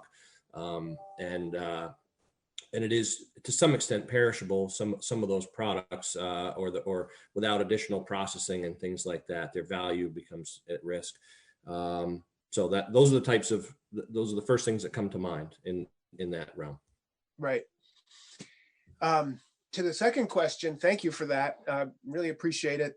What should be done? What can you do? What can we do together? I think the short answer there is please stay tuned. We're still sorting this out. What we've done, in addition to taking stock and making all this input and then trying to compile resources and information and guidance to people, whether they're forest landowners or a sawmill and everybody in between, we've been also examining what we control and what we could do to be flexible, creative, innovative, to create, just to make some allowances for how strange and difficult things are right now. For example, so what I mean by that is under my authority as commissioner without needing legislative or statutory change. So current use, there's 2 million acres, almost 16,000 landowners enrolled in the forest land category alone with requirements for plan updates, inspections, activity, and reporting on that activity. And we have said, okay, the April 1st deadline for forest management plans is a really big deal. Couple thousand of those every year coming through with 13 county foresters to handle it. In a good year, it's a bottleneck. Right now, people couldn't get to them. If you don't get your plan in on April 1st, your update, you get removed from the program. You're back to ad valorem taxation. You can't come back in for 5 years, right? It's a big deal.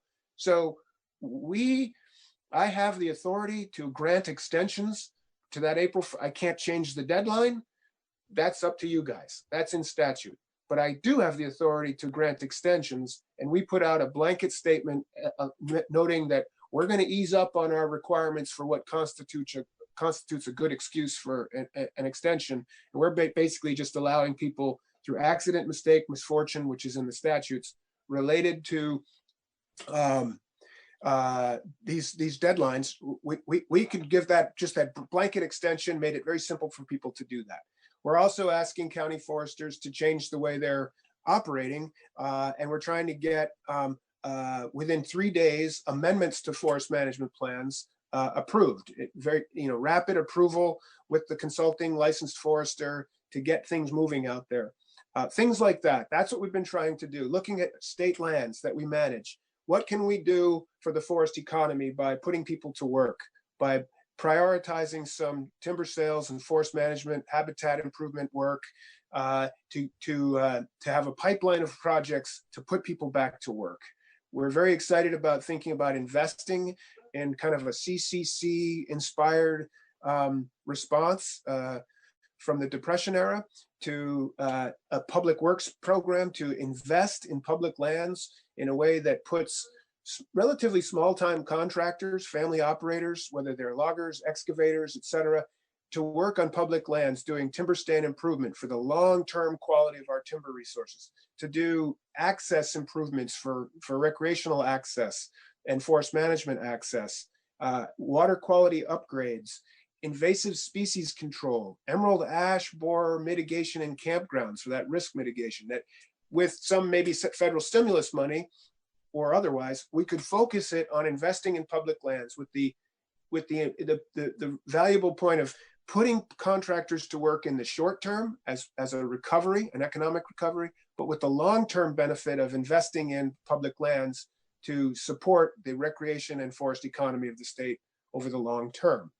And so we're thinking about what can we do within our given authority, but also looking forward to, we might need to come to you to talk about statutory changes in current use over the coming year. I think Act 250 now becomes even more important to think about these changes that we've discussed with you for the forest industry and the forest economy, and how Act 250 goes about permitting facilities that add value in the forest side. I don't think either Sam or I would come and say, here, do this now, but I think that's what we're looking to do. I think there will be opportunities that we could work together for policy change that provide some nimbleness and a response, looking at it as like the immediate response, the medium-term response, and then the longer-term recovery. I do think we'll be eager to come visit with you guys when you come up for air, and can really visit some policy change that's COVID related as a response to changing the way we do things. I think we're all learning a lot of lessons. Sam hinted at a couple of these about how we're built for the just in time, and there's not this, we're relying too much on people who don't think like us from somewhere else, I guess. The globalization has been difficult. So I think this is a time for us to take stock and come forward with maybe some shifts. I would just say, I don't think there's any emergency request right now, but stay tuned. I think we probably will be coming up with some things. We're also just trying to stay out of your hair right now, given that you're focused on figuring out how to function, focused on COVID response and the sort of big bill, budget kind of stuff that you have to get through now, but we'll be ready to engage. Sam, would you add anything to that?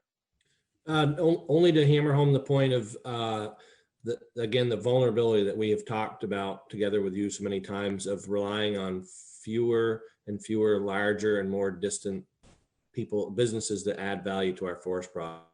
The vulnerability is there. Each time we lose the last mill, the last mill that adds value to a certain species, that reverberates all the way back through to the forest land itself and puts that at risk. And so that would be to hammer home that point that yes, we're it seeing. Really, go Sam, sorry. Well, we're just seeing that again with the mill.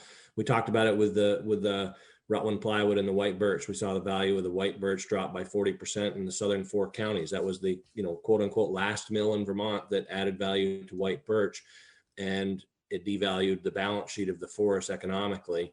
And not knowing what's going to happen to this pine mill in Jay, Maine, 2 states away, is going to impact forest management in Vermont in a huge way. And we're very reliant on a few corporate shareholders sitting around the table and the decisions they make for what they invest in for facilities and export and trade policy, that's going to shape the family land ownership of in the future of these forests, how they make their economic decisions. So it would take at least 10 pellet mills scattered around Vermont to make up the wood that one pulp mill buys in Maine. We need to create an atmosphere where people are have confidence in investing in those things. And we've talked about that a lot with you, and we welcome the opportunity to do it more.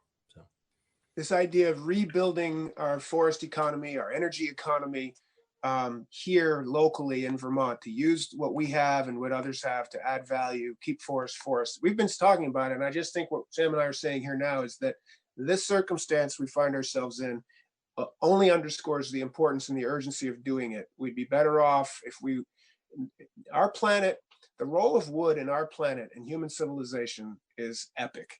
It's okay. And it's a long history that shows that the only time really anything changes is when you get scarcity. And that's a problem. We need to act before we lose our forests, for example, for productive use. And what we've also learned is that pretty much everything is better the closer the wood is used to where it grew. So Sam coined this phrase several years ago, made the point that the way we've been reliant on Maine's pulp mills as a foundation for our forest economy is tantamount to us loading all of our sap into tankers, trucking it to Maine, and letting them add value and syrup and other maple products. No right-thinking Vermonter would ever do that. Yet that is exactly what we do and continue to do with the forest economy. And we need to change that, right? We have the chance. This is underscoring it. Thanks, Michael and Sam. Sharon's hand is up, and I'm kind of looking at the time. I know we have Jane Clifford on board here, but I want to make sure you get what you need to say in. Sharon, why don't you go ahead and ask your.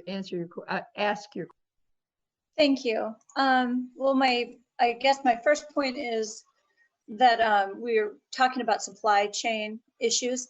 Globally, there is a shortage of sand that is the right kind of sand for making concrete.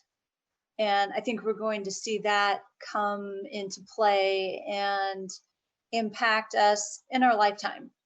It's already a topic of conversation in some circles. So I'm really glad to hear that wood is an option for building taller buildings than we've seen lately. But I guess to jump off of also John O'Brien's last question, and one of the last things you said, Michael, was that you quoted Sam, talking about how crazy it is that we send this raw product out of state to become value added. What does Maine have that allows them to do that we haven't been able to do, that we haven't been able to make it work and keep it happening here? Because I know we used to have more mills here.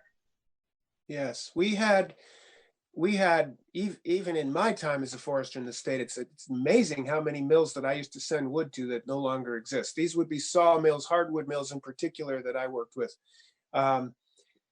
And so we've had that, and we've lost a lot of that. But what we've never really had in this state was the sort of paper industrial ownership and paper manufacturing that Maine has had. It's never been here in Vermont. And Maine has it because it's massive. It's much bigger, and it's historical. And so they've had close access, ready access to industrial lands and industrial investment in those manufacturing facilities. It just never happened here. And I think that's really the big piece. And because of that history and that local importance, like Sam says, it's statewide news when the number 3 machine goes online or off. That's part of the culture. that I believe their policies and their sort of public response and understanding is different than ours here. Our approach, I mean, we've said this before, whether it's locally, statewide through Act 250, but permitting and regulation of these facilities, they're treated just like a box store. And they're not a box store. We've tried to say they have this conservation effect, a sawmill. And it's for every few thousand feet of wood that comes through, there's several acres being kept as forest. And we need to embrace that and celebrate that. And that's what they have more of that in Maine. I guess to answer your question is they have that history, they have the culture, and it's supported. And it's just not here. And we need to change that. And so their paper mill industry has led to a lot of pretty good sized clear cuts and monocropping kind of trees, which is probably not something we want here. Right. Monocrops are vulnerable. As you know, you are who you are. That's ecologically disastrous and not able to weather certain storms. But thank you. And they've struggled with that. And I think that's another reason is that we still have a chance to get it right here.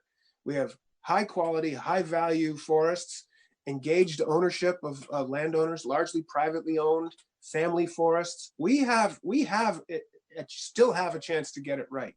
But there are many threats to this. Conversion to non-forest, exurbanization and development, just poor thinking. We got to make it valuable. People will make the choices right for themselves when it makes sense, and we need to make it possible for it to make sense, because we still have a chance. We do. And it doesn't have to be industrial strength, industrial size clear cutting. And even in Maine, that's really not the case anymore. I've been on some fantastic tours on industrial ownerships where modern concepts in ecological forestry are being applied. And so it doesn't have to be that way. And even there, it's changing for the better.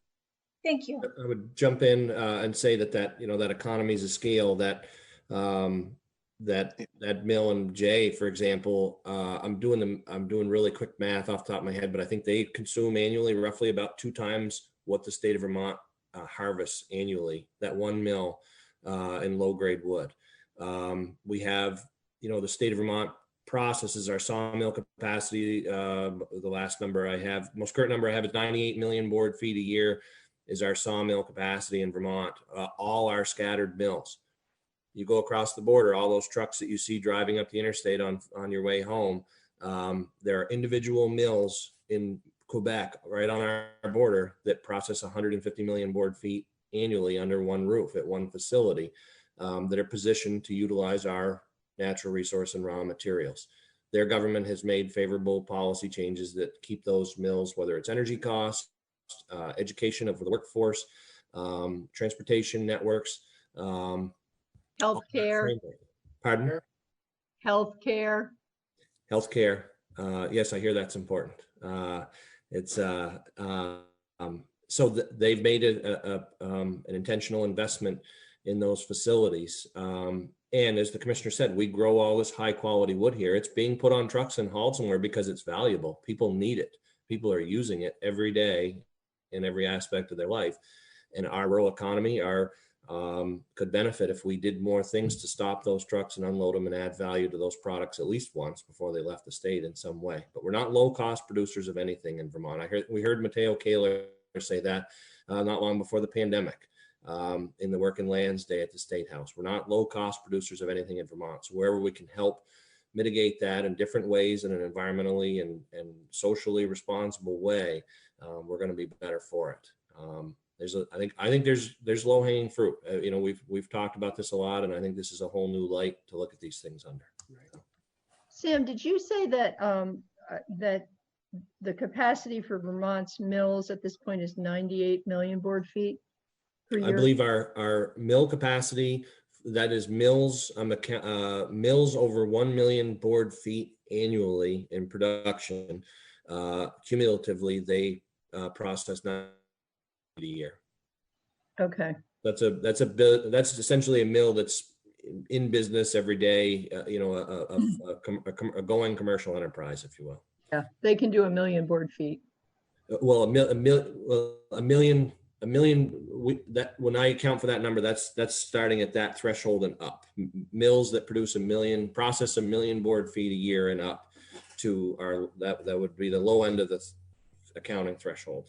Right, right. So but that doesn't take into consideration some of the smaller guys. That That's 98 million total. Okay. Sort of Yeah. a cutoff at which it's a commercial enterprise, roughly. I Yeah. wouldn't discount anybody under that or intent at all. So. Okay, great. All right. I think we need to kind of wrap this up because we do have Jane and we only have until 11:30. So is there anything else you, Michael, or Sam would like to add at this point? We really, really appreciate this update and staying in touch with you because we know how important our forests are to the state of Vermont.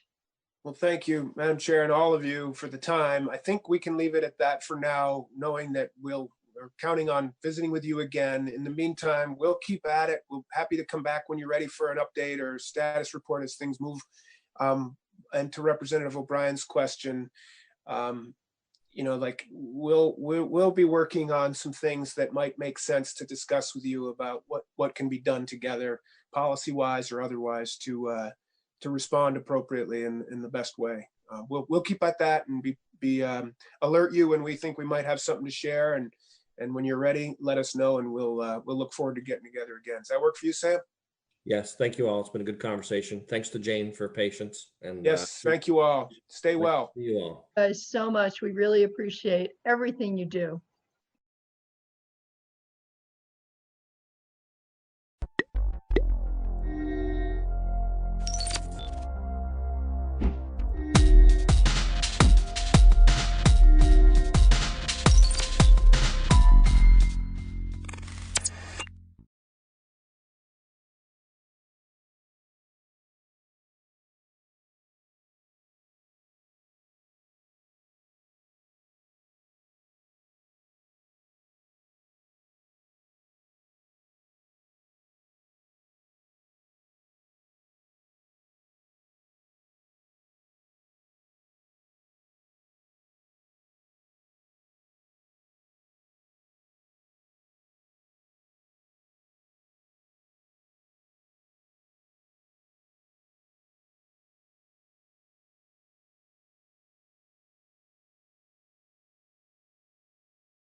attention to the situation with dairy farms. We know it's pretty dire, and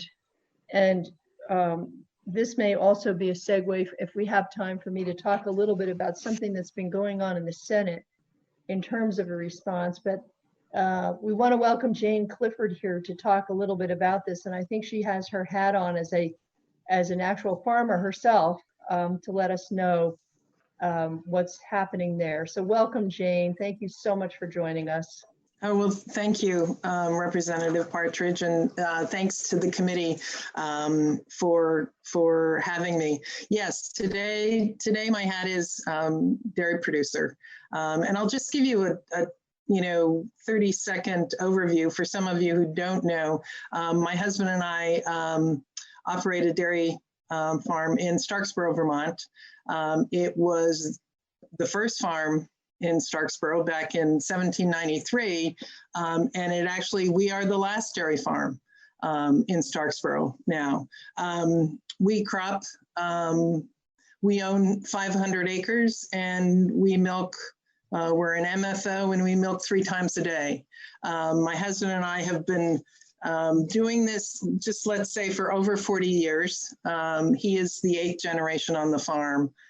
So we've been at this a while. The farm has been in operation for a while. I just wanted to kind of give you the perspective from a dairy producer. I know you've heard from lots and lots of people about the dairy industry, about the challenges, about dumping milk, about lack of milk on the grocery store shelves, and I thought it would be nice maybe to hear, from the producer side of it, as to what is happening. And it is challenging. There is no doubt about it. It's challenging. But as I would say, it is, and to anyone, it is challenging for anyone right now, in our county, in our state, in our country, and in the world. So we don't think we are, any more challenged than anyone else. We're all in this together. You've heard that dairy co-ops are asking their producers to produce less milk because, overnight a switch was hit and 35 to 40% of dairy products weren't needed anymore. There was no restaurants, there was no colleges, there were no schools. There was, limited need for that product. So overnight, it's like, oh my gosh, what do we do? And I think the other challenge with that was the supply and the storage capacity. I think that's the other piece. Dairy is a very perishable product. Within less than 48 hours, it leaves my farm and is either on a store shelf or made into something else. Otherwise, as you saw, it has to be disposed of. So I think many people are looking at this and saying, oh, I can't do it. I can't reduce, I can't do that. And I think, one of the things about the dairy industry is there are a lot of things that we can't control. So we have to be flexible. We have to be nimble. And I know that doesn't sound like, the dairy industry is, but it is. Weather, we can't control weather. So every year when we plant crops or we try to spread manure or we harvest crops, we are at the mercy of the weather. So with this management approach and reducing milk, we've looked at it on our operation, and we actually have management tools in place, and we're feeding our animals to produce higher components rather than for volume. We are transitioning. I don't like the word culling. Culling cows just has a negative connotation. Our cows are transitioning either to another home or another occupation. We're drying off animals earlier. So we actually, within the last, I would say, month, we have reached our reduction goal for our co-op, doing those management, utilizing those management tools. I know other farms, you know, are doing other things. We actually milk 3 times a day.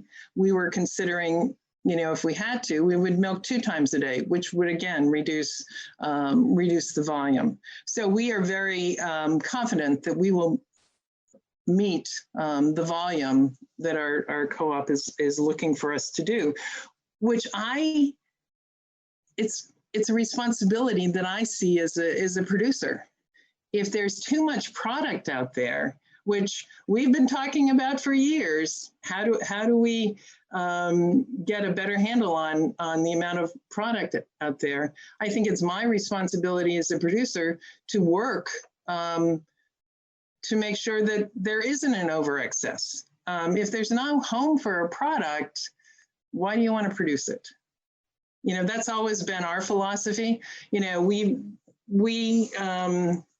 work really hard to produce a very high quality product. Cow comfort is a big part of how we manage our operation. You know, so I think it's important as a producer of something to be responsible and make sure whatever I'm producing, there's a home for it, and not just go willy-nilly and make as much as I want just because I want to. I know there are a lot of producers that have a different approach, but that's been our philosophy. So I think that's an important piece going forward. Again, this is not an easy thing for farmers to do, but it is doable, and it's all about management, and it's all about knowing your animals, knowing your business. And please stop me if you have any questions.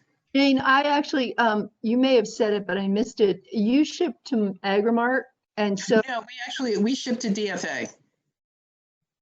Okay, so were you also then cut back to 85%? Yes, yes. So we were, the letter came, and it wasn't, you know, we had late last fall, our co-op DFA had looked at doing a program in the spring, that because in the spring, there's usually an excess of milk. So back then there was a discussion on, let's talk about not producing as much milk during the spring flush, as it's called. So the conversation had been going on, and I think, you know, being a member of the Vermont Milk Commission, you know, for the last couple of years, it was a big conversation there that how do we get a handle on supply? You know, how do we create a market that is much more beneficial for the producer because they're producing a product that has a home rather than not. So yes, and there are other co-ops that have taken a different approach. Maybe it was a lesser amount of reduction, but on the other side, there was a greater penalty for overproduction. You know, so I think every co-op is doing what they feel fits the needs of their producers and their business model. So I think that's the other side of this. Yeah, thanks. Vicky's up. So Vicky, would you like to ask a question? Yeah, thank you. Jane, I'm so impressed. 8th generation on your farm. That's pretty outstanding. My goodness. So you're doing good things there. And we have been talking about culling cows and such, and I like the idea of transitioning that you mentioned. Could you elaborate on that a bit more for us? And in transitioning, do you even change breeds of cows on your farm? Like, well, maybe cream is better. Let's do Jerseys. Tell us a little more about the transitioning idea instead of, quote, culling. Culling. So when I use the word transitioning, the cow is leaving our herd, you know, and sometimes it's being bought for beef and sometimes it's being bought for a dairy replacement for another herd. But it's, you know, to me, culling is, you're taking an animal and it sounds like you're disposing of it because it has no value. But the reality is it still has value. You know, for us, it might not fit our herd at the time. So we're moving it to either it's going to an auction barn for either beef or transition, or it's going to a slaughter facility. You know, so it's moving on to something else. The other point you bring up is the a different breed. You know, we're Holstein. It's always been black and white cows. But we do have, what we have been doing is for a lot of our heifers, when we breed them the first time, we will breed them to an Angus. Because a lot of times, especially when the beef market was high, that if it's a bull calf, that cross between the Angus and the Holstein makes a really nice bull calf, then to create a nice beef animal. So, you know, that's another option that we have looked at on our farm to do that. Thanks, Jane. You know, Bobby Starr and I have been talking, I mean, we've been pretty much talking through this whole thing, but one of the things that we did talk about was transitioning farms to other ways of making money. And that was one of the things that we talked about, was the possibility of breeding dairy cows to more of a carcass animal, so that they could, you know, so bull calves could be, instead of being bob calves and basically, you know, worthless, that they could potentially be part of an industry that we develop more and more going forward in the state of Vermont. Yes, and I think, and again, I think when we're all running our dairy businesses, we're looking at how do we manage our risk, and what are the options in managing our risk, and I think that you know, that is one part of it. I think when we look at transitioning, I hear that word a lot. And as I said, we've been around for a long time. And for us and for where we are at in our town in Starksboro, a transitioning piece would be rather difficult to totally change the model that we have. You know, what we do is look at other options to manage the risk. One of the pieces on our farm is we don't buy a lot of equipment. You know, we contract out most of our manure spreading. You know, that's all contracted out.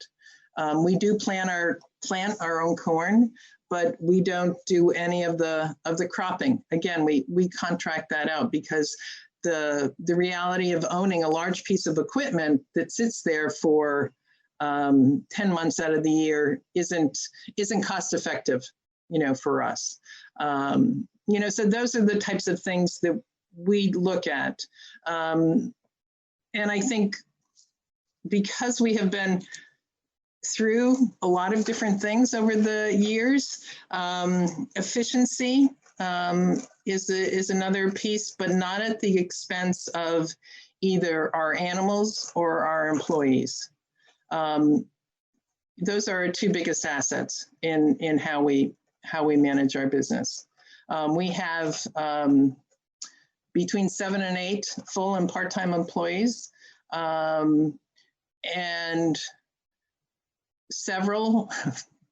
half of them are former farmers that sold their animals but could never leave farming. And so we've been very, very fortunate of having a really great group of people who work for us and support our efforts. So I know there's been a lot of talk of relationship farms, and a lot of times, you know, when you look at a commodity product, it's a commodity product. But I guess I would say to you, a relationship farm to me is a community farm. Our dairy farms in this state, if you look at who's on the fire department, who's on the EMS, you know, who serves on the school board, you know, who is the first one that is volunteers for something. You know, the dairy farms in our communities are part of the fabric of the community. So I think that sometimes, you know, they just produce conventional milk and it gets shipped, and so there's no direct access with the consumer. But I would say we are the foundation of the rural economy, so that relationship is there, and it's very strong. And I think if you look at farms across the country, that rural economy, that rural sense of who is there, the farmer's there 24/7. Right. Managing his animals, managing the land. And I think, you know, it's amazing the number of people that drive by.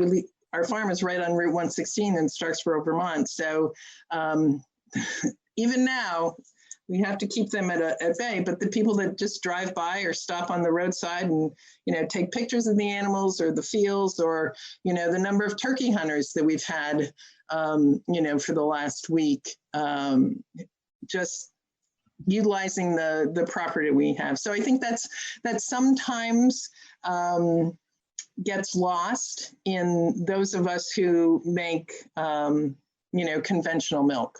So I just wanted to kind of put a little plug in there for. Yeah, no, I think you're right. Dairy farmers and dairy farm families are frequently those very people who are a big part of a community. Rodney has his hand up, and I'd like to call on him. Rodney? Yeah. Jane, it seems like, you know, naturally you've been in a family farm for many generations, and you probably have a pretty good equity built up in your operation. But do you really believe that a lot of these farms are going to be able to survive on $14, $12 milk that's coming along, that don't have a big equity or have a lot of debt?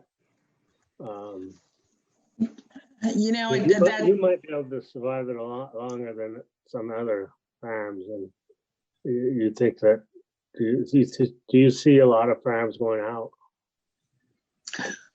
You know, Rodney, that's a big issue. And some of that has been the last 4 years, we in the dairy industry have not been able to put away a lot of money because we're using it for operating on a regular basis. And I think that going forward, the farms that don't have the equity or don't have the ability to manage will be challenged. And I do worry about that.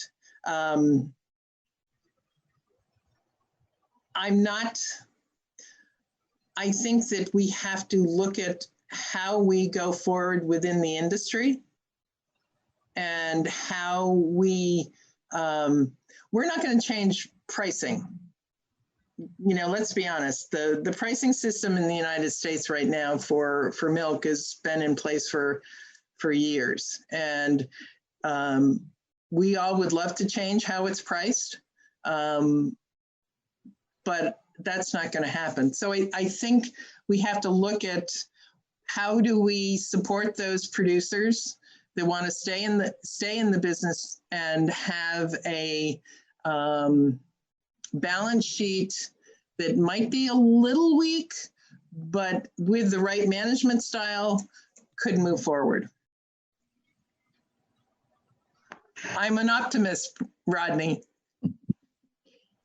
because our farm has gone through some challenges, and you know, we haven't always had a strong balance sheet just because, you know, the farm's been in the family for a number of years. There's been some major challenges, and we've had to look at some things and made some changes. Well, yeah, and you know, my farm's gone through a lot of those challenges as well, and I understand all that. I'm really concerned for the younger farmers that are, you know, don't have the equity because they're trying to get going, and you know, this milk price, and yes, it's very simple to say we can't control the price, but we don't try. We don't try to fight that system hard enough to make a change. And we're very, very quick to say, well, we can't do anything about it. And I know it would be quite a battle to change it, but you know, these younger farmers, I'm scared, are not going to be able to survive this. Well, I think you're right. I think we can't, I don't think we can change the pricing, but I think we can change the volume of milk that we as an industry make. We can do that, and eventually that would change the price. But still, I think of you know, when you start investing on predictions that you're going to get $18, $19 milk, and now all of a sudden you're 12 or 14. You don't have the equity or the ability to borrow more. You know, you're going to be in a hard shape, and it's not, the prices ain't going to come back overnight. No. It's going to be a while. It's going to be a long while. So I think we're going to lose a lot of our younger farms that are trying to get into this. You know, and we're going to be back to the older generation that's eventually going to want to get out. and you know, the only thing I can say is I'm so glad my cows left last week. I don't have to deal with it. Yeah. I think one of the pieces that I think is important that you know, there were the PPP, the payroll protection program. I encouraged as many people as I could to, as a producer, get in line for that. I know our farm was able to get through that program. I think it's an excellent program, and I think as a business person, and it's the same with the Lidl program that has just come available to agriculture.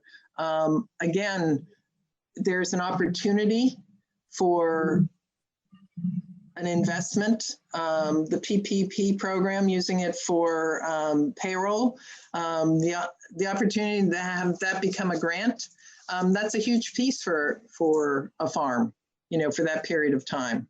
And the Lidl program also offers an opportunity at a very, very low interest rate with not a lot of, shall we say, back of the house for the producer. And so I really encourage all in the industry to look at both of those programs. Yeah, so let me share my experience with the PPP program. We file our income tax as a partnership, and they say their response was, well, a partnership typically takes draws from the business and not paychecks. You don't qualify. But then the other program was the PUA, which was, that one also came out, and that has, for the independent contractor or the logger or the dairy producer that is part of a partnership, there is an opportunity to apply to that program and get money too. Yeah, I was denied that one too. I would, if you were, then I would definitely question that.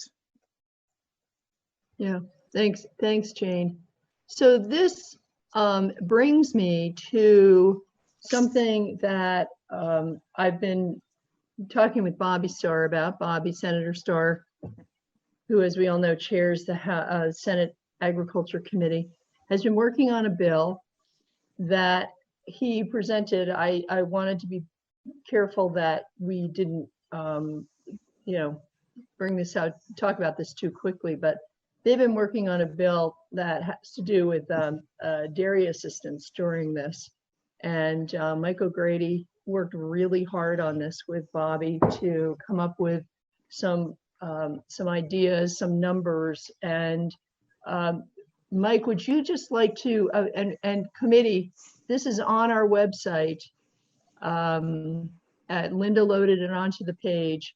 And Mike, would you like to take a minute or two to go through this? I don't think it's too complicated. Be willing to do that? Sure. So just to further preface, there was a dairy assistance program that was created in 2007, 2008, after some significant changes to the market pricing and a blizzard.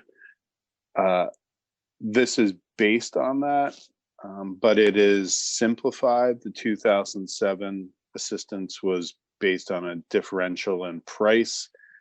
This is not based on a price differential. This is based on basically what category of farm the milk producer might be in. So you'll see that there's section A that creates the assistance program. There are some definitions. I think you or the Senate committee needs to make some decisions about what scope you want this to apply to. Do you just want it to apply to dairy? Then you need to change the definitions. If you want it to apply to anyone that qualifies as a large farm, medium farm, or small farm, then these definitions work, but that's a decision for the committees about scope of this program. And then you'll see that on page 2, line 16, this section establishes a program to provide financial assistance to milk producers due to the loss of markets such as schools and restaurants caused by the COVID-19 public health emergency. The program shall provide assistance to a milk producer in the form of a direct payment based on the size of the farm operated by the milk producer. Assistance to milk producers operating large farms, medium farms, and certified small farms shall be based on the average number of cows maintained in each category of farm. The average number of cows shall be 1,000 cows for a large farm, 450 for medium, and 125 for certified small farms. Large farms and medium farms shall receive assistance at $50 per cow, and certified small farms shall receive assistance at $100 per cow. Assistance to the small farms that are not certified is not based on a per cow average, because we would have difficulty calculating that. So applying that criteria in subdivision 2, the program shall award a direct payment to producers as follows. Large farms receive $50,000. Medium farms shall receive $22,500. Certified small farms shall receive $12,500. Small farms shall receive $5,000. The assistance is paid as a one-time award on or before July 1, 2020, and then the payment comes as a separate check direct to the milk producer and does not pass through a co-op or other milk handler.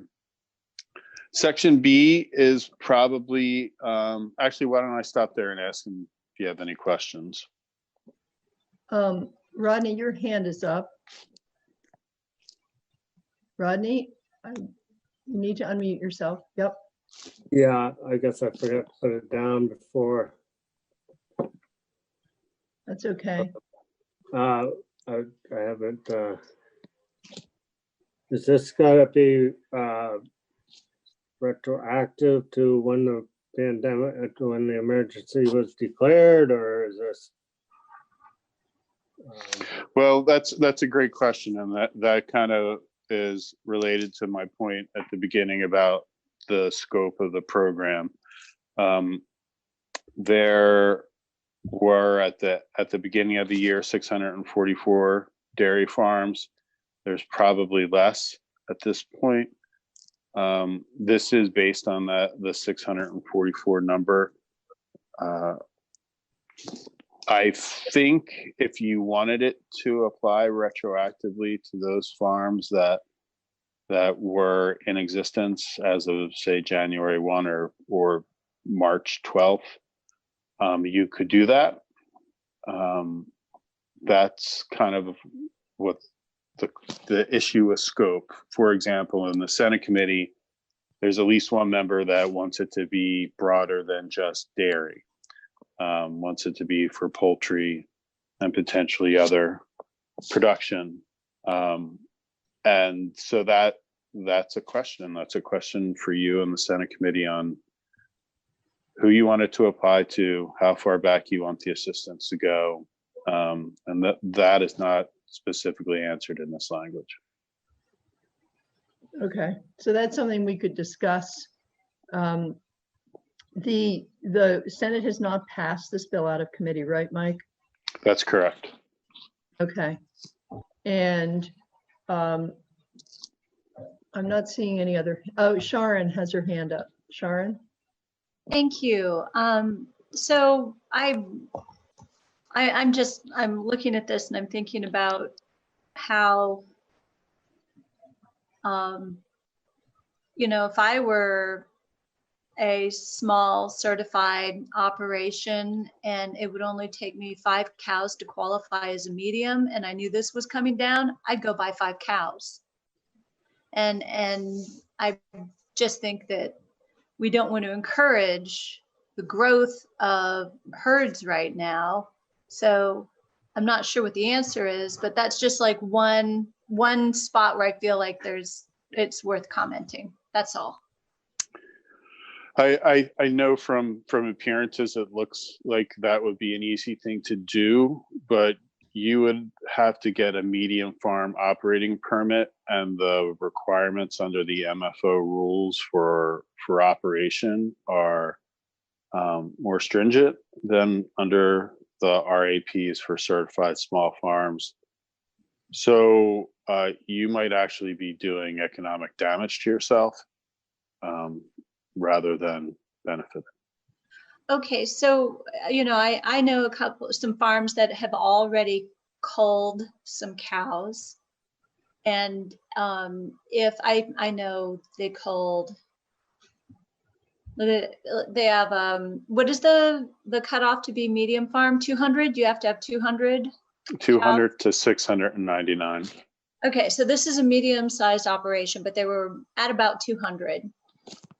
So they have offloaded, I want to say 15 cows already, but they would still qualify as a medium farm with this. Right. I think that depends on how you want. You could say a farm with a medium farm operation permit as of March 12th or as of January 1st. It really depends on how you want this to apply and whom you want it to apply to. I think the original concept was for it to help existing operating farms prop themselves up over the next 3 months. Yep. Yeah. But at the same time, I see an argument for helping out those farms that were in existence from January to today that may be needing to go out of business and need some assistance to cover past financing. Thank you so much. Okay, I have John O'Brien, Terry Norris, and John Bartholomew on deck. John O'Brien? Mike, if you run the numbers on this bill, what's the price tag and how do our colleagues in the Senate expect to pay for it? I wondered if they're thinking of redirecting, say, federal dollars, or would our Vermont revenues needed to be raised? Well, if you're gonna base the calculation on 644 dairy farms and the breakdown of those farms by the numbers that are available, it's about $8.7 million. The COVID response fund, the 1.25 billion, allows for assistance for what they call second tier effects. which include providing business assistance to those industries that are harmed. I think this program would likely qualify under the existing 3 criteria for use of those federal funds.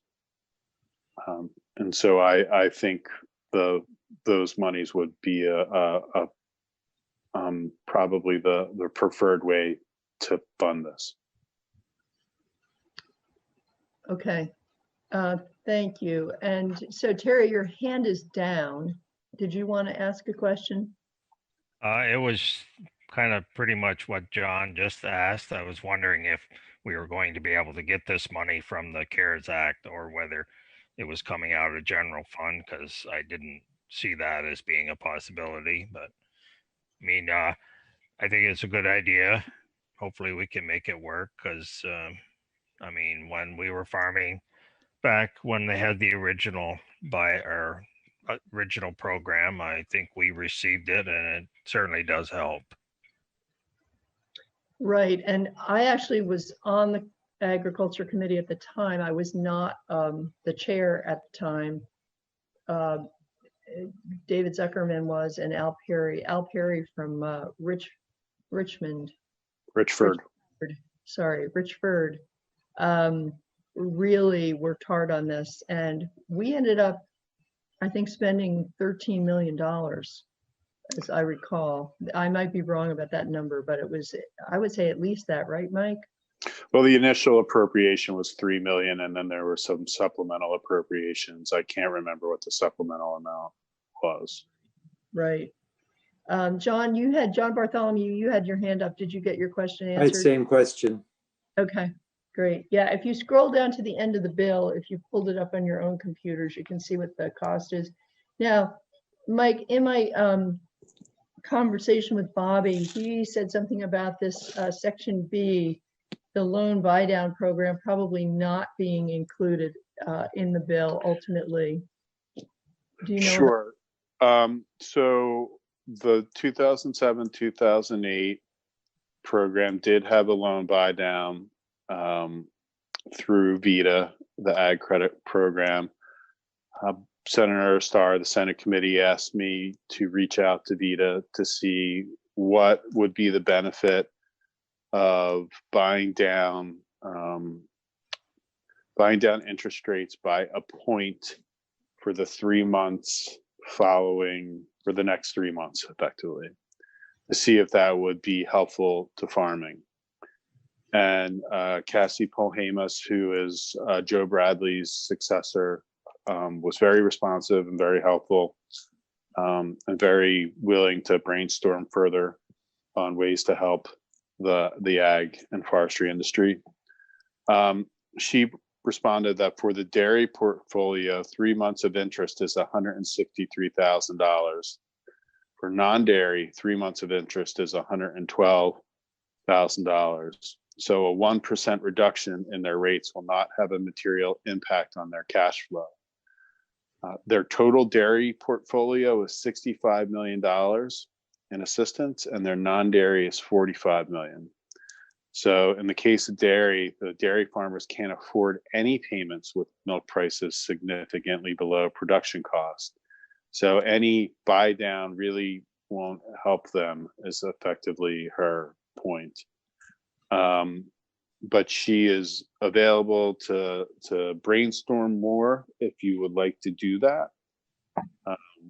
I think the Senate committee is amenable to looking at other ideas. They just didn't get around to actually telling me to do it. Okay.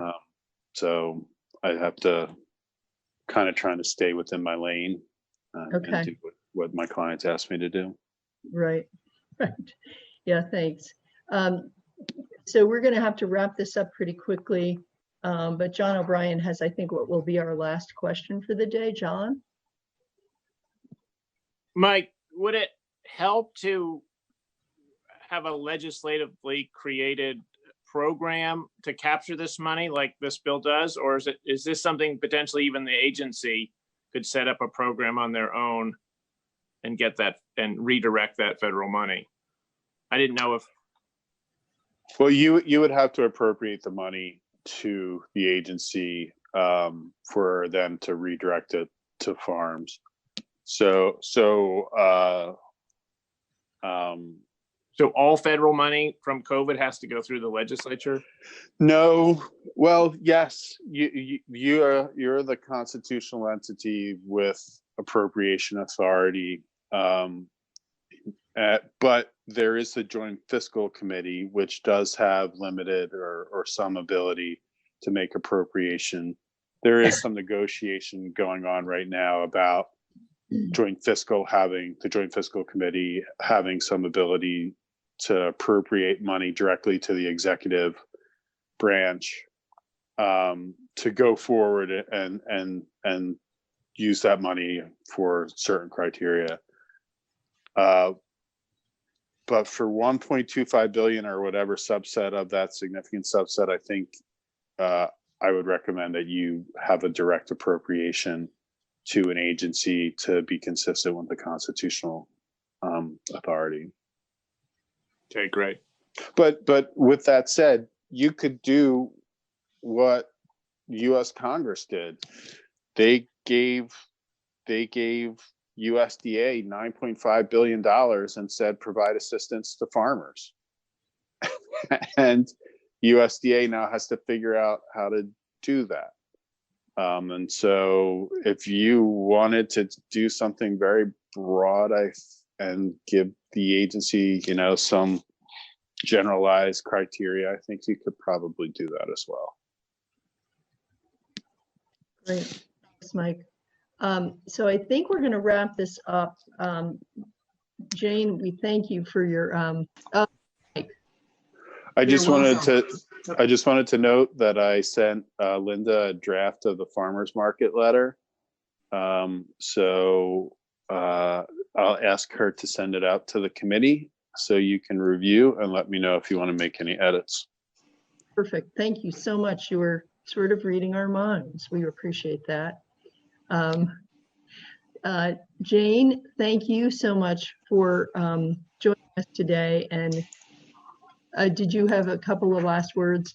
No, I just wanted to say thank you very much for your time. And if you have any other questions from the, wanting to hear from a dairy producer, you know how to get in touch with me. But I appreciate the time, and I also appreciate the effort that you all are putting into this. Thank you. You're very welcome. Thanks.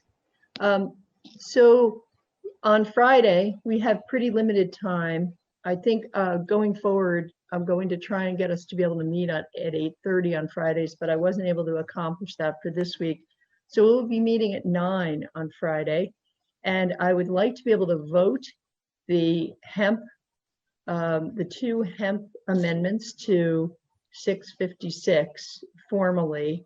And John, I don't know if you've got your little sketch pad there, but we will do it as just a roll call vote, but not, we're not using Everbridge. It's just going to be a roll call vote, and we'll conduct that. We'll have what we usually do in committee, and it will be both the language that the Senate Ag Committee sent us regarding hemp seed quality and properties, and the other language regarding the coming in compliance with the 2014 Farm Bill as opposed to 2018. And that we've discussed that language in the past, so that if you have any questions, please reach out to Mike O'Grady in order to get them answered, or to me, but I'm not totally expert on either of those, but we will be by the time it comes to the floor. I've had conversations with the speaker, and H656 will be dealt with pretty quickly when after we get by this next week or two, because of the growing season for hemp. We want to get that through. Sharon is going to be reporting that, except for the piece on feral swine, and that's you, John O'Brien. So we're going to be on the floor. Everybody's going to be paying attention, and I want you to be able to answer questions and be prepared. So if you need anything to be able to do that, please reach out. So are we all good? Any questions? Any last questions on any of this? John O'Brien. Carolyn, yep. Going back to the tree warden's bill or this House Ag miscellaneous, how quickly are these apt to come up? Are we just going to be, on the floor one day and they're like, oh, let's bring up this. We've got an extra 20 minutes. Or is it going to be like, no, this isn't happening till August, or we'll just not know? I think you'll have a little bit of warning. This usually comes up in meetings. The chairs meet every week on Wednesday afternoon, and we usually have a discussion about what's going to be brought up on the floor the following week. So I think we'll have a little bit of notice, but should that Brock? Is that Brock? No, it's me barking at a chipmunk. Okay.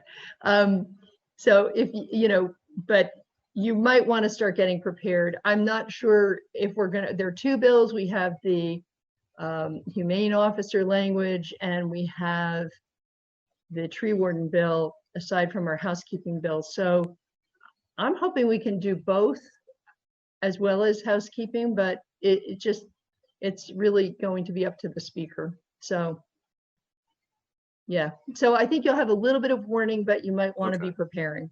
Yeah. Right. Okay, Vicky has her hand up. Vicky. Well, Mike is here on the phone.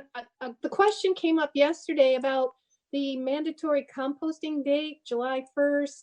Also, there's that chicken composting situation. Could you refresh our memories? Has this been changed, that date, the mandatory composting, or is that in Bobby's committee or natural resources, or where? So the universal recycling of food residuals, that July 1st deadline has not been changed yet. The Agency of Natural Resources has asked both the House and Senate Natural Resources committees to make that change or propose it, but it has not been made yet. As to the requirements for compost foraging, ANR has decided to defer the requirement for farms to come into compliance until after next session. I can't remember the exact date off the top of my head. Just as a follow-up, is there a sense of, maybe not, but is there some urgency about the mandatory composting? Because it seems as though universal recycling, the composting aspect, because it seems as though we're not ready for it. Is there any sense of, anyone worried about it? I think you find different perspectives from different parties and from different areas of the state. There are definitely people, a couple of haulers, maybe some solid waste management entities that are very concerned about implementation, whereas there are other solid waste management entities and a couple of other businesses that think the state is prepared and should go forward. I think ANR is trying to kind of split the difference by proposing to delay implementation by 6 months. But I think there's a lot of questions and discussion. Some people are saying that there isn't capacity in some areas of the state for the composting. Others are saying that businesses have not had the ability to prepare because of COVID. Some people are saying they don't have the workforce that's necessary because of COVID. Whereas others are saying it's been 8 years and the requirement has been on the books effectively in this manner for 8 years, and that businesses and solid waste management entities should have been preparing. So there's different arguments on both sides. Okay, thanks, Mike. All right, everyone. Thank you all for joining us today, and we'll be back on Friday at 9 o'clock. So thank you.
Welcome, everyone. We are just beginning our meeting. We're just getting settled.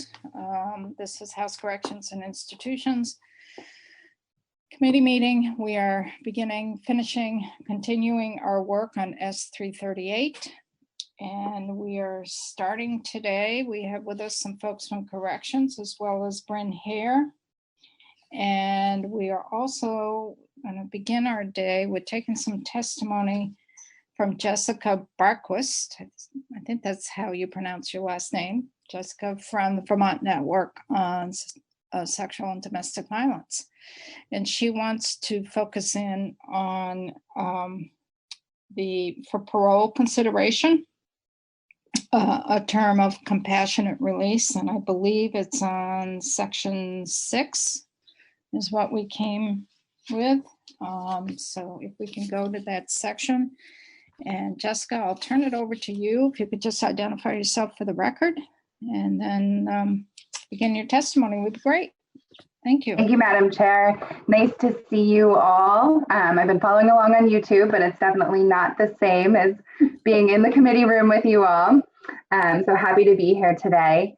And you are right. The section I wanted to focus on today is section 6. It starts on page 12, line 19. And before I dive in there, I just want to say that generally, we sent out a memo last week. We were unavailable to testify in House Judiciary, and I forwarded that to your committee as well. Generally, we're so supportive of this bill. We were part of the original working group with CSG, and we're just really grateful and appreciative that you are continuing this work, even in these challenging times. We're really, really grateful for that. The one section, this is kind of the one piece where we do have some concerns with the language, and this language was not in the original CSG recommendations. And our big concern is that that this could potentially be a really short window for victims to have to then go up again to a parole hearing. And so what this language says, as it's currently written, is that any individual who is over the age of 65, convicted of any crime, serving any sentence, with the exception of life without parole, could be eligible for parole after 5 years of their sentence. So even if they haven't reached their minimum. So if you have somebody who is around the age of 65 and they have kind of a longer trial, maybe it takes 2 years and they're getting time for that while their trial is ongoing, it could be a really short window of just a few years between when they're sentenced to when a victim would have to kind of go through the process again and a parole hearing. And this is, when we talk about these parole hearings with victims, they're not just an administrative review. The victim has to kind of go and talk through it, and it can be really psychologically traumatizing and intense for a victim to go through that process again. So we just feel like, this is obviously a policy decision that you all are going to have to make. I know that James Pepper spoke with you guys a few weeks ago and had some suggestions for how to change this language that we would be in support of. But really what we're hoping is that, just some either narrowing of this provision to specific crimes or lengthening it up would give victims some more space to have that time to heal in between trial and parole hearing. So Jessica, what, if we narrow it to specific crimes, which ones, I don't know which is the best way to answer this, which ones would not be included, or which crimes would you include? Yeah, that is definitely not my area of expertise. I do believe that in James Pepper's proposal from the state's attorneys, he had some suggestions on what to do with that. Trying to remember his testimony. Could you highlight some of the things you agree with in his testimony? Yeah, and I can also, I spoke with him yesterday too, and he mentioned that he could follow up with you. Okay. I think, and I don't know exactly, but it was something around the lines of like Big 12 or listed crimes, something to that offense. You know, really what we're most concerned about, obviously, given the nature of our work, is some of the more serious sexual offenses. You know, for most criminogenic behavior, people tend to age out as they get older. And that doesn't necessarily hold true for like child sexual abuse or things like that. And we, you know, this was addressed a few years ago in the legislature as we increased the statute of limitations to kind of allow for that longer process to happen. So. Questions of Jessica?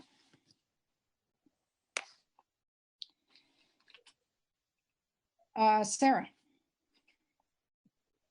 Hi, thank you, Madam Chair. Good morning, Jessica. You also sent a memo to our committee, and one of the things that I had a question about, would including something about some language about an offender reaching their minimum before being parole or compassionate release being available to them, would that answer one of your concerns? You alluded to that a little bit in the memo that you sent us, but maybe you could elaborate a little bit. Yeah, so I think that this, you know, is unique in these provisions that we're looking at, in that it allows them to be eligible for parole before they hit their minimum, whereas the presumptive parole and the other things that you guys have been grappling with are at minimum. So yes, I think following that process would certainly answer our concerns. In a way that would be, it would be then consistent with the other provisions in this bill without thinking.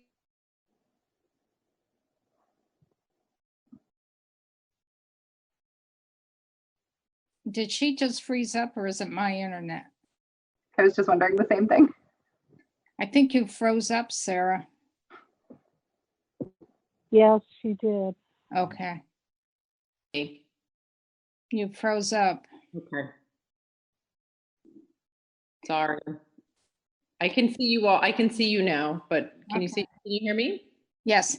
So my question was if and we've been hearing a lot of testimony about over this for this bill and in connection with Earn Good Time, how challenging it can be when there are different ways of handling different statuses. So my question is part of, you know, if we were to have a kind of a even-handed approach throughout the bill, that that might be a solution rather than having it connected with different kinds of sentences. Yeah, we would definitely support that. Okay. Thank you.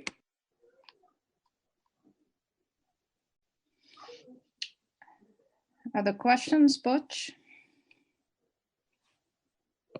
Thanks. So I did go back to the original as passed version from the Senate and kind of looked up at my notes on that.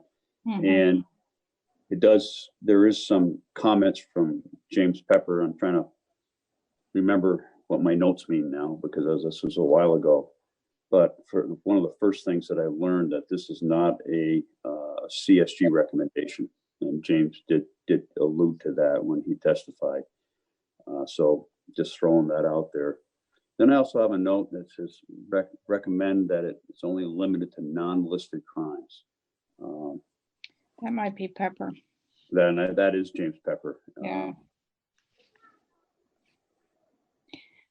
Yeah, and only limited to, never mind, that note doesn't make any sense. So anyway, yeah, we really need to talk to James again to see how he feels. And I want to be really careful with what we do with this, because we turned ourselves inside out when we passed the bill back in 2018 to make sure that we were doing the right thing. It took us almost a whole session to figure that bill out, that language out. So I want to be really careful what we're doing here, that we don't stumble in our desire to get people eligible for parole consideration. Well, what we could do is have the two sections, the two pieces in the parole law that conflict is what it may look like, because we have to go to 502A, because we do have a compassionate release under the parole there. Marcia? What was back in 18? What bill was that on? So that I can This just is read it. this is what Butch sent to us just now on our legislative email. Mm-hmm. It was H-150. It is Act 91 in 2018, and it deals with section 502A, which is on page right now of our current. If we go to section 12 in our bill. Yeah, I'm there on. And Hold on. everything that is not underlined is, you want to go to AD. It talks about a person would be eligible for parole for a person who is serving a sentence, including an inmate who has not served the minimum term of the sentence, who is diagnosed as having a terminal or serious medical condition. We added serious medical condition in our Act 91. And it's render the inmate likely to be physically capable of unlikely to be presenting a danger to society, may be released on medical parole to a hospital, hospice, other licensed inpatient facility, or suitable housing accommodation as specified by the parole board. So the parole board could determine that the person could go home if the parole board determined it was a suitable housing accommodation. So the person could go home. And we added back then that the next line, provided the inmate has authorized the release of his or her personal information, the department would promptly notify the parole board of the inmate's diagnosis of a terminal or serious medical condition. In medical condition, serious medical condition does not mean a condition caused by non-compliance with the medical treatment plan. That's new language that we put in 2018. And then we also covered that same language for furlough, under medical furlough. It also says under medical furlough that the offender could be released to a hospital, hospice, other licensed inpatient facility, or other housing accommodation deemed suitable by the commissioner. So the commissioner of DOC could say, you're under medical furlough and you can go home if they deemed it suitable. So that we already have a compassionate release mechanism in furlough and in parole. And I don't know if this new language conflicts with that, because it does say right now they do not need to meet their minimum.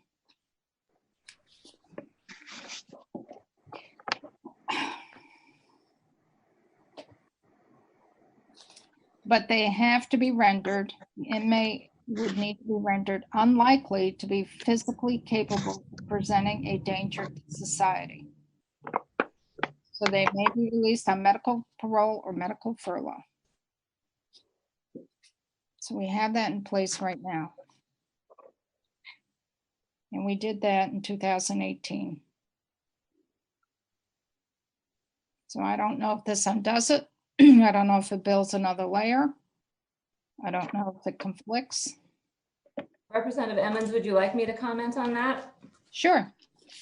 So the Senate, when they were taking testimony on this portion of the bill, what they termed the compassionate release provision, they did talk about the existing law that provides for another type of compassionate release that's triggered by certain clinical factors. both for parole and for furlough, and they saw this as really being a separate provision that is not keyed or tied at all to a person's clinical status, but rather just their age. So this would just be another mechanism for a release for a person that has nothing to do with their physical state apart from their age. So it's really not a medical furlough, it's an age furlough. It's parole, but yes. I mean, parole. Yep. And I also just note that it differs also slightly from those medical provisions because it has criteria regarding programming requirements and disciplinary rule violations that the other two provisions don't have. So it says, once you reach 65, regardless of your crime, regardless how long you've been in there, you would be eligible for parole. As long as you didn't have any DRs and you fulfilled your program requirements. Right, no DRs in the last 12 months, but yes. So what if you committed a crime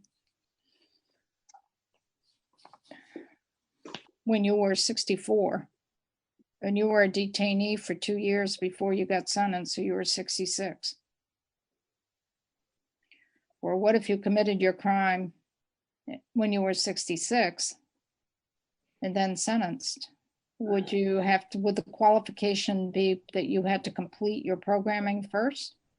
You'd have to complete a 5 years of your sentence. You don't have to reach the minimum term, but you have to have served 5 years that's the new minimum term under this provision.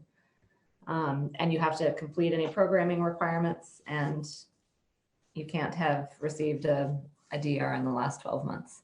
So I don't think it would apply in the circumstance you laid out, because you would have to serve 5 years prior to being eligible. So if you were sentenced at the age of 66, when you turn 71, you'd be eligible. If those other criteria are met, yes. Right. Butch? Trying to phrase a question and I don't know how to do it. So are we usurping other statutes when we change potentially minimum terms? If changes a minimum term, let's say the court gives you a 7 to 14 year term, are we, and now here we're saying, well, 5 years is good enough, and start the process? Are we doing that? Are we taking something away from the courts?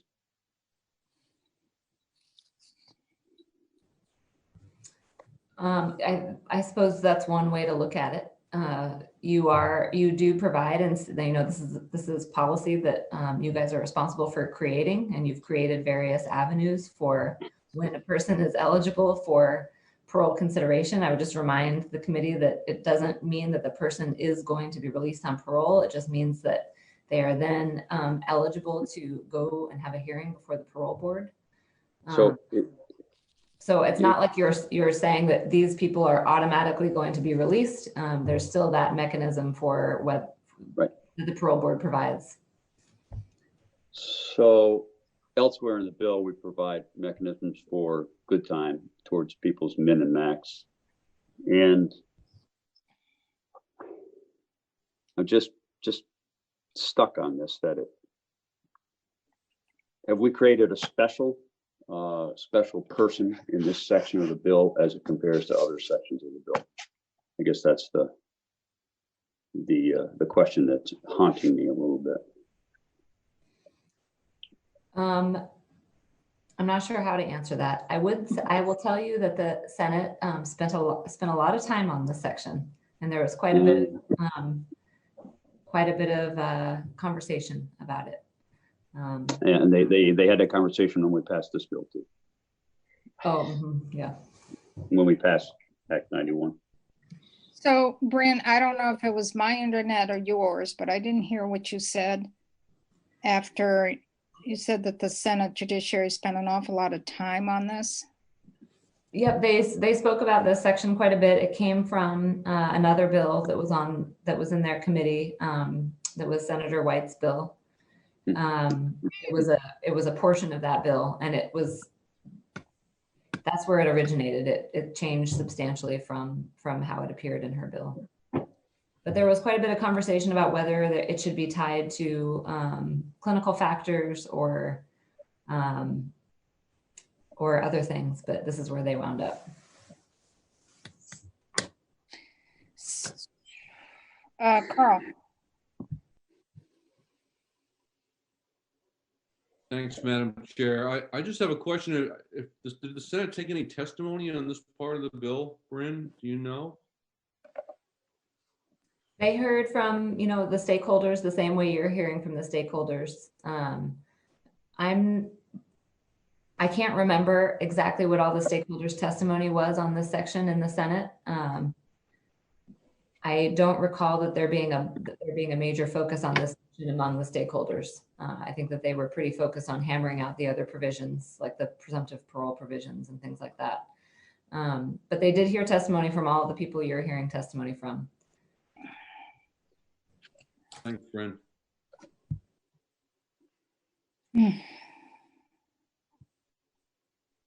I do one addition to that is I do think that the state's attorneys testified in the Senate that it should be limited to certain types of offenses. I think that their recommendation in the Senate was that it be listed to all or limited to non-listed crimes. And the conversation in the Senate my recollection is that it was, they talked a lot about how risk factors are sort of unrelated to types of crimes. So risk of reoffense can be unrelated to the seriousness of the underlying offense. Obviously, there are some exceptions to that, but that was sort of where their conversation landed. So the way they addressed the risk factors in a way was saying that they had to complete their programming requirements. That would be my thinking. Marcia. I kind of agree with Butch on this. I think we're setting a precedence, and I think that we should narrow it to Pacific crimes, not just life without parole. That's my opinion. Thank you. So, Bryn, if we limited this to non-listed crimes, do a lot of those non-listed crimes have minimum sentences longer than 5 years? Or are most of them shorter than 5 years? I don't think I could comment on most. There are quite a few that have more than 5 years, non-listed offenses. I'm just thinking of sort of the serious property crimes. Right, those would be felonies. Right. But misdemeanors, because quite a few misdemeanors is 2 years or less for minimum, correct? Yep. So we wouldn't be getting into misdemeanors with this one. If we did non-listed crimes, would we then be, I don't know how to ask the question, because non-listed crimes, misdemeanors, would not necessarily have a minimum of 5 years in their sentence, would they? Wouldn't there be more 2 years? Right, it would probably exclude a large number of people if you were to limit it to non-listed crimes, because many of those crimes do have sentences less than 5 years. So you would be sort of reserving this for people who commit a serious non-violent felony. So Dale, I see that you showed up. Does DOC want to comment on this? No, not comment, but just kind of give the committee some information that the 65 and over population we have in our facilities, especially ones that would have a minimum of 5 years or more, they're pretty much, I don't want to say I don't have the data right in front of you, but historically they have always been on for very serious offenses, murders, sex offenses. That's generally the population of our 65 and older group, is that they are generally on for extreme, serious offenses, and they've been in there for a while. Very rarely do and it does happen, but very rarely do we have the older population getting arrested and getting a substantial sentence in our facilities unless it is something serious.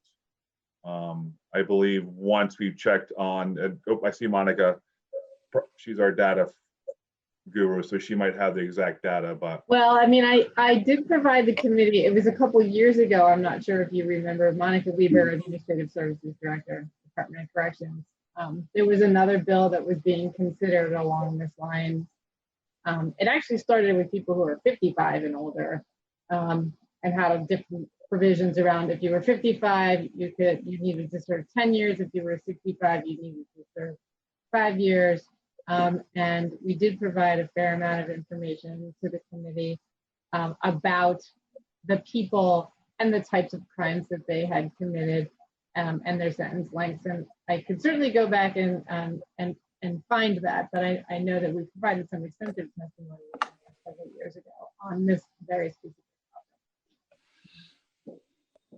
topic. Monica, I remember that, Monica, because I think we were all shocked at what we were looking at when you gave us that information. Right, and I was trying to, while you were talking, look in my files, and I did find an old document that I'm not sure if it's helpful. I can send it again. It's a couple of years old, but I would, agree with Dale. I think that it probably is very similar in terms of what the population looks like now. So my best educated guess is if you would make this for non-listed offenders, it would be a very, very slim number. There wouldn't be very many single digits at best, would be my guess.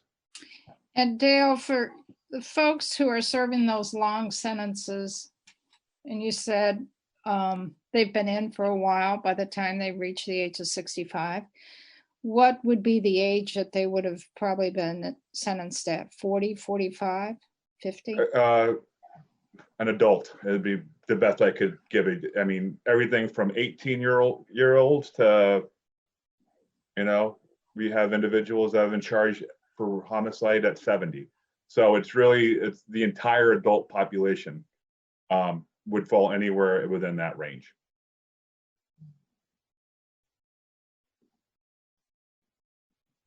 I did find my document from a few years ago, but like I said, it's probably pretty dated.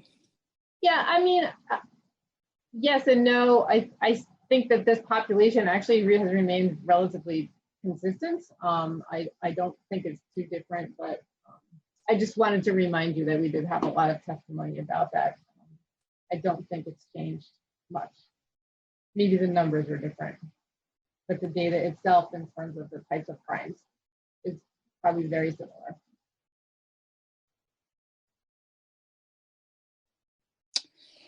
So I was trying to think how to move forward here.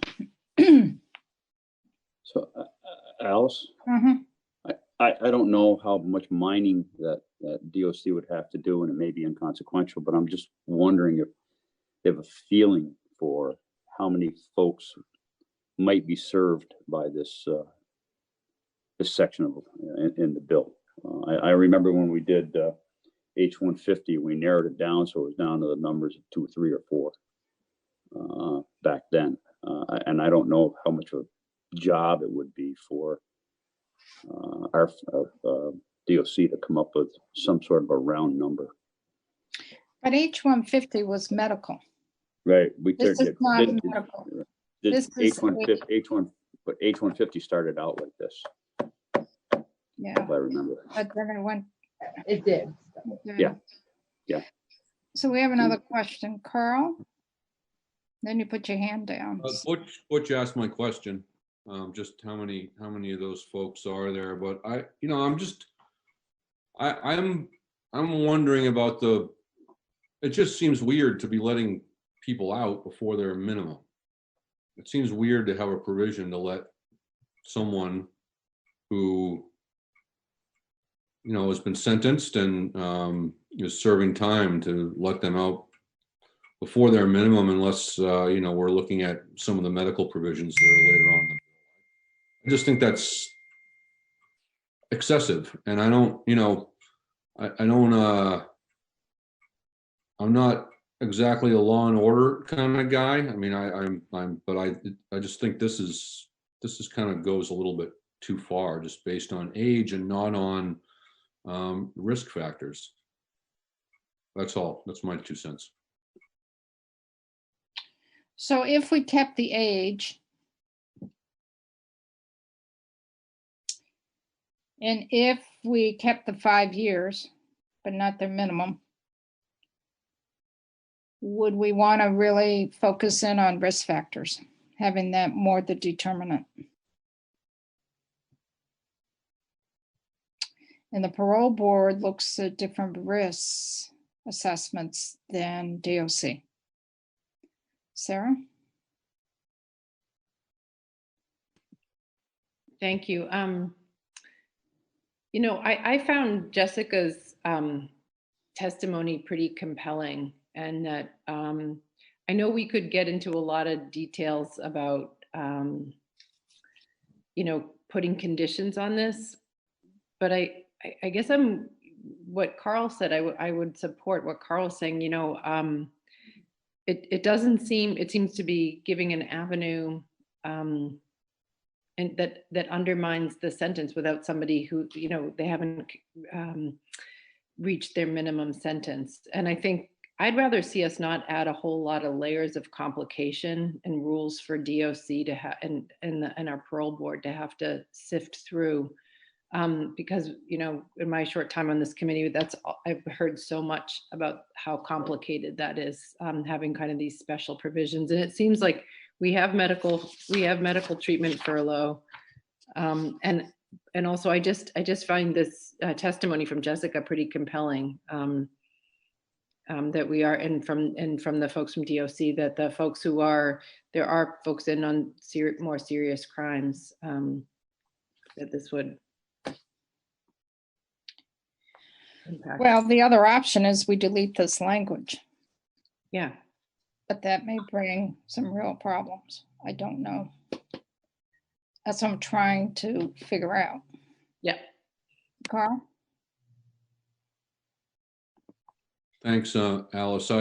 I'm just wondering if there's anyone out there who would offer testimony to us that this is a good idea, and if they could tell us why it is.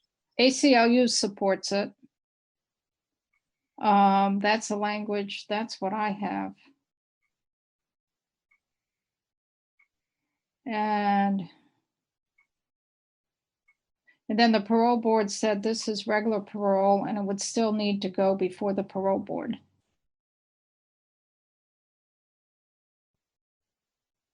So that's what I have. I don't know what other folks have.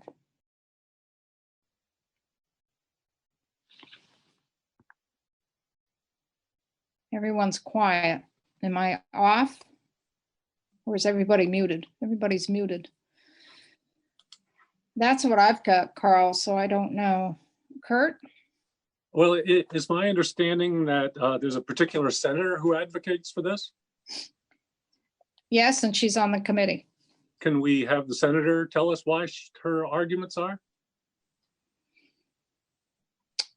We could. We could. If people wanted that, we could send maybe her an email. It's not like you can talk to somebody in the hallways, like when we're No, up. I wouldn't want to. I'd want to have somebody come in and testify. We could do that if people wanted to. That seems to me to be the big stumbling block at this point. So that's what I would think appropriate.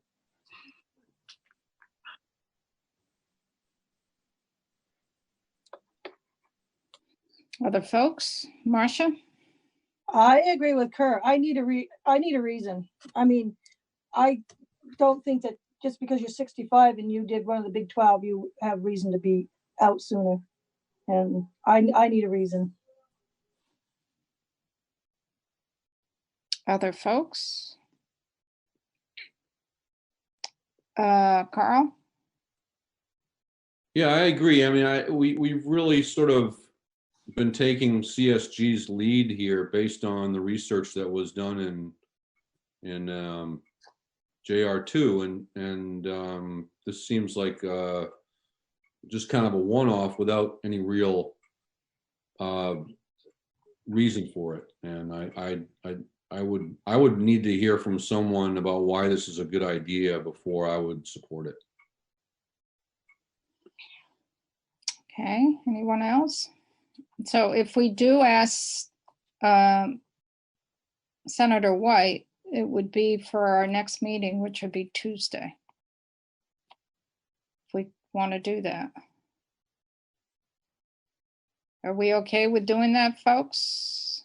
People, thumbs up. That would be fine. And we may get further information this afternoon from a couple of our folks speaking. Okay. So we'll go forward with that. We'll reach out, Phil, to Senator White. And we're meeting next week on Tuesday from 1 to 3. And next Thursday, we're meeting from 12:30 to 2:30. That's our schedule for next week. And we're tying this bill up. So this is one of our loose ends at this point, but we want to tie the bill up and get it done by the end of next week is the thinking. Because it will have to go up to appropriations. So anything else, Jessica? That's it from us. Thank you so much, Madam Chair, committee. Is it fun to be in on our Zoom? It is. Not the same as being in your committee room, but it's still fun. I know. It's so. I just want to get back in our committee room. It's more fun in the committee room. That's right. Okay. Thank you, Jessica. Thank you so much. And why don't you just pencil in, make sure next week on Tuesday, 1 to 3, we'll be bringing this back up. Sounds great. Thank you. Okay, great. Okay. So Commissioner Baker is scheduled around 1:15. Is he in the waiting room at all? Do you see? No, he is not at the moment. So I have a question for Bryn. I was under the understanding that Senate Judiciary was going to look at the Council of State Governments recommended language, particularly about the working group, implementation group, that they were going to look at that yesterday. Did they have a chance, do you know, to look at it? They did. They looked at the working group and sort of took a general look at all of the report sections towards the end of the bill. The ones that we added? Yes. So what was their take on the CSG language? Had they made, is it just the first walkthrough and they really hadn't made any decisions yet? They did not make any decisions yet. I think that they won't obviously make any decisions until they get the bill back from the House. I can tell you that the sort of general conversation, they did hear from Commissioner Baker and they did. And his testimony, I imagine you're going to hear something similar from him today, was that he was concerned about the number of reports, the amount of reporting that his department would be responsible for. And, you know, I don't want to speak for them. So if Monica or Dale wants to talk about that, please chime in. But I would characterize the conversation as being somewhat critical of the JR2 working group. And Senator Sears did talk about how it would be his preference to sort of reinstate the working group that created the policy recommendations in the first place, rather than create a new working group that would be responsible for this reporting and also sort of getting their hands into what is really the department's jurisdiction, like in terms of case reviews and things like that. Right. So his thinking is more the group that we had together last fall that sort of helped CSG, where CSG came in and said they've seen this data and this data. Are we in the right direction? That's the group he's looking at. Yep, that tri-branch group, which I believe is actually essentially the same as what's set forth in that section, whatever it is, section 20, with the exception that the parole board wasn't a part of the initial group, which I believe everybody kind of considered that to be an oversight, that they should have been included. Yeah, and particularly if we do presumptive parole and we do this work group, they should be in the work group because presumptive parole is an important initiative. Right. Right. Okay. Okay, we have Commissioner Baker with us. Welcome to our Zoom committee room. It's very comfortable here, Representative. More comfortable than our room, right? Some days I would have to admit that, yes, yes. So Marcia has her hand up. I think she wants to ask something or. Marcia? Yes, Commissioner Baker, just have to let you know that this morning, Chad Whitehead spoke very highly of you on the radio. Well, listen, I'm running out of checks to deliver to people. You know what I mean? They speak nice to me.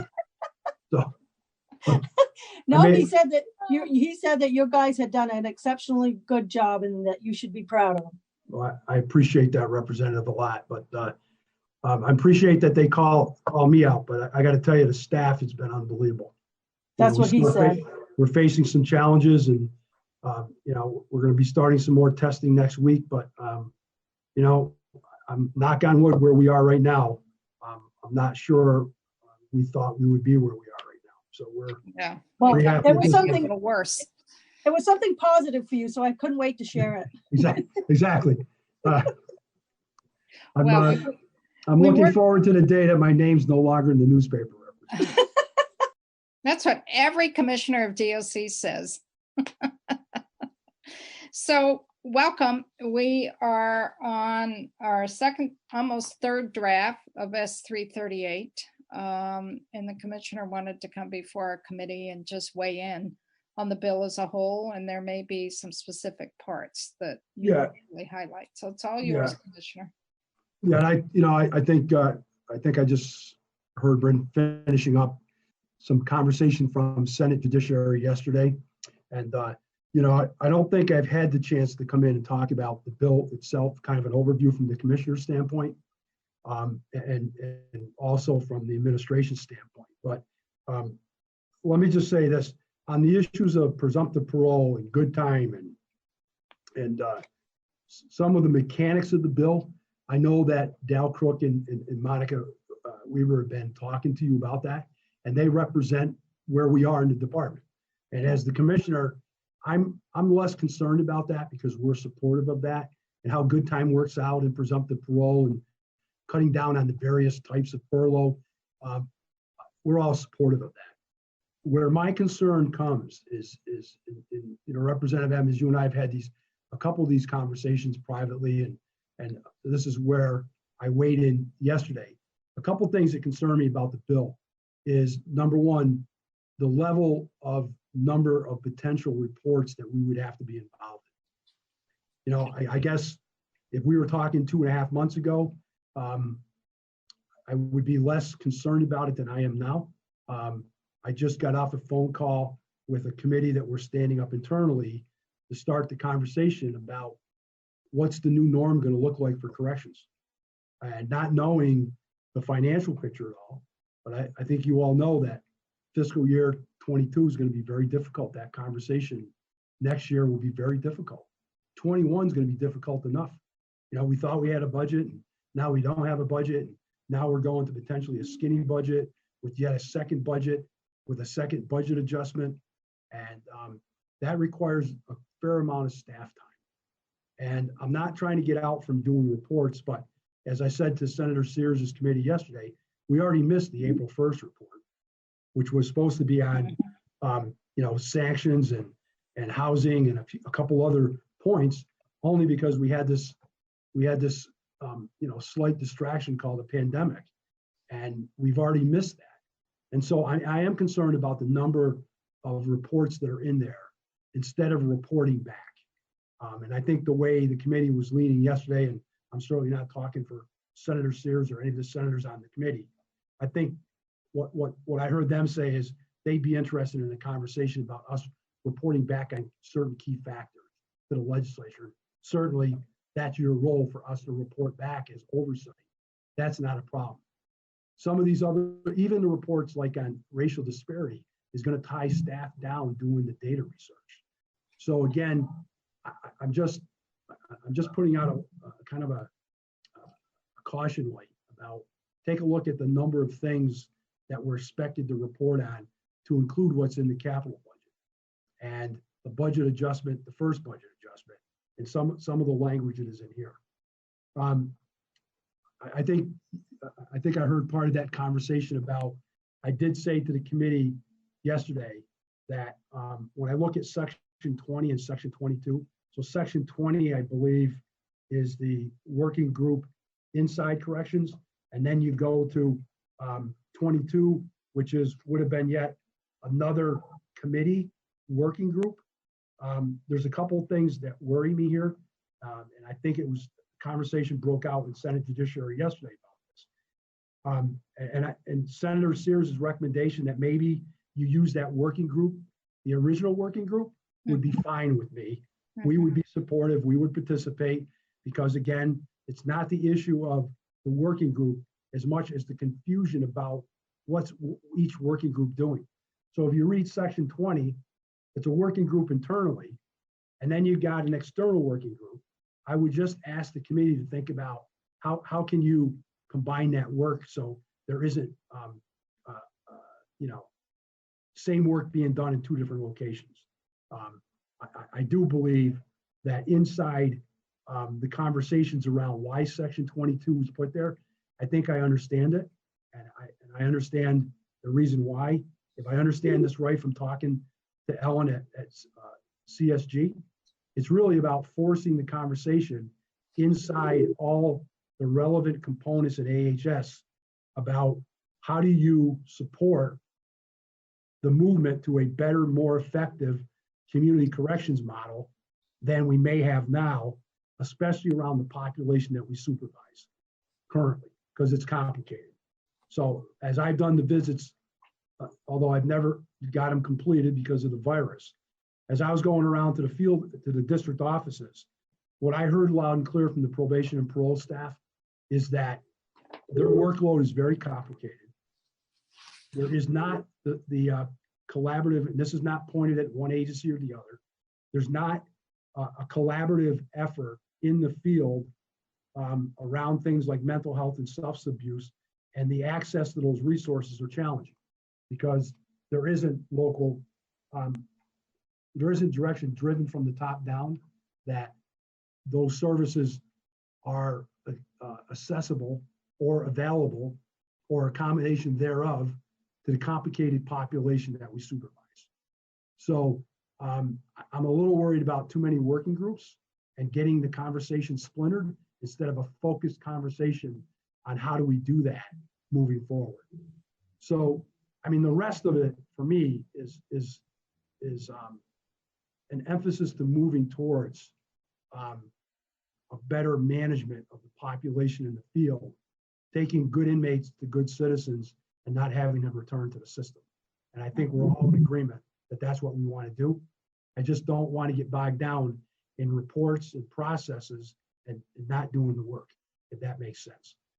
So that's on the bill itself. I mean, we are supportive of the bill, except for those points where we'd like to be thinking about a way to better streamline the effort to get the same result that I think was the intent of why section 22 went in. And I'll stop there for a minute because I'll come up for air and allow folks, Representative Emmons, if they have any questions for me or comments. So in looking at, Sarah Coffey put together a chart for us last week about all the reports, because we were trying to get our heads around all the reports. We ourselves added 2 reports. There were check-ins. I don't think it really impacts DOC. One is looking at credit for time served on probation. That would be more from the courts. And then the other one would be implementation of presumptive parole. Those were 2 that we added. And I don't believe that doesn't impact DOC. The ones that we saw here, implementation of the rules for good time. One place that we're looking at, it said by October 1st, those emergency rules had to be in place. We are going to take that out and let the regular rules process go through. That was our understanding as a committee last week, correct, committee? I'm not speaking out of turn. So that would mean you've got to continue going on in your regular rules process, which means that good time will become effective. In testimony we received from Monica, she was implying that regular rulemaking would be completed by March 1st. So you wouldn't have that October 1st, Right. July 1st, October 1st deadline. Appreciate that one. The other is the racial disparity study and all of that goes with it. There's conversations in House Judiciary right now that October 1st seems like a really quick date, and could we extend that out? So House Judiciary is looking at that. I mentioned to the chair of House Judiciary, I don't believe we would have a problem with extending that October 1st deadline out. And they're working on that to figure out what date would work. So I hope that would help a little bit. Yeah, I mean, anything you can do. I would say even a couple like the effect on time served. I mean, some of that still is going to require our staff for data support. So anything you can do to help would be helpful. You know, again, we're not trying to avoid reporting back. Right. Who knows? You know, if you listen to some of the experts, by September of October, we may be right back to where we are right now. I know. You know, managing this thing. So I don't, none of us can predict the future. I think, you know, I really think what is missing in the conversation, and you've heard me say this before, is the bill really lays out a process of change, but really where the change is going to happen is the way we do business in the field at the district offices. And I don't want to get in a situation again. And I'm sure by the time this impact is felt, I won't be here as a commissioner.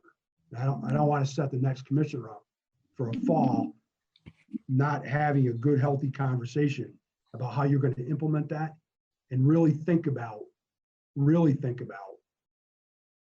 what corrections is going to look like 5 years from now, and measure that using research-based processes in the field. And so I've started some of those conversations already with folks and with the Council of State Governments and Ellen and David. And, you know, I'm also leaning back on some of the work that was done in Rutland while I was there around the concepts around focused deterrence and how do you do that? Almost like a spoken hub model that looks like the opiate addiction model for treatment. I think there's a model to be followed there, but I worry in the financial climate we're in that the resources won't be there to support this in the field if we don't find a better way to collaborate around that. So I'm hoping this all makes sense to you. It does. It's how do we get there? Correct. That's the point. Correct. So we have a question from the committee members. Sure. Sarah?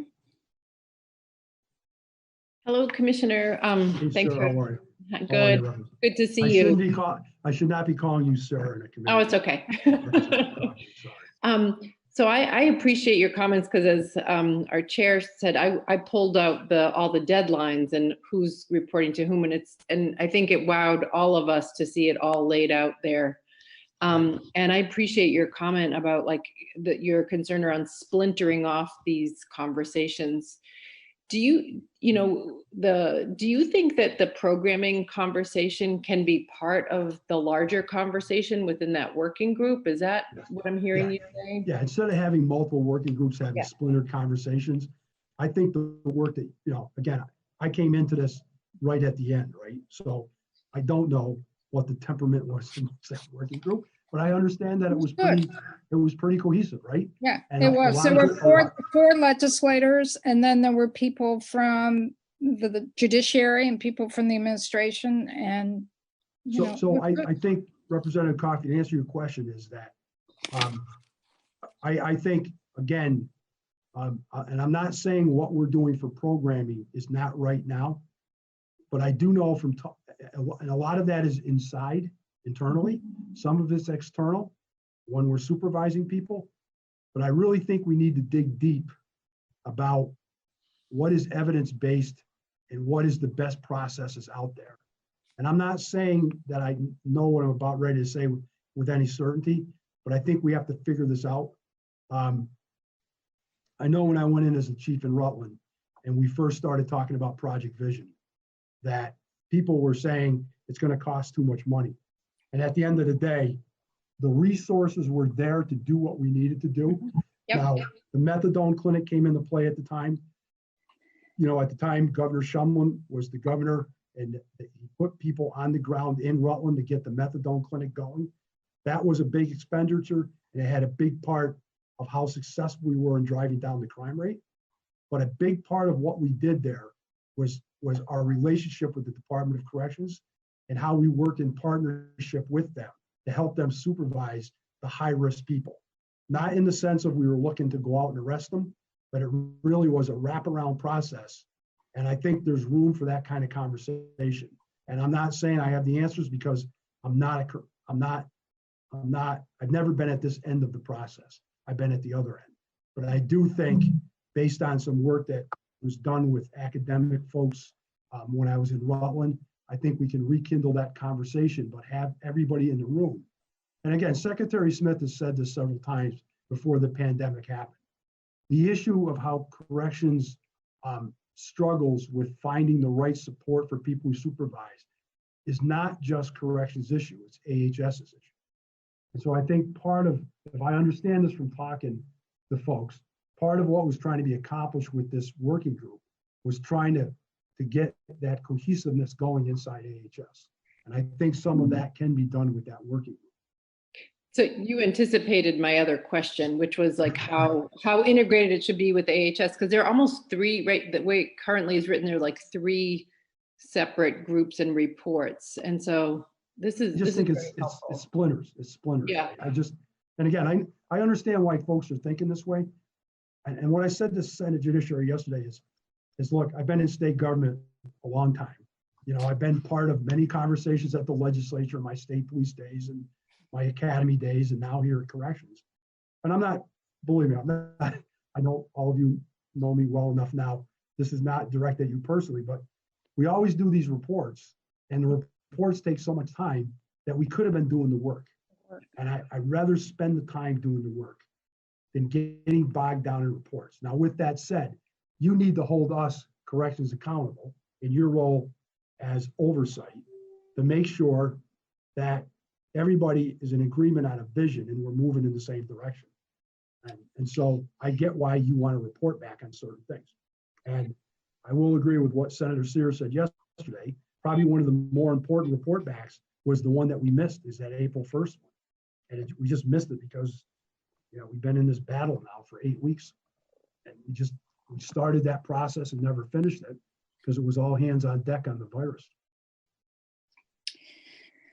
So I think what you're saying, Commissioner, is the exact same thing that the Council of State Governments is saying as well, in that we really need to look at our community system. And that's the next step that they really want to take. And that's why they were thinking, again, of some kind of a cohesive group to really work with them to bring together those community partners. And one of my frustrations is, and this is just me speaking, not for the committee, but one of my frustration over the years has been that when we've talked about not taking care, but working with an offender that's reentering the community, everyone's mindset is, well, that's DOC's responsibility. And I see it much bigger than that, because the folks who are coming out, either they themselves or family members, are involved with other parts of the Agency of Human Services. You know, it could be with Dale, it could be with DMH, it could be with Economic Services, the gamut, and no one else. When they're working with folks, they're not thinking of the corrections piece. So there's so much pressure put on corrections to succeed, but corrections doesn't have that support from their other community partners. And that's the one thing that Council of State Governments really highlighted in their report to us back in December and January. And that's the next step that they want to take. You know, and I would add to that, Representative, I would also suggest that it's not only state government, but it's the community too, right? And I think, you know, focused deterrence, the concept of focused deterrence was some work that was done in the late 90s in Boston. And it started out with gun violence and gang violence.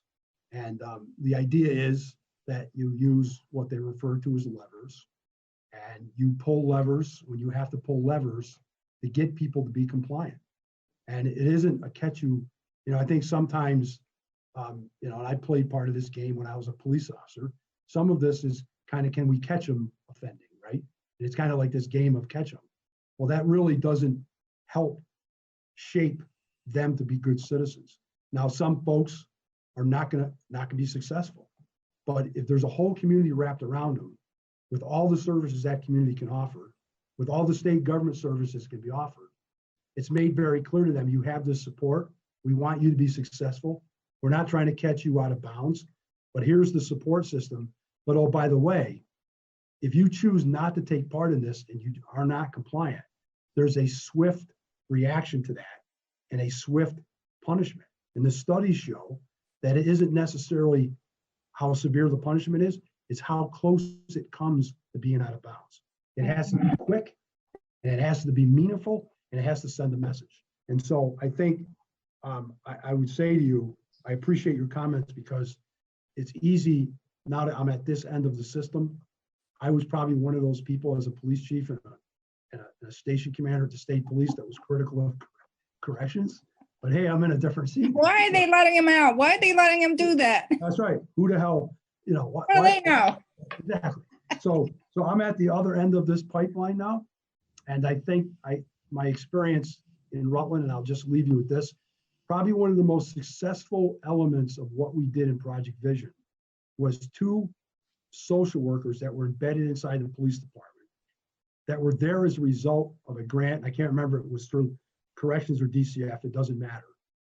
That these were 30 of the most high-risk families in Rutland County. The majority of them were in the city. And one of the elements of the grant that required was one of the parents had to be in the custody of the Commissioner of Corrections. And I can tell you several success stories where, working with those social workers, we interrupted behavior and prevented behavior from happening that prevented somebody from going back to jail, that kept that family together and kept that person employed.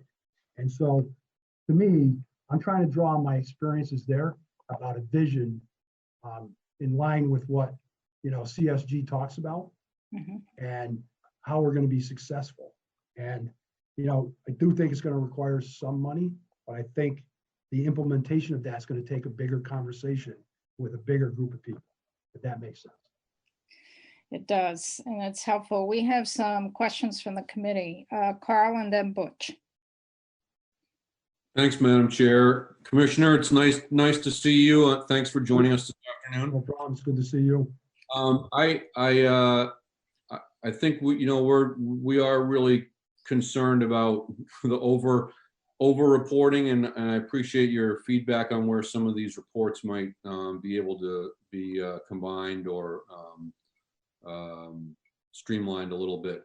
I guess what I don't want us to lose track of is the part of JR2 that recommended better data collection systems for the department, and in the end, those systems might make it easier to do some of these reports. And I really don't want us to lose sight of that. I think of this as, you know, I have a guy that I did business with for years, and he used paper systems for doing all of his business reporting, while I used QuickBooks. And so I do the data entry, and then I press a button and get a report. And for him, when he needed to come up with that same information, it would take him an awful lot longer. And I know that's an oversimplification of the situation, but it's not dissimilar. And I don't want us to lose sight of the need for the department to have better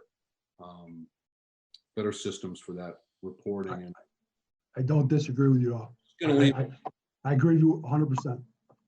And I think, you know, we're actually, just so you know, really starting, we recently hired someone who is very good with data. And we're starting that process now. And some of it's in reaction to the virus and some of the outside stakeholders that want information from us. And we're playing around a little bit with matter of fact, Ellen from CSG hooked us up with a nonprofit that is helping us with some modeling of predictions on when we may come out of the fog based on our data so far. And I think we're really starting to understand the value of data. I think folks understood it for a long time. Staff positions got cut, and data just became not that available. I don't think we can have any of the discussions I just got done talking about without a conversation around how do we keep track of that. And I think the data is the scoreboard, right? The data becomes, in my prior life representative, I used to say all the time, if you're not keeping score, it's just practice, right? I mean, if you don't have data and you don't have anything to measure last year against this year, how do you measure if you're moving forward? So I can't disagree with you at all. I agree with you 100%. And I think staff will tell you that I often talk about data and the importance of data. And moving forward, the data has to become much more at fingertips to be able to operate on the basis of what we're talking about for a better community-based correctional system. Great. Well, I understand those steps forward are incremental, and I appreciate your taking them. Thanks. Thank you. So another question is Butch. Hi, Commissioner. How you doing? You're looking better today than you did a week ago or 2 weeks ago. But a couple personal things on a personal note, then I'll ask some questions. So I want you to know that Captain Matt Prouty has taken your position in Rutland of walking up to me and saying, "Why are you letting those guys out?" every day. So, and I also want you to I don't know why he's not calling me representative. Yeah, okay. He knows better. Yeah. And also there's an opening in Pittsford for a very nice job that may have been vacated by you a little while ago, a few years back. It's open again. So if you'd like to apply, we'd welcome you to apply for that when you're Listen, done. I love all of you. I love state government, but this may be my final horse ride. Okay. Yeah, I've heard that before too. So thank you. But I have two concerns. Sure. Basically, there was money in this bill to begin with, and the money was removed for certain reasons. And I'm afraid now, under the current climate that we're in, that getting that money back in according to whatever plan that we had may be problematic. And I don't see success for this bill without building up our community assets to take people that are coming out on presumptive parole and need those type of wraparound services. I'm sure you've thought about it. Can you comment on that? Yeah, well, look, I think I know that. I mean, you know the position I'm in, right? Because yeah, I do. As the commissioner, I'm not going to advocate for dollars because I represent the governor, and the budget was what the budget was back then. What I said before about this is that, and I think one day that I was actually physically in your committee, and we were just talking in general about corrections. There is going to have to be an investment in corrections at some point, and I think it was around me talking about what we thought was going to be 21's budget, right? There's going to have to be an investment. And I think before you make that investment, from my standpoint, and I'll use the analogy of when I did go into Rutland City Police Department, the first thing people ask me is, how many more police officers do you need? And what I said is, I don't need any more police officers now until I know what I need. And I think going back to the conversation earlier here about what should a working committee look like, I think once you define what people feel like that community supervision should look like, is when you start talking about how are you going to finance the program. What concerns me a little bit, and we got ahead of our skis a little bit early in the session, where we were asked that question, and we put some stuff together about, it's not as simple as asking, for me, it's not as simple as asking for more money in positions. It's about what are you trying to do, and then determine a science-based process moving forward.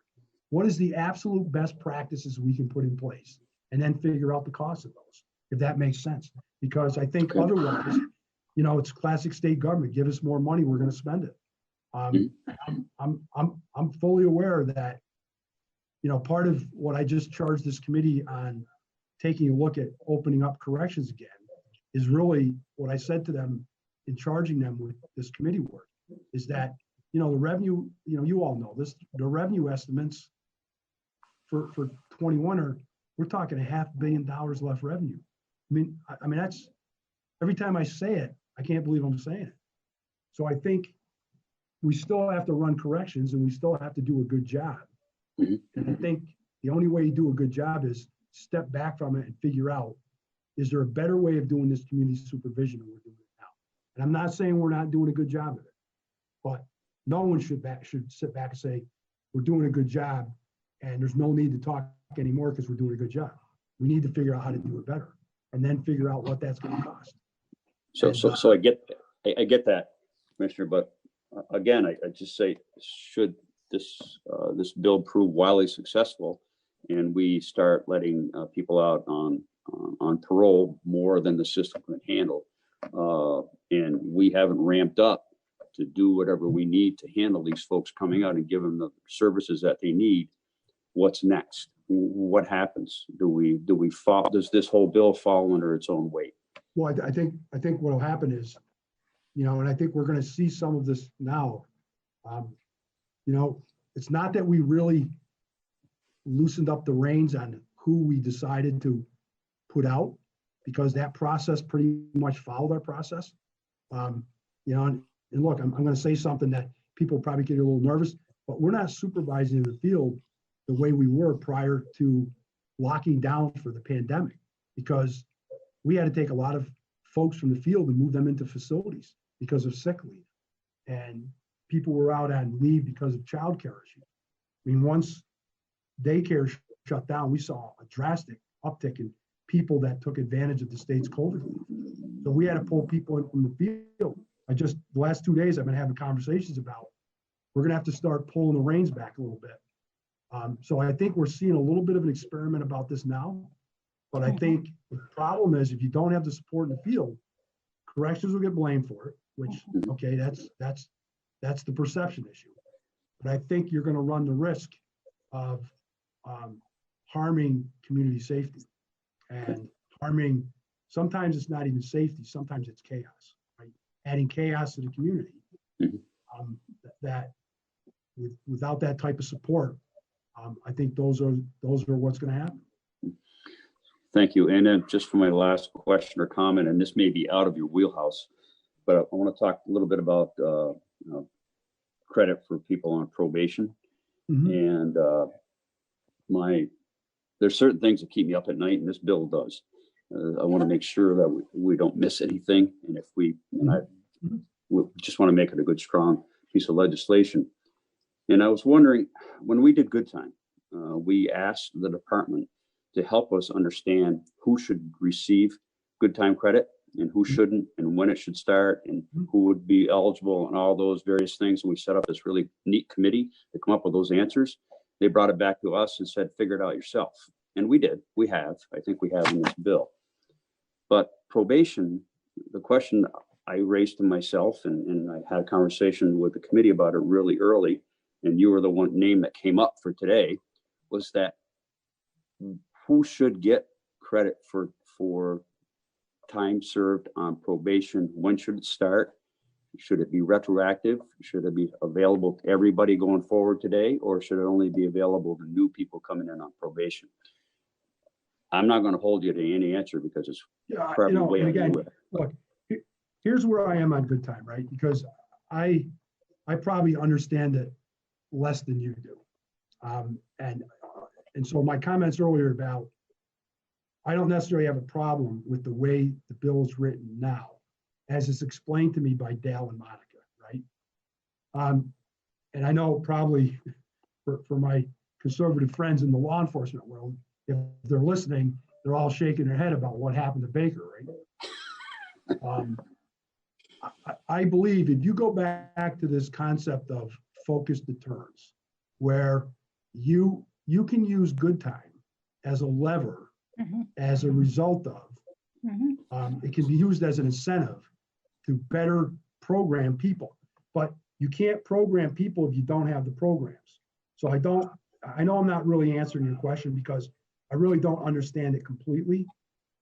The good time and how it works and the calculation. I understand what's in the bill. But what I'm saying is in concept, from a community correctional standpoint, you could use that as part of the focused deterrence as a lever to get people to be compliant and participate in the support that they need to get themselves where they need to be. I'm not sure. I get that the conversation's about going backwards on good time. I think that's your question. I guess for me, it's always been about when a bill happens and legislation happens, it's moving forward. I think backwards and calculating good time is going to be a huge burden for us, staff-wise.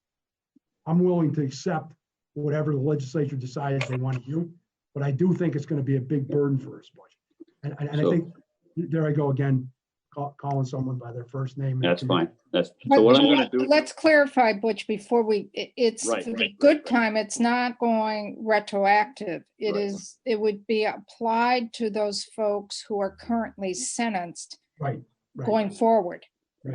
Going forward, so it wouldn't do anything going back. So I'm going to extrapolate that up to probation and use your answer up on the probation question to inform me that it's this tool that's available for people that are within our correction system, in our judicial system, is an important tool to get people to help people change their lives and help people move forward. And it can be used by folks in your department as kind of a tool for behavior modification. Right. And again, if being a student of, being a student of what I refer to as focused deterrent, it's another lever. I mean, I see it as a way of helping in a bigger picture. It's just not good time. In a bigger picture of making people understand, if you work hard at what you need to do, there's going to be rewards for that, and we have support here. But I think that goes back to my earlier point with Representative Emmons, is that the support of the community. Representative Shaw, you probably, I mean, Rutland has a lot of folks that participate outside of what the system is around these issues of bringing people back into the community. And I see good time as one potential lever for folks to have an incentive to change their lives. Because at the end of the day, it's really up to them to do that, not us. Our job is to provide them with the resources to do it and the level of supervision and the carrot and the stick to get them to where they need to be. Thank you. Yep. That's enough. So we have another. Just don't ask me to calculate good time, Mark. No. Okay. That's other people. So we have That's another up to Monica question. and Dale to do. That's right. So we have another committee question. Sure. Kurt? Yeah, I'm looking back to January or That was back a long there time ago. a bit. I'm trying to, when you first came on, and the idea was that you're an interim commissioner, and by April or May you'd be leaving. April 30th, actually. But okay, by April 30th you'd be leaving, and you'd have some recommendations for the department in a way to handle a bunch of issues that we were facing then. And there was a CRCF investigation that had started. I'm wondering where we are on all those sorts of things. What's your thoughts on the future for yourself, or if there are any, and will you still be presenting some sort of recommendations for the DOC as a whole? And where are we on the CRCF investigation? Well, I'll take the last first. Really, once we locked the facilities down, the ability for investigators to interview kind of came to a halt, right? So I can't say with certainty what Tris Coffin is thinking as far as starting up again, but that is part of what happened there.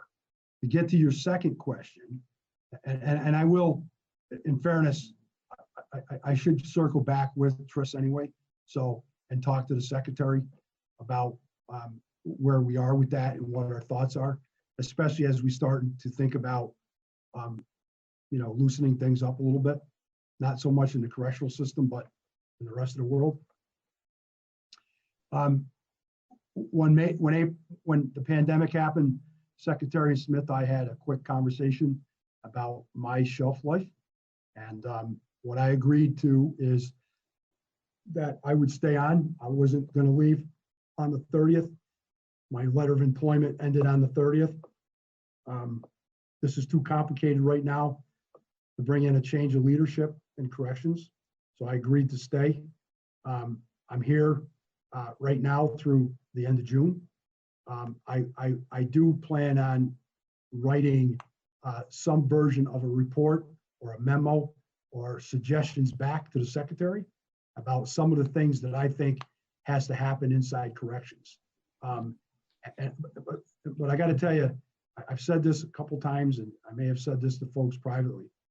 Some of the things around cultural stuff, Representative Taylor, that I thought needed to happen are happening right before my eyes because of the pandemic. So don't ever waste the crisis to make change is a theory I've always had. And some of that's happening now. And what I plan on doing is documenting some of that. And there are suggestions that I need to make around hiring processes, how we handle internal cases for investigation. You heard me talk about this before.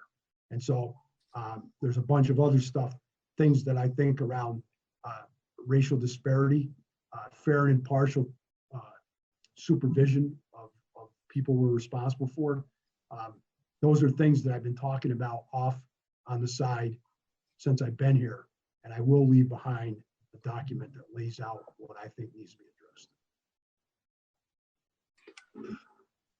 addressed. Good. I'm glad to hear that.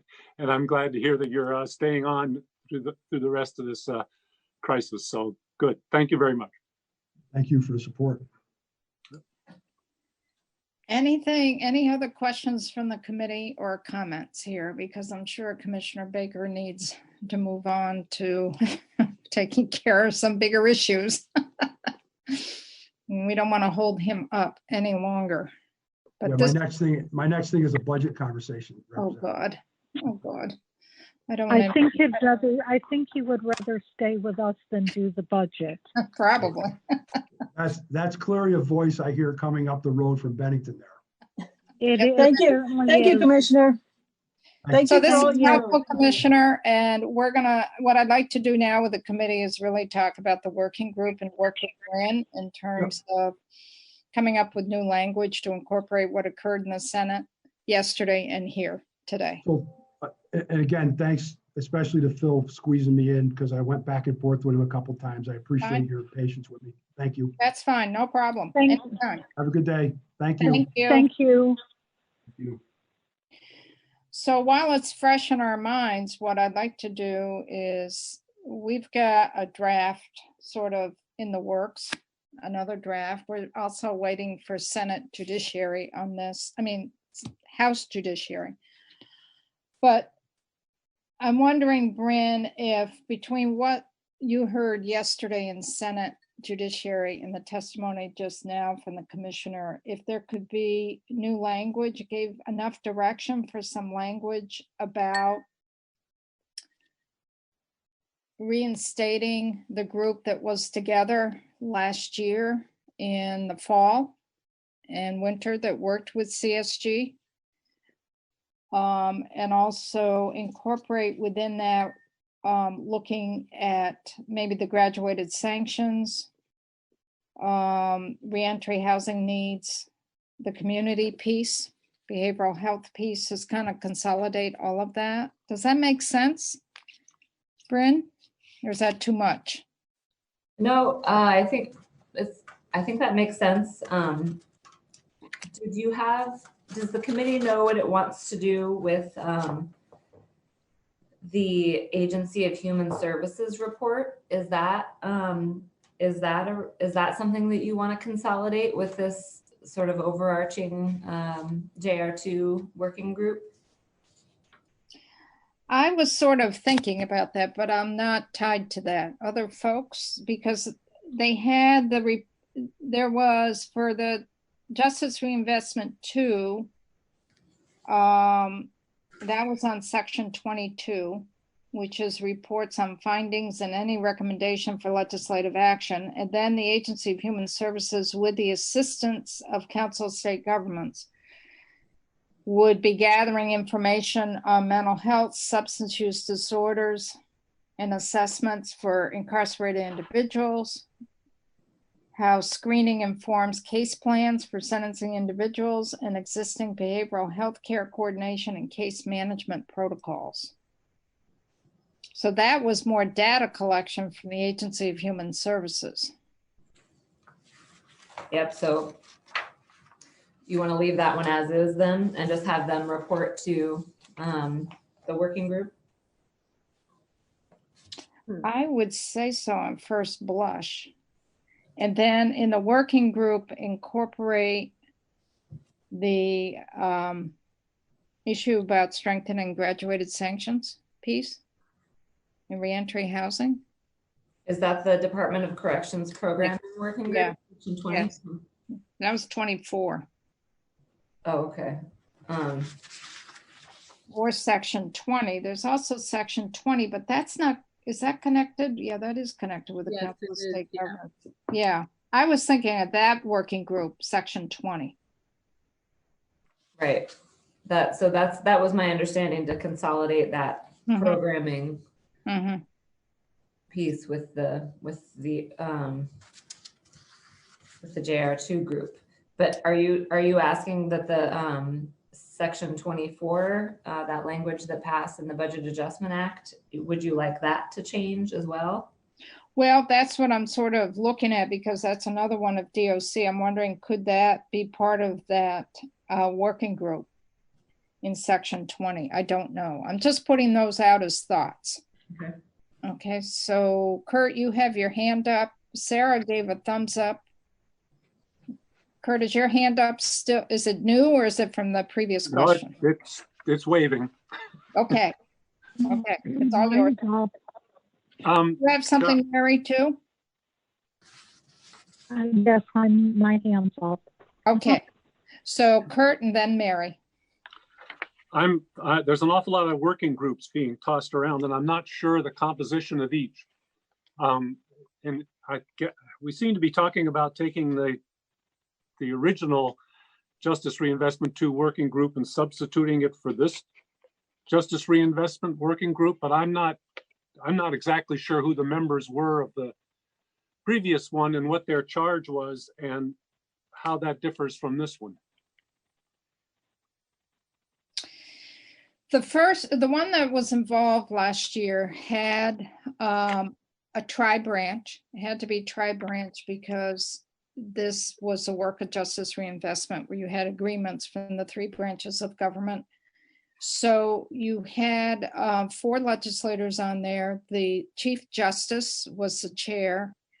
You had DOC, you had mental health. You had law enforcement with the state police and also municipal. And you had some of the advocates, like Jessica was there for the network, ACLU was there. The courts were there. Pat Gable was there for the courts. I think Judge Gerson was there. I mean, we can get a list of that. But did it include the parole board? The parole board was not included in that, which was because they were looking more at the front end and looking more at people who are incarcerated. Right. So we've got the parole board on this one. Right. And they should be on this other group, that they should be included, because now, particularly with presumptive parole, they should be there. And this one has. But we met maybe 4 times, and it was really it was a check-in that councils of state governments used in terms of, this is the data they're getting to date. This is an issue we're getting with one entity or 2 entities. We're not getting the data. Can you help us put some pressure on them to give us the data? It was a way of saying, well, you've received the data for this. I remember in some of the meetings, I would say, well, are you looking at the women's facility? Are you looking at the women who are on probation, who are on furlough? You know, let's see if we can break it down by gender. So the next 2 months that they did the work, they would incorporate that and then come back to us. So that's how it worked. We didn't get into the minutia. It was a vehicle for council of state governments to do a check-in and say, are we on the right track? Are we looking at the right people? Are we gathering the data that you were hoping to get? Is this going to help you in making decisions? That's what the check-ins were all about. We were not making recommendations on policy. We were waiting for council of state governments to do that. So my thinking is if we use that same group, they have the background of what we did. And also it's a way for council of state governments, again, to have those check-ins to see if they're working in the right direction.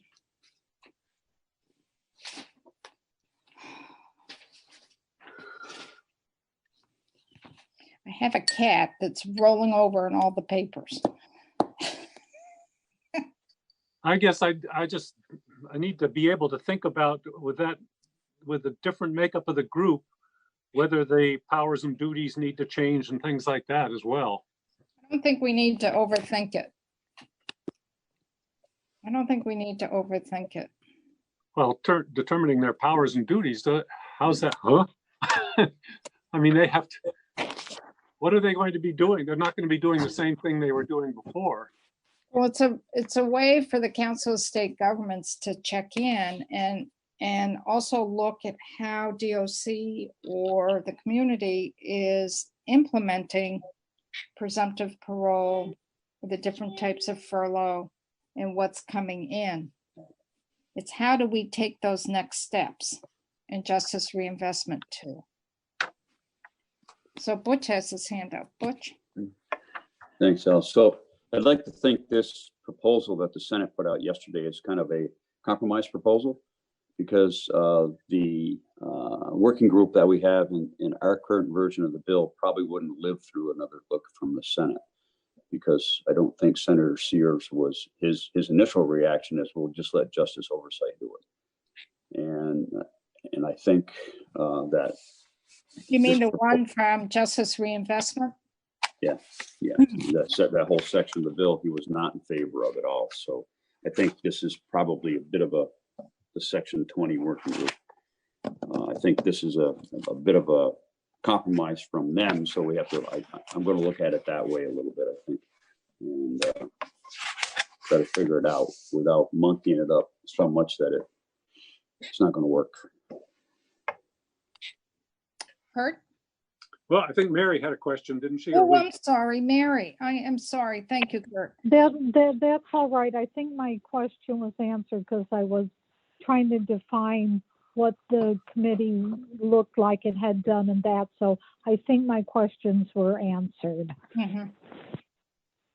You know, I'm looking on the chart that Sarah made, and for the working group proposal, it's made up of pretty much the same people, though a smaller group than what was there before.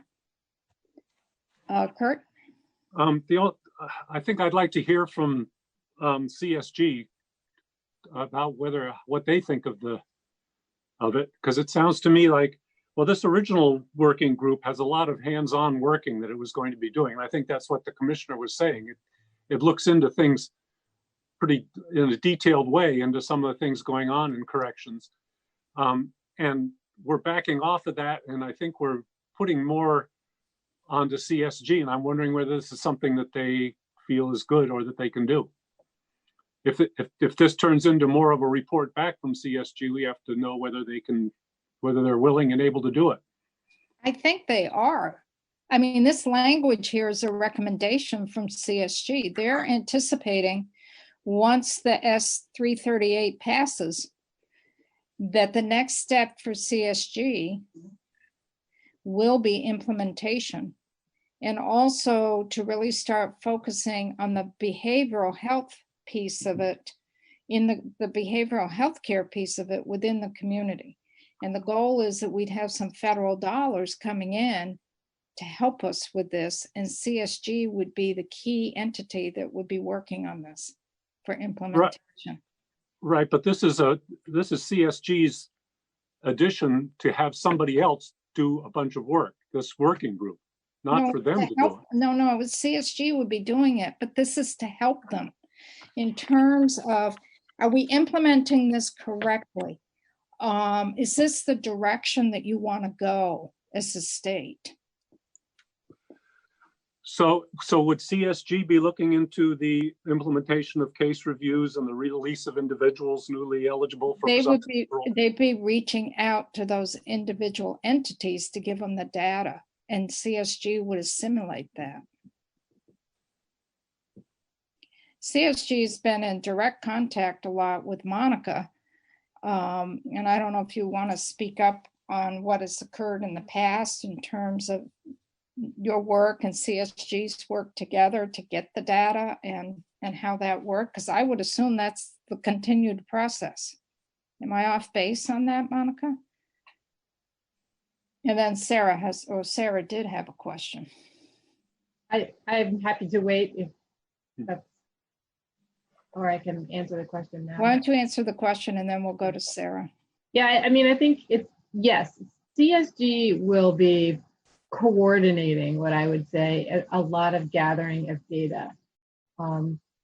However, it's really important for the committee to understand that the majority, that the work is done in collaboration, right?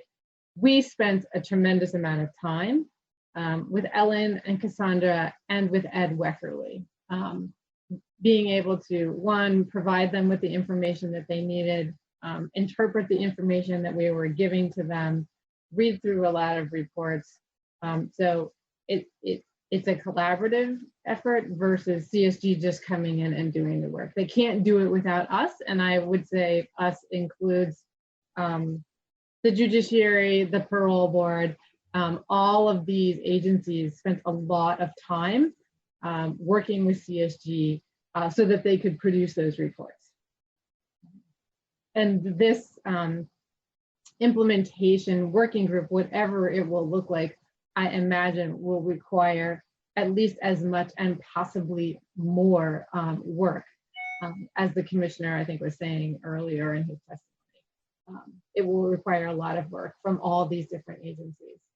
Most of the reports that are in here, even though it says, well, the superior judge should be supplying this information or the parole board supplying information, a lot of the information that's going to be needed for those reports will in fact come from the Department of Corrections. Does that answer your question? Yes, it does. So let me go to Sarah next, and then we can continue. So I just had a quick question, because I think I heard, Bryn, that you were asking about this too. Like, where does AHS fit in? Are we still talking about Section 23, that will be an AHS report that's separate? And what I heard from the commissioner is that if there's a way that we can integrate the work that this working group is doing with AHS, that would help bring some cohesion. And so I guess my question is, does it make sense for a member of AHS to be part of this working group, to be added? So They are. I mean, it's part of, I mean, if you go back to who was there last fall, AHS was well represented because you had all the departments within AHS represented. Okay, now I'm seeing that. Yep, the secretary. Yeah. So the circling back would be that the Agency of Human Services, if you keep Section 23, the Agency of Human Services is going to work with the Council of State Governments on collecting all of this. Yep. And then that gets reported back to the Justice Reinvestment 2 working group. So that's how you connect it. Great. So does this make sense to the committee so that we can have Bryn start kind of laying out some language for this? I get some thumbs up, so I get some nods. I'm wondering too, I'm wondering too, Bryn, if we extend the date out a little, if that helps. We have January 15th of 21. Would it be better to do maybe January 30th or February 1st, or does it not matter? I'm just trying to give some time here. I think that what we had talked about with Ellen was that that date should really be bumped out to 2022 to give the legislation some time to take effect and for the data to be relevant based on the new policies that are going to be implemented. So I think that somebody will correct me if I'm wrong, but I thought that we landed on like July 1st of 2022, and it would be a report to Justice Oversight. Right, we did, I think. Butch?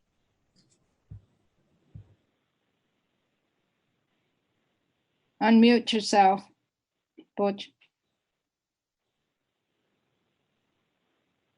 My comments on a different subject, so keep going until you're done with that. Okay. So why don't you put in that July 1st, 2022?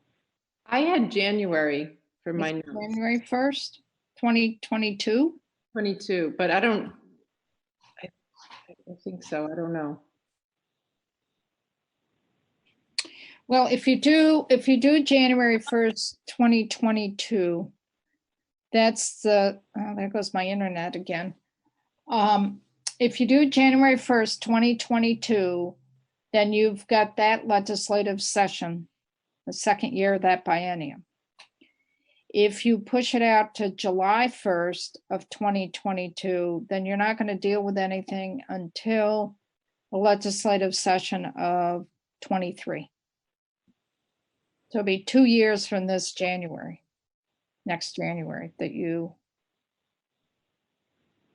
So where's the committee? Butch?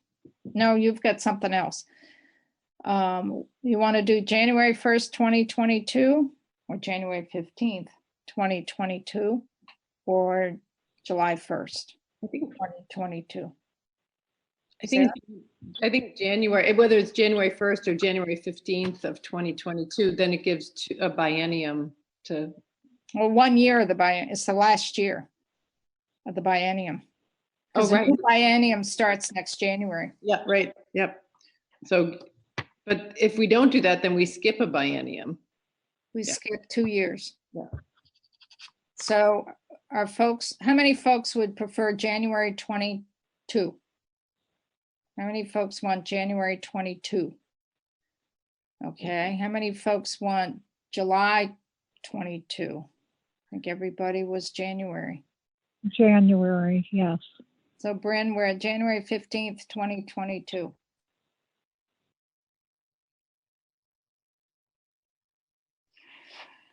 But if we do that, then what we have here well, why don't we get that and then we can figure it out, because I'm seeing that April 1st date that we didn't do because of our situation, but it was supposed to be on the graduated sanctions and the reentry housing piece.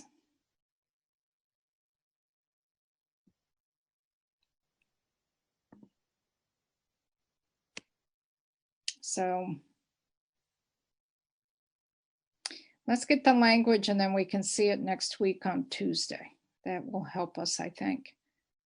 So Butch, you had a question about something else. Unmute. Damn it.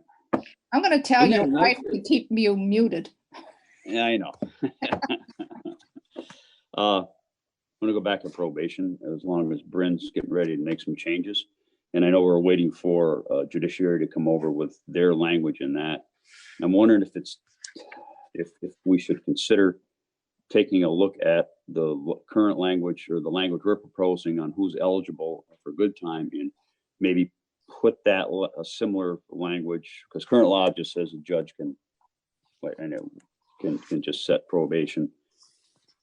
And I'm just wonder how the committee feels about should we just do it going forward as this bill says, or should we consider giving it to everybody on probation currently? That's a pretty big question. So in discussions with Council of State Governments, when Ellen testified, most folks most folks do not have long probation sentences. Most of them, it's about 2 years, maybe 3. So you don't, usually probation doesn't go out as long as 5 years or something. So most of them are short. I'm just putting that information out there. Yep. So just kind of reading what the bill says, strange thing. And it just starts, its current laws, it just may suspend all or part of the sentence, place person in the sentence, care, custody of commissioner, and term of probation shall be for a specific duration.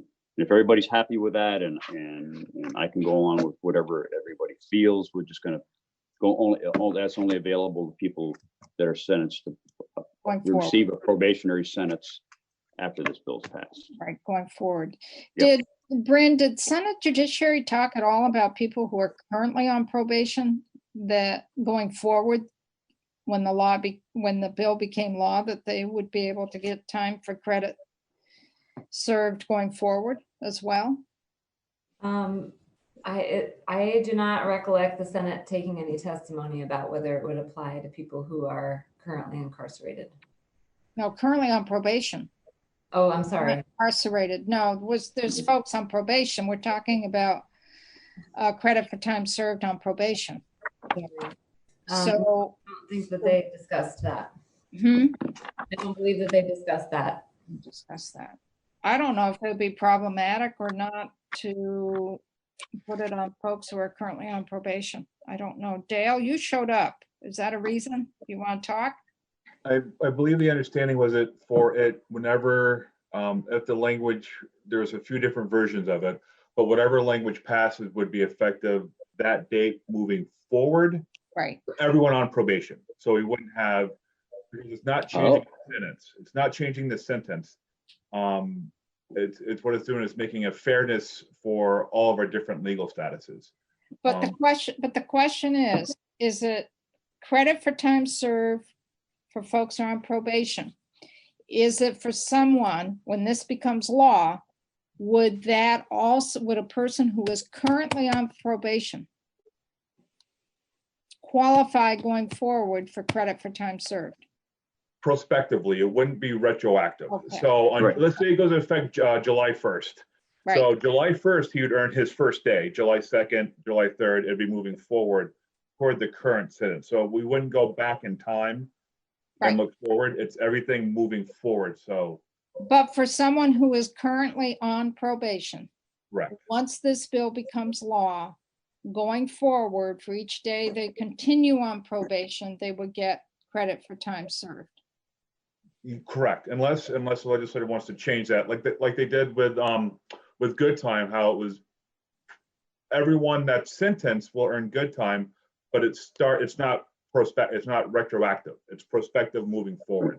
It's the same thought, but it's not good. So probation credit is not good time, so to speak. I know what we're trying to get at, and I think we're there, but I want to be clear. The original good time that we put in last year we were waiting for a report back.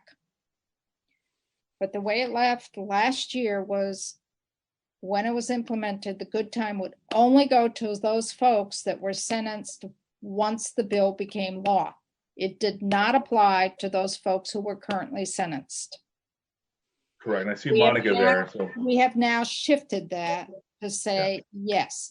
So the question is with probation, is it when the bill becomes law, credit for time served on probation is only for those folks who are then sentenced to probation once the bill is law, or does it also apply to those folks who are currently on probation going prospectively for them? See, I would think it would be prospectively the way it's written, but that might be a question that Bren or other legal minds. I'm not a legal mind. I'm just a. So the intent was for anyone who's on probation, be it now or be it after July 1st, they would all qualify from that point on to get credit for time served on probation. That was the intent, correct? That is correct. And it would apply prospectively. Right. So it's all, you have, how many folks on probation now? About 5,000? Between 4 and 5. Yeah. So it will, all of those folks who are currently on probation, from the time this bill becomes law, would qualify for credit for time served. I believe the way it's written now, yes, unless the legislative changes it. They can't. It's a policy decision, and I'm looking at Brent a little bit, but it could be that you can make the decision that from this date forward, anyone sentenced to probation will earn credit on their probation time as well. But I think that's a kind of a policy decision. But my take on the way it's written now is as July 1, you get credit for probation. Okay. So Bryn has to leave because she has to get to House Judiciary. So let's continue working on a new draft. Bryn's going to work on new language for the working group. We want to clarify that we can, this probation time serves for everybody. Does that give you enough direction, Bryn? Yep, I'll start that work. Would you like to see a new draft of everything that you've done for next week, or just the working group portion? Can you, let's do everything we've done, and if there's any decisions that have been made in House Judiciary today, or you incorporate that as well, if they get to that point? Why don't we do that? So we're meeting next Tuesday from 1 to 3. Okay, so Bryn has to leave, but we still have some questions here. Kurt and then Butch. Mine doesn't have to do with what we're talking about right at the moment. I can wait till we're finished with it. We are. Okay, Butch, does this pertain to what we're talking about? Okay, let's Yeah, go it does. and then we'll go back. So I looked at the language in good time, and it clearly says in plain English, for offenders currently serving a sentence at the time of the program is implemented, any reduction shall be calculated based on the offender's sentence going forward in time. So that says that statement to me says we're sweeping everybody in to that system, whether they're sentenced today, tomorrow, or last year. I don't see that in the probation language, and maybe Dale can point that out to me. I think what it would be is under probation in section 3, all terms of probation set by the court shall be for a specific duration, not to exceed statutory maximum terms for the offense.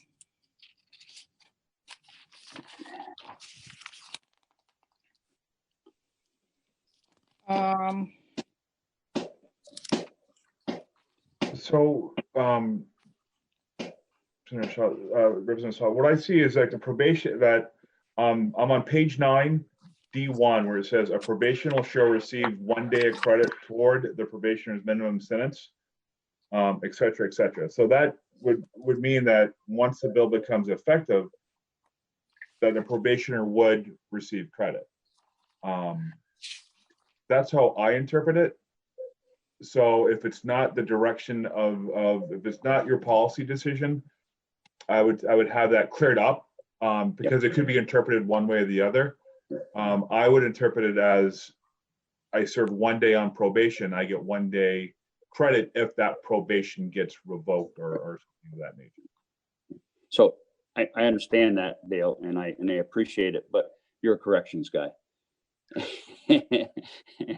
And so would it be helpful, and that this is up to the committee, obviously, if we cleared that up and it was said in plain English, like we said in the good time piece, if that's the direction the committee wants to take. If we're bent on moving people through the system, then I think it's important that we clear it up and hear from the judiciary. Yes, I think the intent, what I'm hearing, the intent is everyone who's currently on probation and those going forward after the law, they will all qualify for credit for time served. That's the intent. And if the committees agreeable to this, we need to clarify that language. Just nod if you think we have to clarify the language. I mean, I think we would support having one way or the other. I don't think the department is concerned is one way or the other, but as long as it's clear and as long as everyone's on board with it, I think that's what we're more concerned with. So everyone understands it. So, you know, after it becomes effective, we're not getting dragged in court trying to argue one way or the other. As long as I like clear, plain language myself. That's what we want to do. We don't want to leave any ambiguity out there. Right. So I'm going to ask you, Butch, can you circle back with Bryn and Yep. ask her to do that language for the next draft? I will. Okay. Anything else on this one? Because Kurt has his hand up for something else, correct? And we're pushing 2:30 here, so we need to close up. Kurt. I just have one thing I want to make sure that it's not going to cause any problems, but on page 6 of 42, section 3, paren 5, it's line 9 of page 6.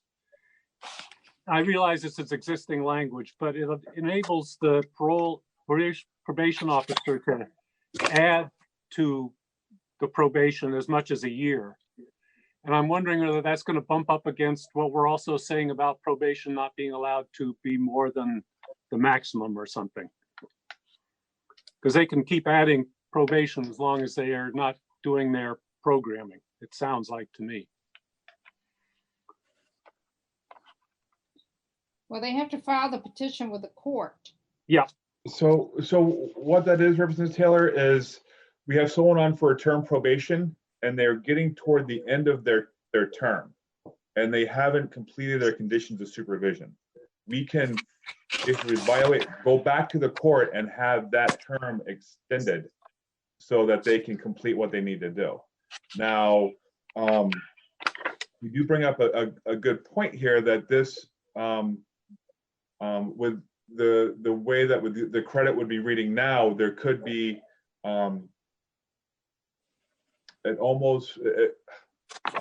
it might not come into effect or come into play as much anymore.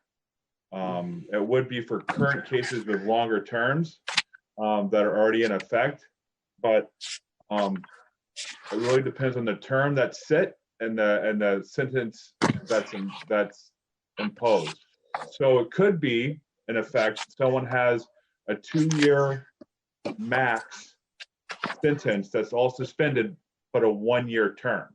So that 1-year term, the court could push it back to the 2-year point.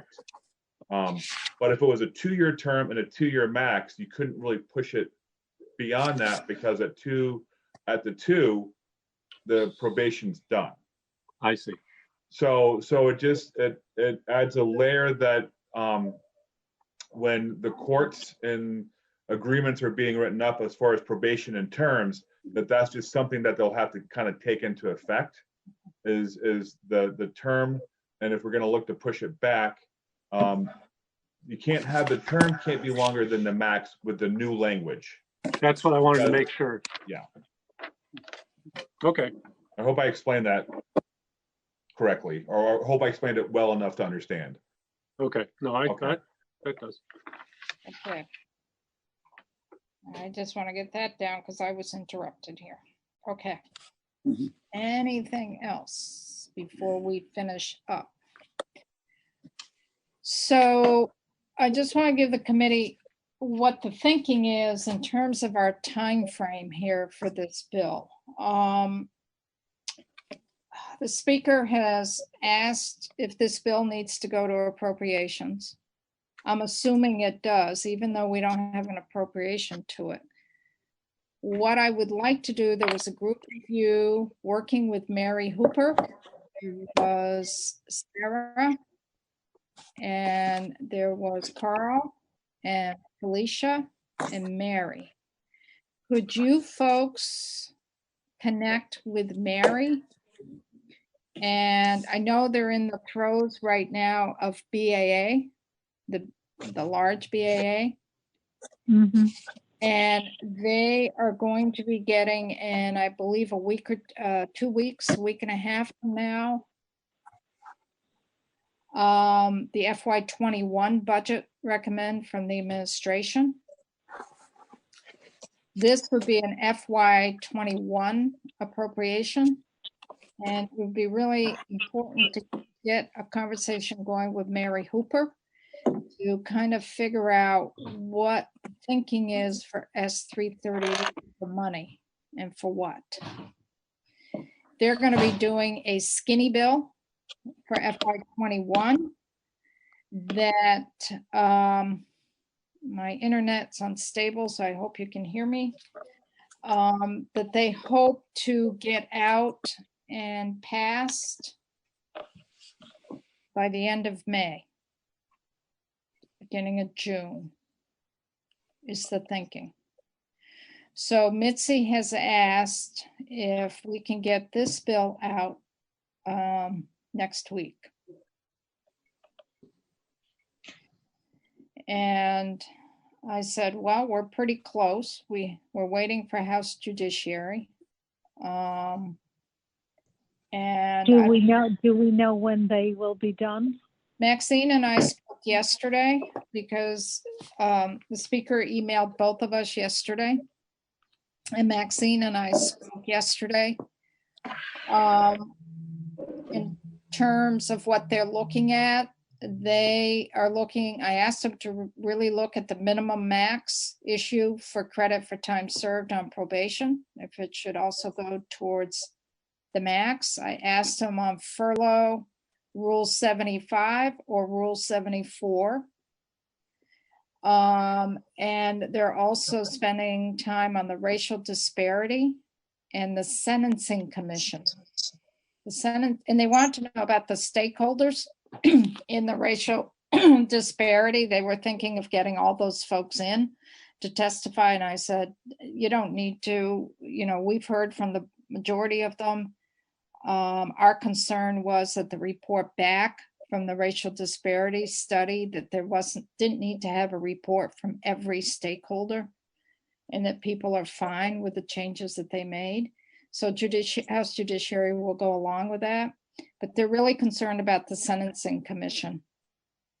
And Martin Lalonde is part of the Sentencing Commission. So I said, that's your area, figure that out. That's not our area.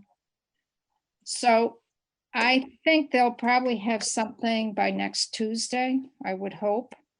Because I said to Maxine, we're just really waiting for you folks. We have a few things that are dangling, but we could finish the work on this by next week on Thursday, is my thinking. Does the committee see that, being able to finish it up by next Thursday? Now, so when is Mitzi looking then to bring it onto the floor? Well, the following week? Well, it It has to go up to appropriations. Right, that's what I thought. It has to go up to approach. So that's why if you folks, you, Mary and Carl and Sarah and Felicia's not on today, could hook in with Mary to find out more specifically what her thinking is, and we should put some money in somewhere, is the thinking. Monica, you've got your hand up. Well, I can take my hand down if you prefer. No, that's fine. No, did you want to weigh in on this? I think that what I wanted to let you all know, maybe before you signed off, and just to ask a question, we do have a few items that are related to this bill that we still wanted to bring up, and so it might make more sense for me to just send something to you in writing versus to bring that up right at this point. Can you send that to all the committee, or send it to Phil, and Phil can send it to all the committee members? Sure. Can you do that, Monica? I can. Okay. I'll go ahead and reach out to Mary, and I'll Mary Hooper, and I'll CC Mary and Sarah and Felicia on that email just to get the conversation going. Yeah. Okay, great. I was going to ask how we were going to coordinate that so we weren't all calling. So that would be great. I'll go ahead and do that. That would be great, because we got to get that conversation going to know what the parameters are. Right. Because if you remember back in February, before we broke for town meeting, Mary was concerned about what are we going to do with S338 with money in the FY21 budget that they were putting together? Because the thinking on the Senate side, when they took the money out, their thinking was they could use one-time money from FY20 to address some of the areas they wanted to fund. That one-time money is now gone. That's gone for sure. The question, that's gone. So, but that was the thinking on Senate appropriations side back in February. And so now it's a different world and we have to figure out the money piece. And that's a much bigger picture than us. So if Carl, you could organize that, that would be great. Take care of that. Okay. And Monica, and we'll send to Phil some of the other changes that they're concerns that they have. And we will be back. The plan is for Tuesday from 1 to 3, and also Thursday next week from 2:30, from 12:30 to 2:30. Anything else before we sign off? And we'll sign off on YouTube here. If not, thank you all for tuning in, and we will be back in committee on Tuesday next week. Thank you.